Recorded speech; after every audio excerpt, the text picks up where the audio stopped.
Yang ketiga sebab ada booth Vamos. Keempat, tiket murah RM10 je. Last sekali, yang penting sebab ada saya lah. Jom datang stadium juara setiap minggu untuk tonton semua tim MPL MY bertanding. And paling penting jangan lupa beli tiket guys kat Ticket to You atau tekan link di bio. Jangan lupa follow MPL MY.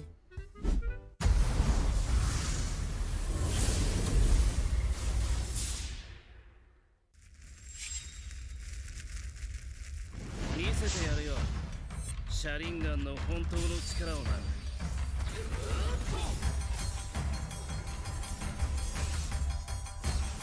力が湧いてくる。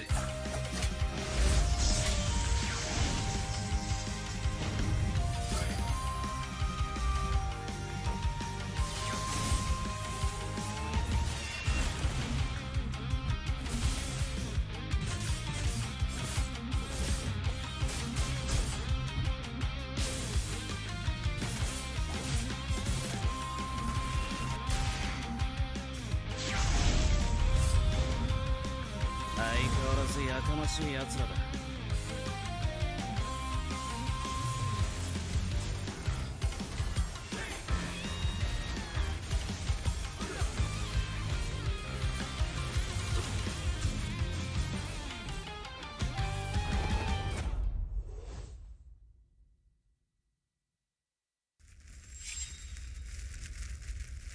みんなを守るために私はもっと強くなる。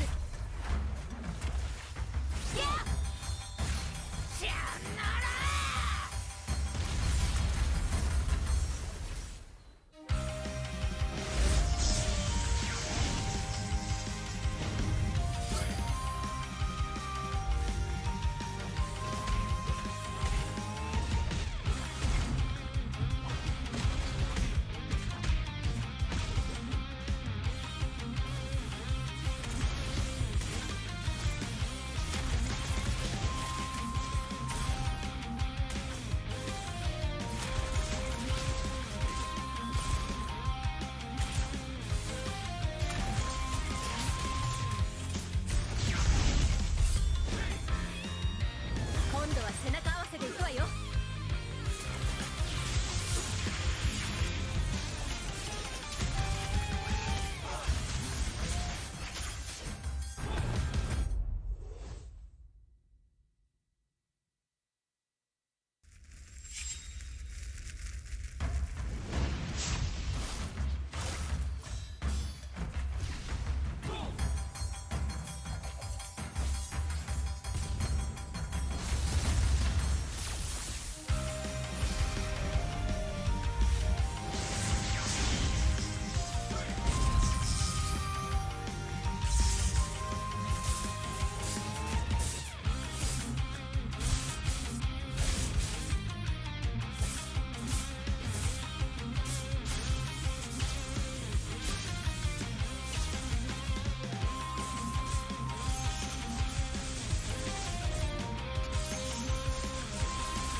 ここは俺に任せて。もらった。4代目他目を超える忍びはお前しかいないと俺はそう信じた。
相変わらずやかましい奴らだ。今度は背中合わせで行くわよ。よっしゃ第7班ここに復活だってばよ。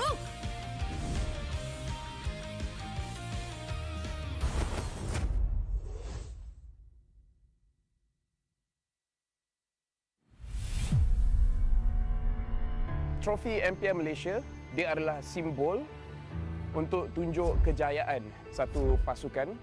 Dia membina legacy. Mana-mana gaming house I pergi, they proudly display their trophy because they know what that trophy means to them as a team. There's quite a few champion moments that I can't forget for sure. When HomeBois won their very first championship, that was a very pivotal moment because HomeBois has never really gotten to that length of the tournament. Rasanya trofi season 12 tu betul-betul bermakna untuk saya lah.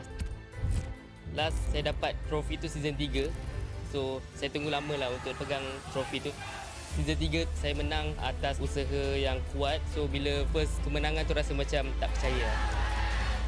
But then bila season 12 tu menunjukkan konsistensi kot saya dalam scene ni. Saya cuba banyak kali. Cuma fail juga. But then tiba-tiba season 12 miracle happen lah.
Kata si Mas, bila terjatuh aku beringat, jalan dah jauh cari titik bermula. Krak, krak, krak, krak, jangan patah semangat.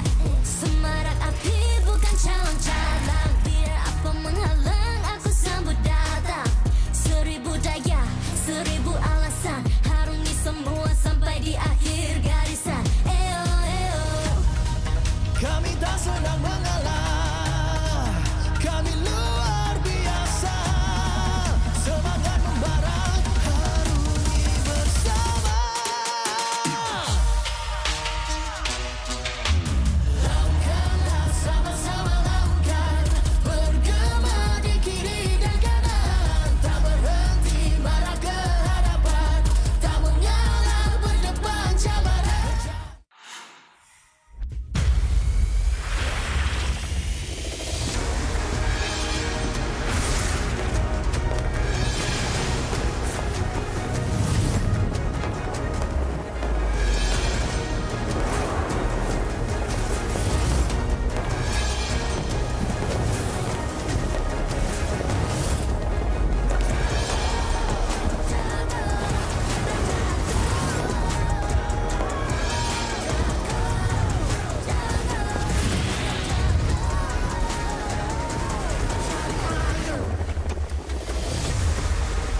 MPL Malaysia Season 15 is powered by Moonton. Official gaming smartphone, Infinix GT30 Pro. Are you ready to carry like a pro? The ultimate gaming smartphone is finally here. Introducing the GT30 Pro. Equipped with all-day full FPS system, you'll experience 0 frame drops, just pure, smooth, stable gameplay all day long. Powered by the MediaTek Dimensity 8350 5G chipset. It's fast, efficient, and ready for your most intense gaming sessions. And with the GT trigger, you get pro-level shortcuts. Buy items fast, check the scoreboard instantly, and pull off clean combos like you've never before. Get yours now, because every purchase comes with a free mag charge cooler and mag case, while stocks last. Fairy Watch, the official Mobile Legends esports watch made in Switzerland with genuine dragon leather. Comes in 3 colorways, green, black, and blue. Our esports partners, Head & Shoulders, up to 100% dandruff-free and itch protection. Head & Shoulders is dermatologically tested, penetrates 5 layers deep to eliminate dandruff. Get yours now. And thank you to all our strategic partners. 100 Plus, Playas, Astro Arena, MPL Merchandise, MPL Ticketing, supported by KBS, ESI, Rakan Muda, MESF, PSM.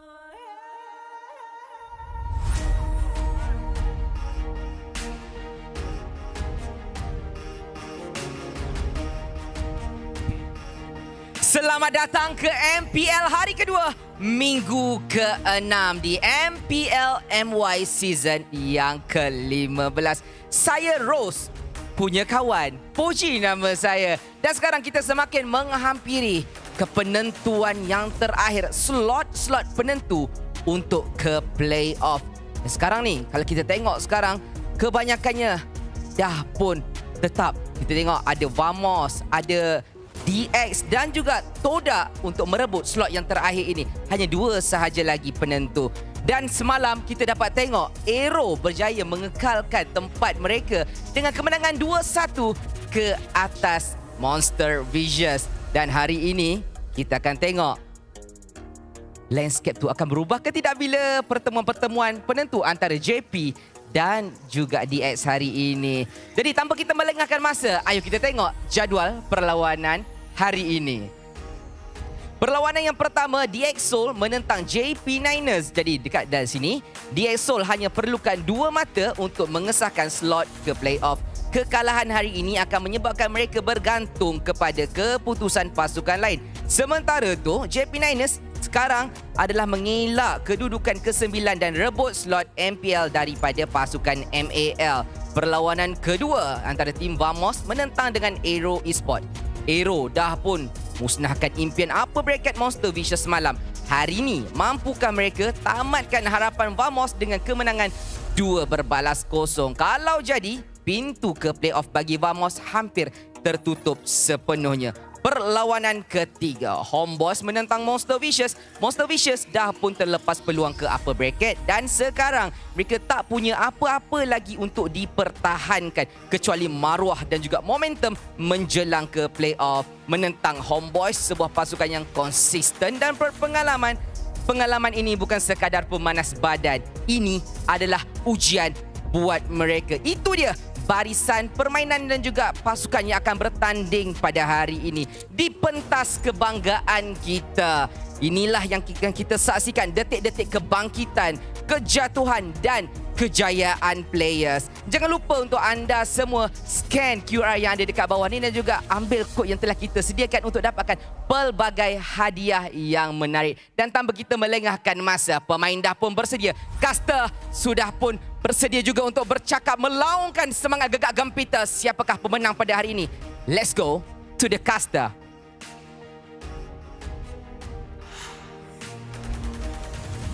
Thank you very much, bro, Poji. What's up, fam? Welcome to MPL MY Week 6, Day 2, where it's the last Seru Saturday of the season. And you know, the games are gonna be bussin'. I have my bros on the desk with me. My name is Husky with 2 E's. And I got the Yi Shunshin Rizzler getting kill on my left. And I got the guy with the drip on my right, Sadafa. No cap, today is going to be great. On God, I believe that, because this time round, only 2 tickets are left, and DxO might be able to actually steal one away, especially on their very first debut season after qualifying through the MAL.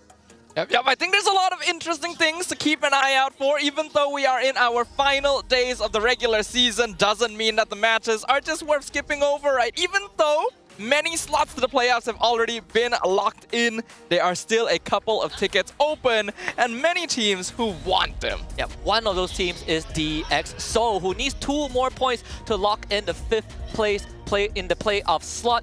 And the easiest way to do it is just to win the series against JP9ers. And you know what else is going to help them elevate? I think the situation calls for Infinix, right? Their latest GT30 Pro, it can allow these players to carry like a pro because it is the ultimate gaming smartphone, comes with all-day full FPS system, no frame drops, just smooth and stable gameplay all day long. It's powered by the MediaTek Dimensity 8350 5G chipset. It's fast, efficient, built for intense gaming, and the GT Triggers gives you pro-level shortcuts, perfect for fast item buys, scoreboard access, and clean combos. Now the phone is available at starting at 1,299 ringgit. And yes, it comes with a free Mac cooler and Mac case while stock lasts. So you can carry like a pro with the GT30 Pro. That's pretty good. Most don't give the add-ons here. The Mac case usually comes separate, and most of the time it doesn't even come with the cooler in the first place. So big shout out to Infinix this time around, especially with their new devices. Whether or not it's going to make a difference, or whether or not some of the attributes are abusable this time around. It just got released, especially with those GT triggers. I don't know if it's going to make a difference in these games. I think it does, sometimes you need every advantage you can get, and these phones are definitely a good tool to make sure that you are able to rank at full potential, and for these players to show their full potential up on that stage as well. Yep, absolutely. Now, let's move on forward and look at the behind the scenes, right, of all of these players, especially for DxO. I think this series has, if anything, these 2 teams has shown us a lot of their potential, right, across the entire regular season. When we look at the standings, it's easy for us to admit that MPL MY is the most entertaining region. We've seen some skibbity highlight reels, we've seen some brain rot gameplay. Oh yeah. And after all of that, SRG OG Esports sits at the top, guaranteeing them not just first seed, but also that a bye into the playoffs. Same with HomeBois. They're in Monster Vicious. 4th is Aero Esports. These 4 teams have already confirmed their playoffs contention. Now it's up to Team Vamos, DxO, and Toda, who are respectively in 5th to 7th spot. Team Ray, JP9ers, and Ocean Black, they're fighting for whatever's left right on the table, especially for JP9ers, who want to prevent relegation. Yeah, they definitely want to avoid relegation. That is already a dangerous position. We know for sure that Ocean Black is going to be moving back down to the MAL. But for those of you who are still not aware, that 9th place spot will face off against the runner-up from MAL, and the winner gets to move on to MPL MY Season 16. And it would feel a lot better if you didn't have to fight to stay in the league. But in the same way, many of these teams are still eager for those playoff tickets as well. And today's matches may help us determine who actually gets to move on. Yeah, it's a pretty big game so far. I think, you know, the stakes are definitely going to be higher and higher, especially if you are in that three-way between Vamos, Torak, as well as DXS. Each one of these games is going to predetermine an outcome for your teams, the odds. And I think out of everybody, I think it's going to be Torak who's the most worried about how these games play out. Yeah, because today's game determines whether they even have a chance tomorrow, right? They don't get to control their fate. They don't get to play today as well. This is the final lap to the playoffs. Only 2 tickets remain, but 3 teams won that slot. Vamos sitting at 12 points, DxO sitting at 11 points, and Todak sitting at 10 points. We all know that the benchmark is 13 points. For Vamos, 1 point is all they need. DxO needs 2. Todak, they need a clean sweep, but on top of that, they need to hope that Vamos don't get a point off of Aero, and DxO loses their series. Yeah, it's quite a tall order to ask for because that breakpoint is so close and yet so far, and all of these teams only have 1 final match remaining. Like you pointed out, Husky, Team Vamos, all they really need is a victory in their final matchup. Doesn't matter if it's 2-0, if it's 2-1, and they'll guarantee a slot. DxO, they're just going to be looking for that 1 win themselves, and they would be able to edge out Todak, a long-standing MPL MY name, from making it. The thought is already pretty crazy that Todak isn't going to qualify, or there's a potential that Todak might not qualify for the upcoming playoffs. Considering everything that has been going on, it's not too surprising. I think right now my eyes are focused on the 4 teams who have already qualified. I feel like Aero and as well as MV, as of right now, probably needs just a little bit more work and polish. HomeBois have found a bit of polish on themselves. Now it's just adjusting to what the global meta is going to look like, a potential international, because SRG clearly just a cut above everybody else despite being in that top 4. Yeah, here's the food for thought for everyone out there. And of course, for us to ponder as well, we're going to come back to this at the end of the day.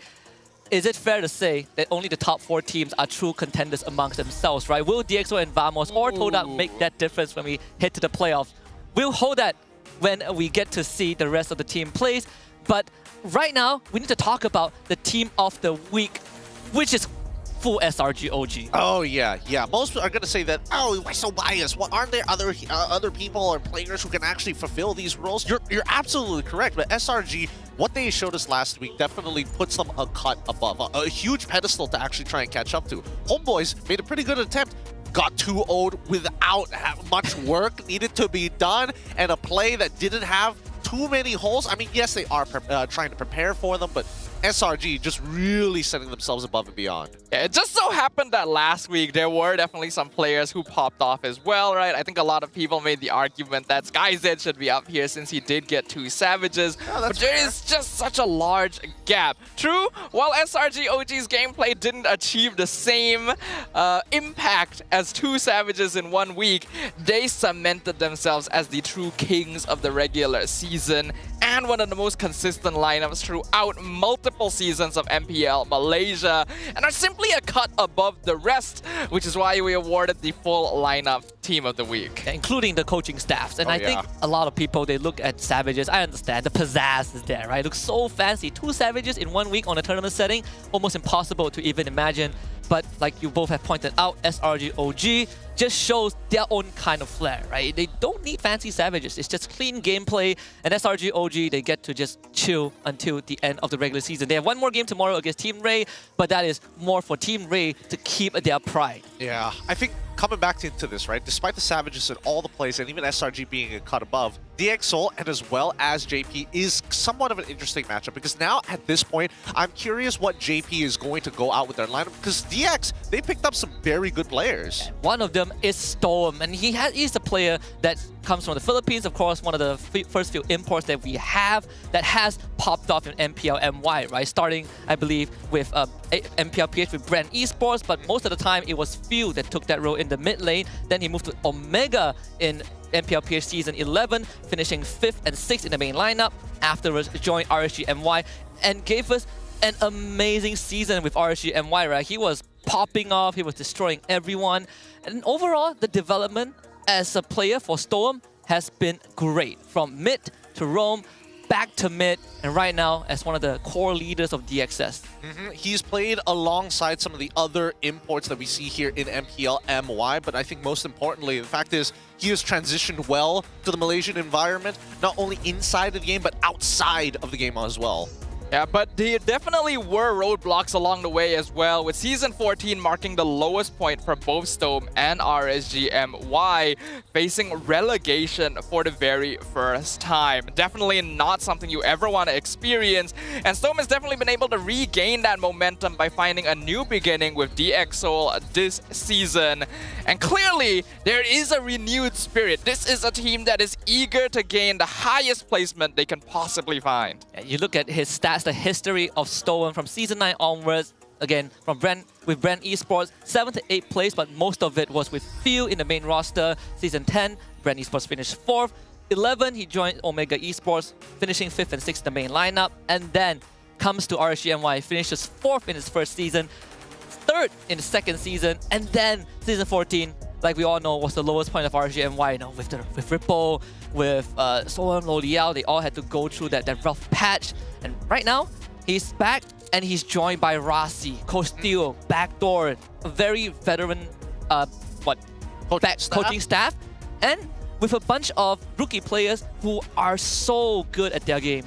They are really, really good. It has impressed us to no end that DX Seoul is an MAL lineup. Yes, these players have MPL experience, but it's still a very different environment overall. And even the rookies among this squad have really been able to pick up the pace and prove that they are capable of standing on that MPL stage. All they really need is a little bit of polish, you know, not necessarily bringing every game to a full series, and they'll look pretty good. I mean, to be fair, a lot of their rookies have been considered going to the MPL in other different rosters prior to this season, right? SkyZ, for an example, did have a bit of a debut before everything happened with DX Seoul. Generally got a bit of playtime up on that stage. And I would make an argument that maybe even for Siska, like, yes, I've been hearing his name a lot in the Tier 2 scene, just never saw him an opportunity to go up into the Tier 1 till now. Yeah, and they have both shown that they deserve to be on the stage. Aside from SkyZ and Siska, we also have Stowm, Rasi, and Keemin. And this is the team that I personally feel from week 1 onwards up till week 6 has been showing steady improvement and growth, right? Every single week we see them on the stage, their gameplay gets cleaner, aside from the fact that it always goes full series, but you see that evolution of how they approach the game, how more composed they are, and of course everyone has gotten their moment some point in the regular season. I think generally when we're looking at this squad, we've seen that from where they have started to where they are now, miles apart, right? Huge improvements through and through. But the only thing that really sets the tone for me is Keemin's performance. Everybody else has had a moment. Siska has been, sure, shaky, but he gets the job done. Whether he comes out with a profit or falls back really depends on Keemin. Yeah, that is true, that is true. Keemin's hero pool has definitely been called into question here and there, and his performance has been somewhat up and down, but he still holds an important role in the team. They're facing off against the JP Niners today, consisting of Lolil, Hazelnut, ZachQT, Zaidan, and Sapat, so it looks like it's not going to be Max playing today.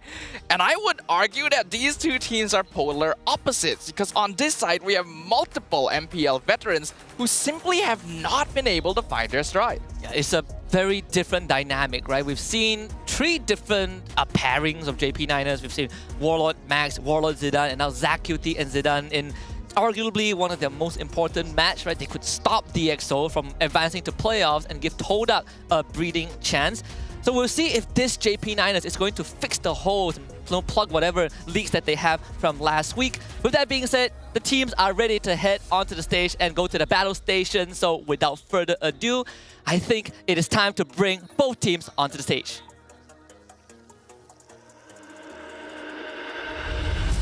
Bringing fierce competition despite being a newcomer this season, they're just 2 points away from locking in their playoff spot. Please welcome DX Seoul!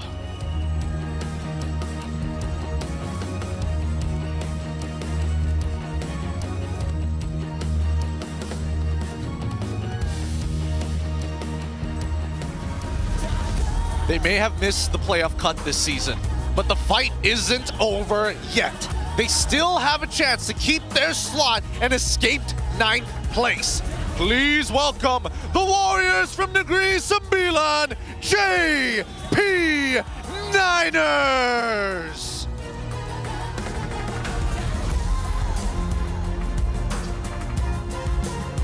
Introducing the coaching staffs of the two teams and head of League Ops Franklin, who will ensure fair play and professional integrity in the matches. From the side of DxO, we have Coach Theo and Backdoor, and Pals and antagonist for the JP Niners. Let's continue with the fist bumps between the teams, a true sign of professionalism. This is how we roll. This is Malaysian sportsmanship. Ini gaya kita. This is MPL Malaysia. As teams line up into their battle stations, I'm curious to see how this is going to play out. Another iteration we have seen here from JP Niners, but the holes in their game are so apparent. Something that we haven't seen them being able to overcome, and which is just the raw mentality of the game. Last time we saw them with Max, we saw one of the biggest throws in the MPL MY league. It's really difficult to come back from that. So looking at them very confident now, let's see if this goes for the full 3 games, because it is DxO and it is JP Niners, whether or not by game 3 that they've kind of fixed what's going on.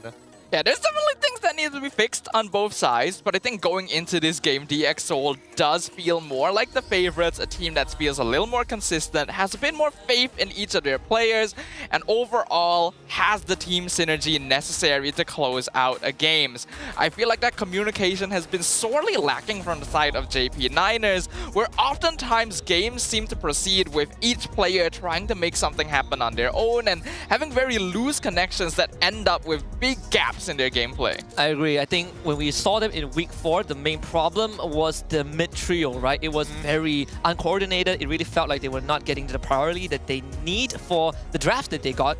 And then week 5, they patched that up, and then they started making very, very poor late game decisions. Between them and Vamos, again, like Gideon mentioned, it was the biggest troll we've seen in the regular season, but it was more of a competition of who fares more poorly in that late game. Yes. Against DxO, it's completely different, because DxO holds a record with the most comebacks without any inhibitors in the regular season. If JP goes late, I think DxO has a good chance. I think DxO is really good at deciding when to fight and how to fight it. The only problem right now is when it comes down to hero pool and what their EXP lane Siska is able to provide. Yes, when he gets a hero that he's comfortable on, sure, he can go above and beyond. At the same time, he will almost guaranteed be giving his life away to make the team do something. So it makes the stakes a lot higher coming into the draft if they start to minimize the hero pool.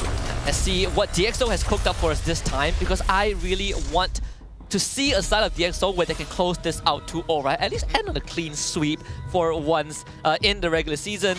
But we will have JP Niners on blue side, DxO on red. Instantly, the bans come out, and it's very different from what we've seen from JP Niners. Chip, Fredrin, and 1-1 ban. Ooh, getting rid of the Fredrin in advance as well. DxO has already shown that they're capable of playing both assassin mode compositions and tank jungle mode compositions. In fact, the latter actually feels a little bit scarier, because Siska does enjoy going on those backline diving, high DPS EXP lane options like the Masha and the Benedetta. So looks like JP Niners just wants to deny that option entirely right from the get-go. As for DXS, they banned the usual Fanny on the red side as well as the Matilda. Yeah, the question is whether or not DXS care about the Kalia relationship to the draft, or even the hottest pick we've seen across MPLs, which is Kimmy. It's difficult to decide, right? I think that Pops, in the way that he's been in the way that he's drafting, he's taking away some of the highlight heroes that we've seen from Theo, but at the same time, it might give them access to some pretty powerful options. Instead, they do get rid of the Hilda. That's totally fine with me. Karth, first lock-in for JP Niners. It opens up. That is wild. Is wild. I mean, it is Lodiel's most comfortable hero, so I can understand it. JP has been doing that on blue side. But as a first pick, yeah, it's I personally don't agree with it, but JP has been going with that trend. Well, Kalea, Dusin, Kimmy, it has to be Kalea, Kimmy, right? No, they go straight for a Baxia Phobius, so the trade is still up on the table. Okay, we've been seeing this trend a lot yesterday as well, where nowadays teams are pivoting into picking counter picks in advance as a way to gambit the draft. Normally you would see something like a Kalea Kimmy here, but they not only pick the Phobius to counter the Harif, but also the Baxia in advance defense so that JP Niners are not able to comfortably lock in Kimmy. What? JP go Link Kalea. Huh? Oh, taking some inspiration from SRG OG. They do play Link Kalea, but they had a Kimmy, right? Like the archetype of the draft was different. We've seen Phobius on SRG OG's version as well. I think, honestly, I think that Theo has a really good eye for this because it really boils down to, do you want to pick up Kalea alongside with the Kimmy as a pair? Yeah. And when you think about it, it's like, it doesn't sound too bad. And then you look at the Boxia on the other end and realize that you're basically giving them a 2-for-1 in that trade. Now the Joy gets locked in for Theo. Another really great option here. Generally is going to be looking for back lines. Harith needs to be a little worried. He might take Flicker, he might take Purify. I'm guessing that in the second phase is where Theo is going to force Harith to take a Purify to almost guarantee that Joy can get on top of her. Yeah, makes sense to me. So far, I am liking the way that DxSoul is proceeding with this draft. The Joy basically only needs to be worried about the Kalea, and having a Baxi and Phobius should deal with that. The Angela ban gonna come out just in case we see the Angela Link combination. And we have definitely been starting to see more teams lock in Link quite early in the draft. Ordinarily, we would have thought this is very risky to go for, but it has been proven to work even in the first phase. But JP Niners haven't really been finding a lot of success with these kinds of drafts. Even for Coach Theo, for SkyZ, he has the 1-1 up his sleeve, right? And that was the hero that got him both Savages in the regular season.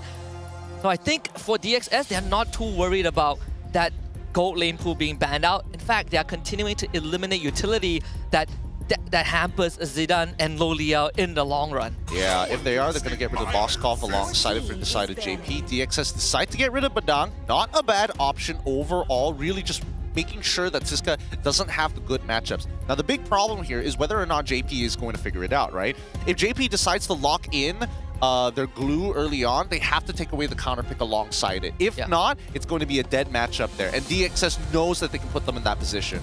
I think in this, on top of that is also, if you are JP Niners, you don't really look at Faramis as a potential mid laner, even if you take the glue, right? It's a very tough spot to be in.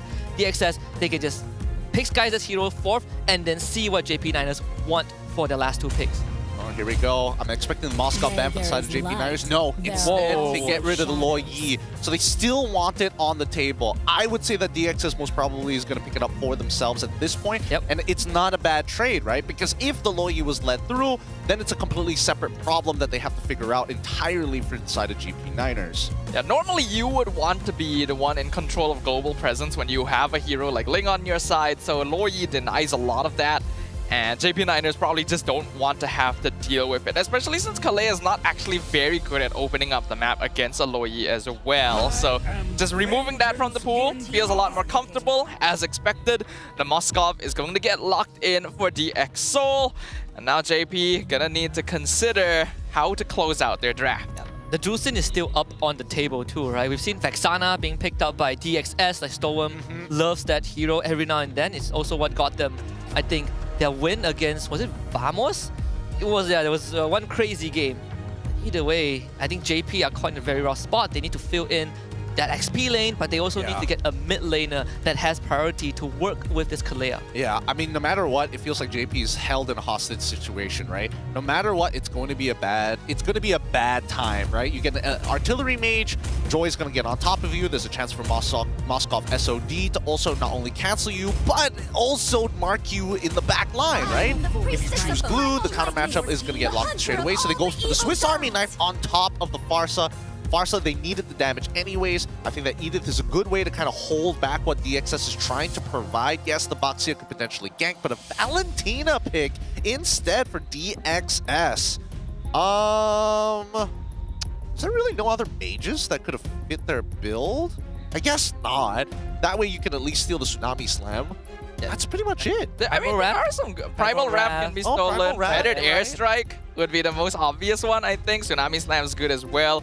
I had the feeling DXS might have been saving a Valentina pickup for last, just in case we saw the Faramis come out towards the end, because that is kind of a JP Niners signature, especially if Warlord was playing. But even so, I think it's pretty pretty solid of a last pick here. Yeah, I think they've set themselves up for amazing last pick for that mid laner, right? Like this is going to be one of Stowm. Even when Stowm was on their Valentina, we saw when they made those big comebacks, he goes Valentina full damage and he gets the job done. So DXS, I personally think this draft set up for success is up to JP9ers to kind of get the ball rolling. Yeah, we'll see how this plays out. I think I would have preferred the Jushin, but that's just me. I guess they want the extra bit of utility for the side of DXS, but generally we're expecting that JP9ers is going to play a traditional pickoff comp. They've got a decent amount of scaling if it does get to the end game. DXS, on the other hand, are the ones who are looking to try and push that momentum. Siska and as well as Rasi have to work together during these turtle fights because I think first and second turtles are going to be by far the most important ones, especially if Subbat has not taken a death in lane, and more importantly, as it transitions into mid, he's going to be too big of a problem. Yeah, I think on top of that, you also need to see if you can get Keemin into the fight early, right? Can you escort Keemin to find that Farsa? And that comes down to Siska and Rasi. Like this Baxia is going to be a big facilitator of that. If they can get the ball rolling for Keemin, it fixes a lot of that mid to late game quarries that they might have.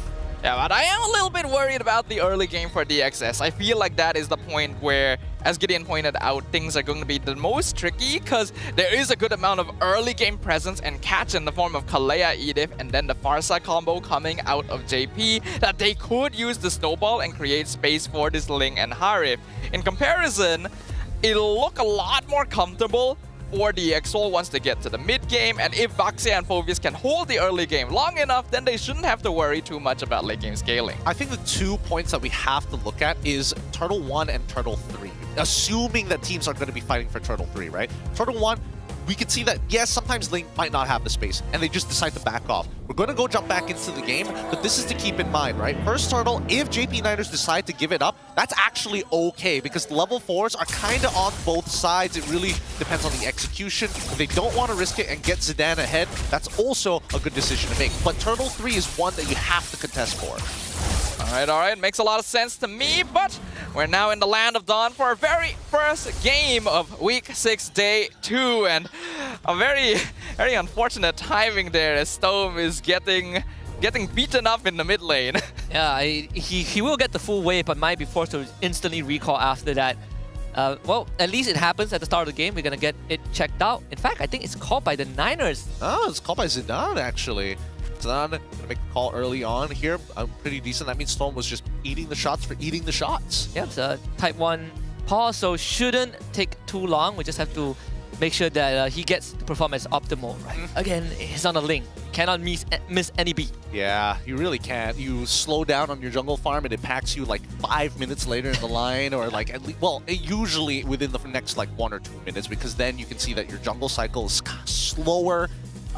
There's so many things involved. A lot of microing, especially as a jungler. 40 seconds left on the clock here. I think as of right now, JP are in an okay position when it comes down to the draft. Coming down to the later stages of the game is when they're going to get by far the strongest, and then you have to roll the dice here because we still have Loliels on that Harith. We've seen him on the Claude before. If he wins out in lane, I think that's totally fine. If he doesn't win out in lane, when is he going to find enough kills? I would say a minimum 2 to 3 kills during a team fight closer to the 13th minute. Yeah, my eyes are actually on Zidane because, again, he's subbed in one of the most important matches for the team. And antagonists did say that they brought in Max to give him that motivation, right? That push to become better, overcome that stage fright, and now they put him in at such a pivotal moment as we head into the game. Well, if they put him in, then it means that he's definitely shown some progress in dealing with that, and hopefully we get to witness the rise of another rookie here on the MPL stage. As expected towards the early game, we're not going to see too much happen, but there is already a slight EXP lead for Hazelnut, so that'll be very good for the JP9ers to play for that first turtle. Interesting. Siska has decided to go for tenacity here. Zidane with an early retribution to try and slow Keemin down. Regardless of anything that happens here, these small little victories between the junglers will make the difference in the later stages until we see it happen. Yeah, we see the Monster Hunter for Rasi too. So sacrifice a bit of that tankiness that usually we see the tenacity on him. Really wants to help out the leash and the objective taking for the EXO. Very early game centric for that emblem set, because I doubt it's really gonna do much once you get to the mid to late stage. It's just to try and accelerate Keemin and make sure he doesn't fall behind Zidane. I can definitely see where they're coming from. We've seen a lot of good Lings yesterday. We did see a lot of good Lings yesterday, but even so, this is going to be awkward position. Wow, that's actually doing some pretty decent damage with just the Monster Hunter alone. He can actually technically solo this at level 3. Yeah, means they're actually really prioritizing that early turtle, right? So again, to get Keemin ahead as much as possible, Sabbat just hits 4. Hazelnut still quite distance away, needs to catch that mid wave first. Yeah, it looks like both junglers are going to be looking to hit level 5 before they actually participate in this fight. So again, the laners, they just gotta be careful. Oh! ZachQT gonna get knocked up, but a beautiful Earth Shatter. Hits 2, make sure ZachQT can fly away. That's the flicker out though, and Siska can zone Sabbat away. And Sabbat gonna commit the onward. Siska continuing to zone Keemin, gonna be the first jungler on top of the turtle, and the rest of DX Soul is here, zoning out the Niners. Hazelnut jumps in, Tsunami Slam gonna pull the Phobius backwards, Feather Dare Strike comes out as well, but DX Soul is so tanky, that's gonna be first blood over to Stowm. Zidane maybe a little bit late here, he's gonna just have to get away. Keemin secures the turtle, and Hazelnut gonna be followed. Siska with the flicker! That's awkward from Stowm, but they still win the trade. Yeah, Stowm with the freestyle in the end, kills himself, but it's fine. They got turtle, they got what they came for. Great cancel with the Dark Wave from Siska on the Feather Airstrike. I think it wasn't really a good idea for Hazelnut to just pull Siska into the middle of his team. And now DxO, they've accomplished checklist number 1. Keemin gonna pop the Electrifying Beats, kind of stuck between 3 members, gonna get caught with the onward. No more dashes, that means Zidane can follow up with Tempest Blaze, finish him off. Siska gonna get knocked up as well. A successful gank from the Niners. Good cancel coming in from Sabbat, so he doesn't start going for that Infernal Pursuit so early on. Might have been able to outplay it and even get a kill onto Zidane. Oh, gets out of there, no problem. Generally, based on what I'm seeing so far, I don't know. Keemin goes in from a pretty awkward angle, while Zidane, again, just kind of taking his time. As of right now, I think that the JP Niners, they got to be a little careful, right? With how far Hazelnut pulls somebody with a Tsunami Slam. You want them close enough to fall within range of the Feather Airstrike, but not close enough for Siska to easily get you knocked up with the Dark Wave. Yeah, it's something to keep in mind, at least even if he does, force him to use a Flicker. Yeah, we saw the full commitment potential from DxO even in that early fight. It's a pretty scary prospect for the JP Niners. I think for DxO, bit of a blunder topside after such a huge win, but they can still take priority just because of this Baxia. And picking up, Baxia finds the Kalea. Tsunami Slam gonna pull Rasi back into the tower, but he's able to walk away. Keemin gonna choose not to commit on that. ZachQT still has his abilities. I think at that point you just commit to it, right? Onto the Baxia. There's a good chance you probably won't kill him, but at least you get out that Revitalize. Anyways, again, there was 19 seconds left on the clock before the turtle actually happened, so it could have been a potential out for JP Niners to contest it, but usually second turtle you just give it up, right? After the first one goes over to your opponents. Yeah.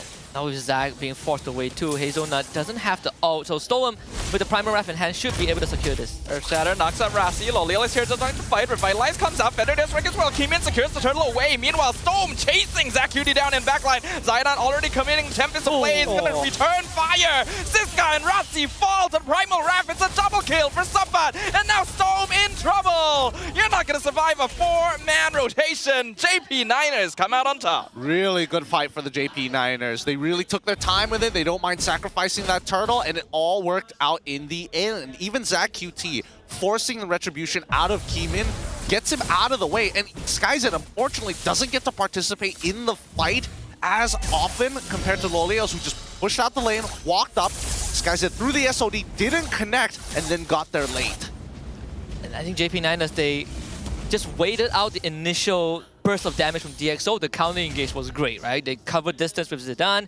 Hazelnut being able to peel DxO away from his front line, and Sabbat with the Warcry plus Primal Wrath hits like a truck.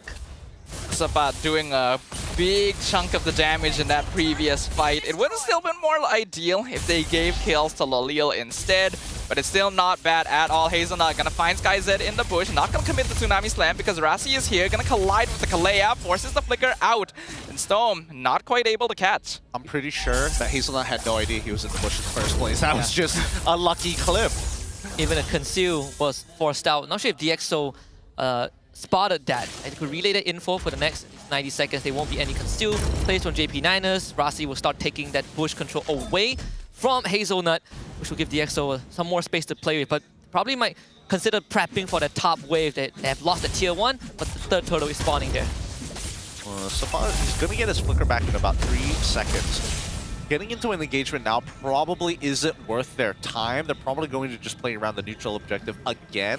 Well, after everything that has happened, at least for Zidane, he's walking away with just a little more gold and EXP than came in because of all the interactions on the map. He has not died yet. He has not slowed down on his farming speed. And more importantly, I think that he's about to hit his second item relatively soon. Yeah, I think things are going quite well for JP9ers here. Both their cores have not really been disrupted in terms of farm. They pick up some good kills and assists of their own. Now they're controlling the turtle. Tsunami Slam gonna pull Phobius backwards. Feather Dance comes out with well. Zidane secures the turtle. Ziska gonna be picked off. Rossi as well melts away. Keemin trying to dive the backline, but he is too deep. He is alone. He's picked up. No way. Sabat surviving everything, and Stowm cannot find him. He is going to be yet another number added to the casualty list as Lolio picks up the double kill. Nicely done.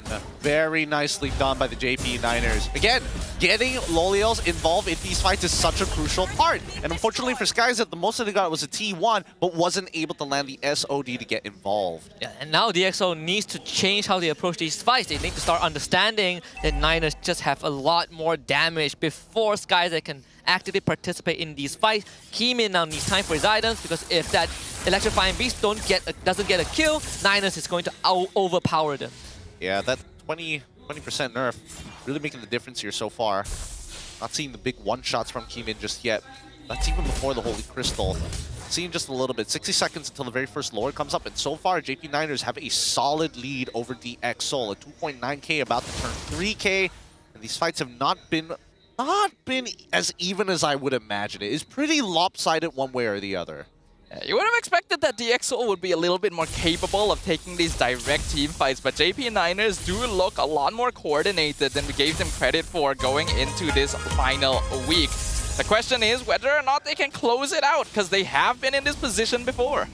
Rasi and Siska are just getting blown up. Siska just got the item for that, right? The Athena Shield, in hopes that he can survive a bit longer, get a lot more of the Infernal Pursuit out. He knows he's going to go down anyways, but it would be nice if he can buy more time for Stowm and Keemin to do damage. Especially Keemin, who's been able to find the back line, but just does not have the output. Yeah, I mean, based off of his build, Siska is just looking for just raw items, right? That's why he took the Tenacity over the Festival of Blood. Oh. Guys, they're gonna get jumped on by Zidane. The rest of the DxO is here. Hazelnut picks up one, but not the target he's looking for. Skyzek gonna be escorted out, and Flicker from Hazelnut actually gonna miss away. Meanwhile, we can see Siska in 1v2. He's gonna buy a lot of time. Feather Strike should eventually finish him off. Rasi also zoning away Hazelnut, but now the rest of JP9ers can engage. His Tsunami Slam gonna be purified away. Zidane gets picked off. Keemin finds him. Electrifying Beast into the backline. SOD connects as well. DxO hits back hard. It is a double shutdown as they pick off 4.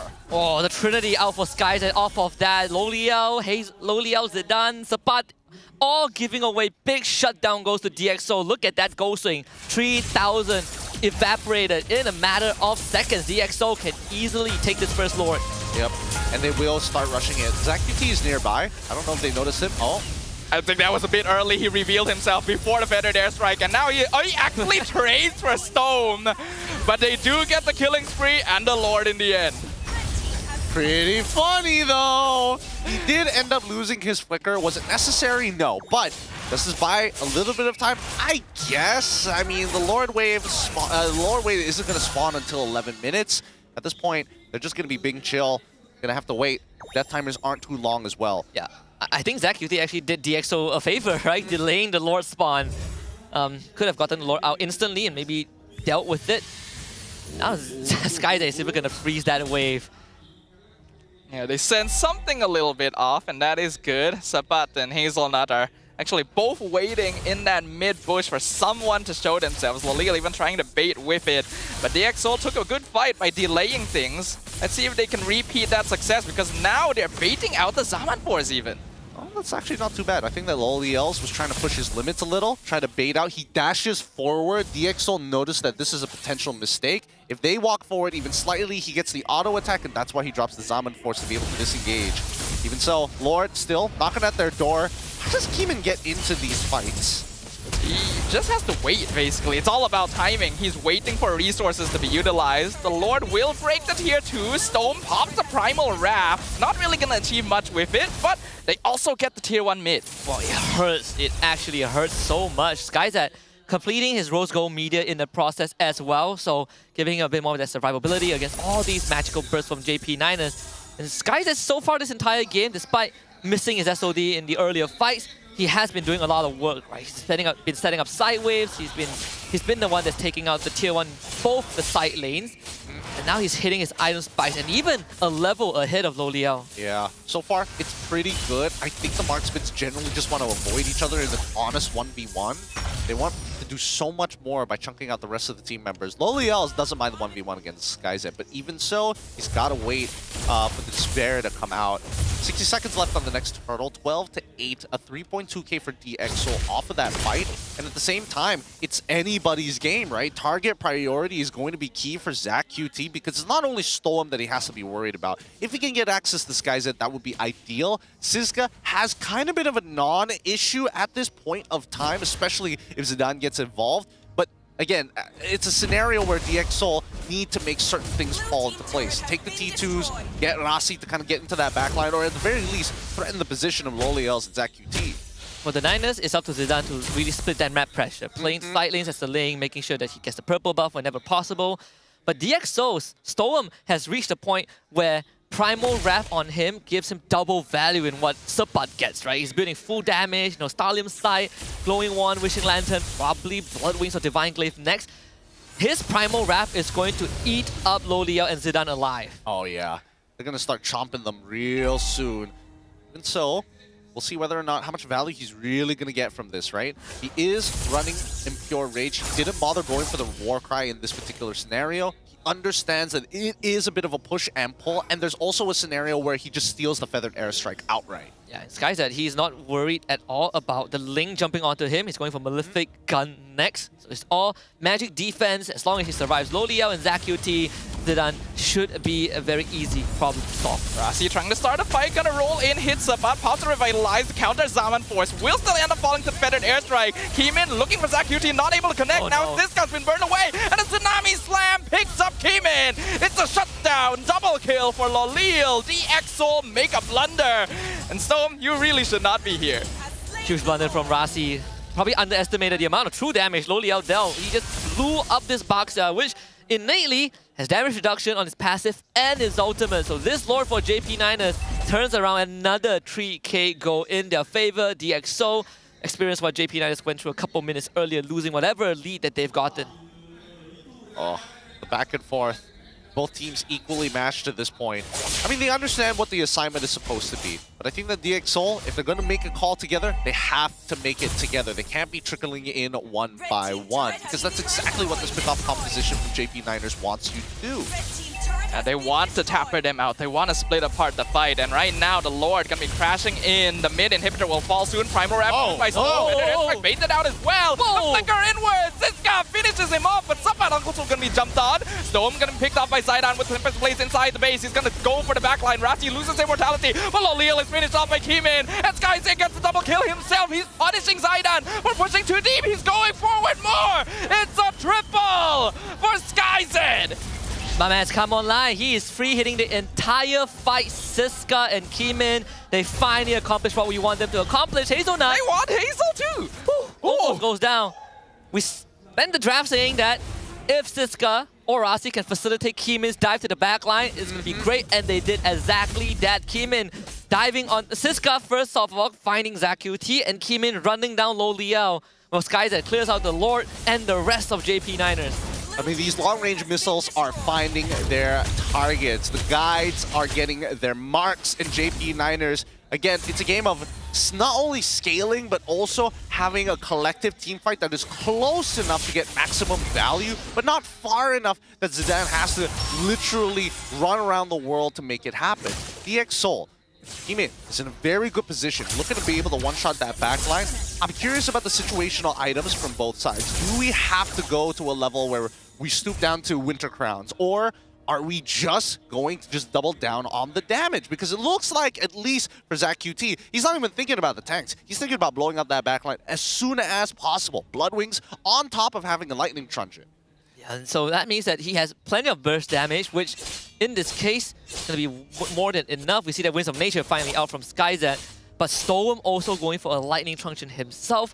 I think DxO needs to start recognizing that if JP9 runs at them, let Stowm do the damage. Let Stowm as guys that do the damage. Because Stowm could easily just one-shot ZachQT. True, and Zidane, you know? It's true, but he's also short range. It's walking up that is the issue, right? Getting up to ZachQT's face ain't going to be easy. He doesn't take appointments. This man doesn't have a secretary as well. There's no way to contact him, and you first have to go through Hazelnut. And that risk is just too much for them. I think right now, it's kind of between the EXP laners, Siska and as well as Subbat, to find the engagement. Now, Subbat, to be fair, he did have Pull Yourself Together. So he's actually encouraged to use his Flicker Earth Shatter more often than not. I mean, he's fully stacked. He also has a Star in sight for the extra damage, right? Stowm is looking to see where this Edith is. He wants that Primal Wrath. So gonna show himself there. I think at this point, though, both teams are quite innately aware that it's not just also about the EXP laners, it's about those cooldowns, right? I think JP9ers, especially playing more of a pickoff comp, are very reliant on their ability cooldowns. Hazelnut gonna get not spotted, actually, with that conceal, just perfectly blending into the river. DxO, though, clearly in control of the Lord Pit, and so far JP9ers can't quite get close enough. Even Hazelnut is being kept an eye on. Yeah, he has no angle in. He got chased away by Rasi and Stowm. SkyZ is not the easiest target to catch. He has to Purify. So once that mid wave gets shoved up, DxO will go back to leashing the Lord towards their side. Get first position on this Lord. In terms of waves... Wait. Oh, looked like they were gonna transition to Hazelnut there. Zidane is setting up that top wave. DxO not gonna try and blitz it yet. They know that he can come back very, very soon, but they're gonna have to commit to some housekeeping here. Yep. Yeah. Primal Wrath stolen by Stowm. SkyZ will deal with the wave. He can easily join with the SOD as long as it connects. Now it's JP9ers' turn to try and leash the Lord, but they don't want to be in that position. It's always a scary thought if you don't know where the Moskov is. He shows on the map now. Hazelnut will take up space. They're gonna have to play it slow right now. Rushing it isn't going to net them much, especially since the DX members can make the move.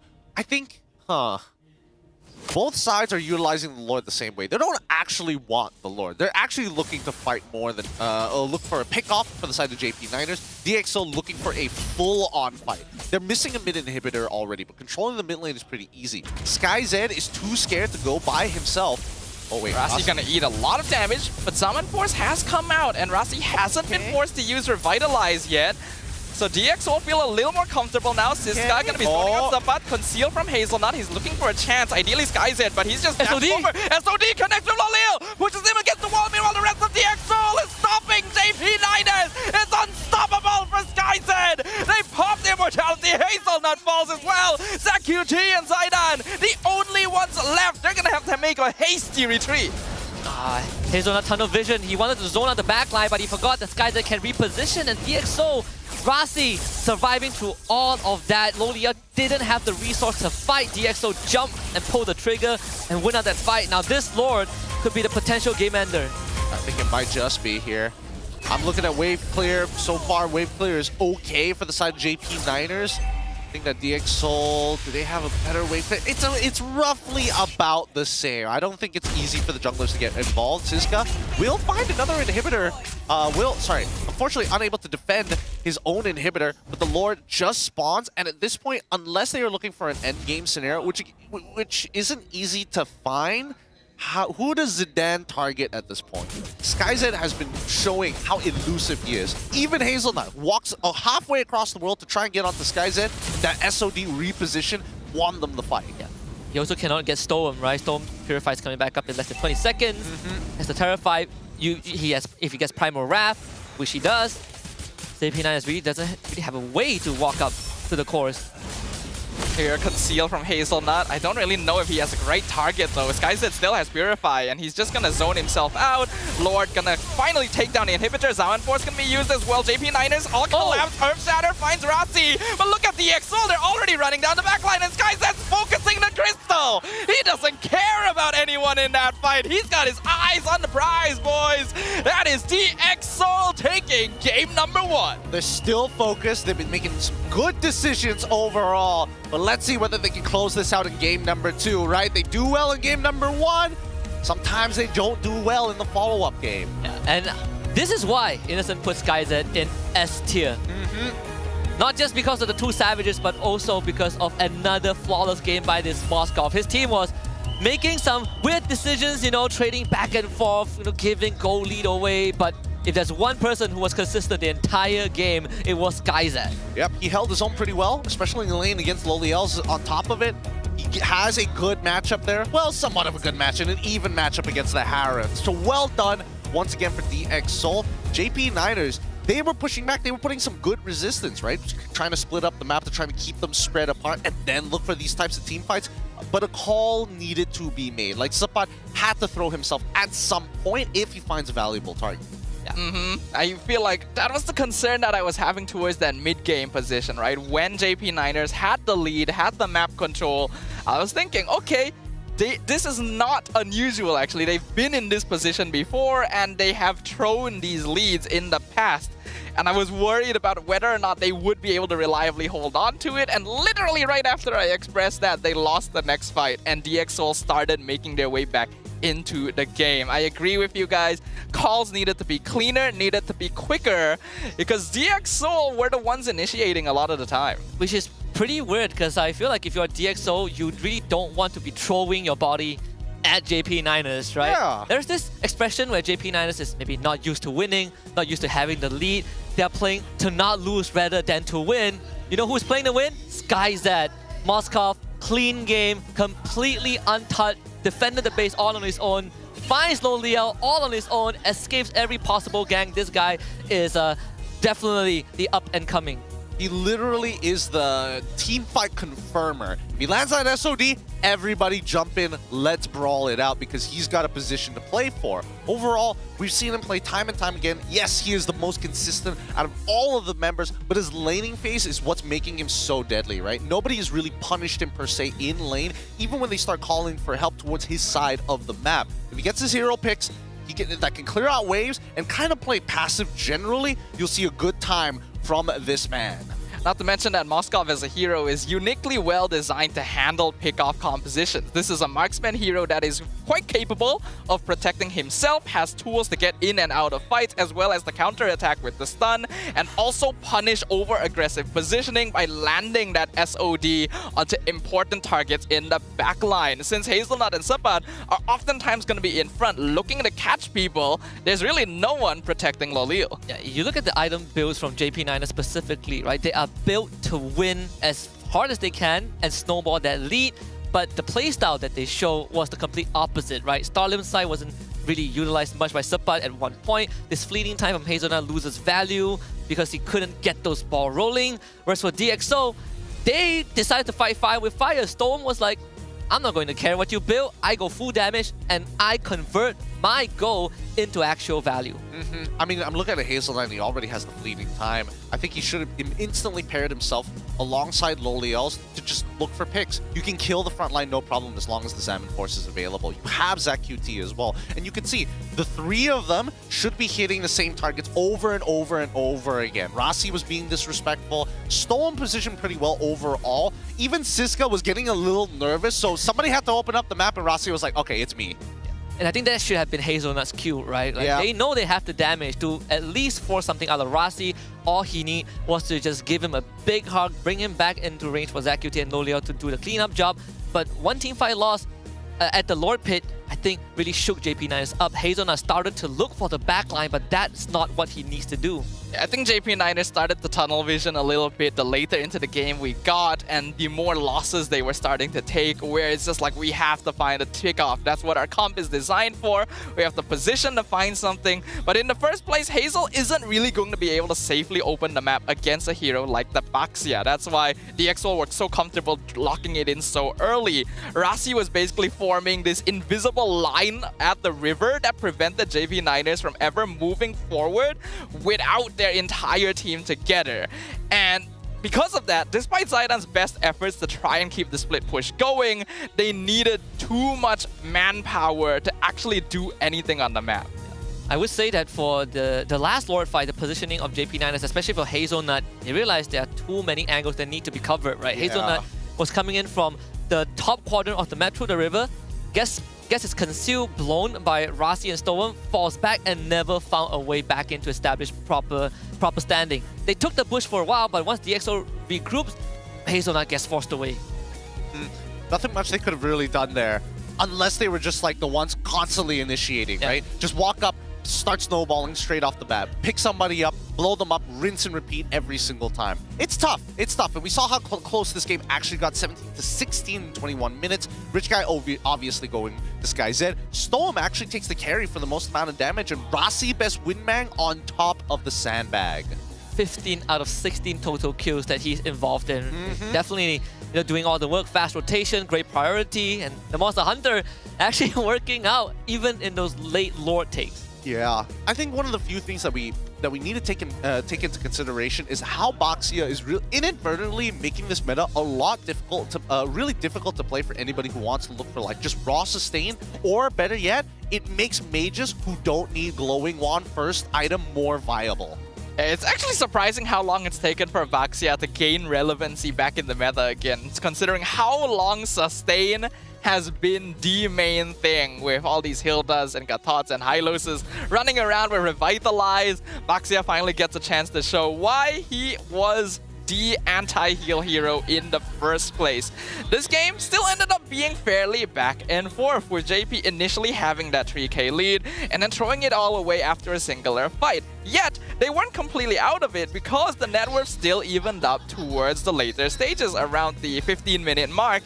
But DxSoul clearly had better ideas of how to approach the late game and just seemed more composed overall. And the swing at the 13.5-minute mark where DXS lost their goal lead was the exact moment that JP9ers not only took the Lord, but they blew up Rasi with low Liao and Zakuti's damage. And they feel like they needed to do it more. Again, those flickers are very expendable. I'm pretty sure the Kalea most likely also had put yourself together. They didn't commit hard enough. And DXS, they just weathered out the storms. Kaiser hits his items, and JP9ers could not touch him. Not much they could have done there. That's what I'm thinking for game number 2. What is the adaptation? Because the draft was already hard enough, especially when nobody has decided to affect either Kalea or even the Kimmy in that case, right? So then Baxia and Phoveus became the first 2 picks. As of yet, I think that there's an argument that that not just Baxia, but I think Phoveus needs to go. Yeah, I think the Baxia is too much of a problem, right? The Baxia pick essentially is telling JP9ers, if you pick Kimmy, she becomes useless after 10 minutes. Once I get that Blade Armor, Kimmy does almost 0 damage to Baxia. If JP has to pick a poison, I think the Phoveus is the first one to go. Yeah, I think the Baxia is still especially relevant if you're not considering Kalea or even Kimmy within your first rotation. Now, even when we look at these highlights all over again, right? Again, if we don't have that teamfight confirmation from a SkyZ, you see that everybody starts scrambling out of the fight. I think a lot of the times in these big team fights, it was actually decided by whether or not someone from JP caught Kimin. That's basically it, like whether Sabat or Hazel was ready to catch the joy. And because of that, their positioning ended up being a lot more reactive later on because they knew that Sabat had to stay behind and wait for Kimin, otherwise they just lose the fight straight away. But that put a lot of pressure on Hazelnut to be the one starting the fights, and DxSoul knew that if they could bait it on a less important hero, they just take over. Hazelnut was becoming the backline diver even in this fight, right? Like, look at Hazelnut's position. He's looking for Kimin. Kimin doesn't show himself. He wants SkyZ, and SkyZ kills his backline. Dude. And by the time Hazelnut showed up, the fight has long ended. And that has been the case, I think, for the entire late game phase. I mean, that and also Hazel just failed his jump. He just whiffed the wall. He was just a little too short in that last fight. That could have made the difference, actually, if he was able to close the distance a little shorter to get the Tsunami Slam off and still have his flicker available. I don't know. We're moving on to game number 2 because that's where we're going to see the most amount of adaptations.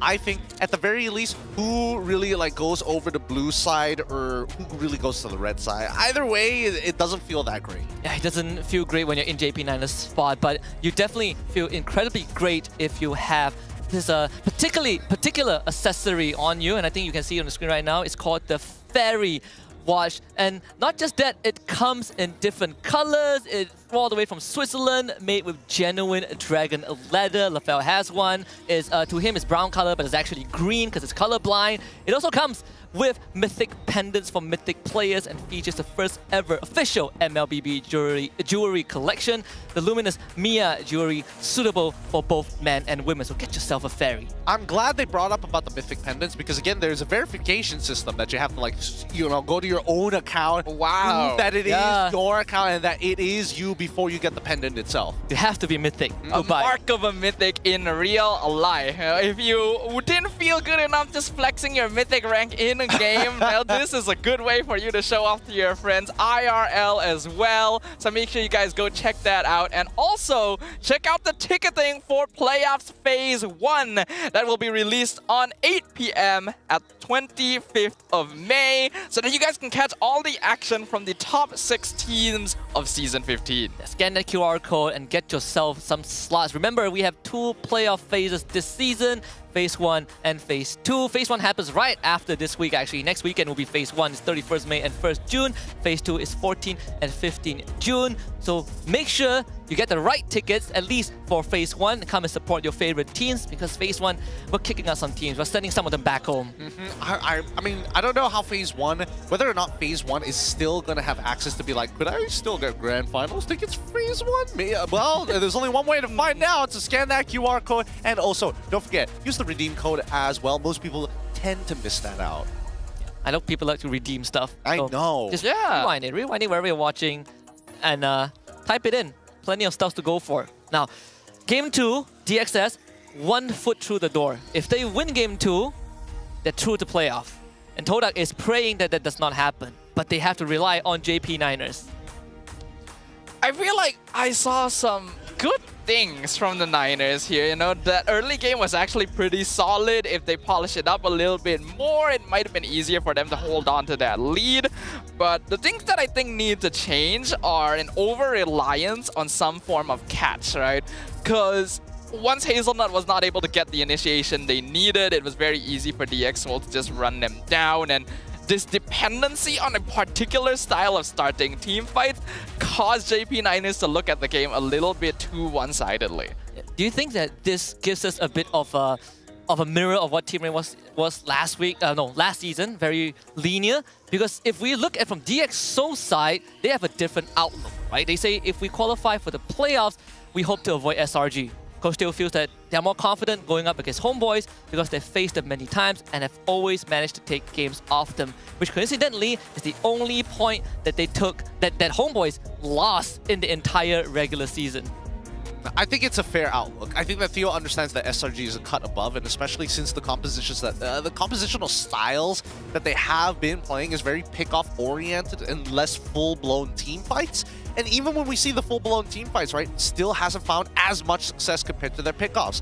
That's not a great stat to be working with, right? And I think that Theo has been putting a lot of time into DX to kind of expand the pool, not just around playing Stowm and what works well with his hero pool, but also realizing some of the weaknesses of their squad. Number one, Siska's hero pool as well. Now he has multiple options. Benedetta obviously is really, really fun to see, but also taking a couple of pointers from the HomeBois saying, hey, if Vel can play Masha, so can ours. Yeah, and we also talked to DxSoul about, besides versus SRG, why is the score always 2-1 whenever the team plays?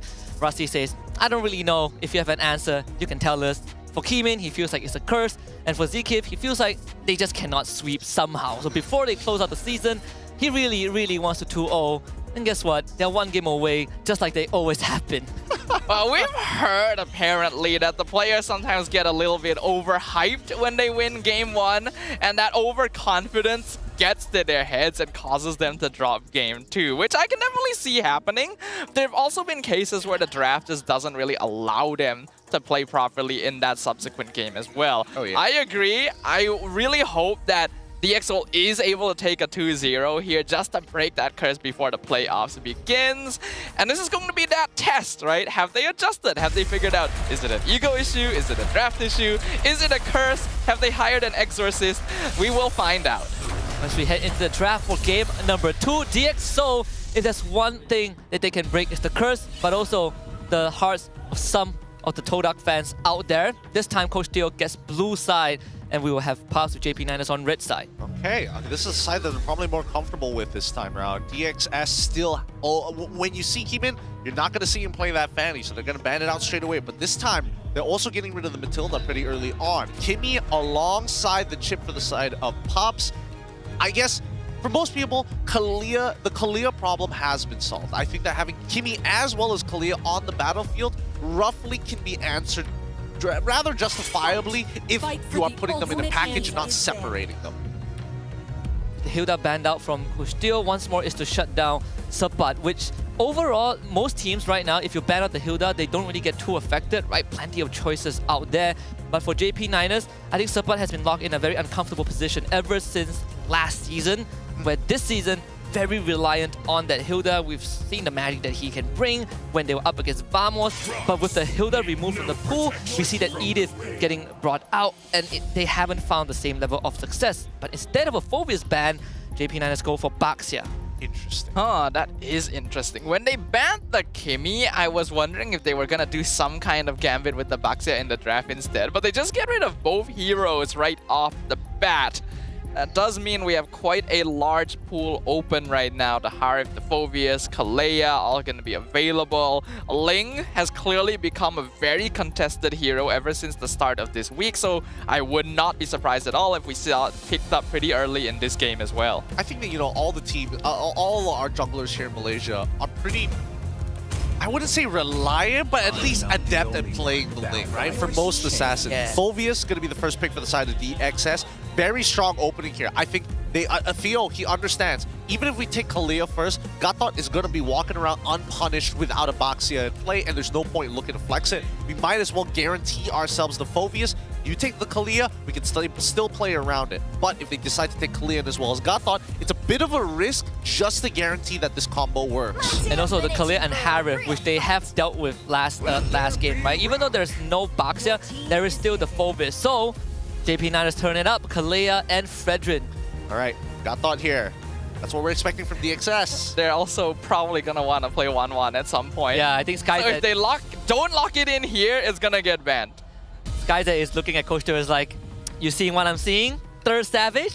Third Savage one more time. I think you just go Harith at this point, right? You go Harith, you take Purify, you call it a day.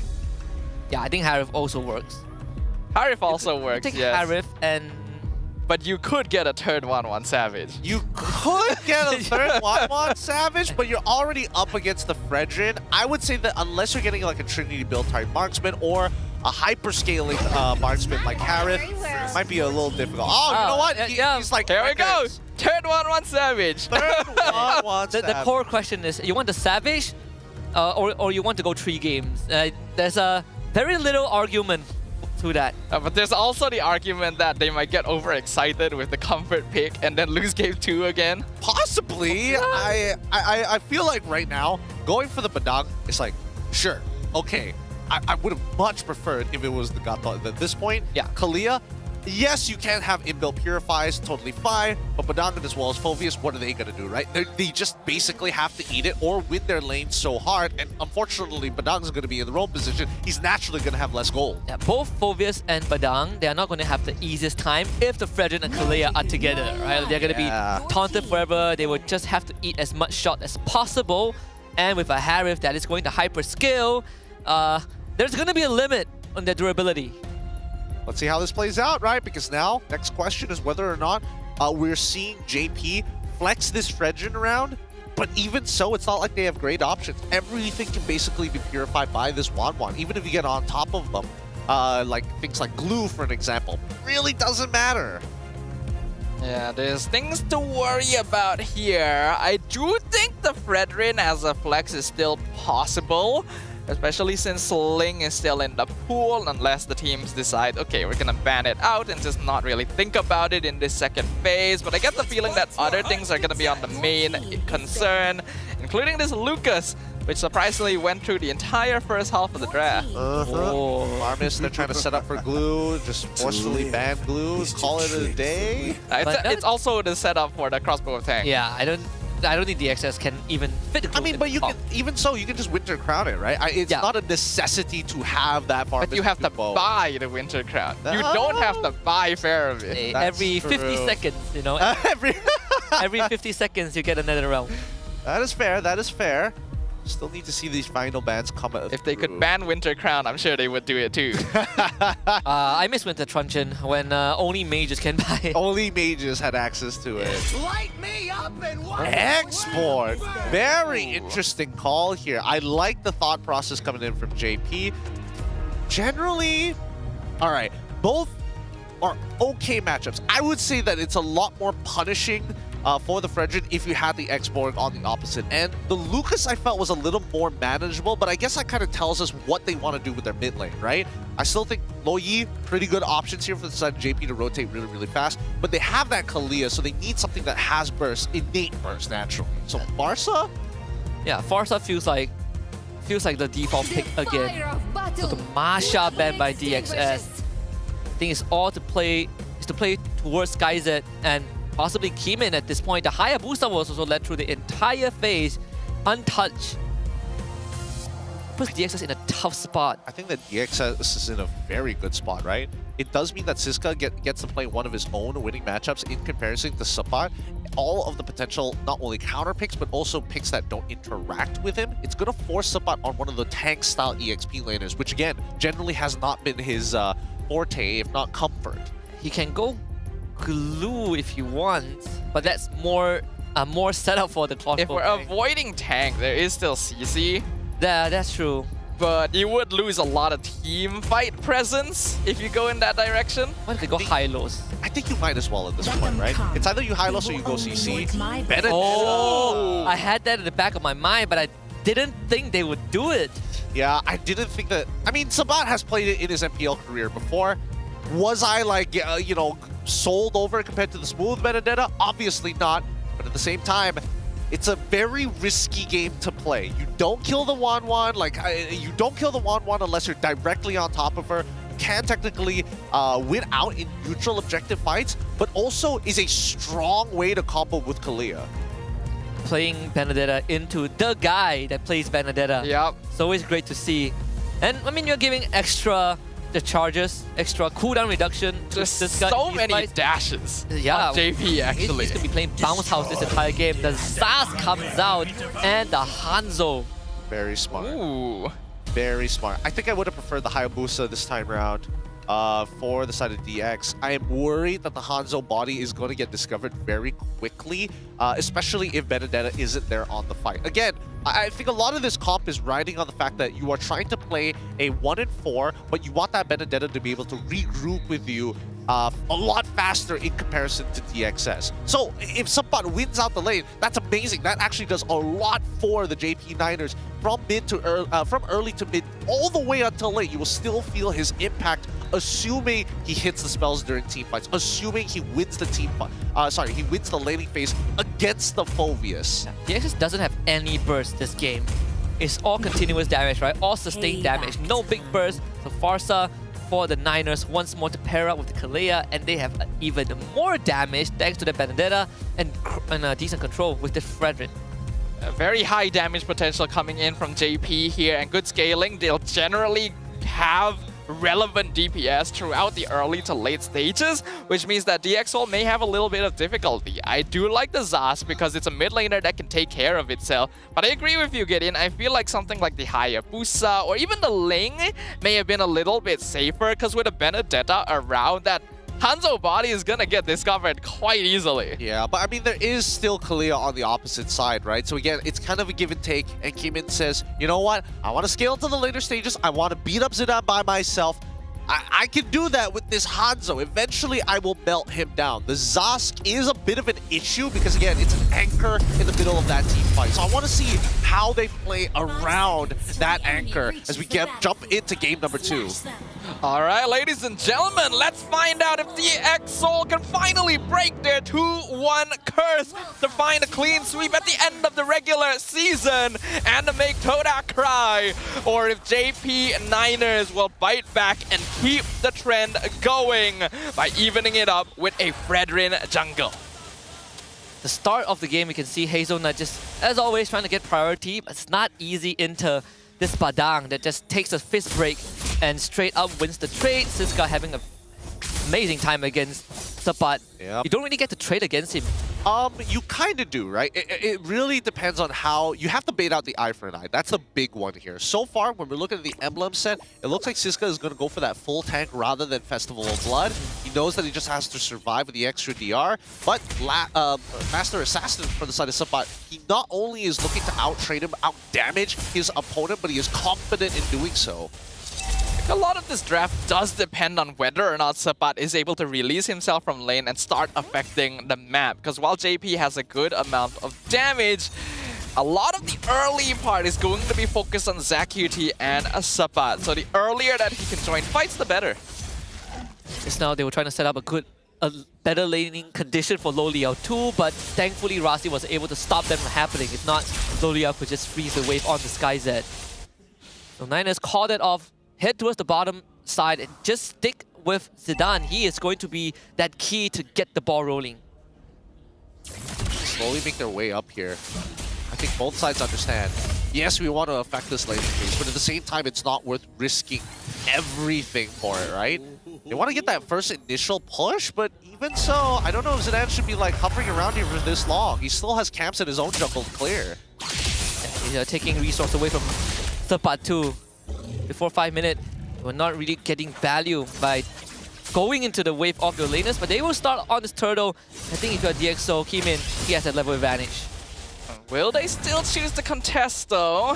Zidane gonna be standing in front. Rasi goes in, commits the fist break, doesn't have the crack. A beautiful flicker, knock up. Dark Wave cancels both. Sapat gets a double kill though. He returns the favor and Zidane secures the turtle. It's 1 for 2 and JP gets the objective. If I just give him the great Petrify, Electrify, no blow, lethal ignition, all the damage in the world, Hazelnut will be safe from that. And it went way more poorly for DxO than I think they would have originally liked. The cash on the ZQT was great, but they lost core players, and sadly, Kimi didn't even get the objective. Yeah. They're trying to force it. The Purify removes the crossbow stacks. And Siska, why are you that deep, sir? 2 members of the X fall again. Guys are not paying attention to the mechanics. Lo Liao said, Purify, you can never commit to that. Really, really unfortunate there. Really unfortunate for DxO. Right now, JP Niners still in the lead. How are they going to convert this? So far, Sapat has made his impact during that upcoming neutral objective. From this point onwards, finding scraps along the map and more... So I'm going to use the Dominator's Descent, dropping reload of this Leo is stuck inside, but he's able to dash away and crossbow of tank jumps to Zidane instead. Fredrin strike comes out, Sky's going to be knocked up. A break grab, he just barely dodges it, and Stowm finishes off the Fredrin. Here comes Kimin. He's looking for a snack, but he's not able to find it. Thank goodness Lo Liao got away, because that would have been that would have been really bad for Niners. Guys that not able to transfer the crossbow tank onto Lo Liao, but was able to get a kill on the Zidane, so that gives Kimin his first sight on the corrosion side, making sure that he always stays ahead of his Fredrin. This laning phase has been going pretty well for Sapat. Every single time. Just waits for the eye for an eye before even consider going for an aggressive shove. 12 seconds left on the clock. I think that the JP Niners, if they're looking for these bigger conversions, they might even consider going for like a straight-up invade against Kimin, right? But we haven't seen the scouts from JP Niners like try to track the camps. Oh, this guy got first item, Dominus Ice. He really just wants to hamper this Fredrin. But gonna be taking pretty aggressive positioning. He is a full level up on Siska, so this Benedetta definitely doing the job that JP Niners drafted it for. Rasi is gonna take the job of trying to choose them away, but Tsunami Slam pulls him backwards. JP Niners decide they don't want to fight this. Does come out with the Feather Airstrike in the end. Here comes the Hanzo as well. Sapat gonna be chased down. Kimin finds the snack he's looking for. It's a 1-for-1 trade right now. Both EXP laners are down. The Roamer is very low on HP as well, but Zidane in much more comfortable spot to take this turtle. The Fizz Crack finds it, secures the turtle for Kimin. Rasi sacrifices himself for the team. Wow, not bad. Oh, Guys, careful here, sir. He wants the last stack. you are playing too aggro, my friend. Oh no, no amount of Inspire is gonna save you. Lo Liao, he has Purified. That crossbow tank is never gonna go off. Skyzen needs to understand that. Second time he gets solo queued by Lo Liao. And that is not doing him any favors. DxO bail him out once, but they cannot keep doing that. And every time Skyzen has died, each time he has the Inspire. Oh, This guy gonna be jumped on. Dark Wave cancels the better airstrikes. This guy jumps back in, gets taunted away. Appraiser's Wrath crushes him into dust. And now Rasi forced to use the Fizz Crack just to survive, but Hazelnut's coming in as well. He'll be able to walk away, but his ult was wasted there. Whoa, first item priority, Brute Force Breastplate for Zidane. He wants to move fast, he wants to hit hard, and make sure that this train never stops. DxO, Siska and Rasi have surrendered themselves to the fate that they will just be punching back for JP9ers. Now, the eyes turn onto Skyzad. He is so far behind Lo Liao. yeah, he's dying twice in lane like that is not ideal. Oh, does Sabat take this? No, he does. He decides against it. Rossi is about to cut him off. I think very smart of Sabat here. It looked like low-hanging fruit. The enemy marksmen all by themselves in lane, but he was moving way too aggro for him to be by himself. So he is able to back off to the tower. Here's the Hanzo as well. He's gonna force the Electro Final Blow just to clear up the wave, and unfortunately I don't think Keemin's gonna be able to get ZaQT. See down with the build out, ZaQT survives. Bottom tier 1 also stands. In fact, Lo Liao and Hazelnut, they were teaming up together on the top lane. So that tier 2 comes on the siege. DxO, for once, will have to play reactive, right? JP9 is always a step ahead. Nothing much they can really do about this. Even for Stowm, right? As long as he doesn't have the Dominator's Descent, he's got to play extremely careful with the way that he's dropping down these spawns. Again, he needs to be an anchor that JP9ers cannot cross, and so far, based on the 3.4k lead, it's a non-factor until he has items. Oh! Keemin's is gonna use Hanekage to try and steal the turtle away, keeping himself there. But Zidane will still secure it. JP get another neutral, but the Fizz Crack connects with Zidane. He's under the tower. Predator airstrike comes out, dominates his descent, gonna eat most of it. And the final Infernal Pursuit finishes him off. Sabat gonna find Skyzed though. Petrify connects, and Skyzed picked up again. A killing spree for Lo Liao. These guys are really making some fundamental mistakes. They had no vision on where Sabat is. He tries to face check the bush like that, even with the Falls and Needles, that innate built-in Purify, you can only survive so much. So third death for the 1-1. JP9ers have gotten the best possible scenario, keeping this 1-1 behind. She wants to hit Power Spike by mid-game, but at this rate, Skyzad will probably never hit that Power Spike that he's looking for. Oh, but he does have at least a DHS, something to kind of keep him alive and more importantly, apply some damage towards Zidane. Looking at the full item list, second item wishing a lantern for the side of Stowm. Not even T2 boots are part of his concern. Golden Staff finally completed by Keemin, so he's one item away from actually having the Trinity. But on the opposite end, still one item and 2 components for the side of Zidane. And we see that ZaQT decides to go for the Bloodwing still. Man, Skyzad is 2,000 behind, almost 2,000 behind Lo Liao.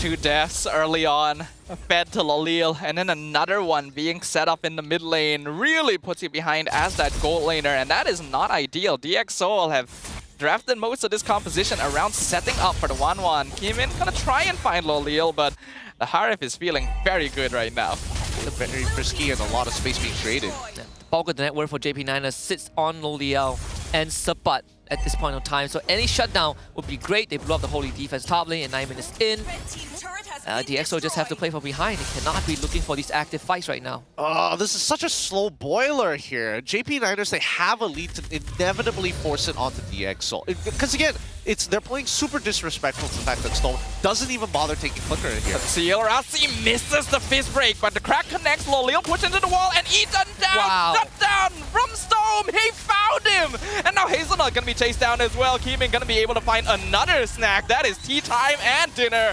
completed. DxO found the opening. 2 down. JP9ers will take the very first Lord of the game. I don't think Zidane's going to make it in. Look at that spawn. It is just belting him. That is great. Purify might work against 1-1, but not against a Hanzo. Keemin, he does have the killing speed. They found Zach. His crack onto ZaQT. Looks like Keemin wants tomorrow's breakfast as well. ZaQT will be able to fly away thanks to Zidane. Sabat gonna clear up the mid lane, but all of a sudden, DxO finding the space on the map. Almost a 3k goal swing again for DxO. Lord spawns, bottom tier 2 stands for them as well. They finally clear out the top tier 1. And Keeman, he has a killing spree, so he is only going to get stronger the longer the fight persists, as long as he can reset it with kills. And speaking of, he's going in again, looking for Lolil, not even on the Whoa. Chris Crack! Feathered Airstrike comes out, zones out DX Soul, but they're actually okay with this. Stowm a bit too deep in the backline. He might be stuck here. Sapat gonna punish him for the overextension. And that's gonna be the only kill of the fight. Interesting. I mean, it was a pretty good engagement coming in from the side of Rasi. He caught 3 people in there, all of which didn't have battle spells, so there's really no escape. Generally, I would have imagined that Keeman was not going to be able to get some significant damage, but I think that it's a little too late, right? It's coming to a point where that Trinity is now making all the difference. I think the sequence was wrong, right? Rasi needs to go in first before Keeman joins the fight. Yeah. He lost the Hanekage, and then Rasi engages. So, yeah, the EXO kind of messed up on the sequence a little bit. Still got the bot lane tier 2. Now they need this mid tier 1. Feathered Airstrike gonna be used to clear the wave. Also do a significant amount of poke damage to SkyZ. Needs to be a bit more careful with his positioning, but now the net worth is actually even. All the lead from JP gone. Yeah, nothing much they can do about it, but it's fine in terms of scaling. Both sides scale pretty decent in this game. It'll eventually even itself out, but it's about impact, it's about execution so far between the squads. I think that right now, I'm most looking forward to Sapat trying to catch 3, maybe 4 people with the Electro Final Blow plus Petrify. There's one person who can manipulate the side waves. It is Sapat, right? It falls into his jurisdiction for DxO. They don't really have the same luxury. Maybe SkyZ is the Keeman's the other one, but generally they don't want to be the person to do it. So JP9ers, they play their macro game, split DxO apart, especially set up this long lane for the next Lord, which Sapat is going to be doing. As they control the battle lines, especially around the riverside, both teams are extremely cautious. They're only respecting the space that is necessary within their own territory. The waves, is it even worth going for a proxy at this point if you are Sapat? I guess it's okay, but that probably on the next wave that's going to be spawning out. Lord is coming back up in 10, so I don't know. I think that Hazelnut, unless he flickers in and finds a big catch on maybe Rasi, maybe Stowm, it's going to be a tough one. I think it does still come down to execution though. Fizz Break will connect. Hazelnut not able to find the target, and Rasi flickers away, but Tsunami Slam gonna pull him back into the rest of the team. And here comes the Electro Final Blow. Doesn't really find anyone though. Rasi will eventually be melted away. SkyZ finding Lolea. Keeman with the killing spree. JP9ers are being melted away. It is a 1-for-2 trade. DX come out on top. Man, they sit on top of the dominance of the Descent. SkyZ free hitting. And of course you have Keeman just ripping them to shreds. Second Lord for DxO. Holy Crystal for the Zaz. JP9ers, I think the timing is slowly, the window is slowly closing for them. As Lord falls into their hands, the siege doesn't look that great. I think that as long as they can keep finding value from Keeman, he's already level 15, so his ult is very, very short. Yeah, cancels it out every single time. Dominators, Descent even committed. They're looking for Zidane, not able to find it, but they do get the mid-tier 1 in exchange, and I think that's very worth it. Hazelnut, he just bought the fleeting time at around 30.5 minutes. Again, the timing, not really the best, right? You get that fleeting time, but when your team is in a position where they're not actively getting the kills to make use out of that item. So we're falling back into the same situation as game 1, where Niners have items that is meant to go fast, but they're not capable of doing that.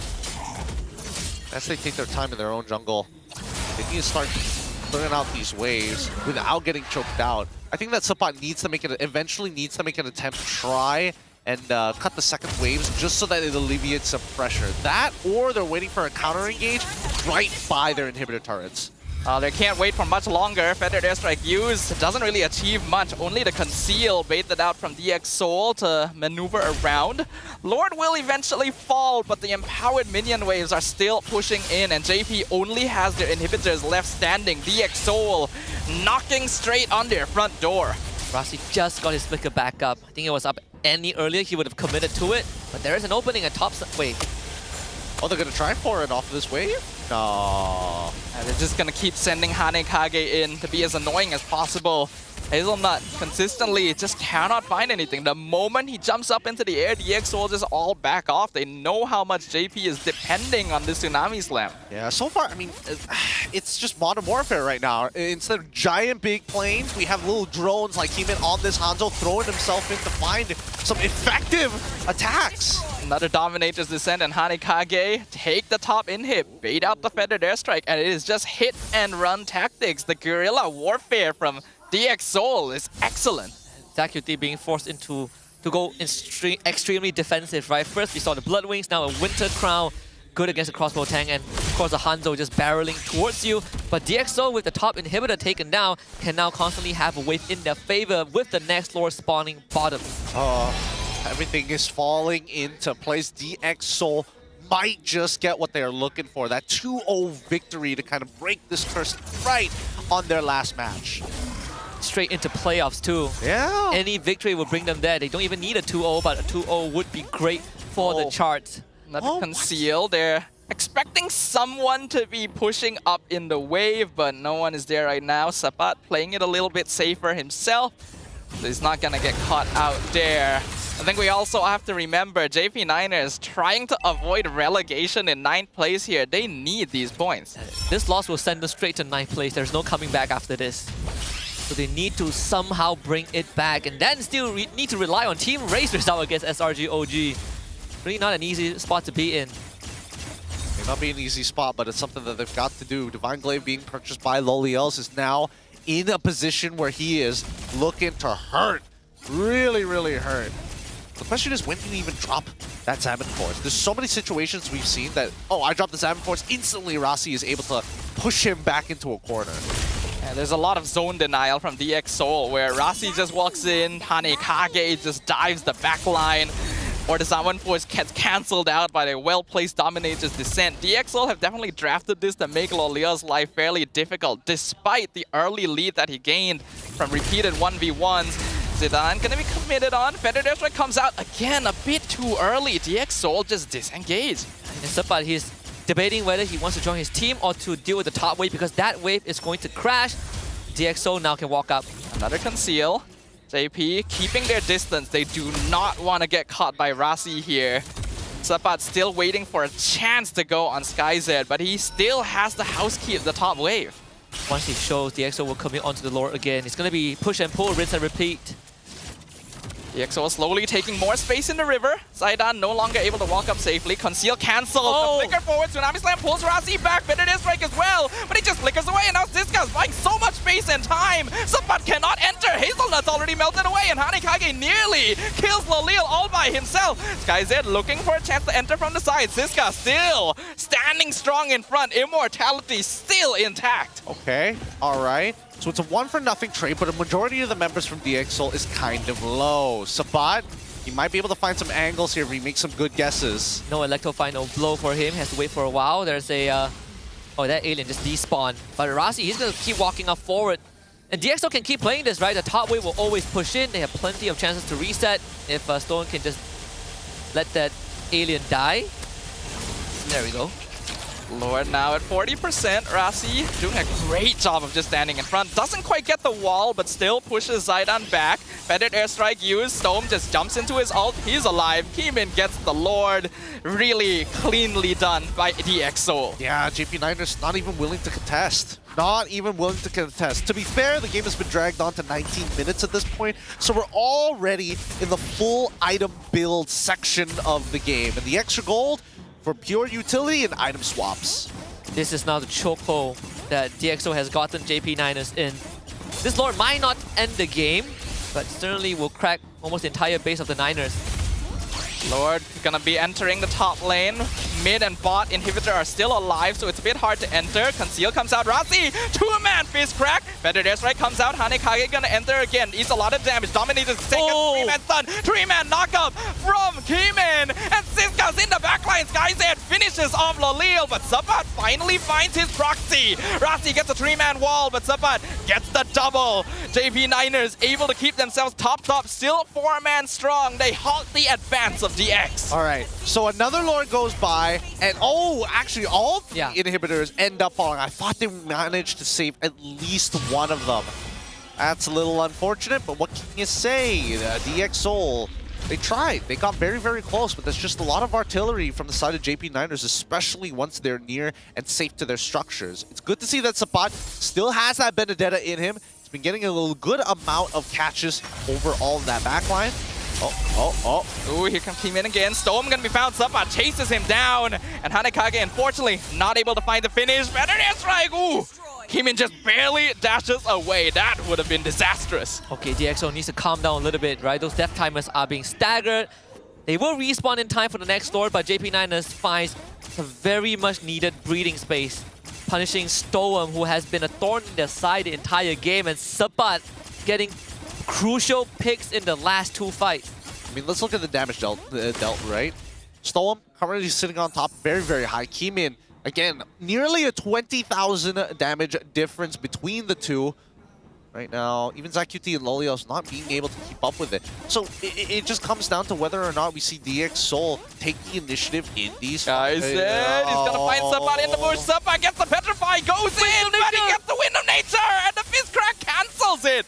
Somehow neither die, but the Tsunami Slam gonna find Kimin's real body, throws him back into the Feathered Airstrike. Lolil picks up the shutdown. JP Niners are fighting back. Yep, finally their pickoff composition is going in their favor for once. For once, Sabat has got some legitimate damage, but that does mean that at least for the upcoming fight, SkyZ does not have Winds of Nature. I think if you're DXO, you might have to just concede the Lord and play defense. All that effort the past few minutes now amount to nothing as we have Zorn in the crowd. The fight breaks out. Dominator's descent. Lord dropping low. Zaidan will of course be able to secure it. Rasi trying to flank from the back with SkyZ, but not really able to find the target.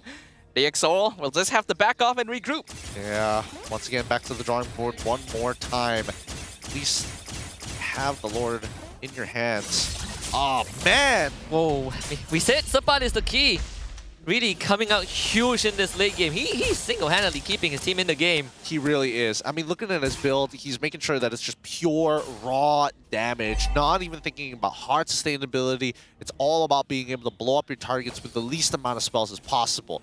Endless battle, Malefic or Hunter's Strike, Sea Halberd and Heptaseas. He's got all the blades, my guy. No more shoes on Sabat. He is all for that DPS. The faster he can burst down his opponent, the less JP Niners will have to worry about. That Lord now going to be pushing up top lane. DX Soul still has all 3 inhibs standing. It's just a question of how many JP will be able to take. They don't have the best wave clear to deal with the Lord either, so there's a good chance JP gets all inhibitors. And maybe one good pick-off, one last Electro final blow from Sabat will end the game for JP to bring them to game 3. I think that Siska at this point has to be the one that makes contact with Benedetta before she makes it into that back line. And then start walking up once, start changing, pivoting your direction to the front line once Rasi is able to catch maybe 1, if not 2 people. Very well set up by Niners. All 3 waves synced up. They're looking to do maximum damage with this Lord. SkyZ is going to start working on the Lord, but this Conceal is going to force him away. Better airstrike. Wow, one hit. Half HP on SkyZ, but he is able to walk away, and that means there is no Farsa ult to worry about next. The Lord will collide. Top inhibitor will fall. Rasi finds one Fizz Crack on Lolil, but the team's not really ready to follow up on it. Zaman Force already used. Lolil a bit too deep! Lolil, you are too deep! He's somehow able to dash away, though. Winter Crown comes out on top of Siska. He also buys the Immortality. Kimin now looking to re-enter the fight, but Hanekage will be burned away. Sabat still holding on to Electo. Doesn't find the Petrify he wanted. Wind of Nature cancels it all out, but Feathered Airstrike is back off cooldown.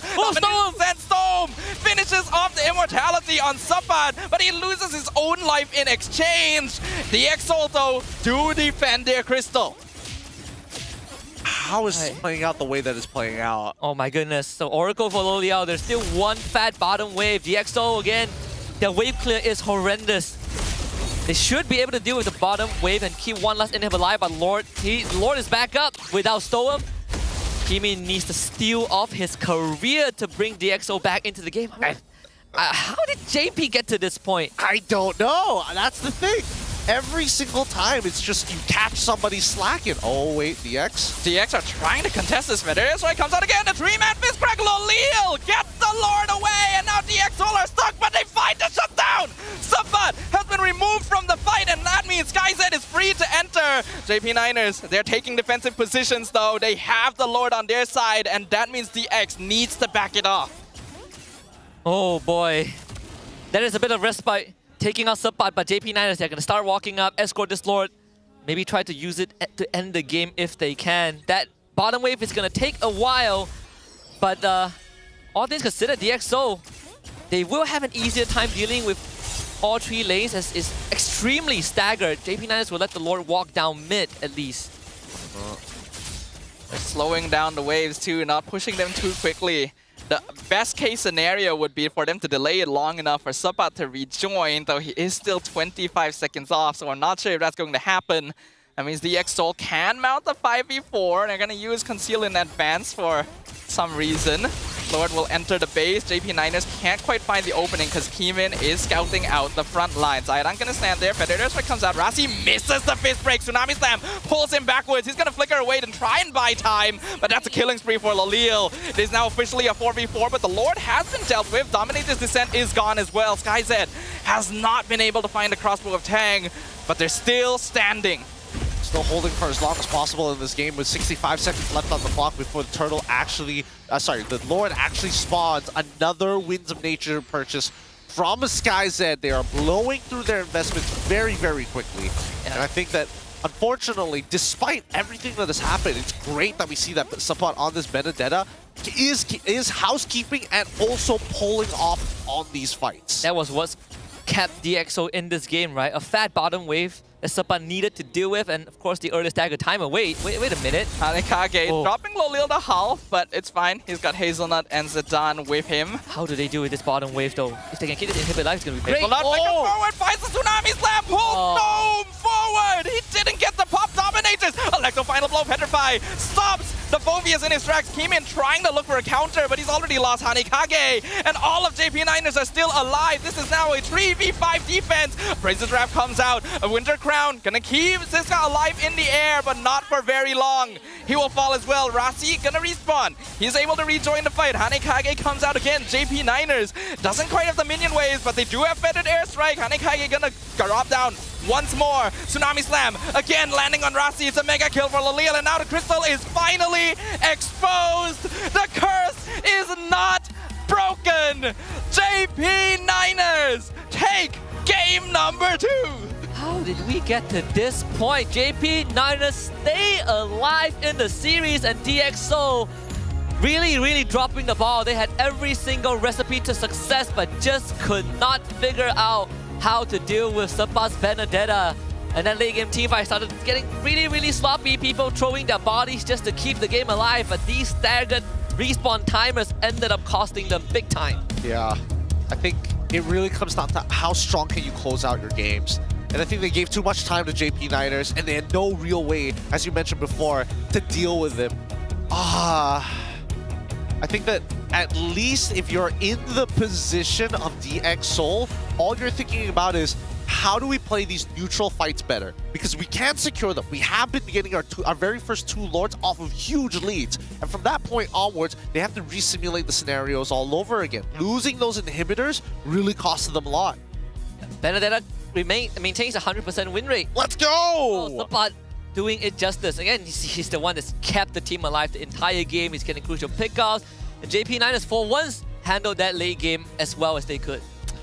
For once, it still wasn't the cleanest. The game was won off of a multitude of mistakes off of both teams, in fact, which delayed it way longer than it needed to go.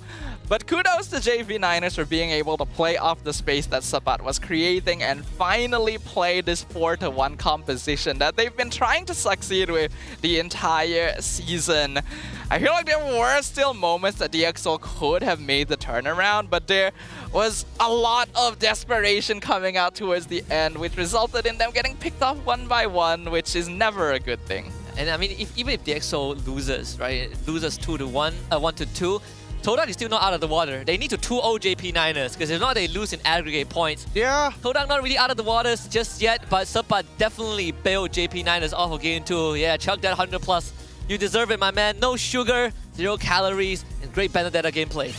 Oh, let's look at our MVP once again. I can't believe he got away with this. I'm going to be perfectly honest. He got away with a lot on this Benedetta because, again, it really boils down to how you utilize the eye for an eye. Everything else is straightforward. Being able to dash, being able to drop your ult on top of the Petrify. The micro mechanics is mildly annoying for Benedetta players, but that's what makes her really unique. She closes the distance very, very well, and I think that I gotta give it to Sepat. He played a strong laning phase, especially against Siska. He was consistently clearing the waves against him, sometimes even under turret, and minimizing that damage when you're up against Phoveus, who has continuous ways of proccing his passive just because of the way that you dash around the map. Yeah, I think Sepat played just a really clean game here. His laning phase was solid, and then once he transitioned into the mid game, he was the one getting the important pickoffs and splitting the fights to make sure that JP Niners could stay in the game despite being behind. And his consistent macro play and housekeeping made sure that JP could still stick around to contest neutrals, even when waves weren't necessarily pushing in their favor. In fact, it forced DX Seoul to have to split themselves up to make sure that minions didn't start hitting towers for free, and that is where they can really start taking advantage of individual pickoffs. Yeah, taking away map control from DxO was a huge boon for Niners too, because DxO ended up having to funnel all of their resources in a straight line. Kimin no longer have an off angle to jump the back. SkyZ no longer has an off angle to unlock the crossbow. Tank makes the job of Zidane and ZQT so much easier to just keep DxO under control. Yeah, man. I believe they got away with it. Almost a 30-minute game. Almost a 30-minute game. Niners stimulating the DxO special, right? Coming back with 0 inhibitors and 2 evolved lords. Oh, I can't believe this. Yeah. I actually cannot believe this. Yeah. Hey, some skibbity memes and some brain rot gameplay. This one is a perfect balance of both. Yeah, it is a perfect balance of both, but just the mis-executions, right? From the side of DX Seoul. I think that's what really hurt them this upcoming game. They built up a lot of confidence, and then eventually they completely forgot about like certain mechanics, like Hazel just flickering on top of you just because he can.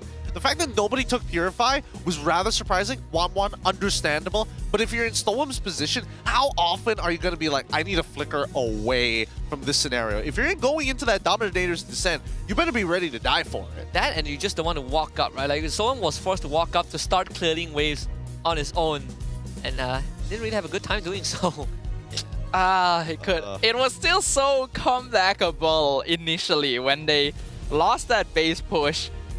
Like, okay, you know, you dropped a few bodies, but you got every inhibitor in exchange for it. That is very worth. That is perfectly fine. Just regroup, get the Lord again, push again. And then they keep getting caught. Yeah. They started staggering cooldowns, which meant they couldn't actually take team fights, and JP Niners just kept pushing forward and forward to get more of the map, and then DxO all of a sudden can't really do anything, and the game just ends. I think we can pinpoint that turning point, which was SkyZ clearing the top wave, face checks into Sepat, survives, but it costed Keemin's life. And from that point onwards, JP Niners got the Lord, and they ran with it, they never looked back. Yeah, this is why I was a little concerned, just a wee bit concerned about the Hanzo. Like, the amount of time you need to scale is pretty abysmal. And most of the time, your targets are going to be backline heroes like Loliels or even ZQT, Farsa or Harith. Either or kind of doesn't matter to you. But I thought we were eventually going to see that 1v1 where he can chunk down Zidane on this Fredrin. Regardless, Loliel's going to be our carry as well as the rich guy. He played a strong game this time, winning out his lane, especially against the Wanwan. Of course, we have Hazelnut as the best wingman position with 13 assists, and Zidane as the big sandbag. 261,000 damage absorbed. Definitely in time. I really thought Hazelnut was never going to be able to utilize it, but it paid. Somehow it paid off, and Loliel, I think, being the biggest winner this game, aside from Sepat, just off of SkyZ's mistakes, right? Back-to-back deaths in the lane, trying to force a crossbow tank that was never going to go off. Yeah, those first few 1v1s from SkyZ are the clearest example of overheating I have ever seen. It presses fire. It's like, I am hot stuff on this 1-1. 2 savages with 1 game 1. I can easily beat this Harif in lane. Forgets Purify exists. Innocent put me in S tier. Rough calls me Super Z. I am about to clap. Even now, QT puts him slightly higher rank, I think. Yes. Yeah. Oh boy. I mean, let's look at the highlights and see where these potential mistakes could have been coming through. Because I would have imagined that Rossi would be able to peel like so much longer, right? Like you're walking up, just again, every single time you're trying to catch more than one target. But there's also the peeling aspect about Rossi that we didn't get to see too often. I think this one was also, I think we didn't give ZachQT enough credits, right? Every single feather airstrike means that SkyZ cannot join the fight. No SkyZ, no crossbow tank, and I think someone just kills him with the lethal ignition or something towards the very end, which saves the game. And then Niners, this was a pick off onto Keymain that resulted in a Lord for the Niners. And I think this mid lane fight was also very forced by DxO. They didn't need to do that. Yeah, they really didn't. I think in terms of like the conditions for the decision was a little scuffed, but regardless, considering the JP Niners were playing more of that push and pull, I feel like they just adapted better once we started bleeding into the 18 minutes. There's so many things that could have been done differently. I'm watching back the highlights and I'm feeling really disappointed because I thought this was going to be it. I thought this was going to be the beautiful epilogue to a wonderful story. DxO finally breaks their curse to end their first season of MPL. But sometimes stories don't have good endings, and now it is up to them to see if they can get that win to continue pushing themselves forward into the playoffs. I can hear the script writers just changing their headlines. Like, oh, DXS breaks the curse, and they have to just wipe it. Oh, They're already halfway done with the poster. They've got graphics alongside with it. Yeah, no, it's pretty difficult. I think that both of these teams, they have there's some clear flaws, but it really just boils down to whether or not they can make a decision fast enough. If not, get the team on board with a two-step plan of like, we engage first, secondaries have to either slow them down or make sure that if we end up failing, that we at least get one back. There were clear moments where DXS were operating individually, right? Like, yeah. Like the combos were not really connecting well. I think the mid lane dive, Keymin goes in, Hanekage expires, and then Rossi was like, it's time to fight with no damage. So I think, again, gotta tone it down. The overheating definitely. Like, it's so obvious. It is so obvious to see. It is exactly what happens in our ranked matches as well, right? You are leading for most of the game. You think you're hot stuff. No matter what you do, you're probably going to win fights. You're probably going to get kills. Oh, they picked off some of my teammates. It's fine. I'm strong. I can stop them from pushing my base all by myself in the mid lane. And then you keep throwing. It did not need to happen. I think it's the Inspire effect. Usually people who take Inspire have that like built-in switch that when they press Inspire, it's a fight to the death. Yeah, it's a fight to the death. It's a fight to the death. Like, it's called Inspire for a reason, right? Yeah. Don't worry, these 8 auto attacks are gonna matter. Trust me. I'm gonna get all my health back from this. Goodness. Again, it really just boils down to the draft. I think that we need a simple draft. We need a simple draft execution from the side of DxO. If they keep it complicated, and more so want to win in a way where they get this 1-1 each and every time, they gotta get the right situations as well. Because it's not like other than the Kalia that they were too worried about staggering. Are they worried about even getting caught by the Fredrin? Because if you're the 1-1, you should already never be caught by the Fredrin. Actually, they could have also pivoted to a Lucas in the first 3 picks, right? Lucas was banned out 4th by the Niners. Maybe they saw the Fredrin and they instantly thought of that Sky's at 1-1. Well, they did. Didn't really work out. Because that's what happened with me too. I saw the Fredrin and I was like, they're gonna pick 1-1. And like, it's so predictable. Yeah, we saw Sky's and we were like, okay, yeah, he's gonna go 1-1, right? And he did get 1-1, but probably one of the more underwhelming 1-1 performances that he has had in the regular season. He's gonna do some push-up after this for sure. Like those 2 solo kills, 20 push-ups. That's 20 push-ups. Messed up. You played it perfectly in the last game. Second game, not as good as we wanted to. How do you go from 5-0 to 0-3 in the game? He took all of the 1-1 luck from this game for his savages. He employed it early. Oh boy. This is what happens when you accrue depth. Yeah, a lot of time we go to game 3, you see Coach Steele's face is a progression of, okay, game 1, let's keep it simple. Game 2, oh my god, we lost. Game 3, now I'm stressed out. Poor Coach Teo, man. How many years is this man gaining every single match? So out of 24 games, they played 23, including this one, this regular season. Oh. Yeah, the only one they didn't play was the... Let's point out some issues with JP as well, because there were still some issues. Mainly, this team plays way too close together for that early game. Well, I mean, they kind of have to with the Fredrin, right? Because Yes, you've but got, like, what? How many really rounds? close, like unnecessarily close. There's situations where they could very easily like leave Lolil behind to just clear a wave real quick, but no, he has to follow the team. And they never extend past the river. You will notice that the first the early game, never go past the river unless they're 100% sure they can, or they have like 4 people with them. Or both. Loose. I think that's the mentality still, right? Yeah, keeping it loose, keeping it real, right? Gotta, again, if they do end up with the same Fredrin comp all over again, I think there needs to be a better matchup for that gold lane. Having a Trinity is always nice, but then when you're up against a Harith, there's just an overwhelming force on the other end. And I'm hoping that they do change sides, but we'll see. We might see them ego it out in the drafting phase and just say, one more time, we can do this all over again. And even the Moskov is not too bad of an option, right? Like if they stick with it. Yeah. See if Theo stops overcomplicating it. I think you keep it simple like how they did in game 1. Very straightforward, very direct. You know, very direct team fight comp.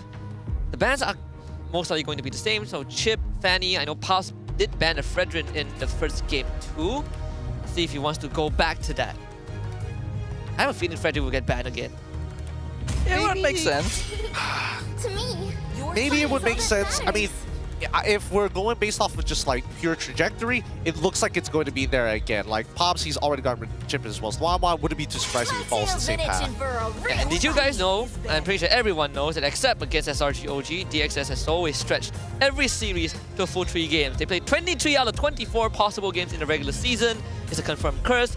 And SRG OG is the only team that broke it by beating them 2-0. Production were definitely waiting to pull that out. Like the moment game 2 happens, like type it out, type it out. Oh yeah, for sure. Some of those content had to be pushed out, right? Just gotta have it. Just gotta have it ready to go. Just ammunition ready to be thrown out here. They're taking a long time for the side of Coach Theo. I mean, it's not like they haven't played this particular draft before in this particular sequence. They're still doing their push-ups. They're trying to catch up on it. We gotta catch up on it now before later. So stick with the Baxia ban. Oh, this right. Pops okay. Fredrin open. So that means they can actually first pick Kimmy. They can actually first pick Kimmy, you're right. always Let's on go. the way. So Theo bans on the Matilda. You don't want to first pick the... Wait, Kimmy or Harith, right? Like JP, they love the Harith first pick. They do love the Harith. But at the same time, he could technically play the Kimmy as well. It is perfectly set up for Kimmy. You go Kimmy here. And I feel like there's still a very good chance you get Harith afterwards too. Yeah. Ah, you say that. Magic is my life. I think you're trading Kimmy for Harith. I mean, there's a chance. I don't remember as guys are playing too much Harith. I wouldn't put it past him either. Yeah. I think it's a possible trade. You definitely won't have both on the same team, that's for sure. I mean, the discussions are getting very deep here. We've already waited all the way down to the wire. 12 seconds left on the clock to make this first pick actually happen. I mean, they've got to settle the score. Time's running out. Lola leaves it up to fate. Give me whatever pops. Whatever pops up first. And a first pick Fredrin. Really? Wow. Yeah. Wow. That's what the 1-1 ban was for. For real? Because it makes DXS think about Trinity style marksmans, right? Anybody who can abuse the Trinity or just locking in the carry in general. If you go for the Harith, it does take a longer time, and by then, how much damage has your team taken because of the Fredrin? That, and also without the Kalea, you are not worried about Fredrin getting isolated and blown up before he builds up his energy stacks. Also true. If they want to run a Harith comp, Harith or Kimmy comp, they better have someone that can really control the Fredrin. I think the Madang is okay to a degree. Again, everything comes in degrees. Oh, they're gonna go straight into Whoa! Huh? this early on? Kimmy makes sense. Glue that's early? Pharamis looks very juicy now. Okay, wait. No, JP is gonna Pharamis and then DX is going to Valentina. That's the plan, basically. I don't know. Does that make it any better? I feel like it doesn't really make it that much better. Yeah, if every time Pharamis sees glue, he's gonna pop. And you could still go Vexana instead. You could go Vexana, Either or is fine, but I think that the glue definitely was a bit of a mistake from the side of DXS, unless they know for sure, or they're willing to roll the dice against JP to say, we want you to get closer, because if you get closer, Kimmy's going to get more value once her passive activates. That is true. Of course, there's a Faramis pick and Ranger S. I don't know how this glue is going to play the game, unless he can stick onto the Fredrin, which is probably the most easiest target to stick on. I mean, it has to be like an insta stick, right? You cannot stay in that spreaded form. Whoa, they're not going Valentina. They have a plan, all right. I was thinking about the X-Boy, since it was previously banned out by JP in the second phase in preparation of the Fredrin. But this means that Valentina is going to get banned here. Oh yeah. Could be another case of DXS going for a composition that is not as clear-cut, right? Like a lot of things have to fall into place. And sure, X-Boy you can technically, you do with the Fredrin good, you can technically do with the NetherRealm, but it comes down to the timing of your last Sanity. When do you want to let it rip? Also, X-Borg is locked into the jungle. You can't flex it since glue has already been locked in. Unless you glue roam. Yeah, glue roam. Are we sure? No, I don't think you want glue roam. Not when there's a I was Faramis. thinking if JP banned out the Valentina, DXS could still pick Lucas. That's not true. Actually, no. That's correct. That's one way to actually play that route. With the ban, considering what the bans are right now, with the Moskov and as well as the Benedetta, as well as the Ling too, are they going to be playing a weak-sided gold lane, or are they going to switch Kimmy into the gold lane? I think there is a... Oh, wait. There's an argument for both. There's an argument for... They could run Hayabusa. Okay, wow. If they put Glue Roam, they can run Hayabusa, right? If not, they're looking for either... Honestly, I still... I want to say Moskov, but Moskov is banned now. I think they just want to set up for Farsa, right? You take Irithel. I mean, if they want Irithel. Iritel's not bad, actually. Let's assume the Kimmy is going mid.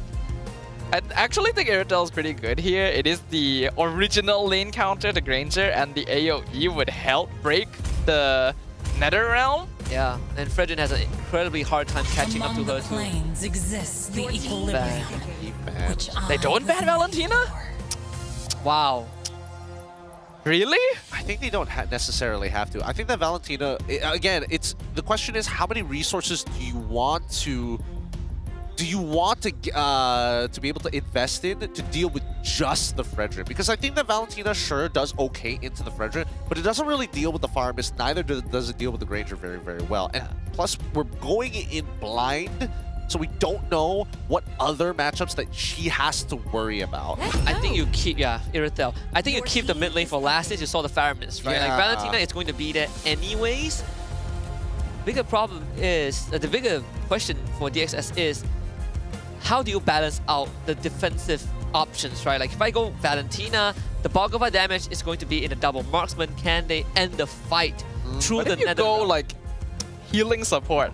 Healing support? I was thinking maybe Florin could fit that build. Oh boy. Florin is Angela would be good with Irithel. I don't know about Angela. Matilda might not be bad. Okay, I think actually Matilda's banned. Between the Angela and Florin, it really determines whether or not you want to play for the earlier stages or the later stages, right? And I think that either or, the early might be what they need.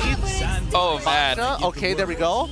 Khalid. Whoa! Right. So, speaking of early game, now they've got somewhat of a sustain, but more control with the help of the Khalid to kind of clear out waves and alleviate pressure from lanes at a quicker rate.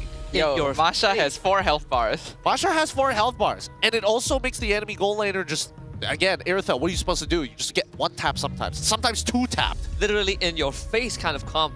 Stowm, I mean, Vexana is still not the worst pick. I still dig it. I mean, they need something that can deal with the Khalid. They need some crowd control. They don't really have the best crowd control either. Yeah, I think at this point you might as well take the Valentina, but instead they're gonna go with the Bandang as one source appeal on top of that glue. Oh wait, can't go Vex. I forgot. Yeah, Kimmy mid.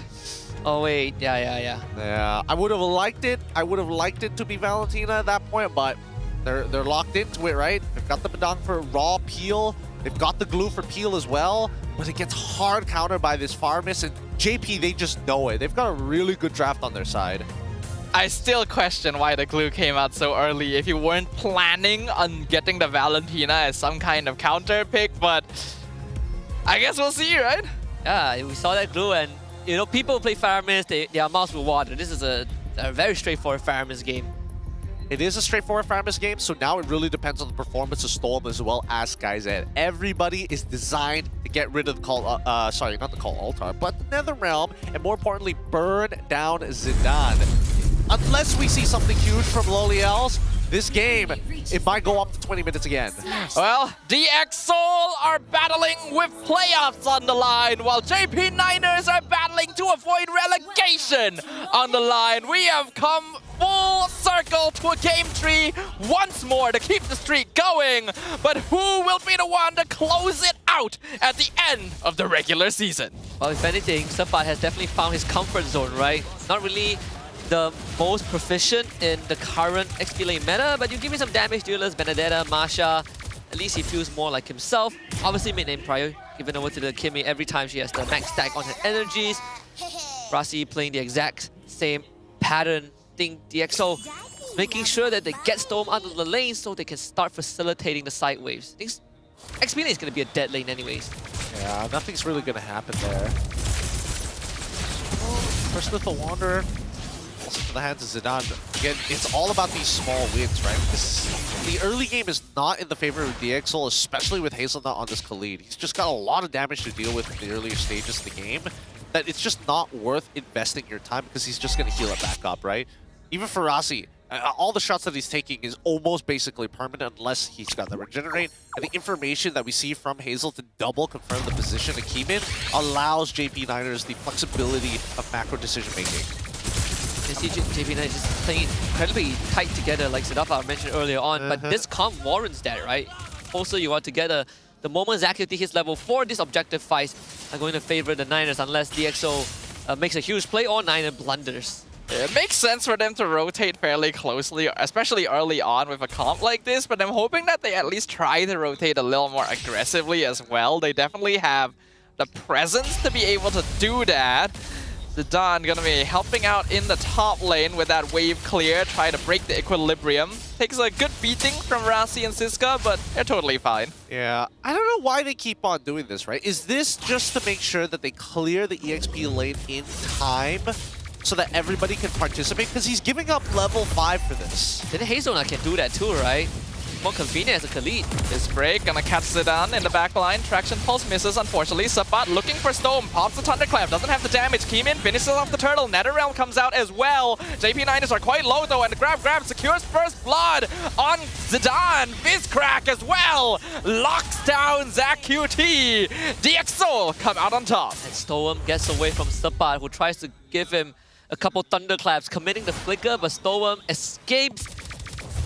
As much as Niners have the NetherRealm, if Siska gets the kill while his grab is still active on the target, he resets it. Chasing Lolil down, raising set. Okay, no commitment, alright. I'm okay with that. Hazel not flickering for it, sure. But Skyzed, he's already lost his battle spell. Lolios losing out his flicker is going to be a bigger wound for him, unfortunately. But it doesn't mean that the JP Niners can't influence the lane. I don't know. This early game is kind of weird for the side of JP Niners. I don't know why they're not getting Hazelnut, rushing to get Hazelnut to level 4 prior to the upcoming fight. Instead, they sent Zidane over. I mean, for all intents and purposes, they could have gotten Masha to start rotating to the mid, and then afterwards send Hazelnut to the top side of the map after they gain position through the mid lane. So, if it's Zidane, he's hanging in the lane a lot. Yeah, I don't know why. I really don't understand why he needs to show up like that. Some kind of buddy system. You just see the way they rotate. They always have to be together. The mid trio never goes anywhere without being somewhat close by, and I feel like that's limiting their potential overall. Makes sense that Hazel isn't really invading since it's an export jungle, but I'm not really seeing enough aggression from this Khalid roam. Yeah, no invades, and Xborg is eating good. He is 2 levels ahead of Zidane, which shouldn't even be the case, right? Like most of all, I can accept a level deficit, but this is a clear 2 full levels. It's going to be a slow roll from this point onwards. We'll see whether or not DxSoul is able to extend this lead, which I'm hoping that they can.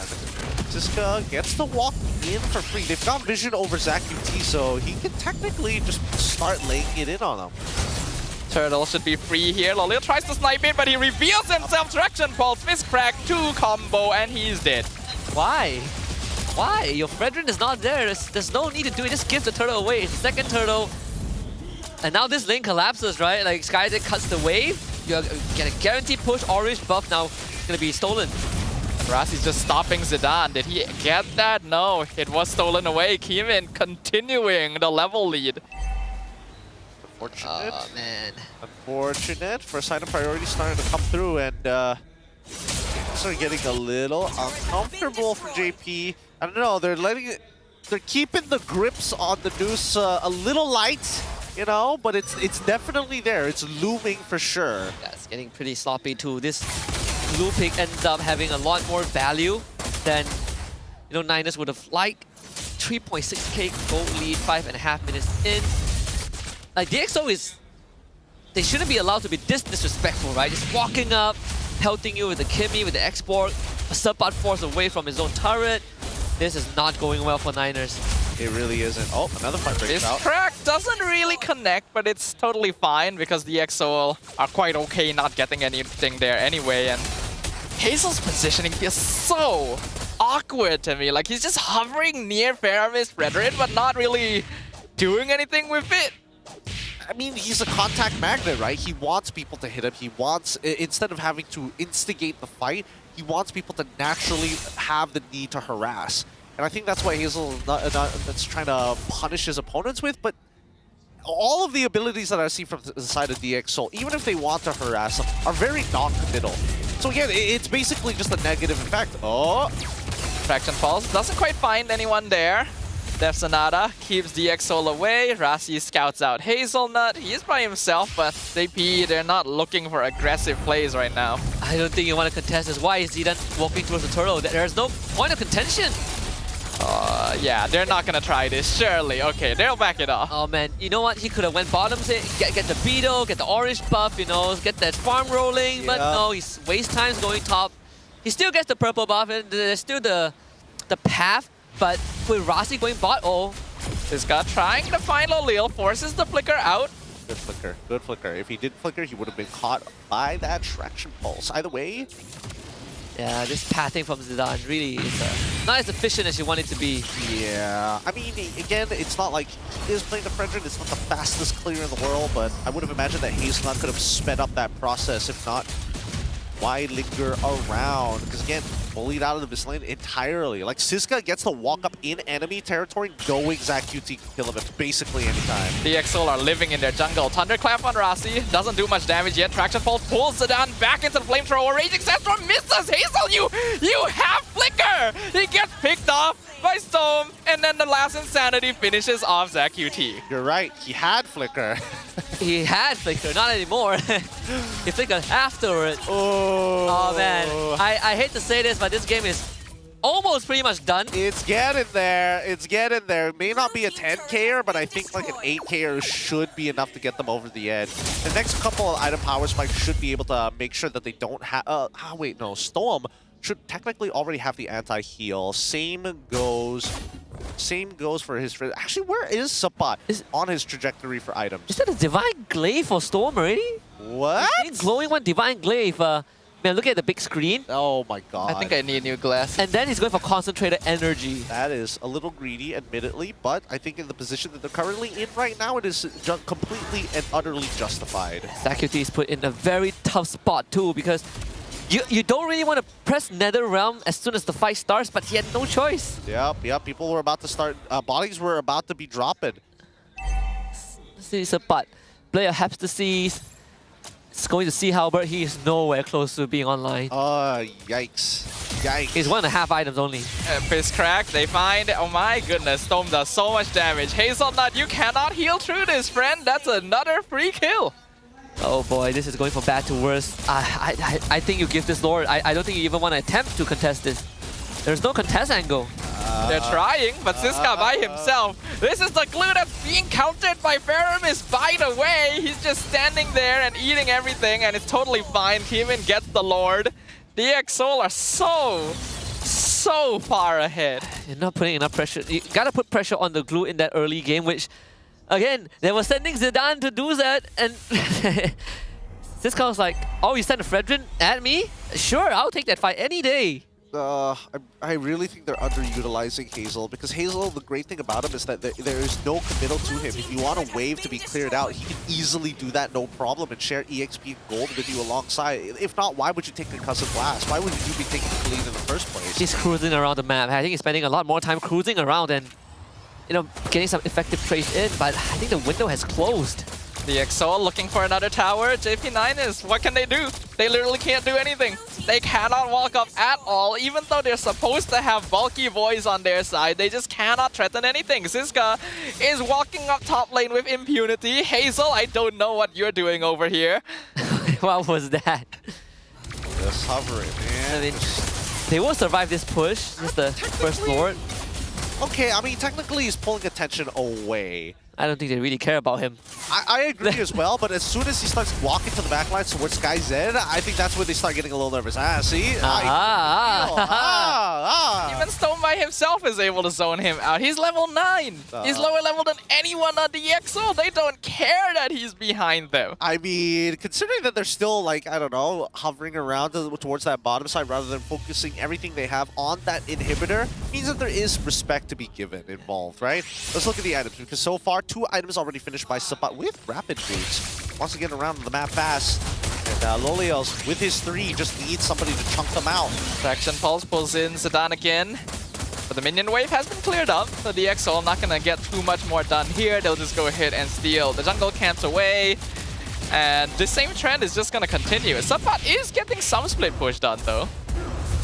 Yeah, has to force the recall. So I think this turret should fall in time. Yeah, it should get it. It's going to be rinse and repeat until the next Lord spawns. DxO really can do whatever they want at this point.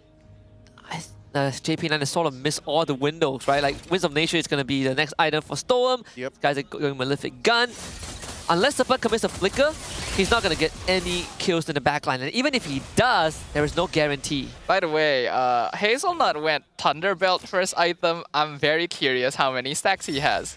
Because he has not hit anyone in the past like 5 minutes. Fist break, fist crack on Zidane. NetherRealm comes out, Traction Pulse locked him down. Zidane just cannot move and he's getting burnt down, but will eventually be able to back off. That's Lord. No NetherRealm for the next 40 seconds. DxO, they can easily posture at Lord, and Niners have no way to walk up. All they need is to put this Badang and the glue right in front of JP9ers and let the rest of the team do the work. Nothing to worry about though. Hazel's already on the job monitoring the turret positions as well as health. They're gonna try to force it. Fist crack. Loliel able to dash away from it. Zidane melts so fast. Oh, that's a good Appraiser's Draft. Takes Sky Z down, but he just heals back up. Lord is still alive. Raging Sandstorm to escape. Hazelnut is no longer in the fight. Keeman secures the Lord away. Look at the backline. Sky Z gonna be bursted away. Thunderclap actually finds a kill. The first kill of the game for JP9ers. And Hazelnut gets his 100th assist in his career off of that kill. Finally, some value being given, right? Not the Raging Sandstorm, that one completely missed. He used it to run away, but they were able to chase down SkyZ, who wished he had that Malefic Gun just a few seconds earlier. But no worries, just a 1,000 gold swing for JP9ers. DxO still has the second Lord. It's not enough of a conversion just yet, but we need to see how much damage DxO is able to apply with this Lord-empowered wave. It's either they get multiple splits, they get multiple inhibitors, or if they're willing to do so, actually fight underneath the inhibitor turret, cause a scuffle to happen, break the inhibitor turret after, and then at least ZaQT probably would have used his ult by then. Zidane might even be back at Fountain trying to go for a heal. Well, Lord just crashing in bottom. All the waves are synced up. DxO putting in a lot of pressure, but JPR doing a pretty good job of responding to it. Bot inhibitor will fall. Conceal comes out. Rasi doesn't quite land the wall on Hazelnut. He's able to back away, but the mid inhibitor will also fall. JP9ers literally cannot clear this Lord. They have like no damage at all. Top inhibitor will go down as well, and DxO are still pretty healthy overall. Rasi gets the fist break, finds Zidane. Here comes Siska as well. Netherrealm gonna be used. Raging Sandstorm actually hits people for once, but it doesn't really do anything. Sapa trying to find SkyZ, but he's all alone 1v4. And in the meantime, Siska is surviving everything. The Veramis counters glue, by the way. Zach QT gonna get picked up. Mega kill going over. SkyZ finishes off Zidane. Crystal is wide open. Hazel not gonna be able to heal past that one. Immortality is spent, but it is totally fine because DXO are just throwing their bodies in. The game is already over, and DXO take the victory. Hey, Rossi's got off the stage to head on over to say hello to an antagonist. The walk of fame for Rasi as DXO locks in playoffs, which means the 5th slot has been confirmed. JP9ers fall in the hands. DXO might be burdened by a curse, but it's not enough to stop them from moving forward. JP9ers will have to take a bow. And that means their chances of escaping 9th place relegation has also been extinguished. So many storylines concluding in this regular season. DXO earning their spot. Hey, we're getting rid of those loose ends. Even Coach Theo knows what they've just achieved. Heading back onto the stage, the DXS fans are out in those with the family, but most importantly, the most excited I've heard them in a couple of weeks. Ready to go wild, young and dangerous as they were known in MAL.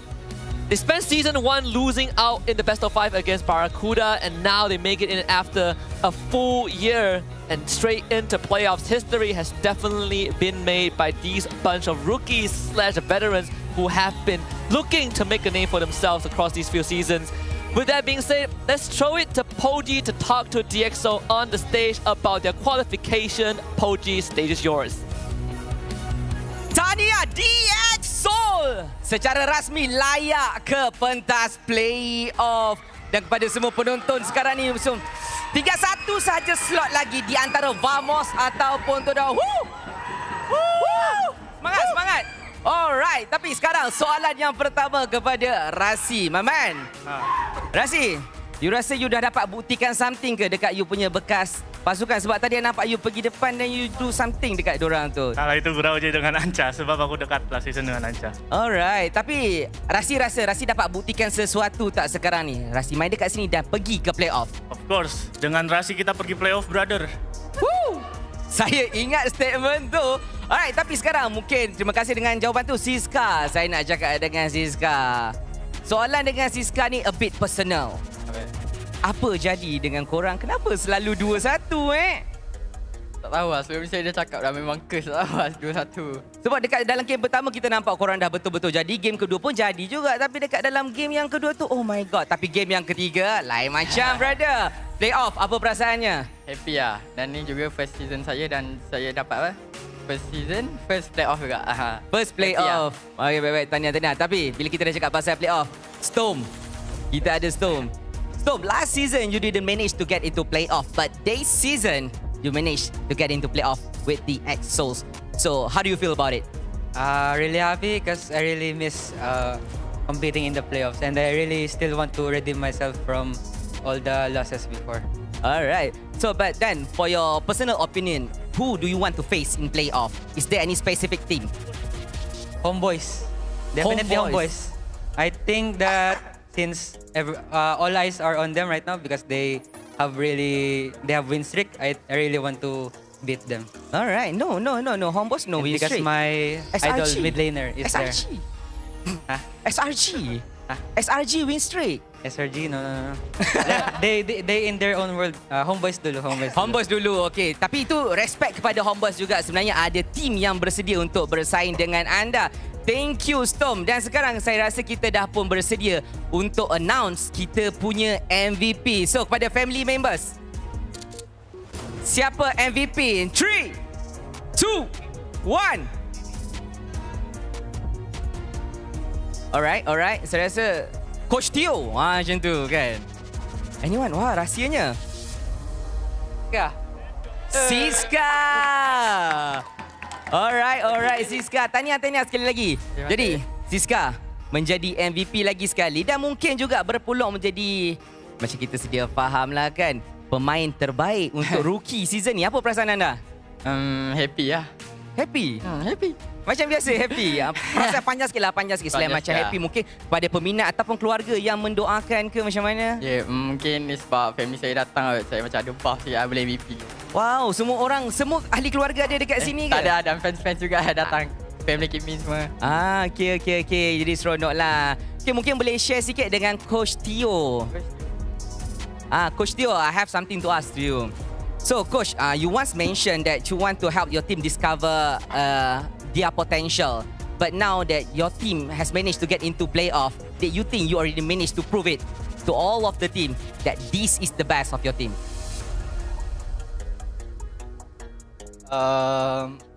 Even we qualified already in playoffs, I'm still not satisfied in my player performance. So, yeah, we're still doing our best to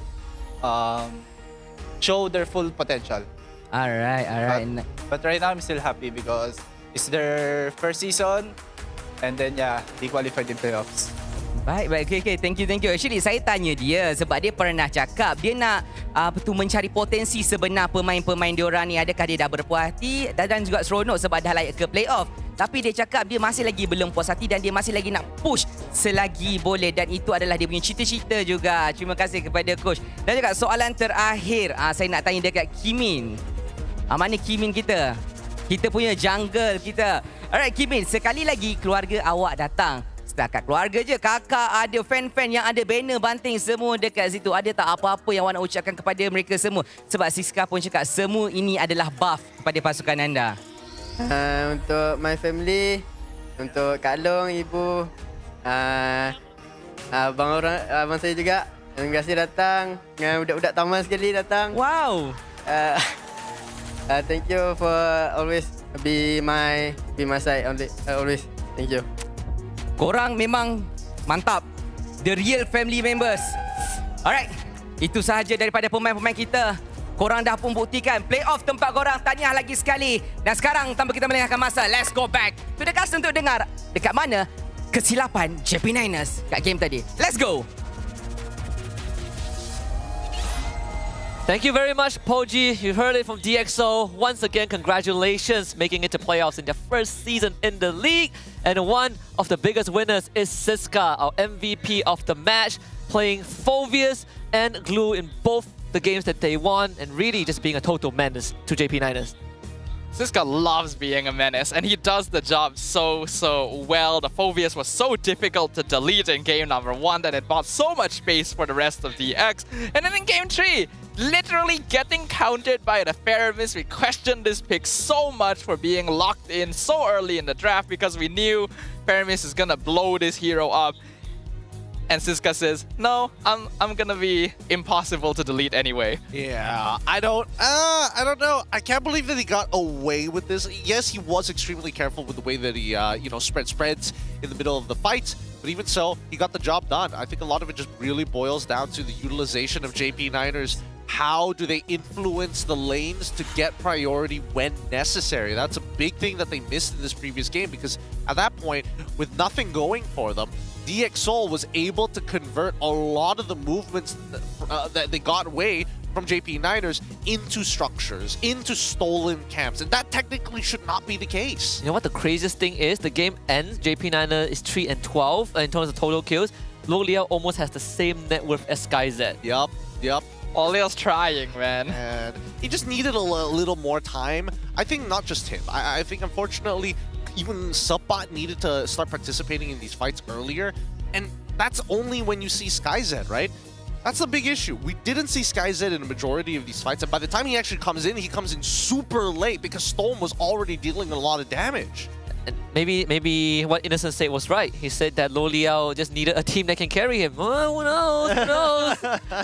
Well, they still have a best of 5 to play after the regular season ends. We'll see if Niners can keep their slot. But hey, Rasi advancing to playoffs last season with Niners, dropping out in 6th place against Red in the play-ins 0-3. Let's see if he can make it further this season. And not to mention, Stowm's last time in MPL Malaysia was being relegated with RSG MY. So this is a huge step forward, and I'm really happy to see the support that him and the rest of DXO are getting from the fans and their family for coming by and giving them the buff they needed. But this game 3 really was terribly played by JP9ers. I'm not gonna sugarcoat it. This was a terrible performance. I did not see Hazelnut's impact anywhere in the game. Yeah.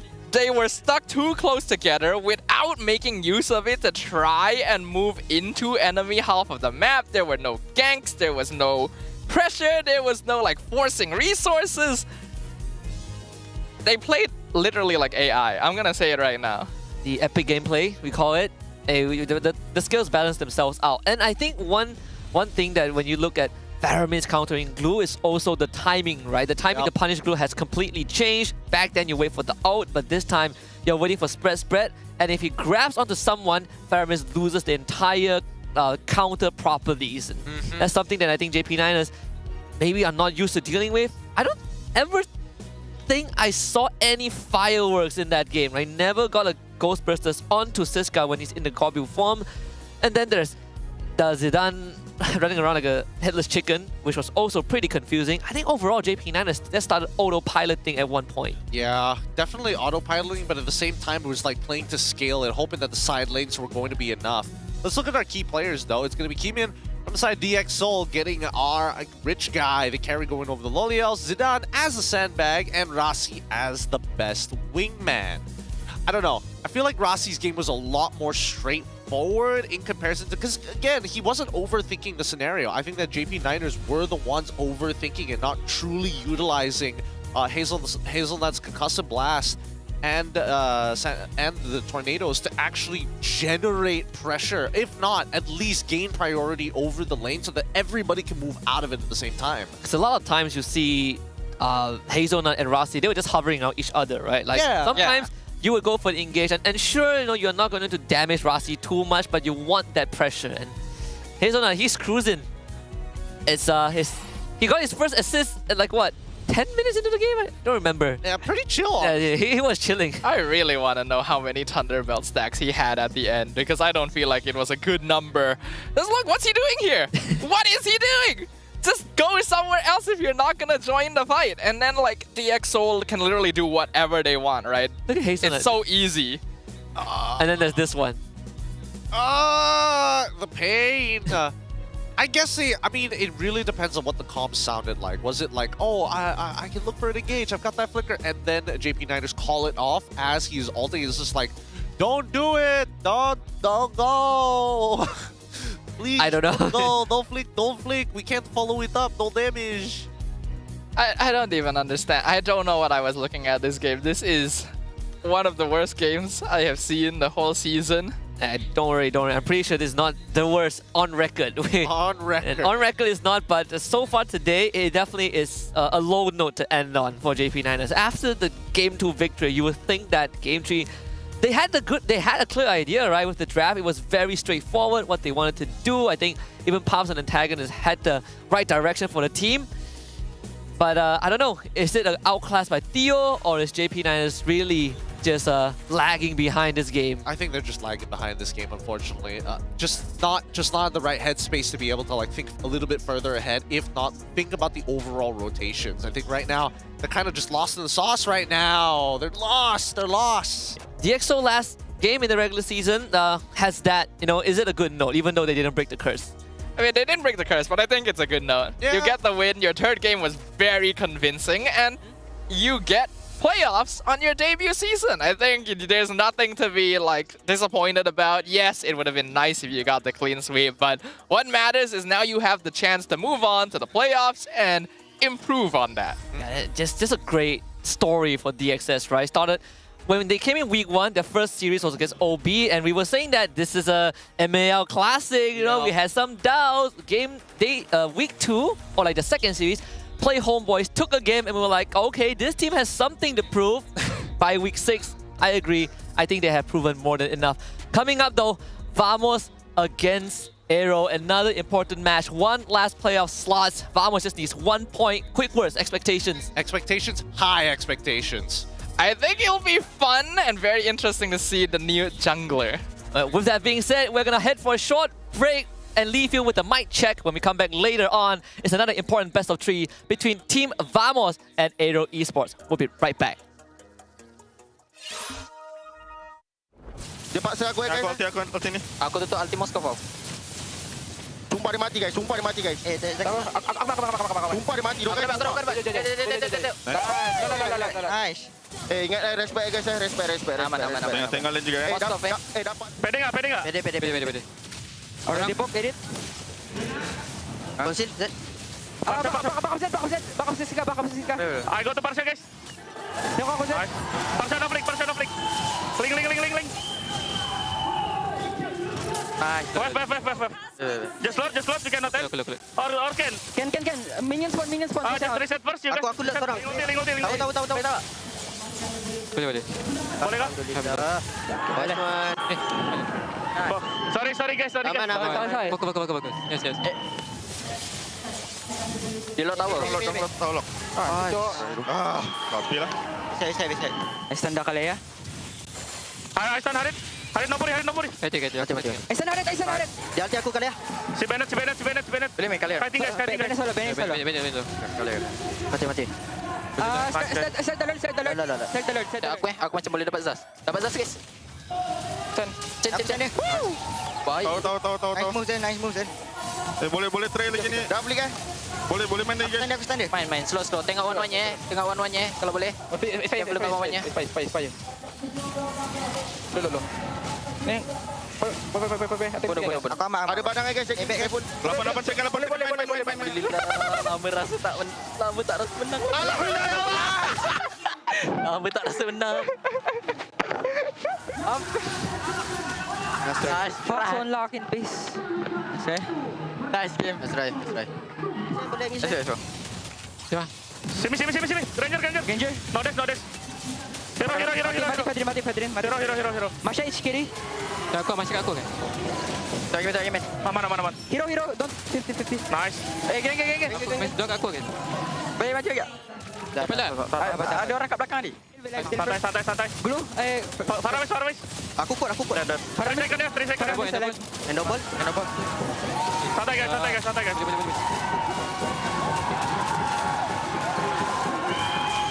Tak boleh tak. Alhamdulillah.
モバイルレジェンド M6 スイスウォッチ。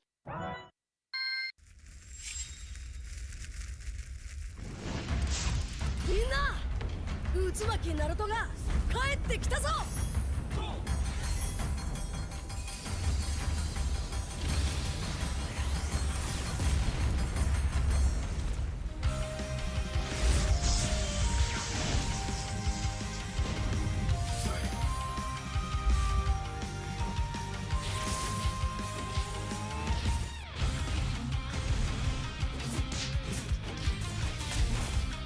クラマ、力を貸してくれ。よ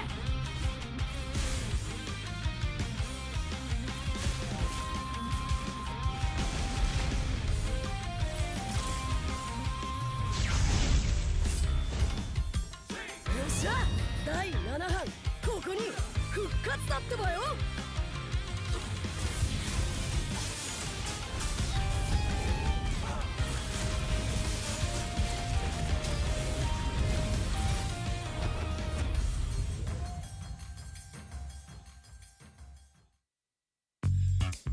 Kerap menggaruk kulit kepala disebabkan keluh mumur, masalahnya lebih mendalam. Gunalah Head and Shoulders menembusi 5 lapisan untuk membasmi keluh mumur dan kegatalan. Bebas keluh mumur sehingga 100%. Head and Shoulders diuji secara dermatologi. 見せてやるよ。シャリンガンの本当の力をな。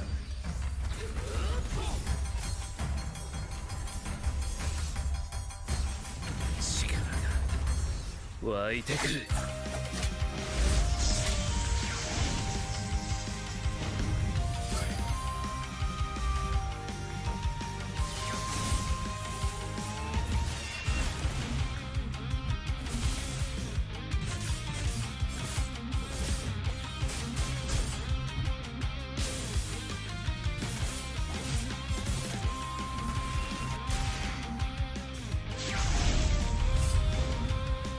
相変わらずやかましい奴らだ。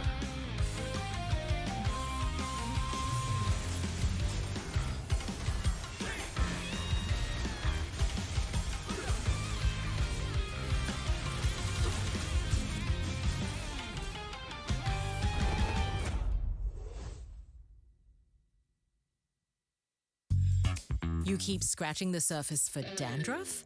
But the problem lies deeper. Use Head and Shoulders. It goes 5 layers deep to defeat dandruff and itch.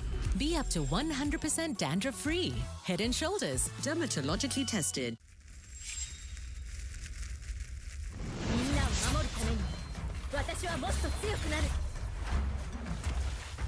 やっしゃなら。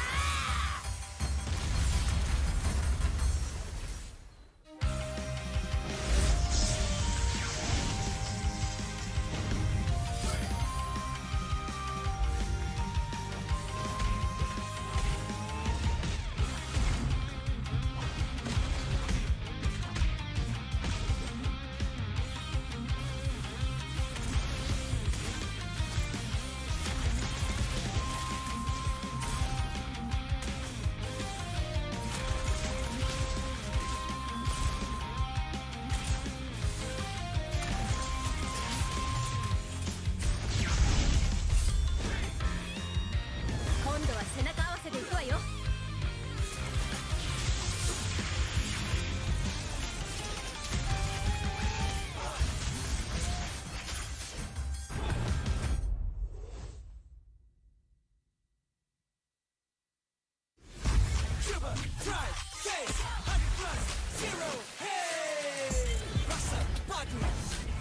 Tanpa kalori, yo, tanpa kalori. Don't hebatkan harimu dengan 100+0. Coba, try, taste 100+0. Hey.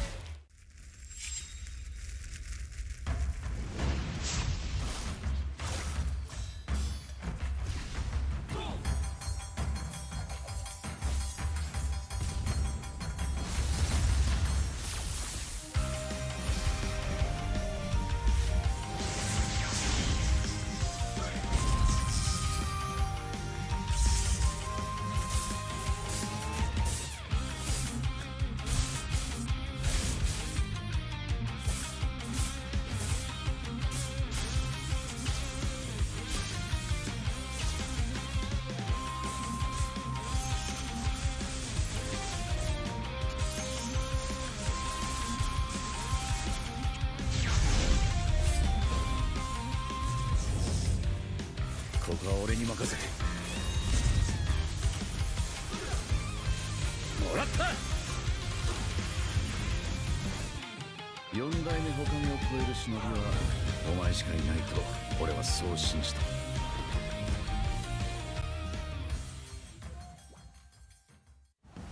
Jiwa perwira, setinggi semangat gagah sang harimau. Medan bertarung walau di mana, kita berdiri sama perkasa. Biar lawangan kita bergema satu dunia. Perwira dan pertiwi, bangkitlah dan terus berjuang. Marilah kita bersorak, harapan pasti ada. Ayo Tim Mas, kita mara bersama. Kita semua Tim Mas.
Ini 5 sebab kenapa korang kena datang tengok MPL MY di Stadium Juara. Pertama, korang dapat tengok kita orang main dan tim MPL lain main secara langsung. Kedua, boleh jumpa player depan-depan. Bruh. Yang ketiga, sebab ada booth Vamos. Keempat, tiket murah, RM10 je. Last sekali, yang penting sebab ada saya lah. Jom datang Stadium Juara setiap minggu untuk tonton semua tim MPL MY bertanding. And paling penting, jangan lupa beli tiket guys kat Ticket to You atau tekan link di bio. Jangan lupa follow MPL MY.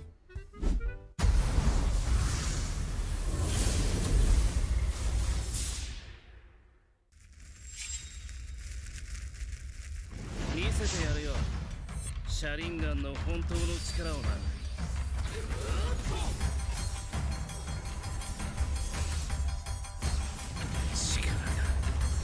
湧いてくる。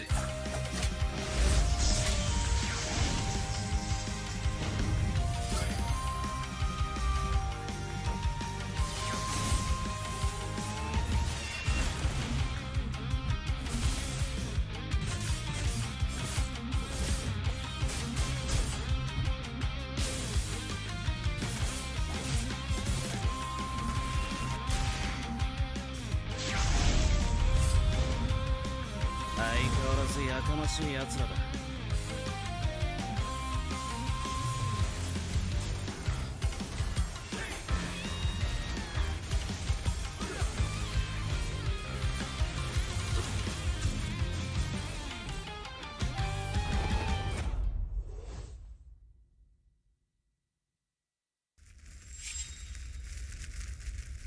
みんなを守るために私はもっと強くなる。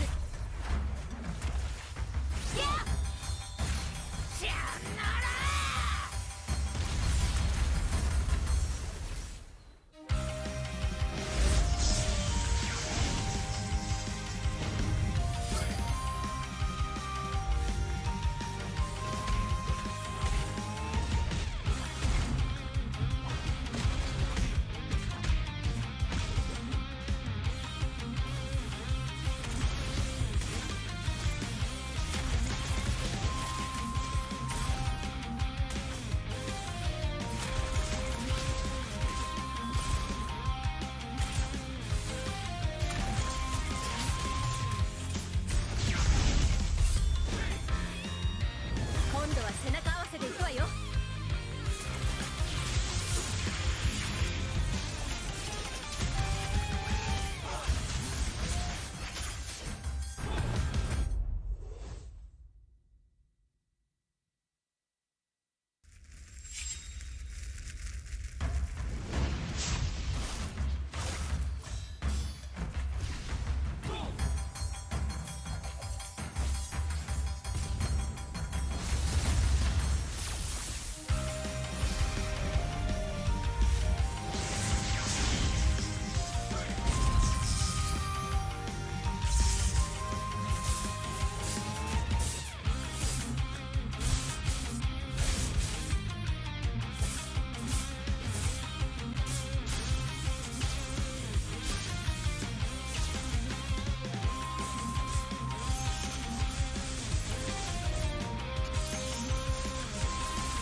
ここは俺に任せて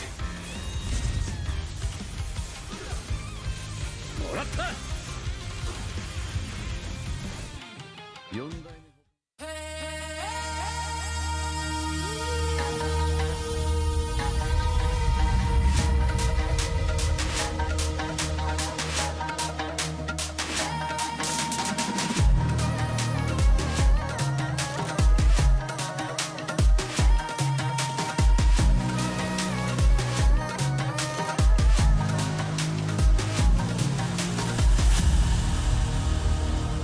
Aku hembus, yeah.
Aku hembus kata azimat.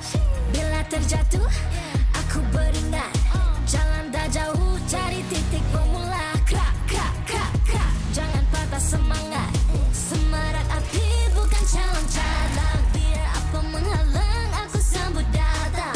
1000 daya, 1000 alasan. Harungi semua sampai di akhir garisan. Eo, eo. Kami tak sedang mengalah, kami luar biasa. Semangat membara, harungi bersama.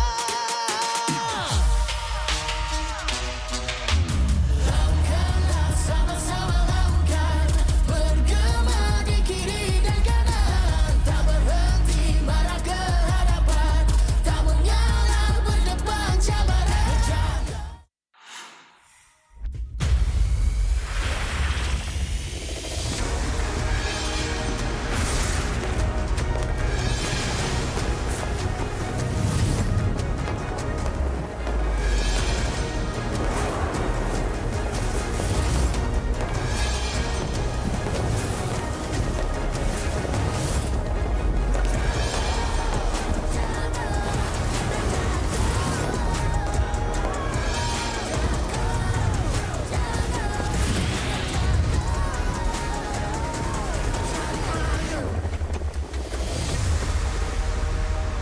MPL Malaysia Season 15 is powered by Moontar. Official gaming smartphone, Infinix GT30 Pro. Are you ready to carry like a pro? The ultimate gaming smartphone is finally here. Introducing the GT30 Pro. Equipped with all-day full FPS system, you'll experience 0 frame drops, just pure, smooth, stable gameplay all day long. Powered by the MediaTek Dimensity A350 5G chipset. It's fast, efficient, and ready for your most intense gaming sessions. And with the GT trigger, you get pro-level shortcuts. Buy items fast, check the scoreboard instantly, and pull off clean combos like you've never before. Get yours now, because every purchase comes with a free mag charge cooler and mag case, while stocks last. Fairy Watch, the official Mobile Legends esports watch made in Switzerland with genuine dragon leather. Comes in 3 colorways, green, black, and blue. Our esports partners, Head & Shoulders, up to 100% dandruff-free and itch protection. Head & Shoulders is dermatologically tested, penetrates 5 layers deep to eliminate dandruff. Get yours now. And thank you to all our strategic partners.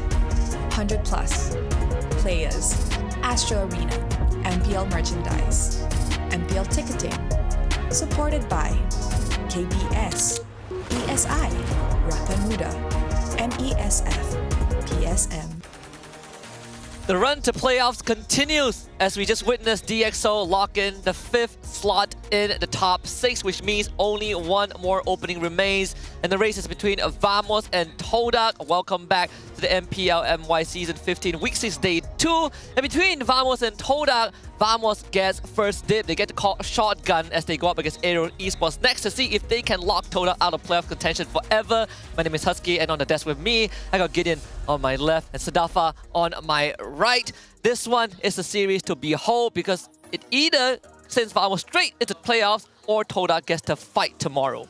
Yep, it's still kind of unbelievable to think about the situation we're in. Vamos and Todak, 2 teams that have had very successful histories in MPL MY.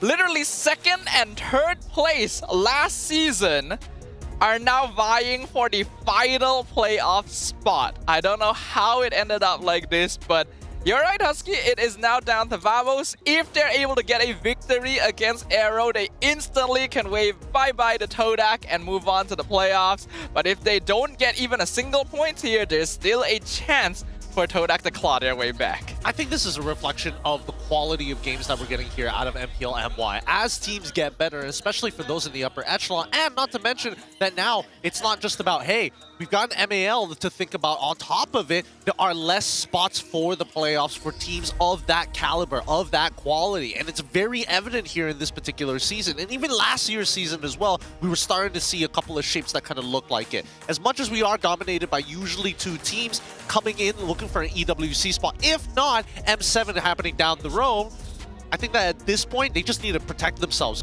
be consistent, have that quality to make sure that you always reach above and beyond. Yeah, reach above and beyond and protect yourself as well with head and shoulders. You need some quality for your scalp too. You know what they say, your body is a temple and your scalp is the most important part of your body.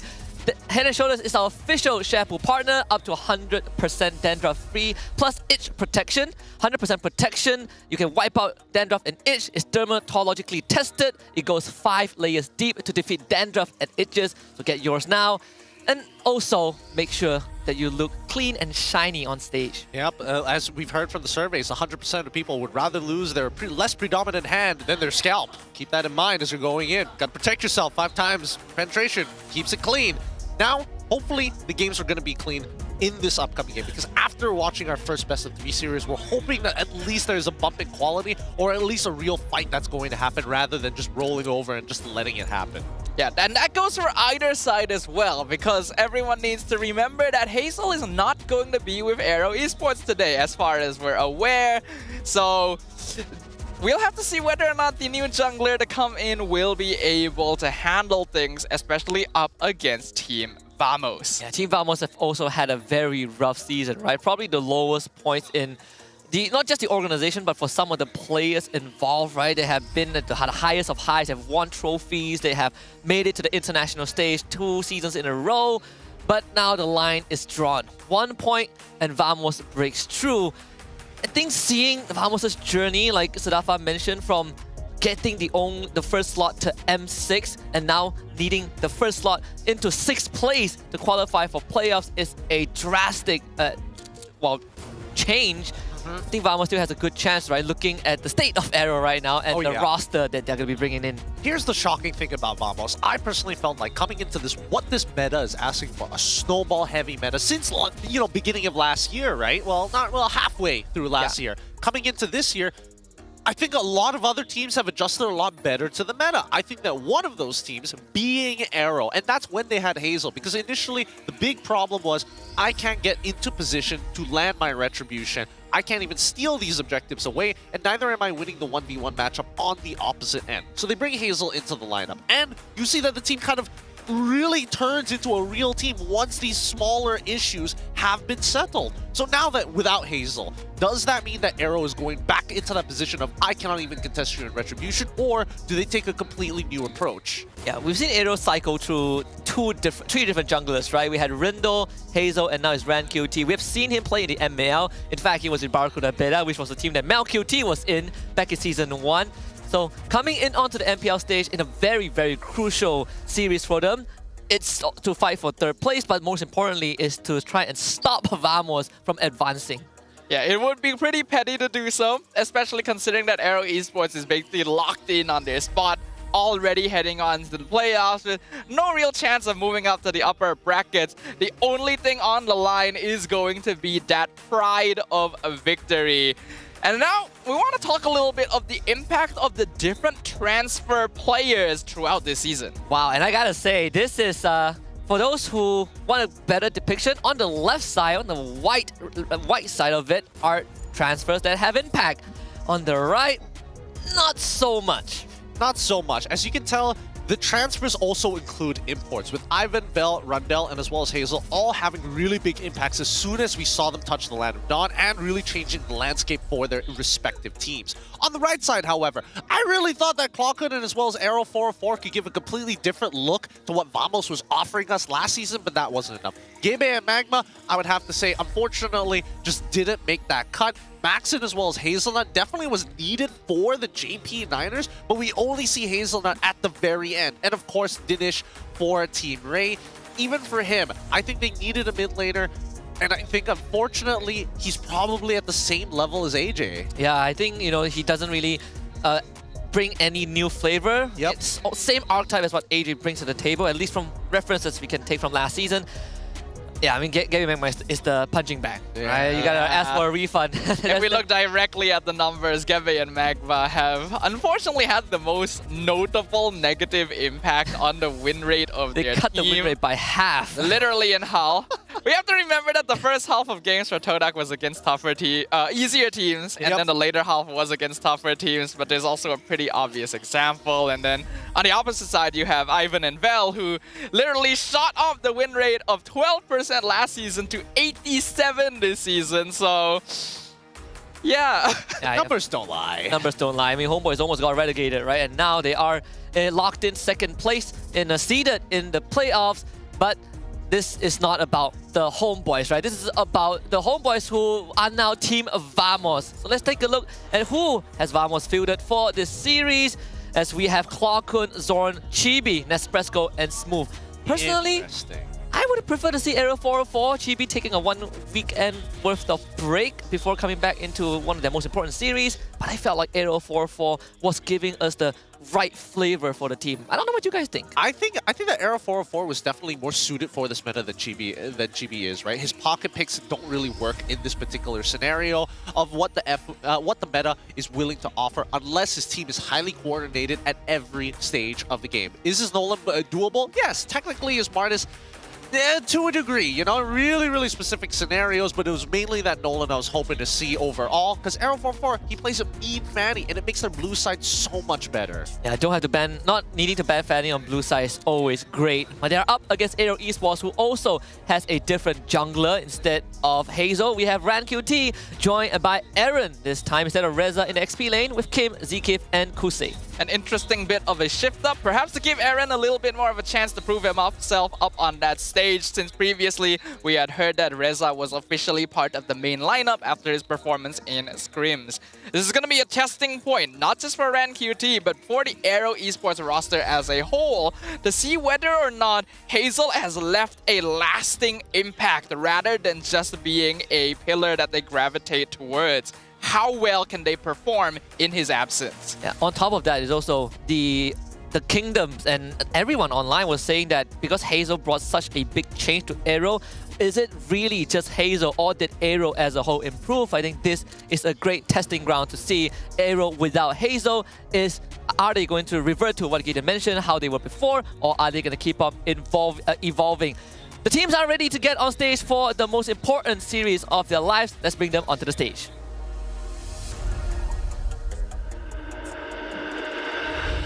Just 1 point stands between them and the playoffs. One final shot. No mistakes, no second chances. Can they rise and prove they're still a threat to the throne? Step into the arena, Team Vamos!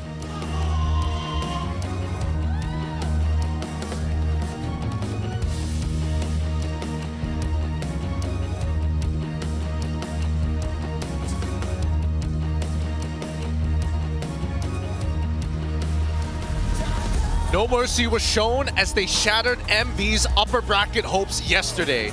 This time, they bring in RanQT to hold the retribution and shut down Team Vamos. Will Coach Bomb unleash another unique draft and strategy today? Get ready to fly with Aero Esports!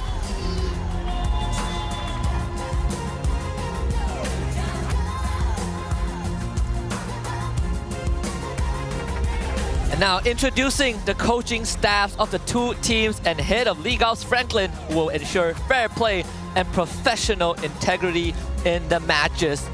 From the side of Team Vamos, we have Coach Zaya and Pao Weeburn. And from the side of Aero Esports, we have Coach Bam. Let's keep it going with the fist bumps between the teams. It's a true sign of professionalism. And at the same time, armbands will be worn by both team captains, who will always lead the team's movement and strategies in the game. This is how we roll. This is Malaysian sportsmanship. Ini gaya kita. This is MPL MY. This is going to be a very important series for Team Vamos up here. For Aero Esports, it's a chance to test out their roster, see what their players have truly learned, and they can mesh with a brand new addition. But for Vamos, it is playoff lives on the line. Aero going to take first pick with a 56% win rate. Pretty good options here, and honestly works in the favor of Vamos as well. They don't mind going into that second pick. It truly will tell us whether or not they are worried about RanQT potentially playing Fanny or not. That, and also Vamos look at the track record from week 1 until now. They have some pretty interesting approach in the first pick too. But when we look at the head-to-head of these two teams, obviously Vamos has always been edging out in team total kills. They play one less game compared to Aero, but still bloodier than their opponents. Way bloodier. First blood rate, you can see that there's a 28% overall difference. Hero pool is roughly about the same with only a 1 variant. There's also a 0.3 in average KDA, which honestly isn't that big of a deal, but where you see the damage dealt, that's when you see the big difference between the squads. Win rate, unfortunately, is still 7% in Aero's favor, but it just goes to show the personality, right? Vamos wants to play for the early game. They want to play for those early fights. And Aero, I think they've got a more macro-centric, team fight-oriented lineup. Yeah, I agree. Aero Esports is the more decisive team overall, and you can tell that when they make something happen, there's a very deliberate decision behind their actions to force things out of their opponents. Whereas Team Vamos has always been about that momentum. They want to run down their targets, they want to get as early of a lead as possible, and preferably end the game as early as possible at the same time. I'm actually kind of interested in the fact that they have a slightly higher hero pool compared to Aero, because for this whole season, I've been under the impression that the biggest issue from Vamos has been that hero pool. Yeah, I think primarily it's in the jungle itself, right? Let's take a look at the jungler's game win rate between the junglers of both teams. We have Rindo, who played 10 games and having half of their win, 50% win rate. Is the first match for RanQT, of course. Hazel came in, also played 10 games, but having a 70% win rate. And then you look at to the side of Vamos, Chibi with 15 games played, only winning 6 out of that, 40% win rate. And for Aero 4-4, clean slate, 4 out of 4. Yep, I think that right now, in terms of just the raw numbers, Aero 4-4 is looking a lot better than GB. But I also think at the same time, it really just boils down to what kind of strategies that they're going for, right? These early game strategies require your junglers, especially if you are the kind of jungler who needs to be able to get ahead fast. Hayabusas, the Joys in the meta currently, something which we don't see very often from GB. Yeah, I wish we got to see a little bit more of that, because we have to remember that Chibi used to be an assassin jungler all the way back when he first debuted. It's kind of interesting to see how his skills may have deteriorated a little bit because of the length of the tank jungle meta. He even tried bringing out the Ling once earlier in the season, and the results were not the best compared to some other junglers who feel like they've just been waiting for a chance to play the hero again. So hopefully, he's going to be able to lock that in a little bit. In the meantime, though, we have a very quick video from Hazel for you guys to check out. Halo guys, aku pergi dulu ya bentar ke graduasi. Buat RanQT, semangat terus ya mainnya. Buat yang lain juga, semangat. Hazel winning in MPL MY and winning in live, graduating from school. He's now back in Indonesia, but he's going to come back for playoffs. Don't worry about that, Aero fans. You will see Aero in playoffs anyways. But just to follow up on just Chibi general, right? Last time we saw him play, it was against, well, not last time, but one of the times we saw him play that he had an abysmal loss was against Todak, right? And it was a comeback from Todak where we saw Chibi on the Lucas. A lot of common mistakes that you feel like Chibi would definitely have not made. Let's hope that the break that he got in week 5 was enough for that mental reset. Because for Aero 4-4, he's unburdened by all these pressure. But for Chibi, now coming back and understanding that they need to get a point off of Aero, who is in 3rd place right now, it's not going to be easy. It isn't going to be easy, but at the same time, I feel like his mistakes in that particular game were more justified because the teams were making some pretty weird calls, and that kind of put him in some compromised position as the Lucas. But now that we're heading into the drafting phase, I'm hoping that we do get to see him redeem himself on that Lucas one more time. It really fits the Vamos style of early game snowball. Yeah, I think so as well. It really makes sense on paper, but let's see what happens because the draft for Game 1 has officially begun. And Aero Esports already being very interesting, getting rid of the Phobias, but also the Joy and the Ling in the first phase. Wow, right out the gates, just attacking pressure points on Team Vamos, trying to shut down Smooth. Obviously, Phovis has to go, but also making sure that Chibi doesn't gain access to 2 out of the few priority late game junglers. I would thought that maybe they would look at Hayabusa, but since they are on that first pick, maybe that's what Aero is looking forward to. They might be setting up for Chip, actually, because the Ling was a big issue when they tried to play Chip in their previous game. No, I totally agree with you here. I think, Chip is definitely a big shout-out, but Loyi at the same time is also available. Baxia going to be the immediate lock-in just to try and make sure that Vamos isn't going to get too crazy with the Kalia. We've heard from Zoran, it's not his particular favorite, it's not his entire cup of tea, but at the very least, even if you have Fredrin, right, get picked up for the side of Vamos, Baxia can put some work in. Yeah, they also experienced firsthand, got taught into Baxia, not the best. High-lows as well, it doesn't work the best too. Beautiful. So they go for a pivot. Badang, Loyi, which was a highly contested pick for Aero too, right? They love these 2 heroes. They really do. I would have imagined that it was like Loyi Chip in this particular case for the side of Vamos, at least then. Truly have global presence. Now we come back to Aero. Ranger gets locked in almost immediately after, posing a couple of newer questions, and more so to put Kosei onto something that he's comfortable with. I think Kosei plays a very important role for Aero Esports here. If he's able to win out gold lane in advance, that already denies any sort of early game pressure that Vamos would be able to take advantage of.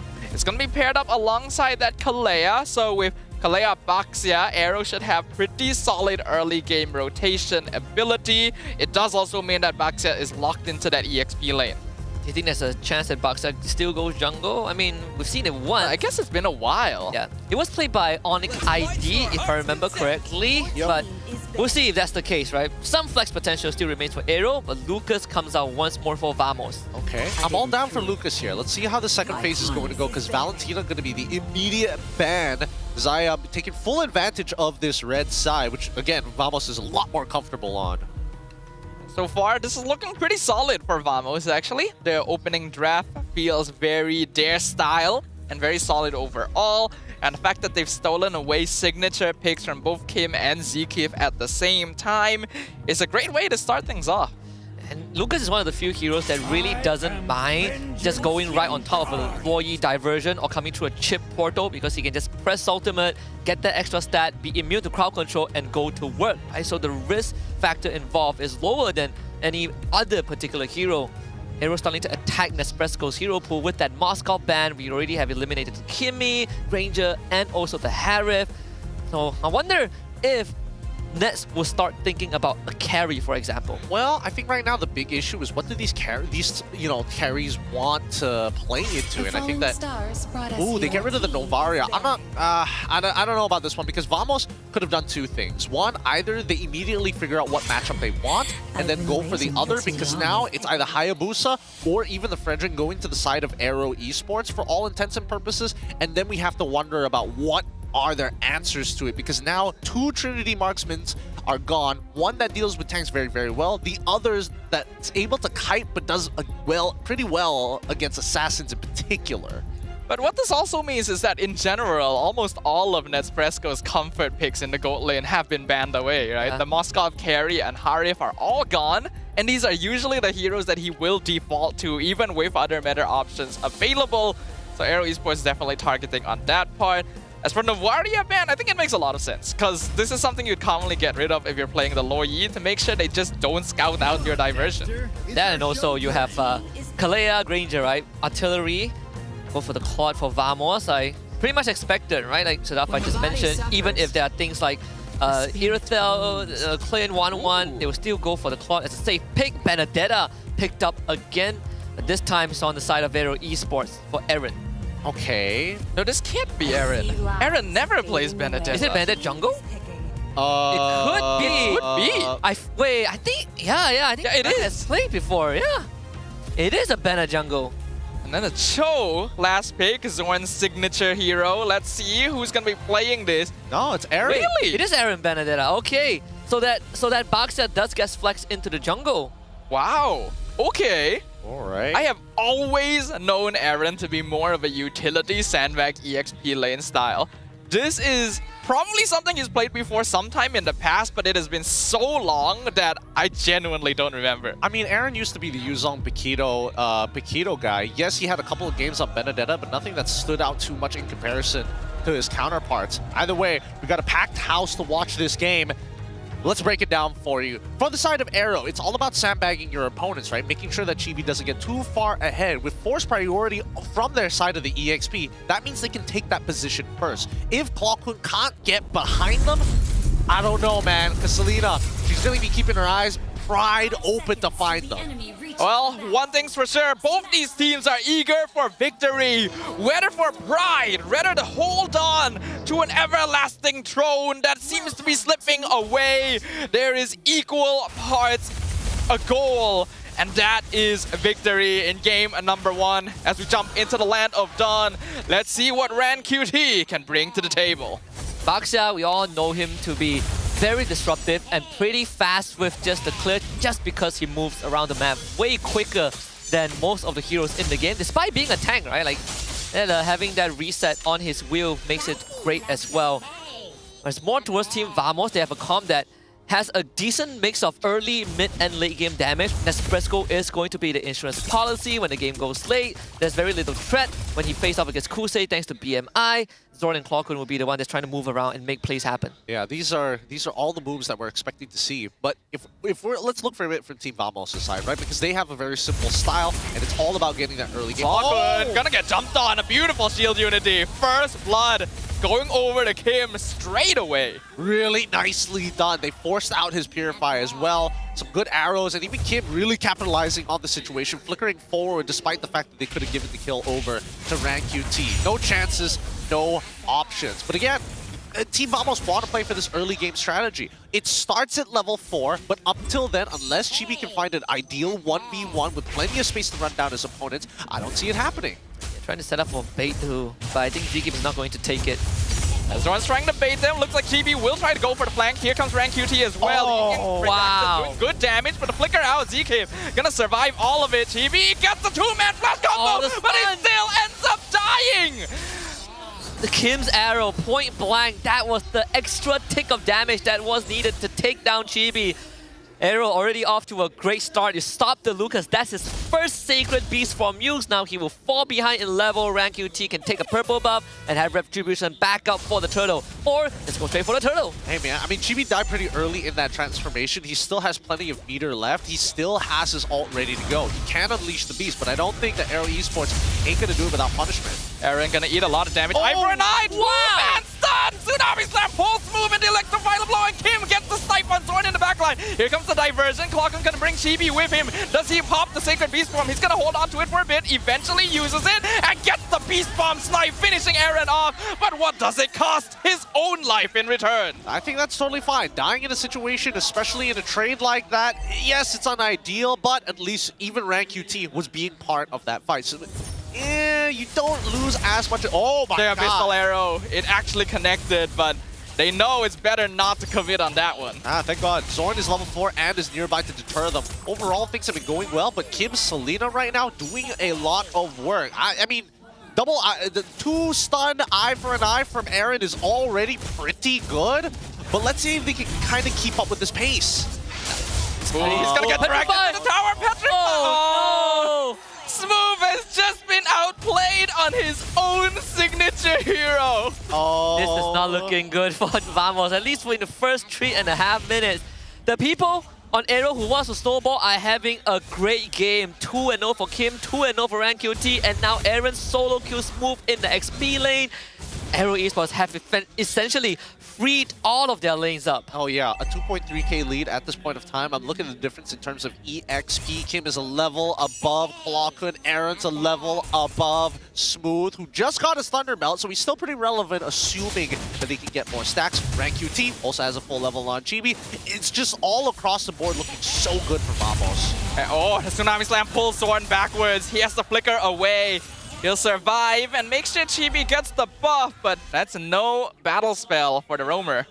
2 minutes without flicker, the cost of a Tsunami Slam, so worth it. RanQT can walk around and do whatever he wants. Chibi will have to start respecting Aero Esports. I have a feeling Vamos will still try to fight this because of the Sacred Beast form, but Aero Esports, if Kim continues to land all these abyssal arrows, Vamos is going to keep on getting punished. Yeah, but we need to see the duality here, right? We need to see the yin-yang reaction coming out of this Loi more often. That's 2 times we've seen in these fights that Clockwood was unable to make it occur at the right time. Well, now the next turtle gonna be contested. Team Vamos are the ones in control of it first. Abyssal Arrow hits Chibi! Aaron's just waiting for a chance to go in, though. Sacred Beast form. Aaron steals the turtle away! And Kim gets the killing spree. Purify used by Clockun just to make sure he gets out. But Aero Esports got so much more than they should have there. Here comes the diversion. The flank from Zorn immediately avoided. And again, ZK jumps on Clockun from behind. It was an abyssal trap in the bush, I think, right? Clockun shows up, instantly eats the trap. Yeah, in no situation Vamos would have been able to do that, but Aaron is putting in work on this Benedetta. Rank QT going for the invade. Zorn forced away. Mid-tier 1 is going to fall. And on top of that, Rank QT, he's running Bloody Retribution. Oh my god, he stole the orange buff from Chibi in front of 2 people. He's taking negative damage right now. This Bloody Retribution from Rank QT is softening up Team Vamos too, right? It deals HP based on your max extra, bonus health. So Vamos, even with Chibi having the extra stat, he is not as durable as the team wants him to be. He really isn't. This early game is basically done for him by the Team Vamos. Zeke has already gotten his fleeting time. And 6 minutes? Yeah, it's 6 minutes. Now it's just going to be forceful engages from the side of Aero Esports. They just have to coordinate it because the majority of Vamos decided, you know what, we've already lost mid-tier 1. Let's sack bot tier 1. Lecto final blow from Aaron and he avoids everything. He's alive! Here comes Rank QT. He stops the rest. Abyssal Arrow will hit smooth, but the way of the dragon keeps Kim backwards. Team Vamos get nothing. I don't understand. Why did they think that was a good idea? They're like, oh yeah, let's do it against the Benedetta player who has the Electro Final Blow. Like, did everybody forget how it works? Yeah, for 4-man trying to run down a turret does nothing, right? The structure took 0 damage. Aaron farms a free wave, recalls, and now pivots to bottom side. And this is without Petrify. Yeah. And this is him timing his eye for an eye very, very well, knowing that they don't have technically single spot CC, both of which Zorn and as well as Clockun tried to land at the same time. Probably should have waited for half a second. And Kuze is having the easiest game of his life so far. Oh yeah. His teammates win the lane for him. He takes bot tier 1, and Aaron was like, all right, just go top, right? Do whatever you want. Take double wave. Now participate in Turtle. If Vamos shows up, just take them out. You got Sky Piercer. You are all set. He is so strong right now. 5k. Team Vamos, smartly enough, decide we're not going to do anything about this. We haven't seen any TPs from Clockwood be of any great effect. Haven't found the flank angles around Aero Esports even. Yeah, I really haven't seen diversions coming into any real result from Clockun so far, and not even really to open up the map. Another buff gonna be stolen away by Rank QT, who is now 2 levels up on Chibi. I can see there was even another attempted gank up top by Zorn, and Aaron just dashes away. And there's no way they take Aaron now, and Smooth has to just forfeit the bottom tier 2. He can't even show himself, right? There's no place for Smooth to be on. He wants to hold his way back to keep the Holy Shoe up, but it popped 8 minutes in. Really good stuff coming in from Aero Esports here. As they maintain control, Rank QT decides, I'm just going to clear up the buff. You know, I'm not even going to leave the small camp. We're so far ahead. Like, look at this. Taking no damage at all, even from the Claw, building into that Trinity. And Smooth getting held hostage just due to the state of the game. He's forced to freeze the wave and have Chibi come in and clear it up because Smooth, he has lost his rights to earn gold. And now it goes to Chibi and Nesfresco. Yep, at this point, the most that he can do, and honestly, he would be pretty happy with just farming Thunderbelt stacks, but every interaction against Aero is always lethal. Nesfresco needs to be careful here. Does he have Purify? He does. He's gonna use it. Blazing Purify! Aaron chases him down! Literally cuts off the escape route. That was a lit play. Aaron really just freestyling on Team Vamos. Solo killing Smooth, catching Nesfresco out of BMI Purify, surviving a 4-man push top lane. What can he not do? I mean, Vamos finally got their first turret thanks to Chibi split pushing in the bottom lane, but First Lord is coming up. I am really happy with Aaron's performance this game. Like, I did not give this man enough stocks on aggressive EXP. I missed him, dude. I missed him so much. It's been a while. Oh, Conceal. Rancuti literally walks into the bush. He's like, okay, come at me, bro. Tsunami Slam pulls Chibi backwards and he gets sniped. Almost bursted down, but Z-Kip's the one who ends up dying. Wave the dragon, finds Kosei, but the rest of his team is gone. Zorn jumped into the jaws of the beast with no help. Man, that could have gone a lot worse for Vamos. So that was actually the best case scenario for Vamos, right? Losing their roamer to trade a roamer from Aero Esports. And Rancuti face checking that bush actually saved Aero Esports from any potential dive. So Vamos, they stopped the Lord attempt. Aero Esports needs to do some housekeeping with Nespresso pushing bot lane, and it gives Chibi more time to keep on farming. Well, actually, it was the trap coming in from Kim placed in the Tri-Brush, which gave them all the information. That's why RanQT instantly was moving over towards Tri-Brush to make first contact against the majority of Team Vamos, knowing that he probably wouldn't die. However, another TP towards mid side, and Aaron, again, he is just fast, too fast for Team Vamos to handle. They gotta stop trying to find Aaron because they're just gonna find them in return. Tsunami Slam into the Electro, and Chibi is melted away instantly. The flicker forward, Kosei with the double kill, looking for Smooth, he finds it. Two-man title strike, knockout forces another BMI out. Aero Esports not letting up on the pressure. That fleeting time value, right? Vamos, they didn't expect the Tsunami Slam to be back up so fast, and I think Z-Kip is gonna have it ready in another 10 seconds. This Lord is gonna help Aero Esports start threatening the structures, and Holy Shield in top and bottom lane has been popped. And the Lord coming in from the top lane, Aaron will set up bottom wave. Aero Esports will have a very synced up push. It's looking very, very good. BOD already completed on Kosei. This Granger is so rich right now. I'm not sure if Team Vamos will be able to keep all their structures alive here. The holy defense is already being burnt away. Chibi is in the back though. Diversion sending Zorn and Chibi in the back. They're looking for the back line. Can they find it? Z-Kip stops him with the Tsunami Slam. Meanwhile, the rest of them are dealing with Team Vamos. Electro Final Blow being used defensively. Aero Esports on full disengage mode. Z-Kip even throwing his body in just to eat a little bit more damage for Aaron. They take only Kosei as a casualty. Really nicely done from Aero Esports. I mean, Kosei, he was going to die no matter what, right? He tries to dodge the third hit of Jeet Kune Do, dashes out of the raid, no Purify, and you can see that Zorn has his eyes locked on him the entire time. Take away Kosei, take away a majority of their damage. Aaron, unfortunately, tries to cut them off with the Electro Final Blow, and Vamos just doesn't care, right? They still had enough play space. They weren't forced into it and aren't running away from it. That's what you want to see from Vamos in times like now. Leaning back to the insurance policy of Nespresso and some big diversion plays from Clawkun. They stopped the siege, they kept all inhibitors up. Aero Esports still hold a staggering goal advantage of 7.2k, but the more time Vamos can buy for themselves, the better the odds will look.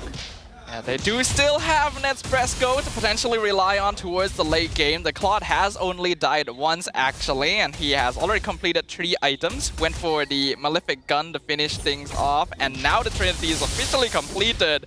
So he can still actually do something as long as space is made. Look at Z-Kip. Fleeting time into immortality, right? He is ready to throw body just to snowball Aero even further. Aaron obviously going for full damage. Could be a BOD coming up next for him. I think housekeeping is going to favor Aero slightly more, right? Aaron will constantly be pushing and pulling against Espresso in the side lane. Yeah, I mean, to be fair, Team Vamos just have to catch him Blacken, right? They got to make sure that Aaron doesn't have an eye for an eye. If they can get the Electro Final Blow early before the neutral fight, that would also be ideal. But as soon as you see them make first contact, it's so fast that RanQT can actually rejoin that fight and to start peeling for him by deploying the Toys Poissons. Either way, right, Aero has a lot more range than what Team Vamos is expecting whenever they make first contact. So you have to really play with that diversion too. Wherever Kim does not have eyes on, that's the point of attack, point of engage from Team Vamos. And until then, Aero Esports will continuously keep them at arm's range. Look at all the abyssal traps that are put in areas where Aero Esports is expecting a diversion to come from. Yep. Then, yep, great. Have Kosei sit on top of that orange buff. Just needs to sit within that bush. Oh no, they put a trap there as well. They switched the positions even more. Now, diversion towards that top side, utilizing that BMI to get Nespresso back into the fight after clearing waves. Yeah, they know they're not going to really achieve much in the team fight with the diversion, so use it to get some macro going. ZKiv gonna be scouting them out in the tri-brush. Electro final blow cancelled, but the eye for an eye stuns move back in return. ZKiv gonna eat all his HP, but somehow gets away! And the Lord has been secured by RanQT. Honestly, the teamwork from Aero Esports was great, right? Kim moving forward just to block the Beast Blast from Vamos. They don't even expend the immortality of ZKiv. He only lost the Flicker, which is going to be back up thanks to pull yourself together anyways. Man, I mean, unlucky, I guess. Unlucky. What else can you really say about that? I think that in Vamos' position, this is starting to become pretty unwinnable, right? I think that if unless Chibi is able to get Kosei as well as Kim together and kills them both, can Espresso do it? I think he can do it against Kosei. I don't think he can deal enough damage to RanQT. I think Kim should be squishy enough to get one shot by the Blazing Duet. No. ZK can keep him healed. This is a tough one. Maybe with the Winds of Nature, possibly. But still really tough for Vamos to bring this back. Both marksmen just got their Winds of Nature. Kosei got it, and then Espresso, because the Lord should be taken care of. The Aero, glowing 1+ Wishing Lantern is actually going to start stinging. So Lord does go down. Aero Esports shouldn't get more than just one. Electro final blow gonna just be used to cut off Team Vamos. Zorn gets Magic Kundo, but instantly lifted up with the Tsunami Slam. Beast Bomb not doing enough damage. Aaron responds with the killing spree. They punish the Cho for trying to get the back flank. Great Petrify, great crowd control chain. Tsunami Slam into Tidal Strike, into Aaron's Petrify on top of it. No Cho means no engage. Conceal comes out. Aero Esports are looking for the end game right now. Aaron on the flank. Abyssal Arrow finds Kier. That's going to be the Loi locked down. Purify going to be used. Clock-Kun able to escape. Electro doing good damage. Tsunami Slam allows ZKiv to escape. And Espresso shuts down Aaron. Jumps back in. ZKiv going to be blown up with the yin-yang reaction. Kosei still alive. Still doing artillery fire. RanQT loses the immortality though. Team Vamos mount the defense, and now the diversion's gonna be used. They're looking for Kosei. He's stranded in the mid lane. There is nothing RanQT can do. Killing spray for Nespresso. Honestly, Vamos surviving that fight just with the items they got. Winter Crown, Immortality. They bought so much time for themselves. The bait from Clock-Kun, he purposely eat the arrow. He pressed Purify, and Smooth gets a great fist break into a fist crack counter engage, and the Winter Crown timing to buy time, forcing Aero to overextend and commit to a fight that they eventually lost. But still, Aero got the whole Vamos base. Oh yeah, I mean, despite having... It did come at a cost though. It did come at a 3k cost. Vamos, don't mind, they're still in the game at the very least. And now we are coming to the part of the game where final items are going to start pulling through. From the side of Chibi, it looks like he is opted to make sure that his build is more Bruiser-esque rather than pure damage. He is getting Magic Blade just to make, a Magic Dagger just to make sure that he can actually survive. Generally, based on what we've seen, Team Vamos, it really comes down to, can I find this flank? Another TP. They're gonna go over to the Lord. ZKiv gonna find Zorn first. Tsunami Slam pulls him back into the team, blows him up before the fight even starts. Conceal kind of wasted their fist crack as well from Smooth, not really finding what they need. Electro final blow misses, but the two-man Petrify. Aaron finds the back line, but it's not quite enough. Nespresso picks up the double kill. He's gonna be able to find it with the Blazing Duet. Abyssal Arrow cuts them off. Another stun coming in. Chibi is trapped. Kosei picks him off, and they're gonna find Clock-Kun as well. He has been abandoned by the rest of his team. Another Tsunami Slam finishes things off. Aero Esports are now 4v2. They got their eyes on the crystal. They got their eyes on the prize. Smooth and Nespresso, can they defend the Flicker Tidal Strike? Nespresso is shut down. The fist crack only finds one, and the Winter Crown only delays the inevitable. It's a mega kill for Kosei. Aero Esports have taken game number 1.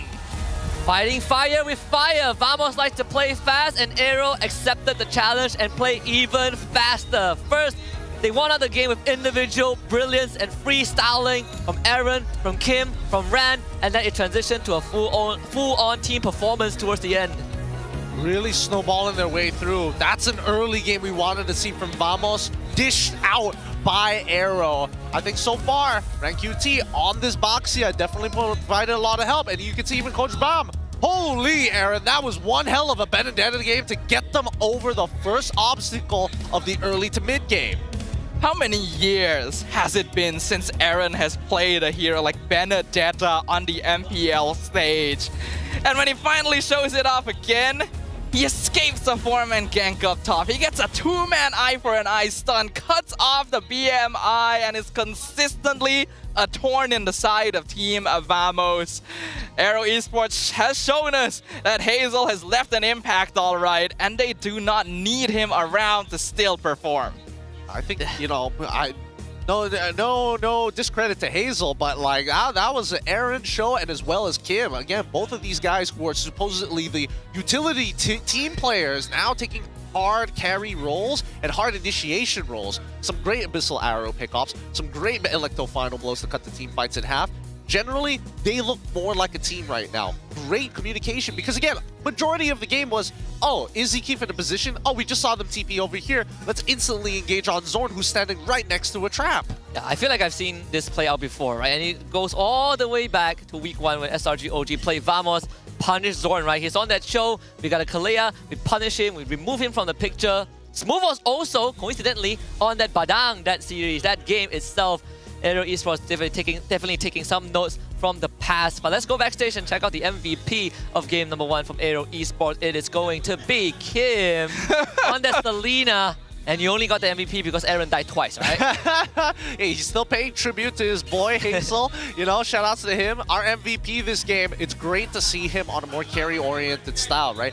Very big payoffs when you land these Abyssal Arrows, but that's assuming you hit them in the first place. If not, you're dependent so much on the traps for a majority of your damage, almost guaranteed damage, but the vision that it provides allows you to deal with the Lo Yi. Yeah, the vision is the really big thing here, because yes, Kim was landing arrows left and right and was really good at setting up, but it is those traps being put in strategic bushes and locations around the map that made sure Vamos could never really get an ambush off.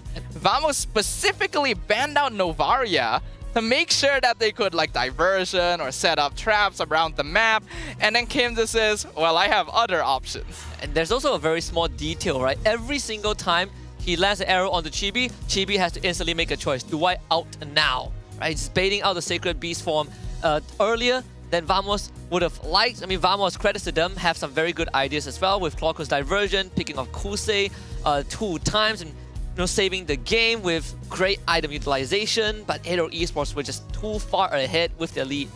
They really were. There was no way to kind of split the front and back. As much as Team Vamos has some like pretty good divers on their side, Chibi can't necessarily do alone unless Aero Esports are the ones who overextend. And unfortunately, they didn't overextend too much. Most of the time when they did, they've already gotten their big profit at the end.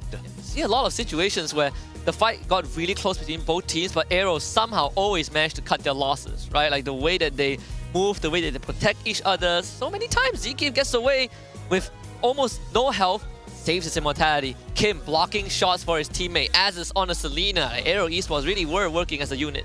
You would think that looking at this draft, Aero Esports has a lineup that's pretty all-in, right? Besides the Benedetta. If everyone engages, it's very unlikely they're getting out, and yet somehow they're able to do so.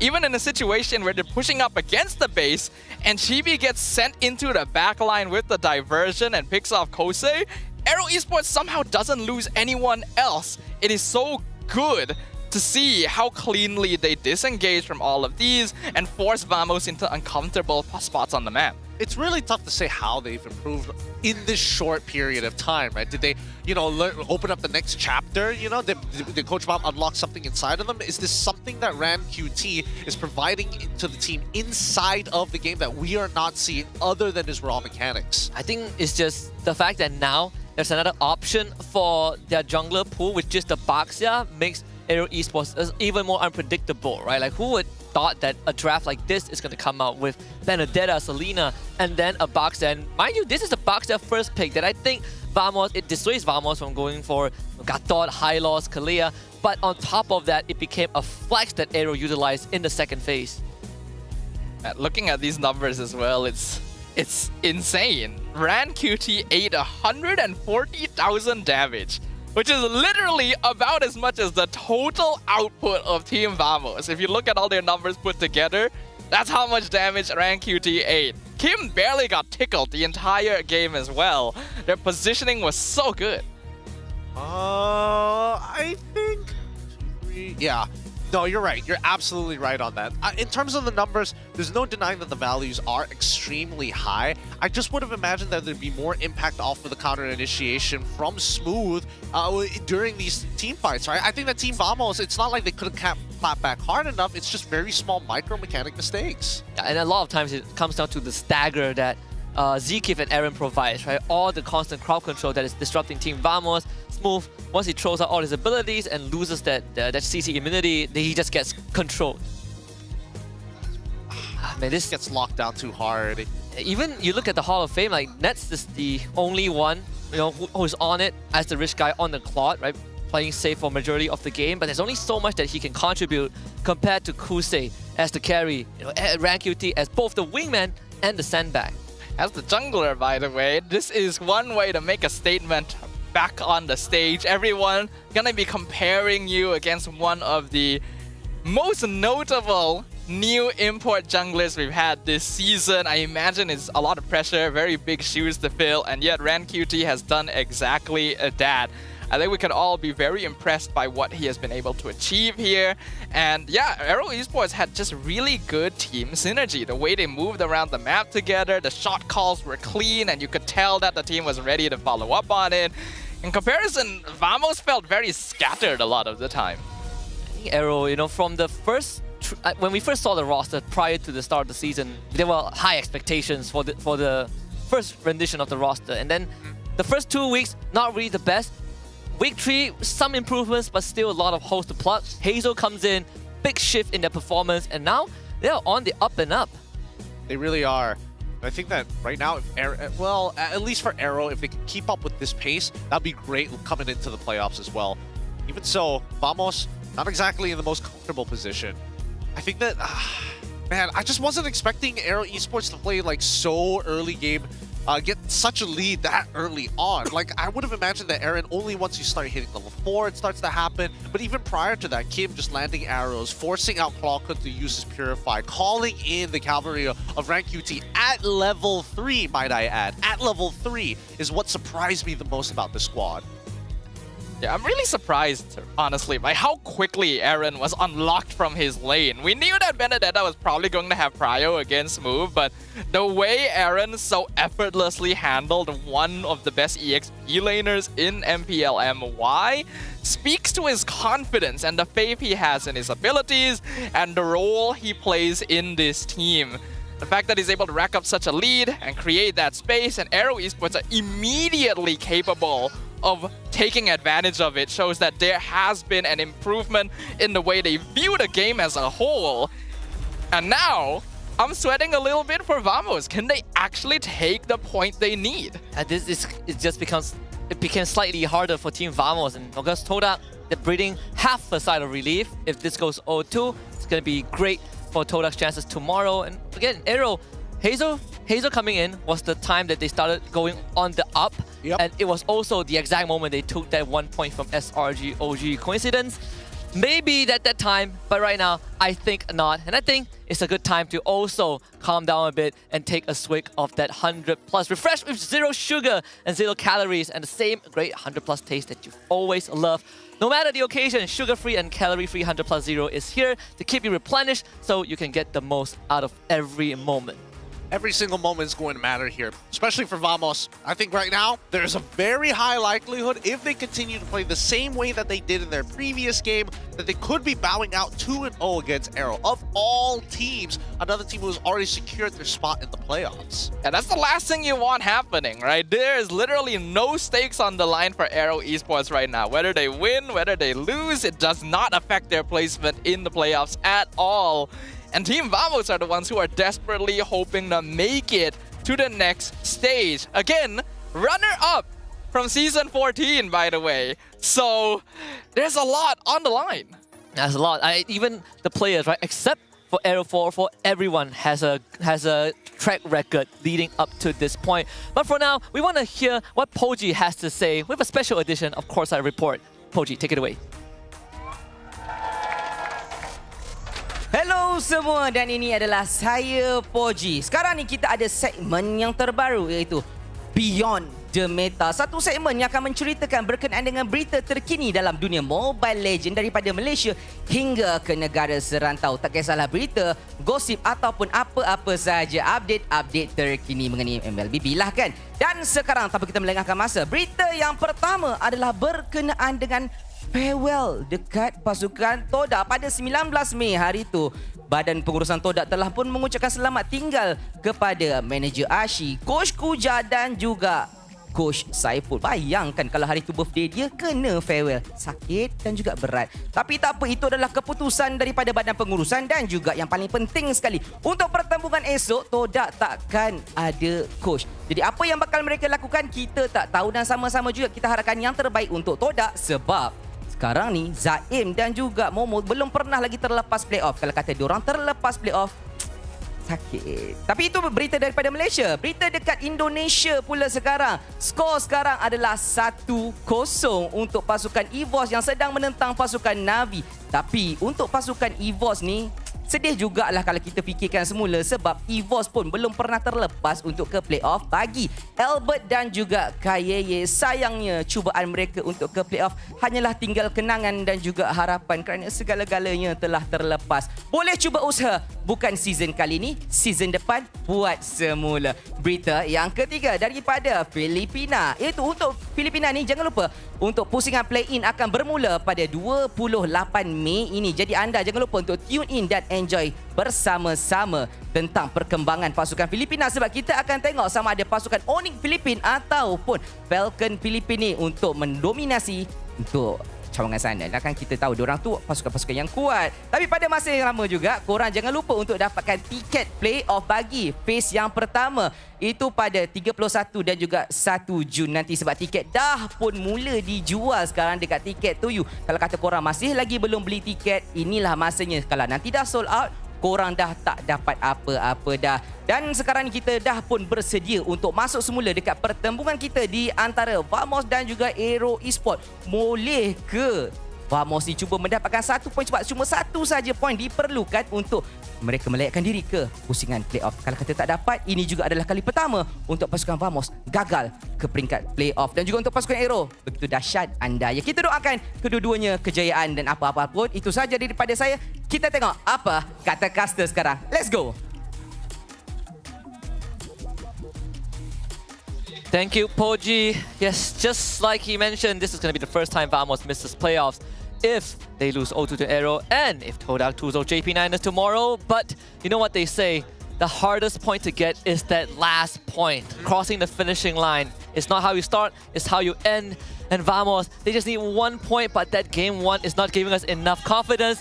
Era 404 now joins the fray to play the most important match for Team Vamos in the regular season. So far, 100% win rate every single time that he has shown himself on stage in the land of Dawn. Has done crazy for this squad, but that just means that Vamos is playing blue side, is it not? I would think so. It would be the power play, especially when you have a jungler that not many teams know about yet.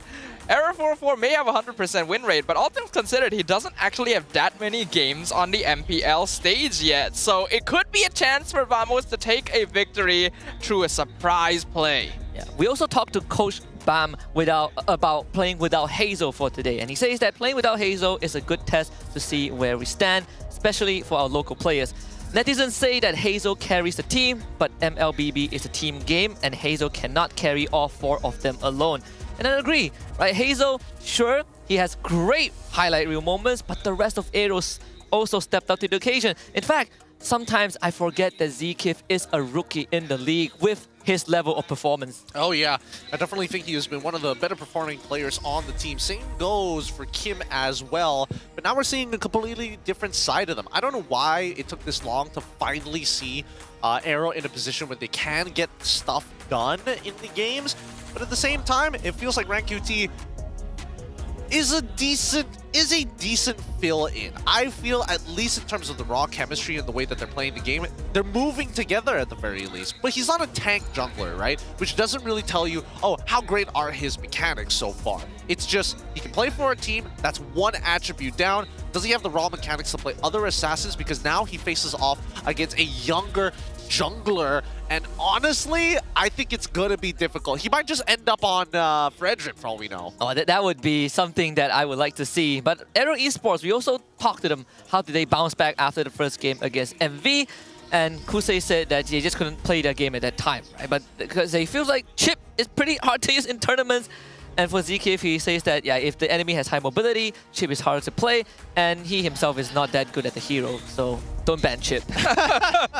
Very cheeky there, ZKF. I do have to agree a little bit. I felt like ZKF wasn't very comfortable on the Chip just from the way that he was playing that game initially, and it just so happened that they were matched up against a Ling, so it was very easy for him to escape from any sort of shortcut situations, plus Badang catches, which did not work out well. Aero did eventually reverse the series though, so I think that shows that they are capable of adaptation, and they are aware of their own individual flaws. I think that's a very important thing. These players are very confident on that stage. Especially Kim, the ball of energy when things get rolling, right? He's the one that's popping off. He's the one that's shouting at the enemy team. In good faith, of course, in good faith and sportsmanship. But I said earlier on, I wanted to see Aero 404. They finally filled him. Yep. I said that up to this point, he's unburdened. But now I think he has the toughest job to complete, which is to take one game to send his team to playoffs. He could be the hero, or they could leave it all up to fate tomorrow. I agree, but at the same time, I think, you know, some of the underperforming members there, Clockhood and as well as Smooth, really got themselves handed down, just absolutely taking it up. But now we head into the drafting phase. Let's see whether they get a couple of better picks, because previously it's about building a team composition designed around a particular style. Now they have to take into consideration that, hey, they got some pretty good laners on the opposite end. Might we add that into the consideration? Well, it does look like there's been a bit of a shift here. Aero Esports still choosing the Bandit Joy and the Ling, but this time getting rid of Kalea instead. And Team Vamos respecting the Baxia, banning it out from RanQT. Wow, very different approach. Are they giving RanQT Fanny? They're challenging him, basically. Oh boy! All right. Here we go! All right, RanQT. This is your moment. Harif on Nesfresco was banned out in game 1.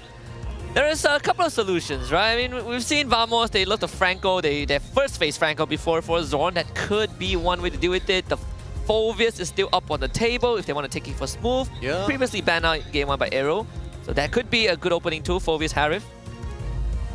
Let's go for... The Kimmy is also open. Kimmy...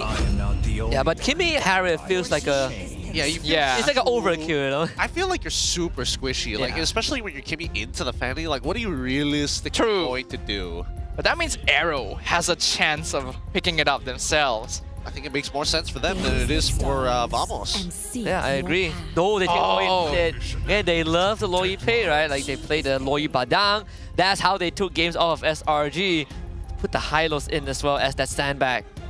Alright, this makes a lot of sense. Good adjustments from Aero here. Kim going to be able to play back on his signature Loi pickup, one of the most aggressive Loi players in MPL MY.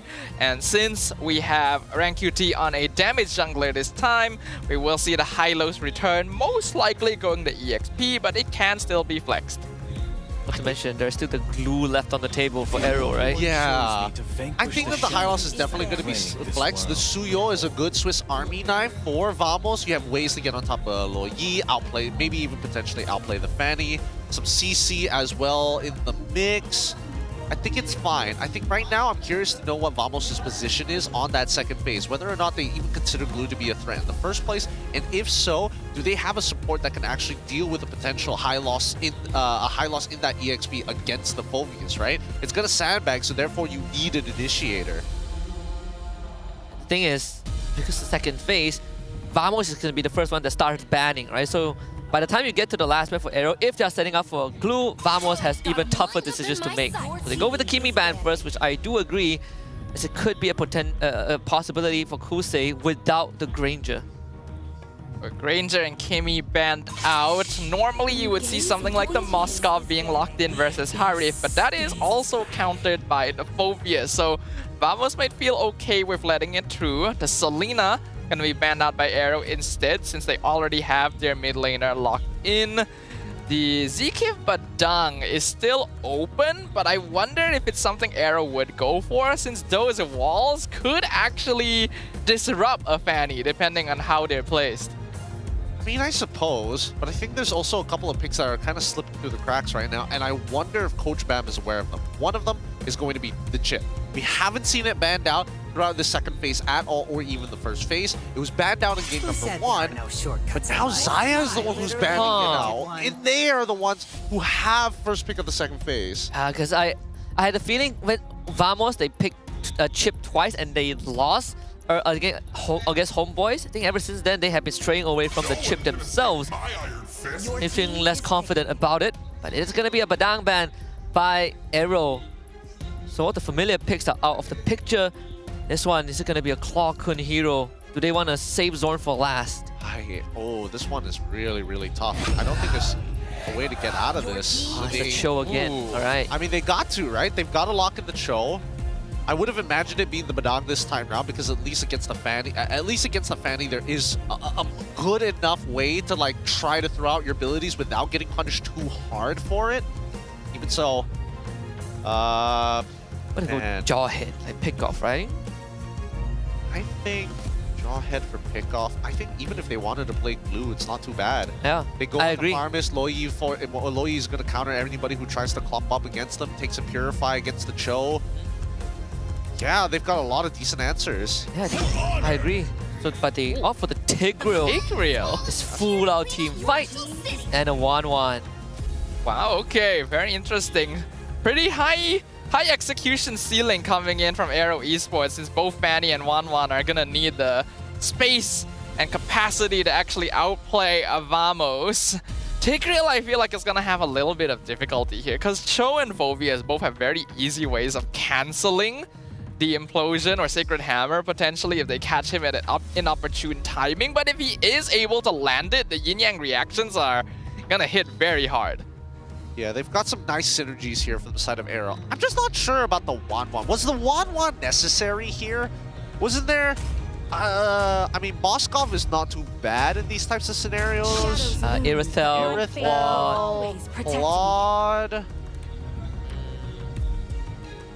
I mean, as long as Kusei doesn't make the mistake we saw Skyset make early on, it should be fine. You know, he doesn't find Nespresso with the Inspire. I say it should be fine, but at the same time, like, Smooth is on the opposite end. And I'm pretty sure he doesn't like getting beaten down that hard in game number 1. So he's going to be coming in with some fire in game number 2. I would imagine so. Hylos does actually hold up the lane pretty well against the Phobias, but Smooth has shown that he is capable of overcoming these differences. And I do agree with you. I imagine he does have a bit of a bone to pick against Aaron after what happened in game number 1. And I feel like there's a lot of pressure on ZK to actually get set up so that Kosei can get his ult. It'll be pretty easy for him. He's got that flicker on his side. The hard part is when you look at Vamos, they're playing more defensively and reactively to what Aero is capable of doing. But as soon as they hold the lead, it's difficult for them to drop that lead. Well, they're gonna need to play for that lead here, because if Aero Esports wants to really be the villain of this story, they can take that clean sweep and make it as difficult as possible for Vamos to make it into the playoffs, which means it is up to our very young jungler, Error 404, carrying the world upon his shoulders. The whole Vamos fanbase is going to be looking at Aero 404. Even though he has a 100% win rate, I'm sure a lot of people still glances through his accomplishments thus far. People are way more familiar with Chibi, but desperate time calls for desperate measure, right? It lives and dies in the hands of Aero 404, and like Gideon mentioned, the rest of Vamos also needs to step up to meet that expectation. Looks like Smooth going for the concussive blast to try and force priority and try and keep intact, especially when you're up against high loss. Also Festival of Blood as well. Interesting loadout coming in from Smooth. Even though he doesn't really want the lead to push, he kind of wants to like freeze it underneath his tower to force Aaron to keep wasting his mana. Because once he wastes his mana, then there's basically no point for him to keep on going. It's just doubling down on a losing trade. He just knows that Aaron will generally clear lane faster than him, so he wants to make sure that he's not sandbagged in lane for too long, and maybe he'll help him out later in the game as well. But He's gonna lose out on that. A lot of that Brave Smite. Healing, Blade Surge going to miss. Aaron is fine down here. That's the first contact top side 2. Rank QT bringing Espresso down to half health. He's gonna go for a quick recall. Turtle will spawn. He will grab his purple buff and be ready. Sacred Hammer gonna push Zorn back, but he's also fine. Everyone's still around level 3, so not quite enough damage yet on the field to really threaten anyone. No level 4 for ZK, so Vamos doesn't have to worry about big potion. ZK's dead. That's gonna be this whole Sever First Blood over the Aero 404.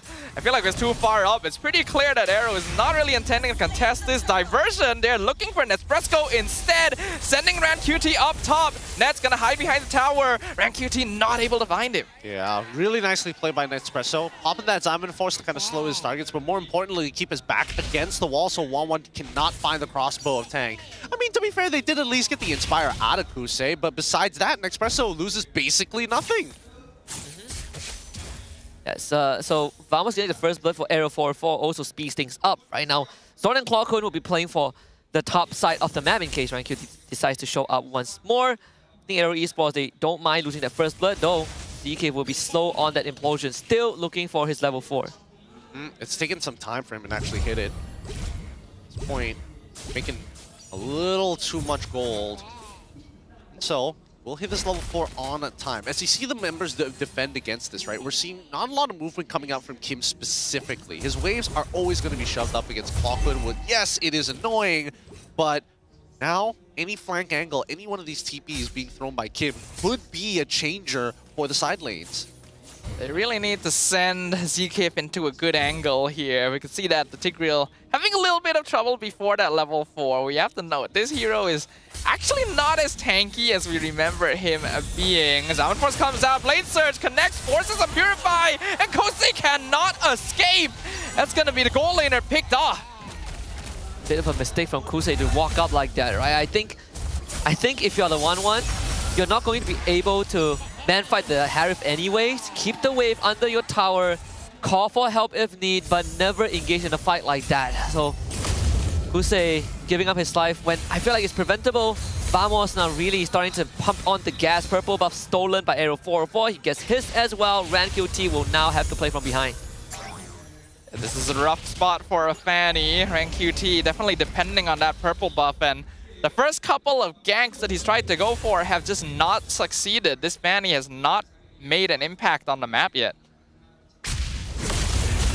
Oh, another diversion in. Aaron gonna buy some time against Move. Here comes Zekim, 2-man implosion. 1 Purify comes out from Clockun. Zorn gonna be jumped on. He flickers over the wall, and Error 404 finds Kosei, a surgical extraction. Nicely done by Aero 404. He is not missing a beat. He is winning out on the retributions against RanQT and now secures the second turtle in this game. The snowball is complete for Team Vamos for the first 5 minutes of this game, while Nespresso is going to get full plating here. Oh, well, half of the plating, unfortunately. Z-Creep zones him away. That's still a good amount of gold, right? Regardless, Team Vamos are in a phenomenal position as the first items start to roll in. Yeah, the 1-1 hasn't really had good stocks today. Look at that, first item priority 3 for Vamos. This kick should be a kill. Yep, he's gonna get kicked over. Cannot even use any of his abilities. Team Vamos just strikes him down. And Vamos is just gonna keep on stepping on the pedal. This is where you start to put on pressure. Zorn should survive this. Purple buff is up, so Vamos will look to take it. And RanQT, he cannot interact with Vamos at all. He's trying to get resource from the side wave. Glorious pathway to slow Vamos down, at least keep their tier 1 mid intact, but they are going to trade that purple away. RanQT should be able to get that bot tier 1 at the very least, so they trade something. So they continue to trade back and forth. Right now, Aero just trying to stay in this game, right? Making sure that RanQT is utilizing this family to split Team Vamos apart, and after every team fight to be that cleaner. Right now, Aero Esports don't have necessarily enough damage, and I am concerned now that the early game is done for. Where does this put Kusei in as well as Kim? I think for Kusei, we've seen this story just now in the earlier series, and Kusei has to play from behind, but thing is, the situation is slightly different, right? RanQT also wants the side wave, so Kusei, he's not really getting any opportunity to earn gold. We have Dragon connects with Aaron, and Aaron 4-4 just goes for Kim instead. This young jungler knowing what targets he's looking for. No, they bide their time. see the side, the split push coming in from this Fanny. It's becoming more and more effective, despite the 2 levels. Two-man Jeet Kune Do knock off the flicker into the implosion, but the Sacred Hammer doesn't connect, it gets cancelled. Aaron melts away. Aaron 404 goes into the backline, burns them down. Kosei and Zkeeper picked up. Rank QT can do nothing, and Kim is going to be yet another casualty, another victim as Team Vamos take 4. Another step forward for Team Vamos. They can start to smell that last playoff slot. It's not the end of the world just yet for Aero Esports, but it certainly is approaching criticality. With all of their plans failing, Rank QT not getting a snowball. Only saving grace is that he is deathless, hitting the Malefic Roar. But Kusei, he's not been able to hit his mark. Zkeeper's ineffective, and Kim not able to find any good diversion angle due to Vamos' pressure and their lack of damage. Is starting to really show. Yeah, it's becoming extremely evident, but we might see another fight by this purple side. Again, he's trying his best to kind of defend and give info. Well. Zorn is 1v4 here. Wave the Dragon kicks Aaron away, but Zorn should eat dust. His first death of the game, Ran QT finally finds a kill. They have finally been more than they could have chewed. Overall, it's still a 1-8 score with Team Vamos leading by 5.8k. Generally, per capita, they're making more of that shmoney's than Aero Esports. Even so, 64 seconds left on the clock, and Rank QT, he's not wasting any time, right? He's always looking for another wave to shove. The biggest victim right now is Kusei. Not getting enough go. And Vamos, when those Winter Crown starts coming out, I think Kusei is going to lose total effectiveness in these fights, right? Double Purify on the side of Vamos, and you have so much burst damage that threatens him. Clawkun, Nespresso, Aero 404, all of it, which Kusei doesn't really have a way to deal with.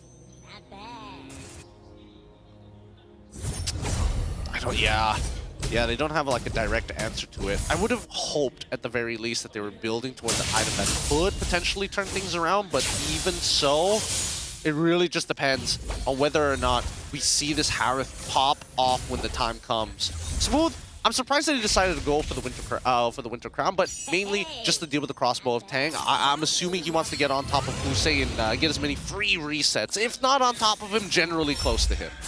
And the seal play, they're looking for Zorn. Flicker in Implosion, pushes Zorn back into the team, but he flickers out. Glorious Pathway to stop him once again. Zorn gonna be melted away, but here comes the rest of Team Vamos. Smooth actually takes so much damage. Winter Crown will keep him alive for now. Aaron just barely finishes off, and Kusei gonna be chased down. Aaron 404 with the mega kill, but Rank QT, he's in the back line. Let's go!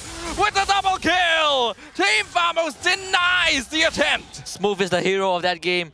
Zorn ends up taking the initial proc across the tank, transfers to Smooth, he eats it up, flickers on top of Rank QT, and just stops the cleanup crew of Aero Esports. This is going to give Team Vamos their first Lord of the game as they keep on snowballing. Nespresso 5-0-3, Holy Crystal in hand. As they take their time back into their towards their own jungle. Orange buff still up for grabs, anybody's game. And I'm trying to figure out how Kusei needs to play this, right? If you go around, Nespresso gets a free 1v1 against you. You need to activate your crossbow of Tang before he kills you, but still maintaining distance against Smooth because I'm just giving him free charges. I think he needs Malefic Gun. Like it or not, Malefic Gun is the easiest solution to it. Oh, they're not even going to let him walk up to the wave at all. Vamos, back to their old jiu-jitsu style. Just slowly get their arm around the neck and then lean back and it's over. At this point, there really is no way Aero can play outside their base. You can see that snipe from Aero 404 doing so much damage as well. Ran QT is trying to get a split push going. The Lord is going to crash in mid, take away that holy defense before going down. Ran QT doing a pretty good job, right? Staggers the wave, so there's still a tier 2 turret up for Aero, and that's the top one. Aero just needs to defend against this push. Vamos are going to try and force it, but the Glorious Pathway comes out to deny them. Revitalize, keeping Aaron topped up as well. Zeke's just going to stand in front there, eats a lot of damage, but the Implosion locks down Smooth. He'll sacrifice his own life, but he sets up the kill on the Phobius, and I think that's pretty worth it. That is great. They kill off Smooth, and they keep the inhibitor up. Aero Esports prevented any sort of base damage, and they get the tier 2 up top thanks to Rank QT. At least it opens up the side lane, which means more space for this Loyi and the Fanny to navigate. Yep. as they start to translate it, something that's actually palpable. I think that there might not be enough item slots to turn this around. I think there's so many things they need to worry about. Ideally, they get rid of Klokun. At the very least, Klokun or Nespresso, in no particular order. Because Team Vamos, at this point, once we're back at that 7.4k lead, it's just a waiting game. By the way, Aero 404 score is 404 right now. I feel like I needed to point that out. Nice. Take a screenshot of that right now. Do it while you still can, because his Suyo is going damage, man. Where's it going next? Is it going? He could be going for the Hero Spring. Or Winter Crown? Winter, yeah, it should be a Winter Crown. I would imagine it's Winter. Yeah, it should be a Winter. I'm surprised he didn't get the gloves first. But oh no, Blood Wings, right. Right. Yeah, the Blood Wings component. Yep. There it is. Nespresso as well. He's got 4 items ready to fight Aero Esports. But I think both understand. It's just a matter of waiting, right? You have to have meaning in this fight. If you're fighting for no reason, probably wouldn't make it this far. Yeah, Malefic Gun, finally, for Kusei. So this should give him some more space when dealing with Smooth and Aero 404, who are just right in range of their abilities to kill him off. Kusei playing very aggro. Does get the crossbow stacks, but not gonna commit to it, of course. The Lord has just spawned. Yeah, Malefic Gun effect really makes a difference. They can send Rank QT to the bottom lane and set up that wave if they want, but Rank QT wants the purple buff first. Dangerous game that they're playing. Oh, and the conceal gets cancelled. Implosion gonna find him in the back line, and the purple buff is secured by Rank QT. Tries to jump back in, but Glorious Pathway cuts off the rest of Team Vamos. Rank QT doing some good damage, but Nespresso picks up the monster kill. Kosei looking for the crossbow of Tang, but the blade search immediately. Error 404 is such a threatening presence. They just cannot go forward. Man, all of them were one proc away from the crossbow of Tang. QT is still looking for it. Almost executes Klokun, but he's able to fly out. He actually survives. This is why everyone's calling for Fanny to get stagger when she's mid-cables like that. Getting away with just enough to stop Team Vamos from committing onto a Lord Take. Aaron's going to come back to life in time. Zeke still has Flicker, which means Flicker Implosion possibility is going to be there. Now Kim, see if he can take out enough space. His mid lane gets cleared up by Kusei. Rank QT deals with the bottom wave. There will be a slow push in favor of Aero. All considered, Aero Esports are doing a good job of prolonging this game. They know that as long as they can wait a little longer, get more items, it'll be pretty good. Oh, Kosei and Zkip gonna be sent really far into the jungle. Could be risky. Hope to God that Klokun didn't see that, because Kusei shows up. Here's the conceal. Zkip's looking for it. He goes in, but he gets terrified. Doesn't find the implosion. Only lands it on one, but it's a very important target. 0-4. Kosei gets the shutdown. And Rank QT gonna find Klokun as well. But the godlike streak on top of Nespresso. He is still a bit of an issue. Zorn gonna try and run away from Kosei. Kosei's just chasing him down. Gets the killing spree. That is going to be a 2-for-3 trade. Aero Esports coming out on top. This thing slowly let the energy die down here. A 2-for-3 trade in favor of Aero is always a good thing.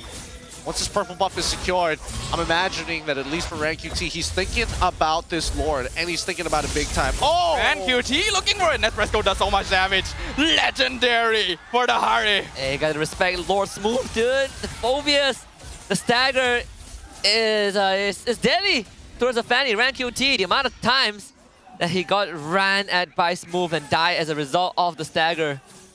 We need to start keeping tabs of where this Phobius is. Yeah, I think more importantly, where exactly is Nespresso? The fact that he's 8-0-5, the shutdown goal will be so big. Look at that wave. Look. Another diversion play. Glorious Pathway comes out. They're going for the bot lane instead. They're trying to get a split push in, but Smooth is already there defending the tower. They're not even going to be able to pick up an inhib for this. Instead, they just sacrifice Aaron over and get nothing in return. A bit of a mistake from Aero Esports. First Rank QT's attempt to go for a solo kill, and now the diversion play that was... Rank QT. Oh no, Rank QT, no! That could be playoffs ticket. I think Vamos knows it. Oracle for Nespresso, 10-0-5. Lord imminent from mid lane.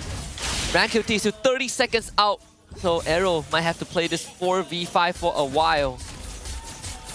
They don't have the best wave clear either. They don't. But now that the Lord is starting to walk on in, what choice do they have? Kim, he's only got so many charges, but good luck. Here comes the conceal. Gonna be a 4v5 defense. Conceal cancelled by the Glorious Pathway. Zorn gonna start taking some damage. Zkeep getting CC locked down, but Aaron actually eating most of the damage in the front line and baiting the Lord away for a short while. Kosei, Zkeep gonna need to back off and heal up. Team Vamos is gonna shift their attention over to the top inhibitor. They get it. Aero 404 still does a lot of damage, but Aero Esports will survive. Now, all these considered good juggling from Aero Esports to hold back Vamos' endgame scenario. But Vamos are staring down a 10.8k gold lead. Just staggering over Aero Esports. More than enough money to start going for item swaps. Aero need the team fight of their lives to get this back. Domice finally for Zkeep. Very early Winter Crown for Kim as he keeps getting jumped on. That's why you have teammates, right?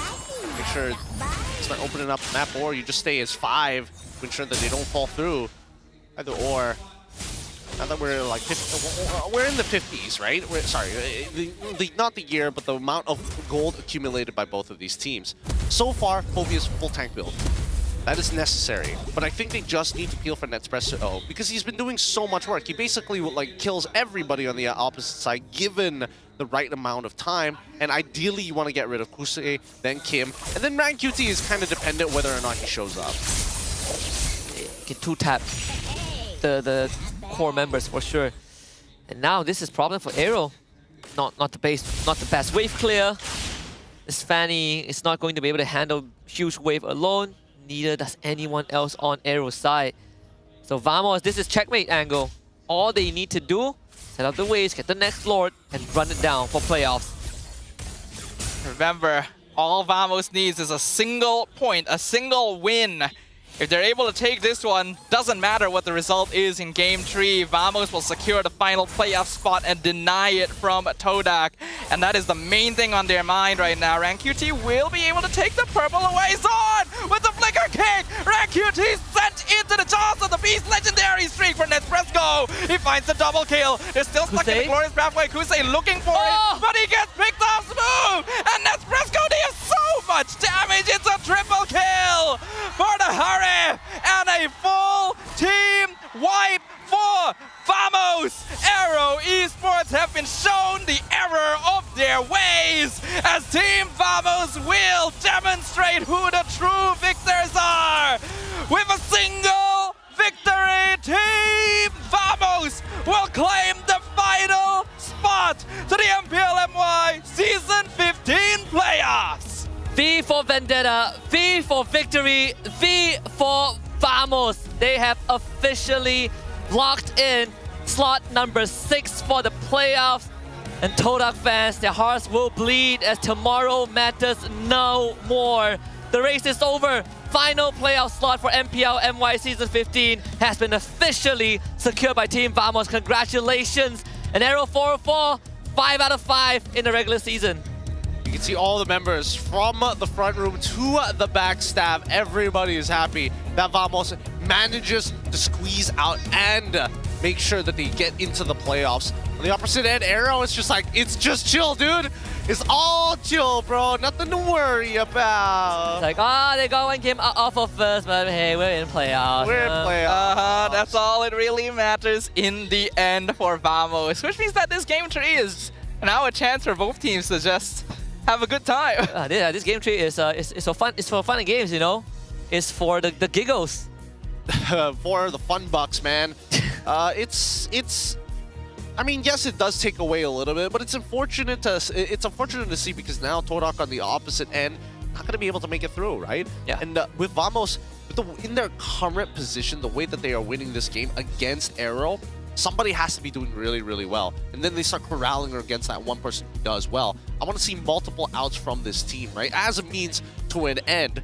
So far, so good for Nespresso. He shows that he can still play Harith. Yeah, he's got his comfort pick, signature pick by Aero 404, the young gun, the young prodigy, and today, the hero of Team Vamos put in an almost impossible position and still pull it off with the backup of the rest of the team, but he was the one that really rallied everyone together with great early game aggression, great early game performances that allowed Vamos to keep on snowballing. The kid's got a gusto, all right. Those early fights, every single time Vamos caught someone, Aero 404 was already thinking, who else can I catch? Who else can I melt down? And really taking advantage of Suyo's early game pressure to instantly aim for backline squishies. It was because of him that initial leads from Vamos were able to turn even larger. It's a crazy time to be alive, right? I think Aero 404 has really breathed new life into the roster. It's a shame that we only saw 5 games from him so far. Hopefully he gets more screen time in the playoffs, because there's so many conversations floating around, even since the Piala Esports Malaysia, where he's this mystery figure, right, in all the trailers, and when everyone got the first taste of him, they wanted more. And he couldn't have come at a better time to close out the regular season for the team. That is true. I mean, they're closing out really, really strong. When we're looking based off of the items, that Espresso was playing a pretty disgusting game, but also making sure that he has an Oracle on his side. He didn't need the extra shields. He just had a concentrated energy Oracle. Prior to that, also having the immortality just to start swapping out, because he was already generating so much gold. Unfortunately for Zorn, I think they figured it out very quickly that Aero Esports is trying to punish him as much as he can. 2 ults being thrown towards him as soon as he goes in for a backline dive. That's when you know they're out for you specifically. Yeah, they're trying to repeat what they did in game 1 with the Kalea, right? Just stop Zorn. But I feel bad for Kusei. He was 1 attack away from crossbow tank, and Nespresso popped him from 80% HP. That is ridiculous. He literally disappeared. We couldn't even react, so I don't see how Kosei would have been prepared for something like that, and this is why Harif continues to be such a threat in the meta.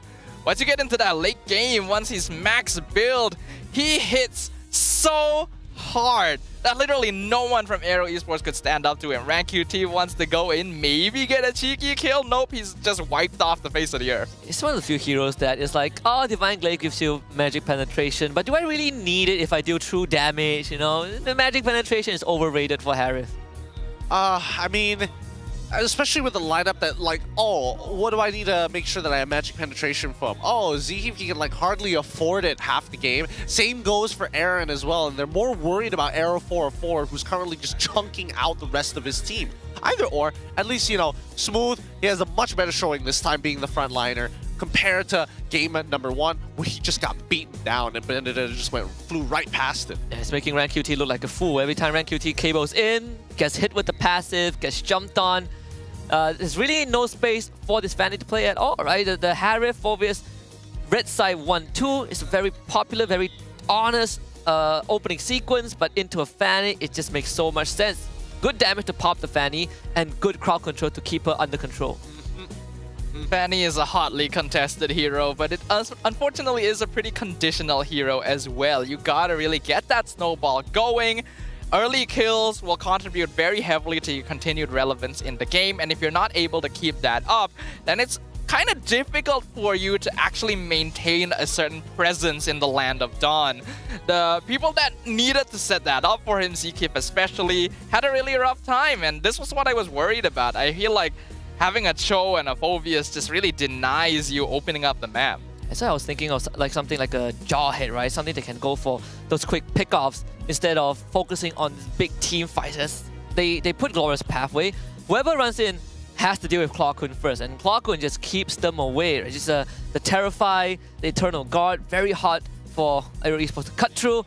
Hall of Famers, Rich Guy, Nespresso alongside the carry. We got the Sandbag with Aaron this time on the high lows, and of course Beck's Winning Man going over to Claw Kun's Vexana. Well, just handing out these prizes here. Sandbag Aaron. Oh boy. Coming back into what he knows best, right? Taking a lot of damage. Even so, it just means that game number 3 is just going to be that much more interesting. Unless both sides are like, okay, technically it doesn't matter. We can start mucking around with some of the picks. I do have a feeling that Aero Esports was trying something with this draft. Oh, yeah. I still don't think the Tigreal made a lot of sense considering the heroes they already saw. So maybe it was a little bit of limit testing overall that didn't quite pay off, but was very important for Team Vamos because it gave them that 1 point they desperately were looking for. And we all know Vamos, right? If they get that early lead and you're not able to stop them, this team just runs away with games. Vamos, they are currently at 13 points. If they win the series, they'll be at 14. But just to give any one out there who are still coping with Todak's not able to make it to playoffs. Even if they match Vamos' point, they lose in aggregate. And that's why you got a 2-0 series. Todak has a horrendous aggregate point stat. They are like -6. There's no way they catch up to Vamos at this point. I don't think most people understand its importance until it's too late. Fortunately, that's just the case here.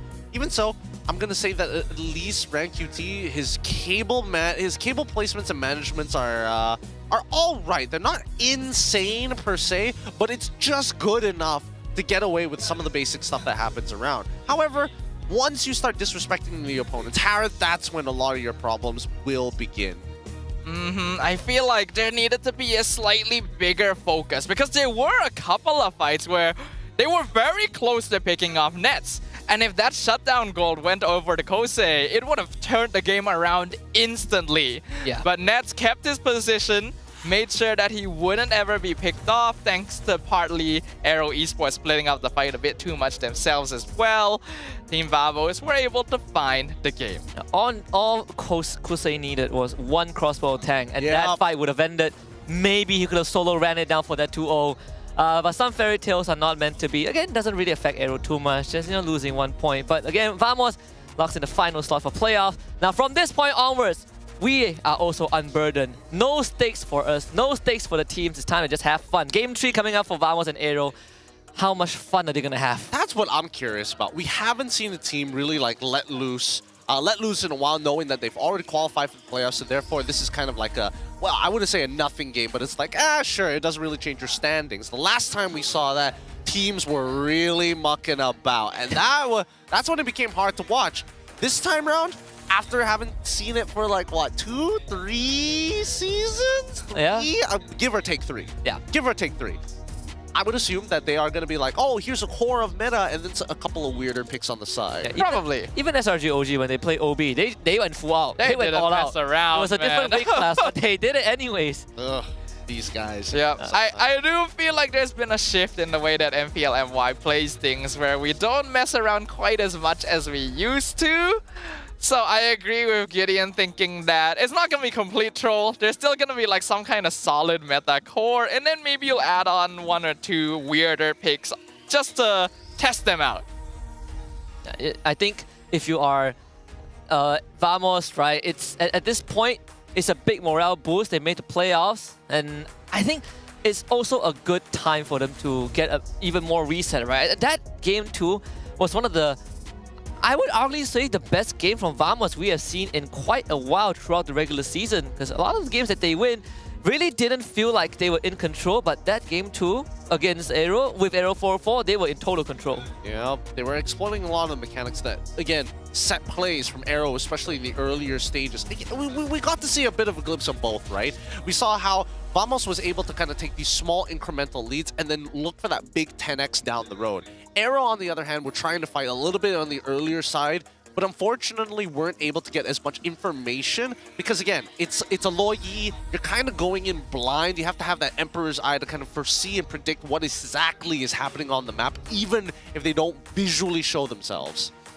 Yeah, it's a lot of conditions to be hit here, but now that all the external conditions of the league have been taken off the table, Game 3 is a big question mark. Are these teams going to take it seriously, or do they want to continue testing things out? Maybe Aero Esports has a reason to continue experimenting with what RanQT is capable of.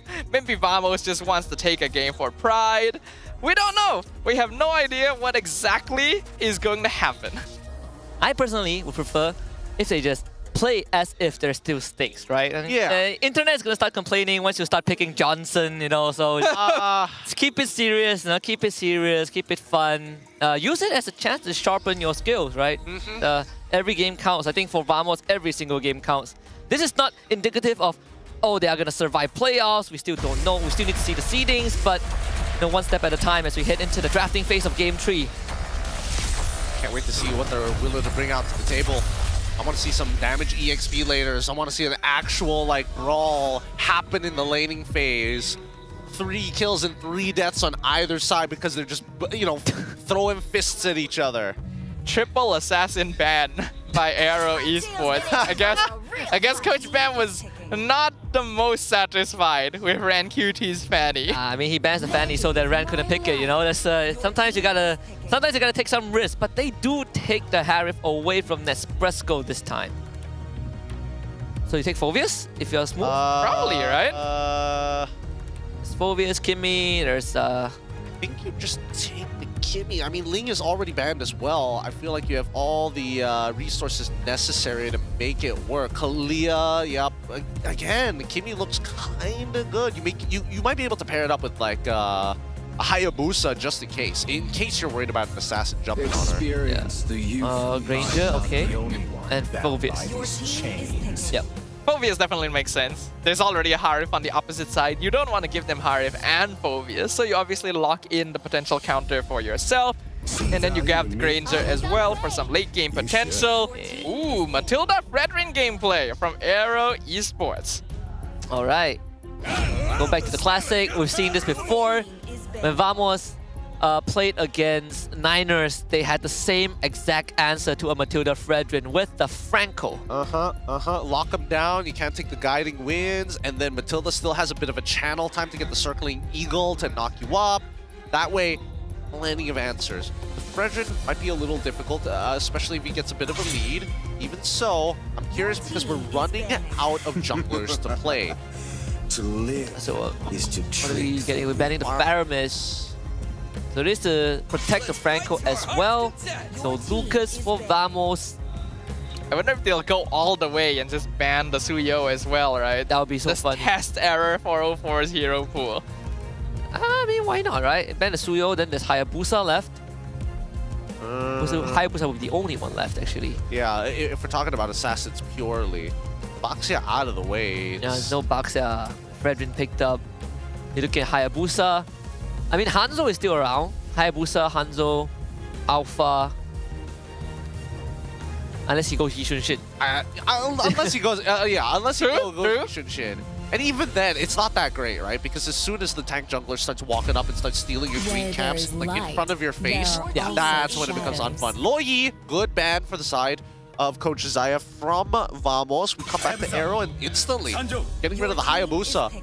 5 jungle bans. Wow, giving him the look at his face. The King Kong treatment, you know, the King Kong Kyrie treatment. He's like, these dirty boys. Hanzo. I mean, it's the ultimate form of respect. You know, like imagine baiting out this many bans against you, and they're still gonna keep it on the lockdown. Kimmy gonna show up here, so double marksman artillery from the side of Vamos.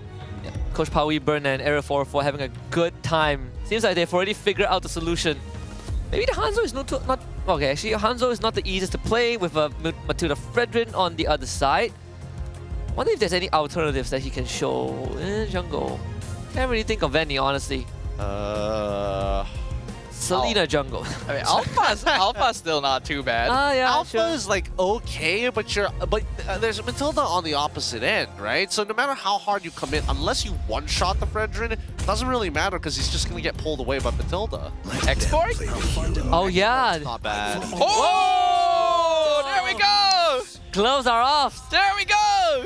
Yuzong Savior. Wow, that's a blast of the past for Aaron. Yeah, this is a true Aaron classic. Yeah, this is gonna be quite. Even you're looking at Smooth Side, he's thinking about it as like, oh man. Oh boy, I know there are no stakes, but come on, I want to play my game.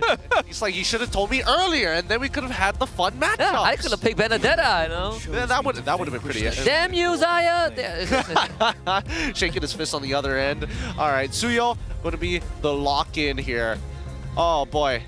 Similar draft to game number 2, but definitely very different tweaks. They still want to hold that front line strong, but there's artillery from the back. You've got the Kimmy, plenty of poke, even Suyo to kind of fit in between the gaps in case Aero Esports gets a little too far. Potential problems, Xavier just chunking you out with the Dawning Light. Yuzong, Black Dragon form, he might be able to catch the mistake of Kimmy walking right next to Granger and sitting side by side. Yeah. Then also Phoveus needs to work his way to the back line. Yuzong does not.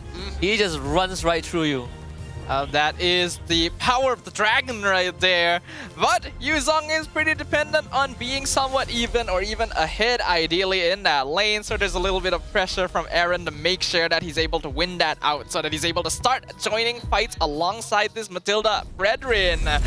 There are no more stakes left on this game, but that does not mean that we will not be witnessing brutal conflict upon the land of Dawn. Let's see if it's Aero Esports or Team Vamos who will close out their season with a win. All right, let's find out, because instantly the buff getting reset here. That's so annoying. From the help was Zorn. You should it's know. A full reset too. You should know. Zeke should have double checked it. Zorn's going to do it again, but this time full rank QT. Yeah, you better block that. It didn't work. It's okay. It's okay. He doesn't. He only loses like half a second off of it. He just wants rank QT to use that retribution. That's why Zorn doesn't mind taking the initial damage from Zeke. Here he comes. It'd be so funny if the Who actually so steals it. Scary. Kim. Okay, he's gonna get pulled out with guiding winds. They're still okay. Think about it, when you deal with a Kimmy, if you accidentally shove your wave without your Roma, you lose the entire lane. Oh yeah. Oh, here he comes. Aero 4-4 looking for Aaron. First blood. Taking out the Yuzong in minute 1. Yup, same classic problems. Aaron is like, wow, he's taking my shot residue like an absolute champ here. He didn't think, I wonder why he's doing that. Oh, Smooth, are you serious, Smooth? This is just classic ranked EXP, you know? Hey man, yeah. Like that time. And now he goes for the full zone out. That is dirty. Oh, that's rough. All right, call for the gank. Oh, this lane is over. That lane is so over. Poor Aaron. Team Vamos knows how Yuzong is weak if you bully him early. And he doesn't have level 3, so you can't even catch the wave. Nope. He's lost out on a good chunk of EXP. Technically 2 minions in that case. That next wave should... Oh, hold on. Bank QT looking for some revenge here on Zorn. Gonna lock him down hard. Zekif gets the kill though. So far, so good. Level 4 is about to be achieved by Smooth, and now this is where he needs to get really, really aggressive. Now with all the pathing that has gone Nets, actually doing pretty well against Husei on the opposite side of this matchup. Yeah, Rankut is 1 level behind as well. The stick field locks down Smooth. He still walks forward, gets the knock up on Kim. Error 404 secures the turtle, but here comes the Black Dragon looking for Smooth. He's gonna get burnt down. Dawning Light sniped him right in the face. It's gonna be a 1 for turtle trade. Now they rotate back down, trying to make sure that they have some leverage, some coverage as Aero 404 full level, 2 levels ahead of Ran QT. Without much help, and more importantly, since Kalka got access to Kimmy, he's been stealing away camps ever so slowly. And Ran QT, it's hard for him to walk up too. Look at that. Oh, the hook didn't land. He actually stopped moving for a moment just to make sure. Oh, I only thought it's the traction pulse that pulled him back. I'm or something. not sure, actually. It looked like he stopped walking. It's either that or he got hooked. Well, there's the hook on the Matilda, right into the Bloody Hunt. Error 404 hits like a truck, man. Interesting. Now the double waves for Nespresso. He wants to make sure that he continues getting... Another hook! Zorn is hitting them like crazy! Nespresso gets the snipe down. Rank QT, can he stun him? No, he cannot. He is 1v4. Here comes Error 404 once again, forcing Rank QT back, and the Traction Pulse finishes him off. Team Vamos take no prisoners. That's on you, Kim. Going on the recall spams. They've taken their time with this. So far, despite being zoned out, Aaron actually has a pretty decent chance in Smooth in this 1v1. That's a big problem with Yuzong, right? Especially, wait, what is he running? Oh, he's using Quantum Charge instead of going for Warcry this time around. He actually recovered in terms of XP, right? He's the same XP as Smooth, despite missing out on big waves just now. Smooth trying to force the 1v1, but here comes Zekif, making it no longer a 1v1. Second Eagle gets the knockup, and Smooth will flicker back to his tower. My biggest worry is that this game goes late because both teams are just letting loose. Yeah, that's what I'm thinking about And then you have a Xavier on one end. Oh boy. Might not be the best. Somehow connects Bloody Hunt Rakuti! That is ridiculous! What? I would be so mad. The hook wasn't even on him. That's the problem. It just thought that he was the closer target in comparison to ZP. Yeah, it's a spaghetti code. Yeah, that's some spaghetti. Well, got attracted by his abs. Could be. It's so strange to see, though. Oh, okay. Eagle's out. Now what? Not much. So that's this cook. Oh, that was close. Aero 404 connects the Blade Surge though. Ouch! Oh, yikes. That's a full rotation of the Suyo combo. 4.6k gold lead for Team Vamos. Finally, RanQT gets his first purple buff in a long time. They're about to pivot to him. Let's see how much of a pivot it's going to be. The main damage dealers currently in the mid lane, hard shoving the waves. And it's not like they are making sure that the map is completely... Wow, that forces Flicker out of Kim already? These synergies on the side of Team Vamos, it's no wonder that Aero has been consistently trying to make sure that Kimmy doesn't get through in the draft. First item, Winter Crown. You're not cancelling Bloody Hunt from this point onwards. Last time we saw them play JP Niners, it's the same thing. He gets the Winter Crown, whoever gets hooked instantly gets destroyed. That is so annoying, and Zorn knows it. At this point, Aero Esports have to play so safe. Despite having a disengage tool, the artillery catch and poke from Team Vamos is proving to be a bit too much to deal with. Yeah, it's becoming harder and harder to handle it. Uh-oh, Kim did not realize Aero 404 was there. The retry comes in, and he just dashes right through him. He gets disemboweled, and the Iron Hook finds RanQT into the Bloody Hunt. Clocker just whittling him down from behind. Yuzong gonna try and block the shots. He does successfully get him back to base. And Aero 404 turning Kim into Gojo Satoru in that moment. Just cutting him in half. They still want to fight this?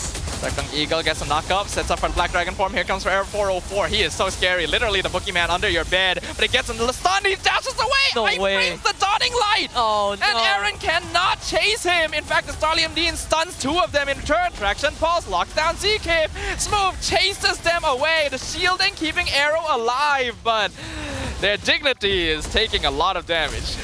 They're getting hard muscled out of their own jungle. Nowhere is safe for Aero Esports, and I think I feel especially bad for RanQT, because what do you do now, right? 4 levels behind. He has not been able to eat good. I'm feeling some people in the chat. I'd be like, bring Hazel back. RanQT can only play tank junglers. I mean, he's on a tank jungler. He's supposed to win, right? Right? Hazel's graduating, everyone. He's furthering his education. Give him a moment. He's back in the actual kingdom. Oh boy, this is a very rough game. Oh, he almost stole the buff. Do it again, get into position, make him nervous, and then throw it when you feel like it. I'm taking 0 damage from the Dawning Light. I mean, even the gold deficit, Nespresso is almost 3,000 ahead of Kusei. Oh, RanQT dodges the Iron Hook, decides to go in for the fight instead. Circling Eagle comes out as well, but the Winter Crown keeping Zorn alive, and now the Infernal Pursuit's move, just walking up on them. Zaman Force as well, slowing down the rest, but Nespresso with the double kill finds the snipe. Aero 404 cutting off the back line. No way. Aaron gonna be melted away, and a triple goes to Nespresso. How did Smooth survive? Literally, last tick of his health, and he heals back up with the passive shield to block damage and the ult. Oh, I honestly thought that they could have gone slightly better for Aero Esports, but Vamos have broken the 10k goal advantage ceiling at 8 minutes and 40 seconds in. This game is officially done unless Aero can somehow pull it together. I'm trying to think how they're going to do that, right? Because if we're looking at battle spells, Clawkun could be punishable, but I don't see him getting caught by the gates by Kim. Zigweave can hit like 3 or maybe 4 people, but technically half of them don't matter unless we see Aaron like able to Black Dragon form from a blind angle against Clawkun on top of Nespresso. I don't see it happening because even RanQT can't deal with the damage that's being pumped up by Nespresso or even Clawkun. Yeah. Not to mention that they have Sky Piercer, so your bulk HP is going to run out. Right, the more Sky Piercers like Nespresso have. The only hope is that Kim somehow farms up enough damage and just praise at the Dawning Light. This is the Dawning Light every single time is off cooldown. Yeah, just you gotta make an attempt. Almost back into the V. And here it is. The signature Vamos style. Error 404 is learning such bad things on the MPL stage. I think it's the Vamos thing, you know, it's a part of the culture. They're a terrible influence. Hey, what to do? He's 5 out of 5. Okay, what happened to Nets? Oh, Nets learned the language, you know, that's a step up. It is a step up. I think he learned a lot more than that. Aero 404 needs to learn Tagalog or something. Oh, here we go. Now. Traction Pulse finds 2. Lord crashing in. Ran QT just cannot survive. Guiding Winds pulls in. So there, Flicker Iron Hook! They find Kim. He flickers away. Dawning Light fires back, but it does basically no damage. Black Dragon Form used to escape. The Lord gonna be melted away. Team Vamos still very healthy. Still firing back. Iron Hook connects again! They find Eren this time. Unstoppable for Nets Fresco. Zorn is feeling it. Man, he is a sharpshooter, this one. This Franco, such a menace. Another one. Oh. I thought that one would hit. Dawning Light in return. The minion waves are slowly being cleared up. Traction Pulse avoided. A 4-man Circling Eagle knockup, but it's not enough because Aero 404 instantly jumps forward, finds the mega kill, and Team Vamos run them down. It's gonna be a team wipe, and Vamos break down the crystal to take the series. Team Vamos, of course, with nothing left on their shoulders in the regular season, still close it out strong 2-1 in such a dominating fashion over Aero Esports. The fans rejoice as if they've won the grand finals, but hey, it's a moment to celebrate. If you were in a position of Team Vamos, Aero 404, 6 out of 6, 100% win rate as a rookie debuting in a team that is known for aggressive jungling playstyle. You can see even Kim saying hi to his friends, man. Aero 404 bringing in something new every single day. His energy keeping this team alive. Vamos, very happy at least, you know, walking away, winner of the series. Can't wait to go on Facebook and see the things that's going to be said about Toda. No, oh boy. It's gonna be rough, dude. It's gonna be so rough. Yeah, just avert your eyes, stay off social media if you don't want to look at what's about to come, the firestorm that is about to rain on Toda, who have missed their chance. But let Vamos have this moment. They deserve it. So does the fans who have been through this entire regular season with them, thick or thin. Like HomeBois said, loyalty is expensive, and the Vamos fans stay loyal all the way. Let's throw it over to Poji to talk to Team Vamos about the qualification to playoffs. Poji, take it away. Tepukan gemuruh untuk Aero Esports. Masih juga gemuruh untuk anda. Walaupun anda tewas pada hari ini, korang masih lagi berjaya untuk melayakkan diri ke peringkat playoff. Jadi soalan yang pertama lah, saya nak tanya Coach Bam. Boleh tak Coach Bam? Alright. So Coach Bam, look like there's a high chance that you will meet again with Team Vamos on the playoff. So what do you think that you will do to win against them next time? Next time, I doesn't prepare for now. We will just play. We see. Just play. Just play.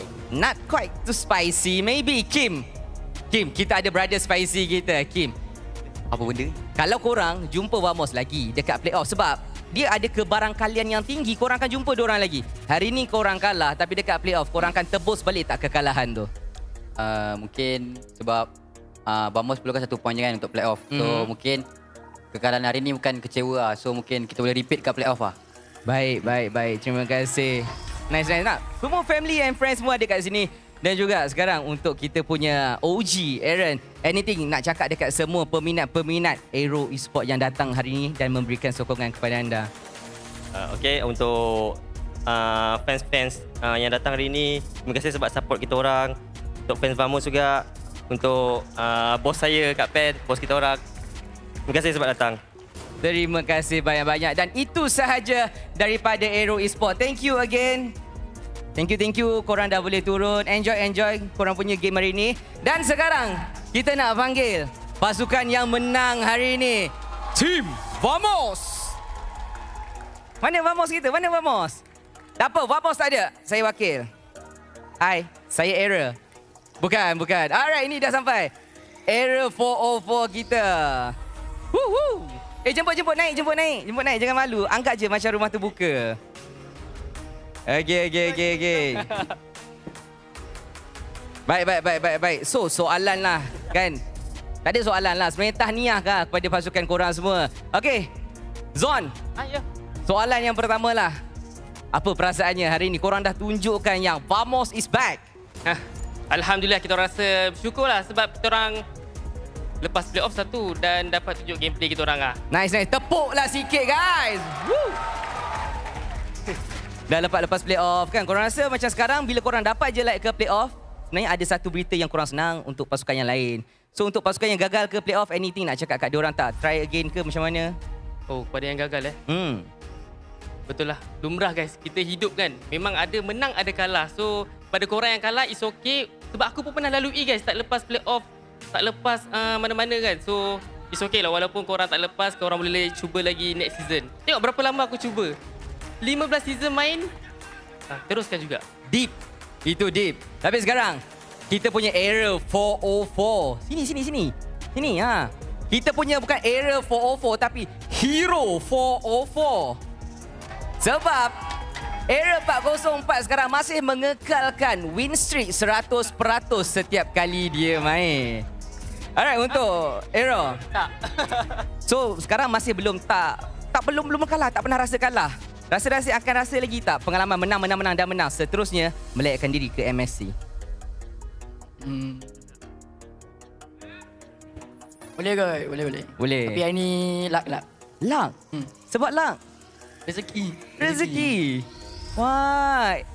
Era kita macam jadi good boy. Sebab tadi nampak macam tu. 2GB. Alamak. Tak gitulah kan. Tapi Era, tadi ada kan kita punya content team ada tanyalah dekat you punya team. And then bila tanya dekat coach cakap Era akan masuk untuk game yang ketiga. Sedor-sedor, game 2 dah sampai. Kenapa masuk awal sangat?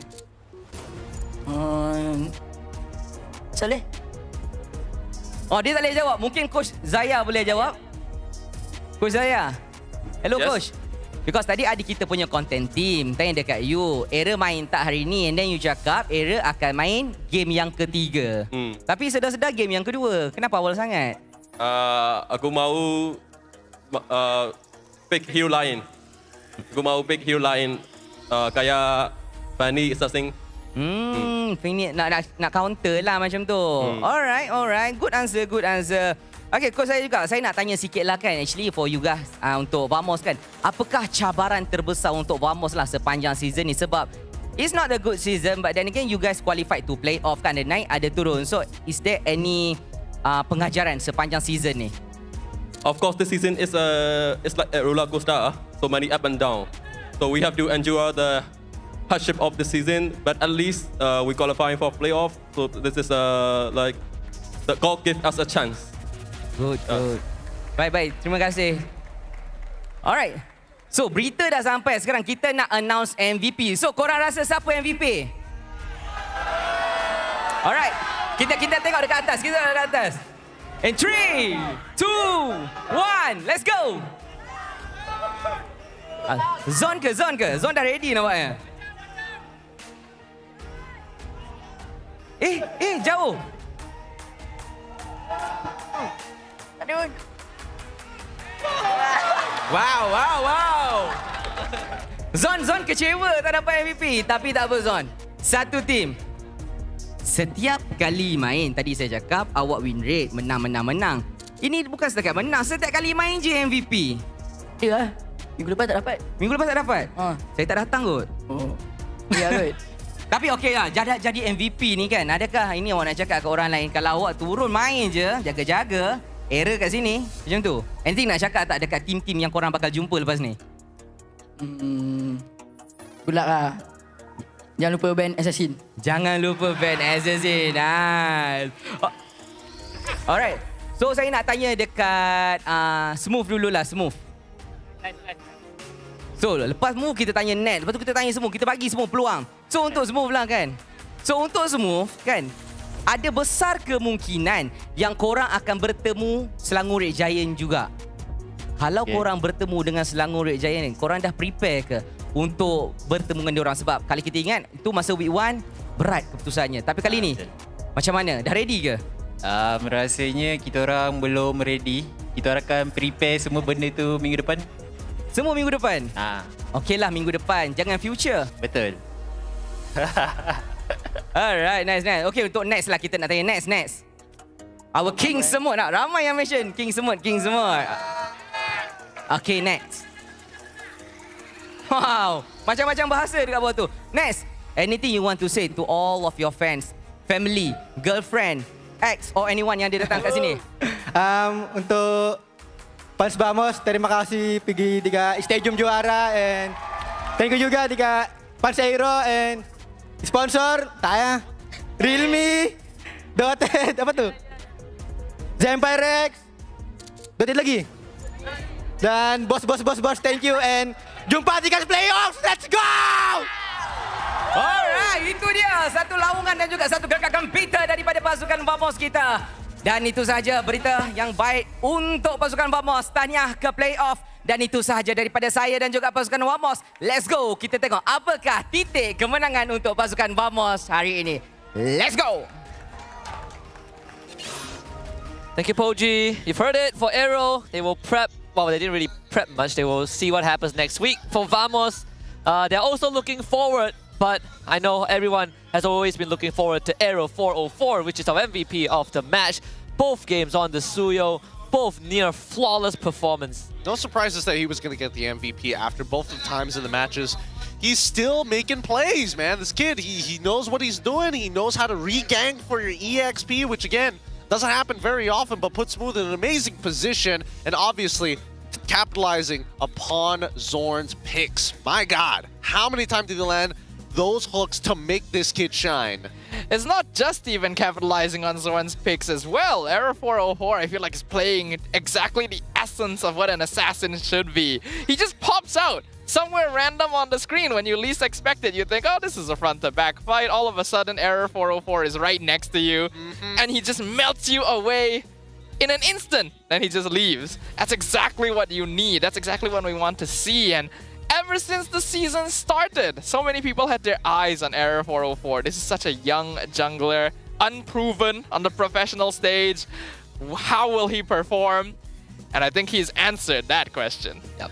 Again, going 6-6, winning all games, 100% win rate in the regular season. Of course, the road from this point onwards is only going to get harder. He is going to, graduate from playing best of 3s to best of 5. Again, players is single elimination, so we wish both teams the best of luck.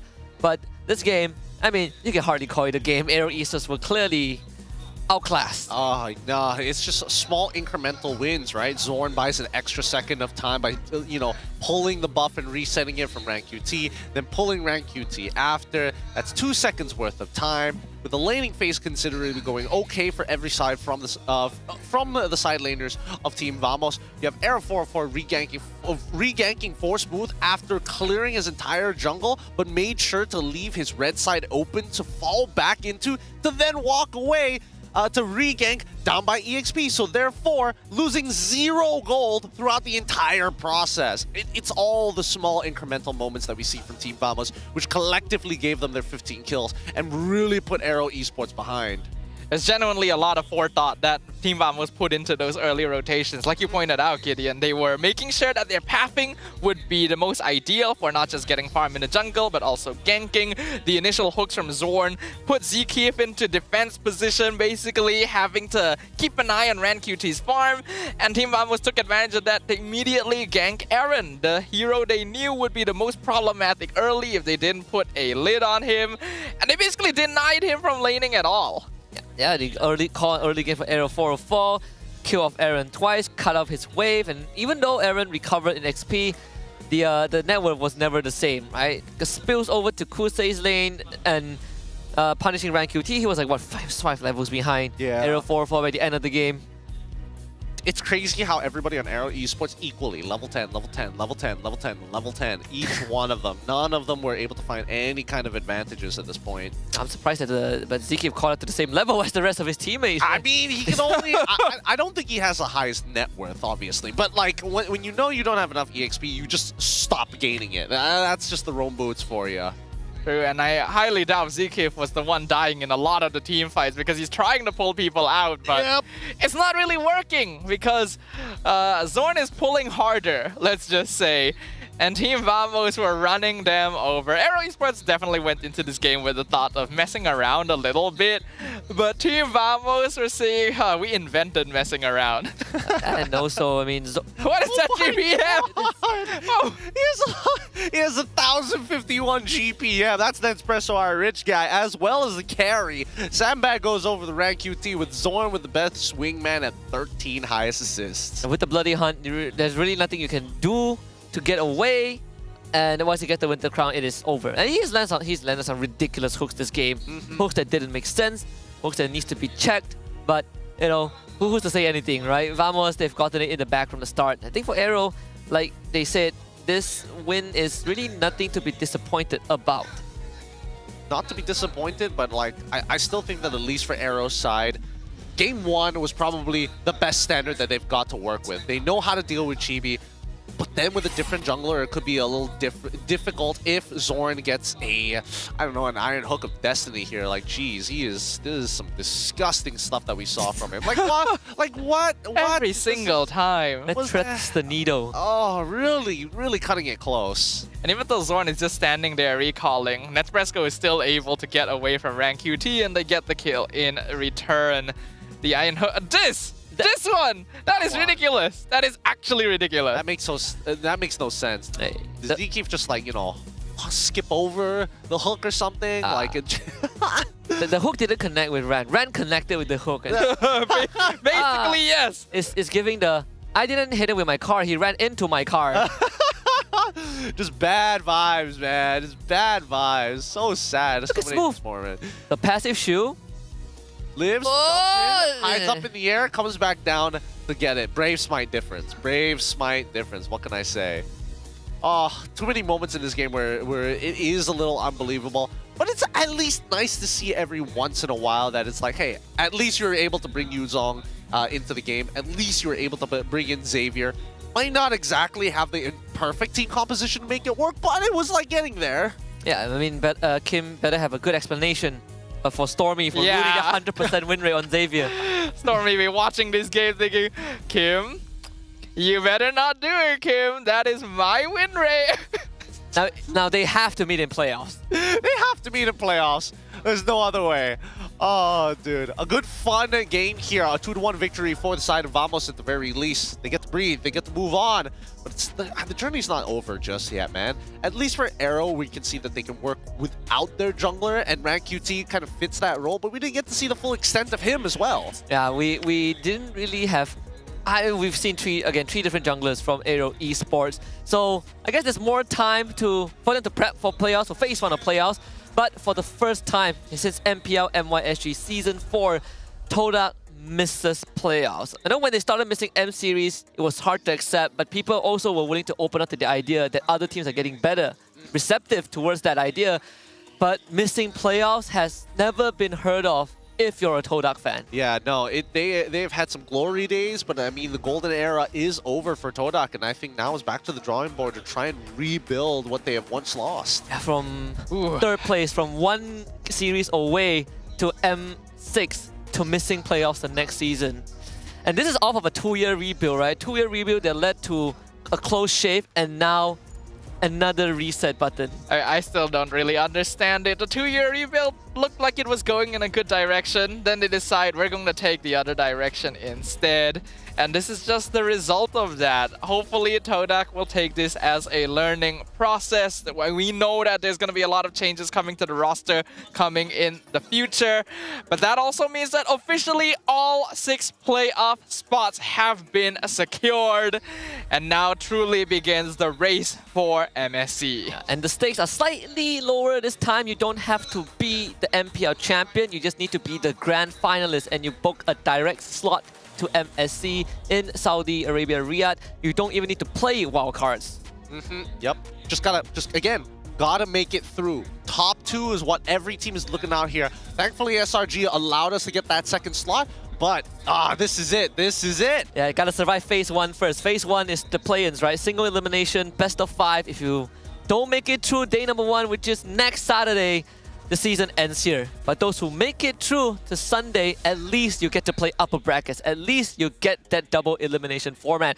Well, there's no more stakes left, but coming up, we still have an interesting series. HomeBois against Master Vicious. Anything to look forward to? I mean, we just want to see these teams duke it out. We want to see them like not bare These knuckle two are boxing. brawling teams, man. And they are going to be team fighting, and I hope we get to see a lot of that. Yeah, and me too. Well, we are going to leave you guys with a mic check for this series, but remember, don't go anywhere because later when we come back, HomeBois takes on Master Vicious. We'll take a break and we'll see you guys in a bit.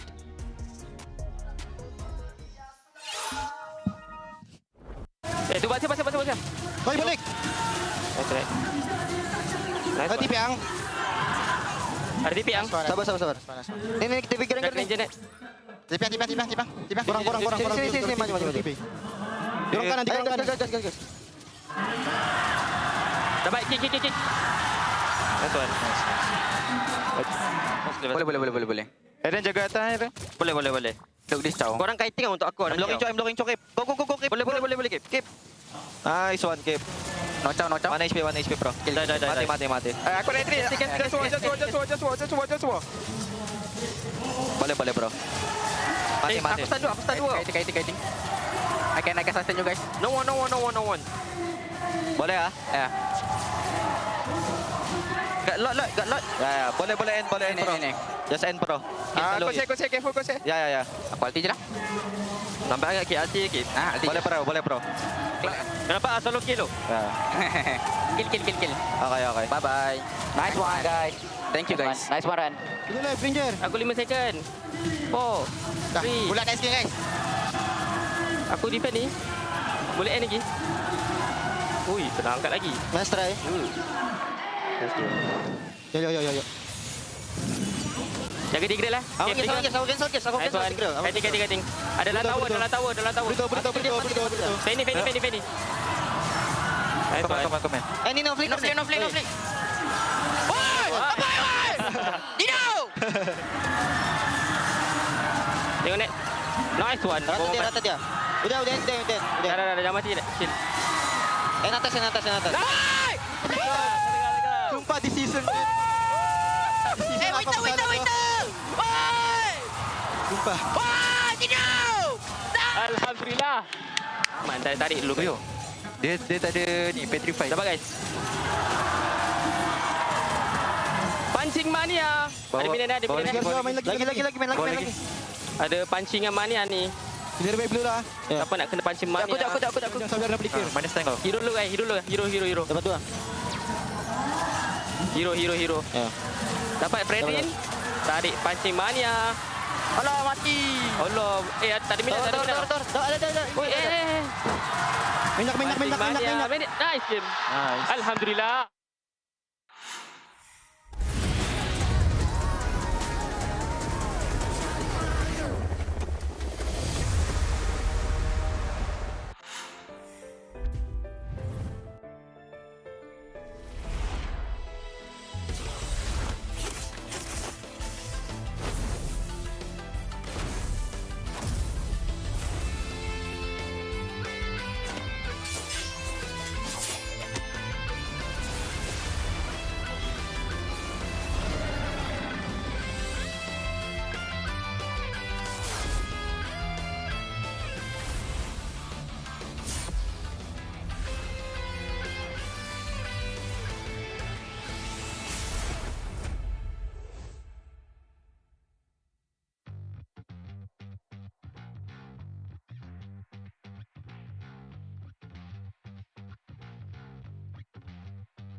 starts now.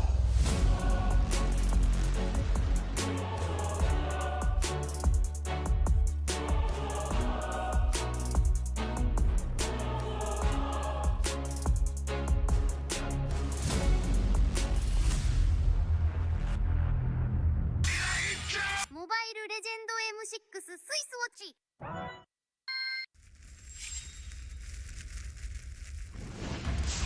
みんな、内巻ナルトが帰ってきたぞ。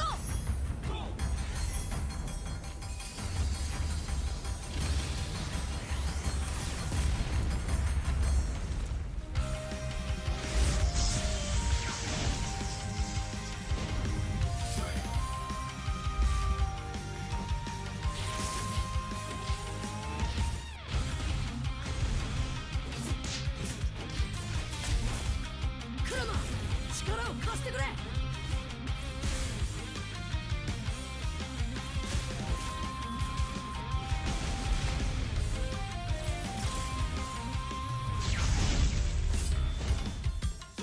っしゃ、第7班ここに復活だってばよ。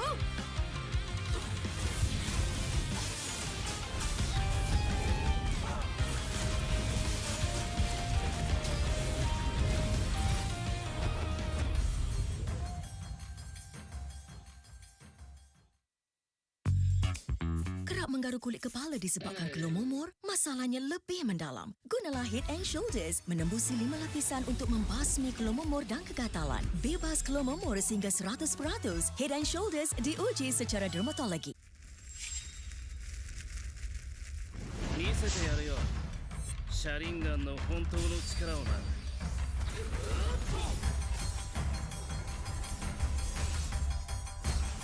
力が湧いてくる。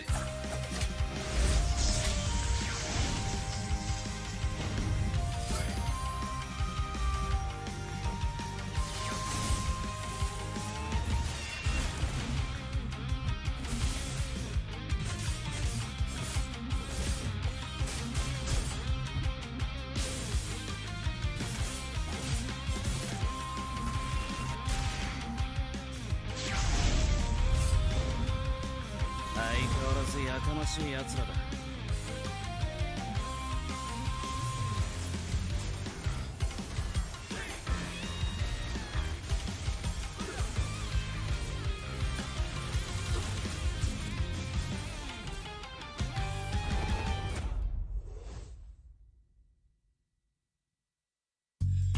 You keep scratching the surface for dandruff? But the problem lies deeper. Use Head and Shoulders. It goes 5 layers deep to defeat dandruff and itch. Be up to 100% dandruff-free. Head and Shoulders, dermatologically tested. みんなを守るために私はもっと強くなる。やっしゃなら。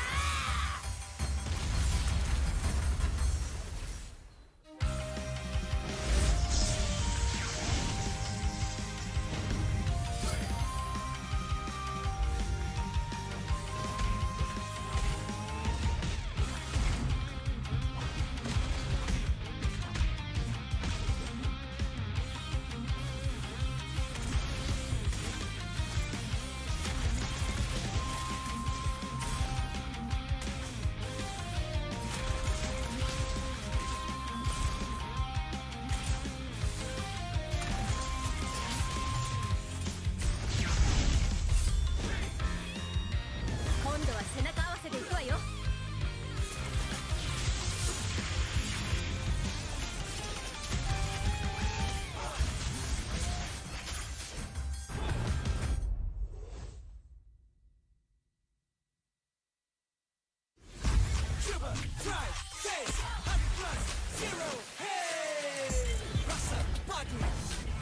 Tanpa kalori, yo, tanpa kalori. Don't lewatkan harimu dengan 100+0. Cuba, try, taste 100+0. Hey.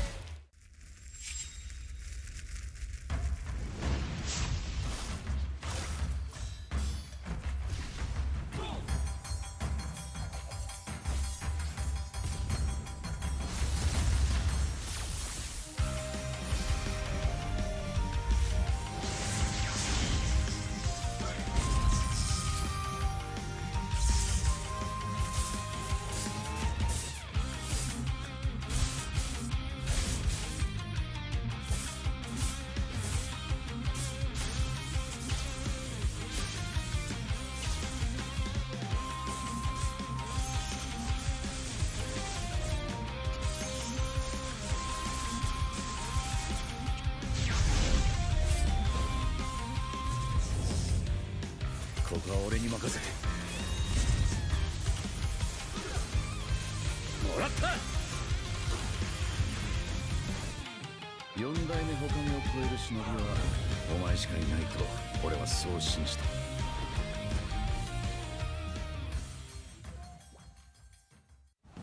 Jiwa perwira setinggi semangat gagah sang harimau. Medan bertarung walau di mana kita berdiri sama perkasa. Biar lawangan kita bergema satu dunia. Perwira dan pertiwi, bangkitlah dan terus berjuang. Marilah kita bersorak, harapan pasti ada. Ayo Tim Mas, kita mara bersama. Kita semua Tim Mas.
Ini 5 sebab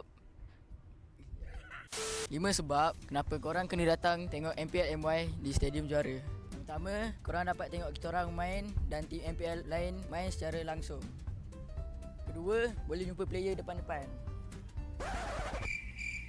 Bruh. Yang ketiga, sebab ada booth Vamos. Keempat, tiket murah RM10 je. Last sekali, yang penting sebab ada saya lah.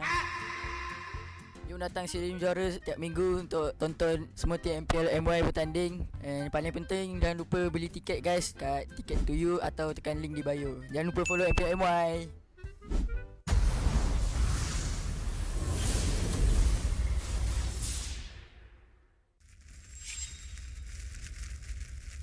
Misete yaru yo. Sharingan no hontou no chikara o na.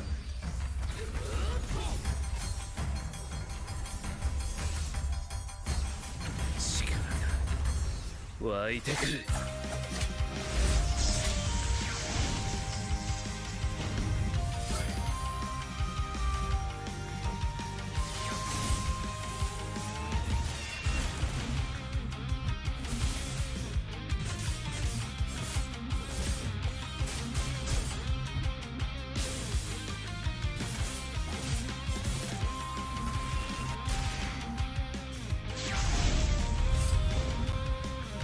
変わらずやかましい奴らだ。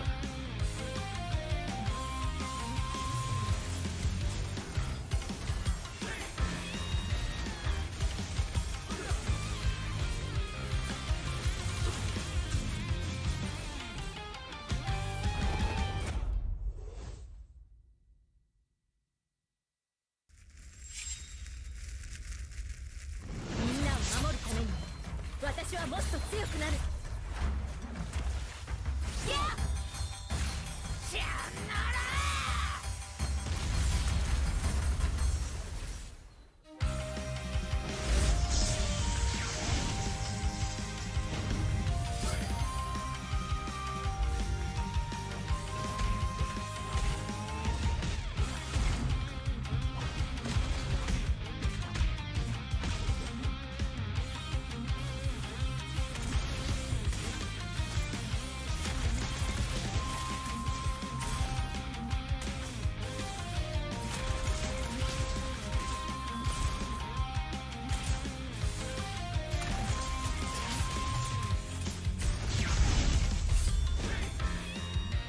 今度は背中合わせでいくわよ。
ここは俺に任せて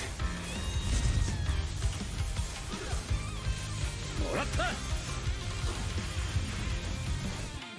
4代目他にを超える忍びはお前しかいないと俺はそう信じた。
相変わらずやかましい奴らだ。今度は背中合わせで行くわよ。よっしゃ、第7班ここに復活だってばよ。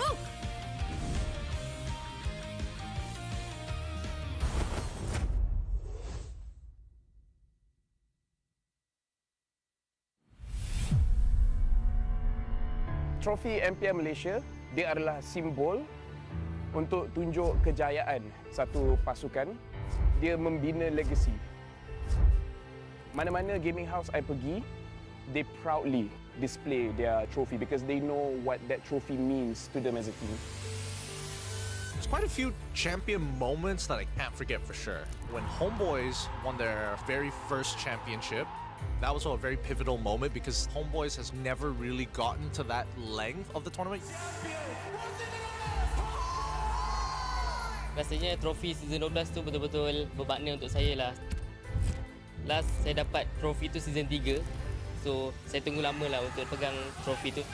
Season 3 saya menang atas usaha yang kuat. So bila first kemenangan tu rasa macam tak percaya. But then bila season 12 tu menunjukkan konsistensi kot saya dalam scene ni. Saya cuba banyak kali. Cuma fail juga. But then tiba-tiba season 12 miracle happen lah.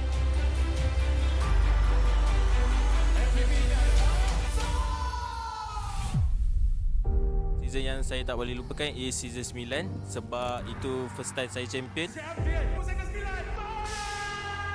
Dan saya dapat MVP pada season tu lah. Masa Grand Final season 9, saya ada teman Momo sebab dia gunakan sniper. Tapi sekarang saya baru sedar yang kita orang dua tak communicate dan saya pun nervous jugalah. So yeah, sorry Momo. SRG did it so handedly as well. Haven't had like champions who've dominated that hard in quite some time.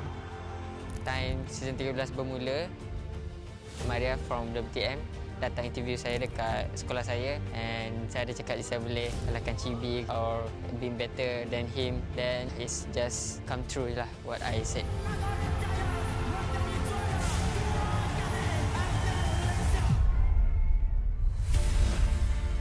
Honestly, I nampak the new design for the trophy is very nice. For me, trophy baru ni adalah signal kepada semua pasukan that kita kena tinggalkan cara yang lama and start bergerak dengan cara yang baru. Disebabkan kita dah nampak usaha berkali-kali, hanya SRG je yang betul-betul boleh bawa nama Malaysia dekat international.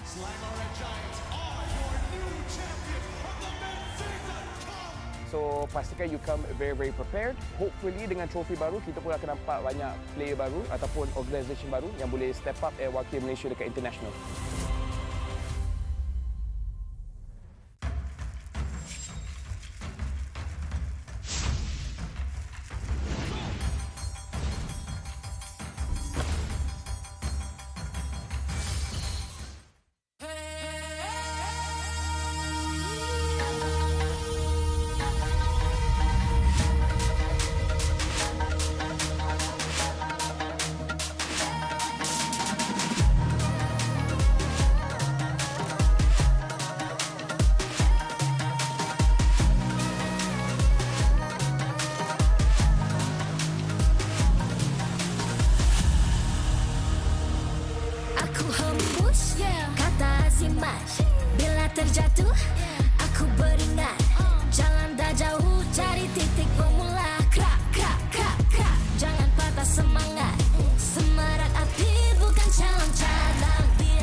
super click, now you get what you deserve. We keep it tight, we keep it cool. They got me and I got them too. Api tak kunjung padam. Marah ke hadapan kita sehaluan. Jangan simpan-simpan kita anak Malaysia. Kami tak senang mengalah. Kami luar biasa. Semangat membara. Harungi bersama.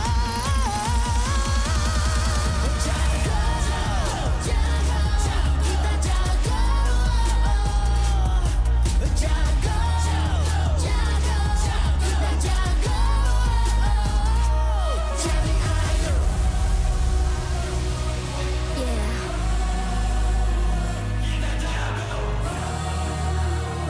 Are you ready?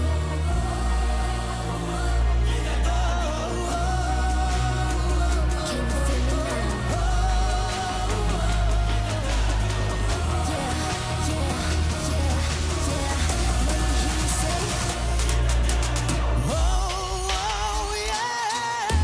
Langkahlah sama-sama langkah. Bergema di kiri dan kanan. Tak berhenti marah ke hadapan. Tak mengalah berdepan cabaran. Jaga, jaga, kita jaga. Jaga, jaga, kita jaga. Jadi ayo.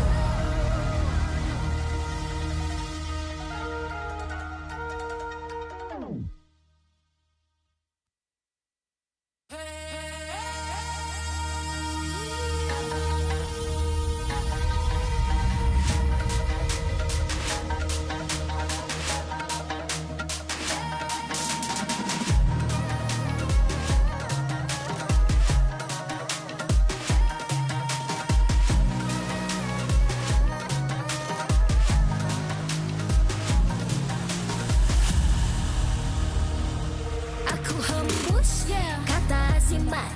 Bila terjatuh aku beringat.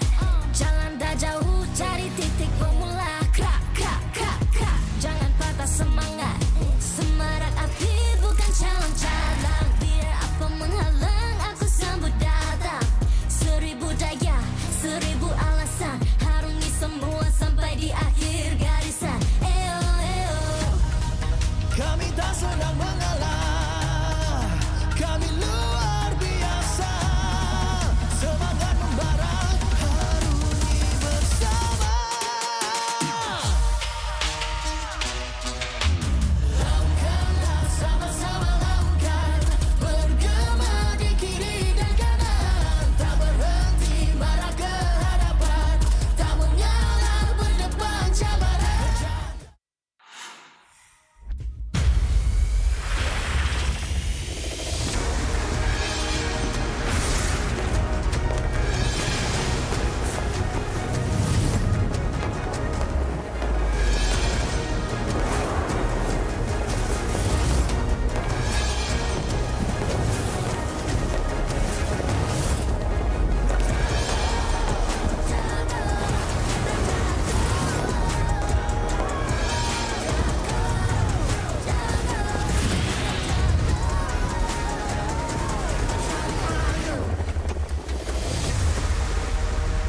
MPL Malaysia Season 15 is powered by Moonton. Official gaming smartphone, Infinix GT30 Pro. Are you ready to carry like a pro? The ultimate gaming smartphone is finally here. Introducing the GT30 Pro. Equipped with all-day full FPS system, you'll experience 0 frame drops, just pure, smooth, stable gameplay all day long. Powered by the MediaTek Dimensity 8350 5G chipset. It's fast, efficient, and ready for your most intense gaming sessions. And with the GT trigger, you get pro-level shortcuts. Buy items fast, check the scoreboard instantly, and pull off clean combos like you've never before. Get yours now, because every purchase comes with a free mag charge cooler and mag case, while stocks last.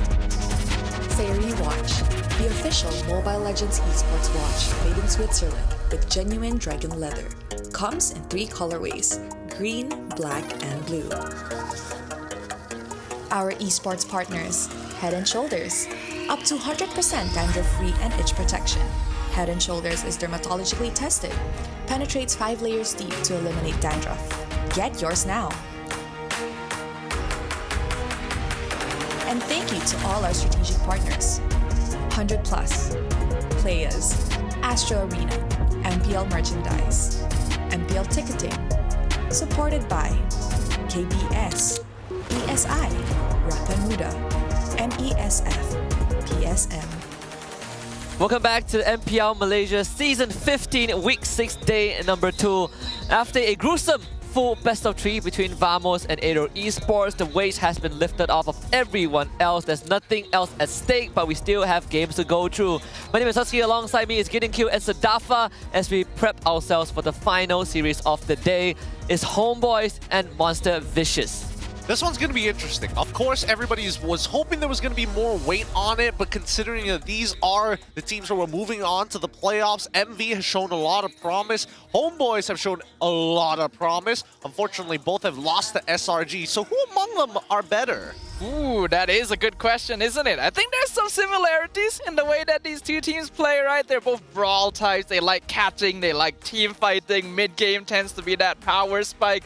So, more similarities than differences here. And it is finally a chance for them to prove who actually is the stronger team. Yeah, and on top of that, prior to the start of week number 6, there were a lot of possibilities for MV to even overtake HomeBois in their second spot. But sadly, dropping a single point to Aero Esports and eventually a loss denied them that opportunity. Either way, it is a match to look forward to, and you guys can even catch it on Astro Arena. Don't miss a single moment of MPL MY Season 15. You can catch all the live action on your TV screens only with Astro Arena. From epic clashes to highlights, worthy plays, experience the thrill of esports like never before, right from your living room. It's so exciting and the ratings have been so good. We changed our lower third this time. So thank you to Astro Arena. Big shout out to everybody watching at home straight from their TV sets. Either ways, this game, I'm hoping that both teams, even though there's no stakes, are going to be like, all right, this is more of like who can bench more, right? You already have the weight set up. You just need to, try a new PB against each other. This is where you live until failure, as they call it. It is right? the question, though, of how seriously do these teams intend to take it? We're saying that it's a chance for them to prove their strength, but is it really for themselves, right? Are they going to take a page out of Aero's book, try something a little bit different like that Yuzong earlier, or is it truly a revenge mission for Monster Vicious? Because they did get swept by HomeBois 2-0 last season. That was a curse that Monster Vicious had to bear for Season 14, where they could take down the strongest of teams but drop to those at the lower part of the standings. Either way, I think for HomeBois as a squad, this rebuild has been nothing but impressive, right? Again, they've locked in upper brackets, so they don't have to play the day 1 of phase number 1. But on top of that, the introduction of wide hero pools that the player has, and Coach Erpang and Jesvan really showcase that this team is multi-dimensional. Yeah, no, this was a huge risk coming in from Daddy Hood, the owner of the HomeBois. Having seen his previous team now turned into a completely new entity, he had to refill his last roster with a lot of players that we were hoping was going to give them that extra bit of oomph to get them over the line. If not, start back at ground zero. But with all the experience that he has, honestly, this risk ended up working out. I thought maybe by the end of the year, this team would start to look good. But in this season alone, they've kind of proven that all of those years of failures have added up to make this team what it is right now. You always think logically that when you revamp a lineup, when you change up notable players, that it is going to take a while for the team to really get off the ground. But sometimes things just click, right? I think we've already seen that from SRG OG as well. The first season where Innocent and Cram popped in saw a new era of the team and of the league as a whole. So I think HomeBois have definitely found a bit of that mojo for themselves, and now they want to continue proving it at the end of the regular season. Yeah, very little teams have seen a rebuild quite as big, quite as a magnitude as HomeBois, and there's a universe where they could win a second trophy with a completely different lineup. Who knows that, right? And at least secure a slot to MSC if they don't win in the grand finals. But let's check out the HomeBois lineup one more time before they close out their regular season run. On the side of the HomeBois, we got Izanami, Ivan, Amao, MelQT, and Val. All of them have proven their mettle. Whether you love them or hate them, you cannot deny that the HomeBois have shown that they are one of the greats. Hopefully, I'm hoping that we see that HomeBois are able to play a riskier style of composition to really show where that ceiling is for the team as a whole. We've seen Izanami on damage dealers and more utility style mid laners. We've seen Amao. He definitely has a ceiling that he's trying to break. But then we look at Ivan as well as Vel. We don't know where Ivan is going to be overall. MelQT has hit a certain ceiling of his own, calling it ordinary mage. But even for Vel, when push comes to shove, that's when you see him get a little weaker. Yeah, I feel like those Ivan and Val are currently the ceiling, right? I want to see the rest of HomeBois match up to them. But for MV, they are trying to do the same as well. They got Roundel, Nova Escobar, Uni, Ruff, and Zeno, and they have constantly broken their ceiling every season. But has it been enough is the main question. Monster Vicious has remained fairly consistent with this same lineup throughout their arrival in MPL Malaysia, but have not quite been able to take that next step forward. The ceiling, very clear here, but the players themselves are something to really respect. Every single player has demonstrated that they're capable of great things. All it comes down to that consistency and how well they can pull it together.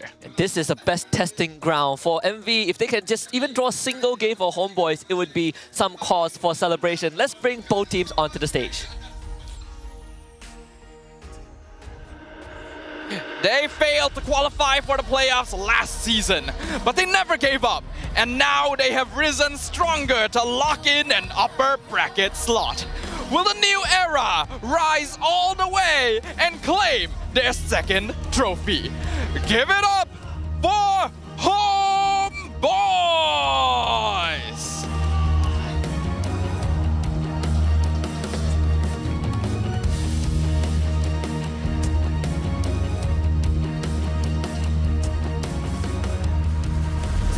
Forced to accept defeat, and with it, the chance for an upper bracket slot slipped away. But today, they return to close the regular season with pride and a final statement victory. Can they avenge last season's loss against HomeBois? Please welcome up to the stage, Monster Vicious!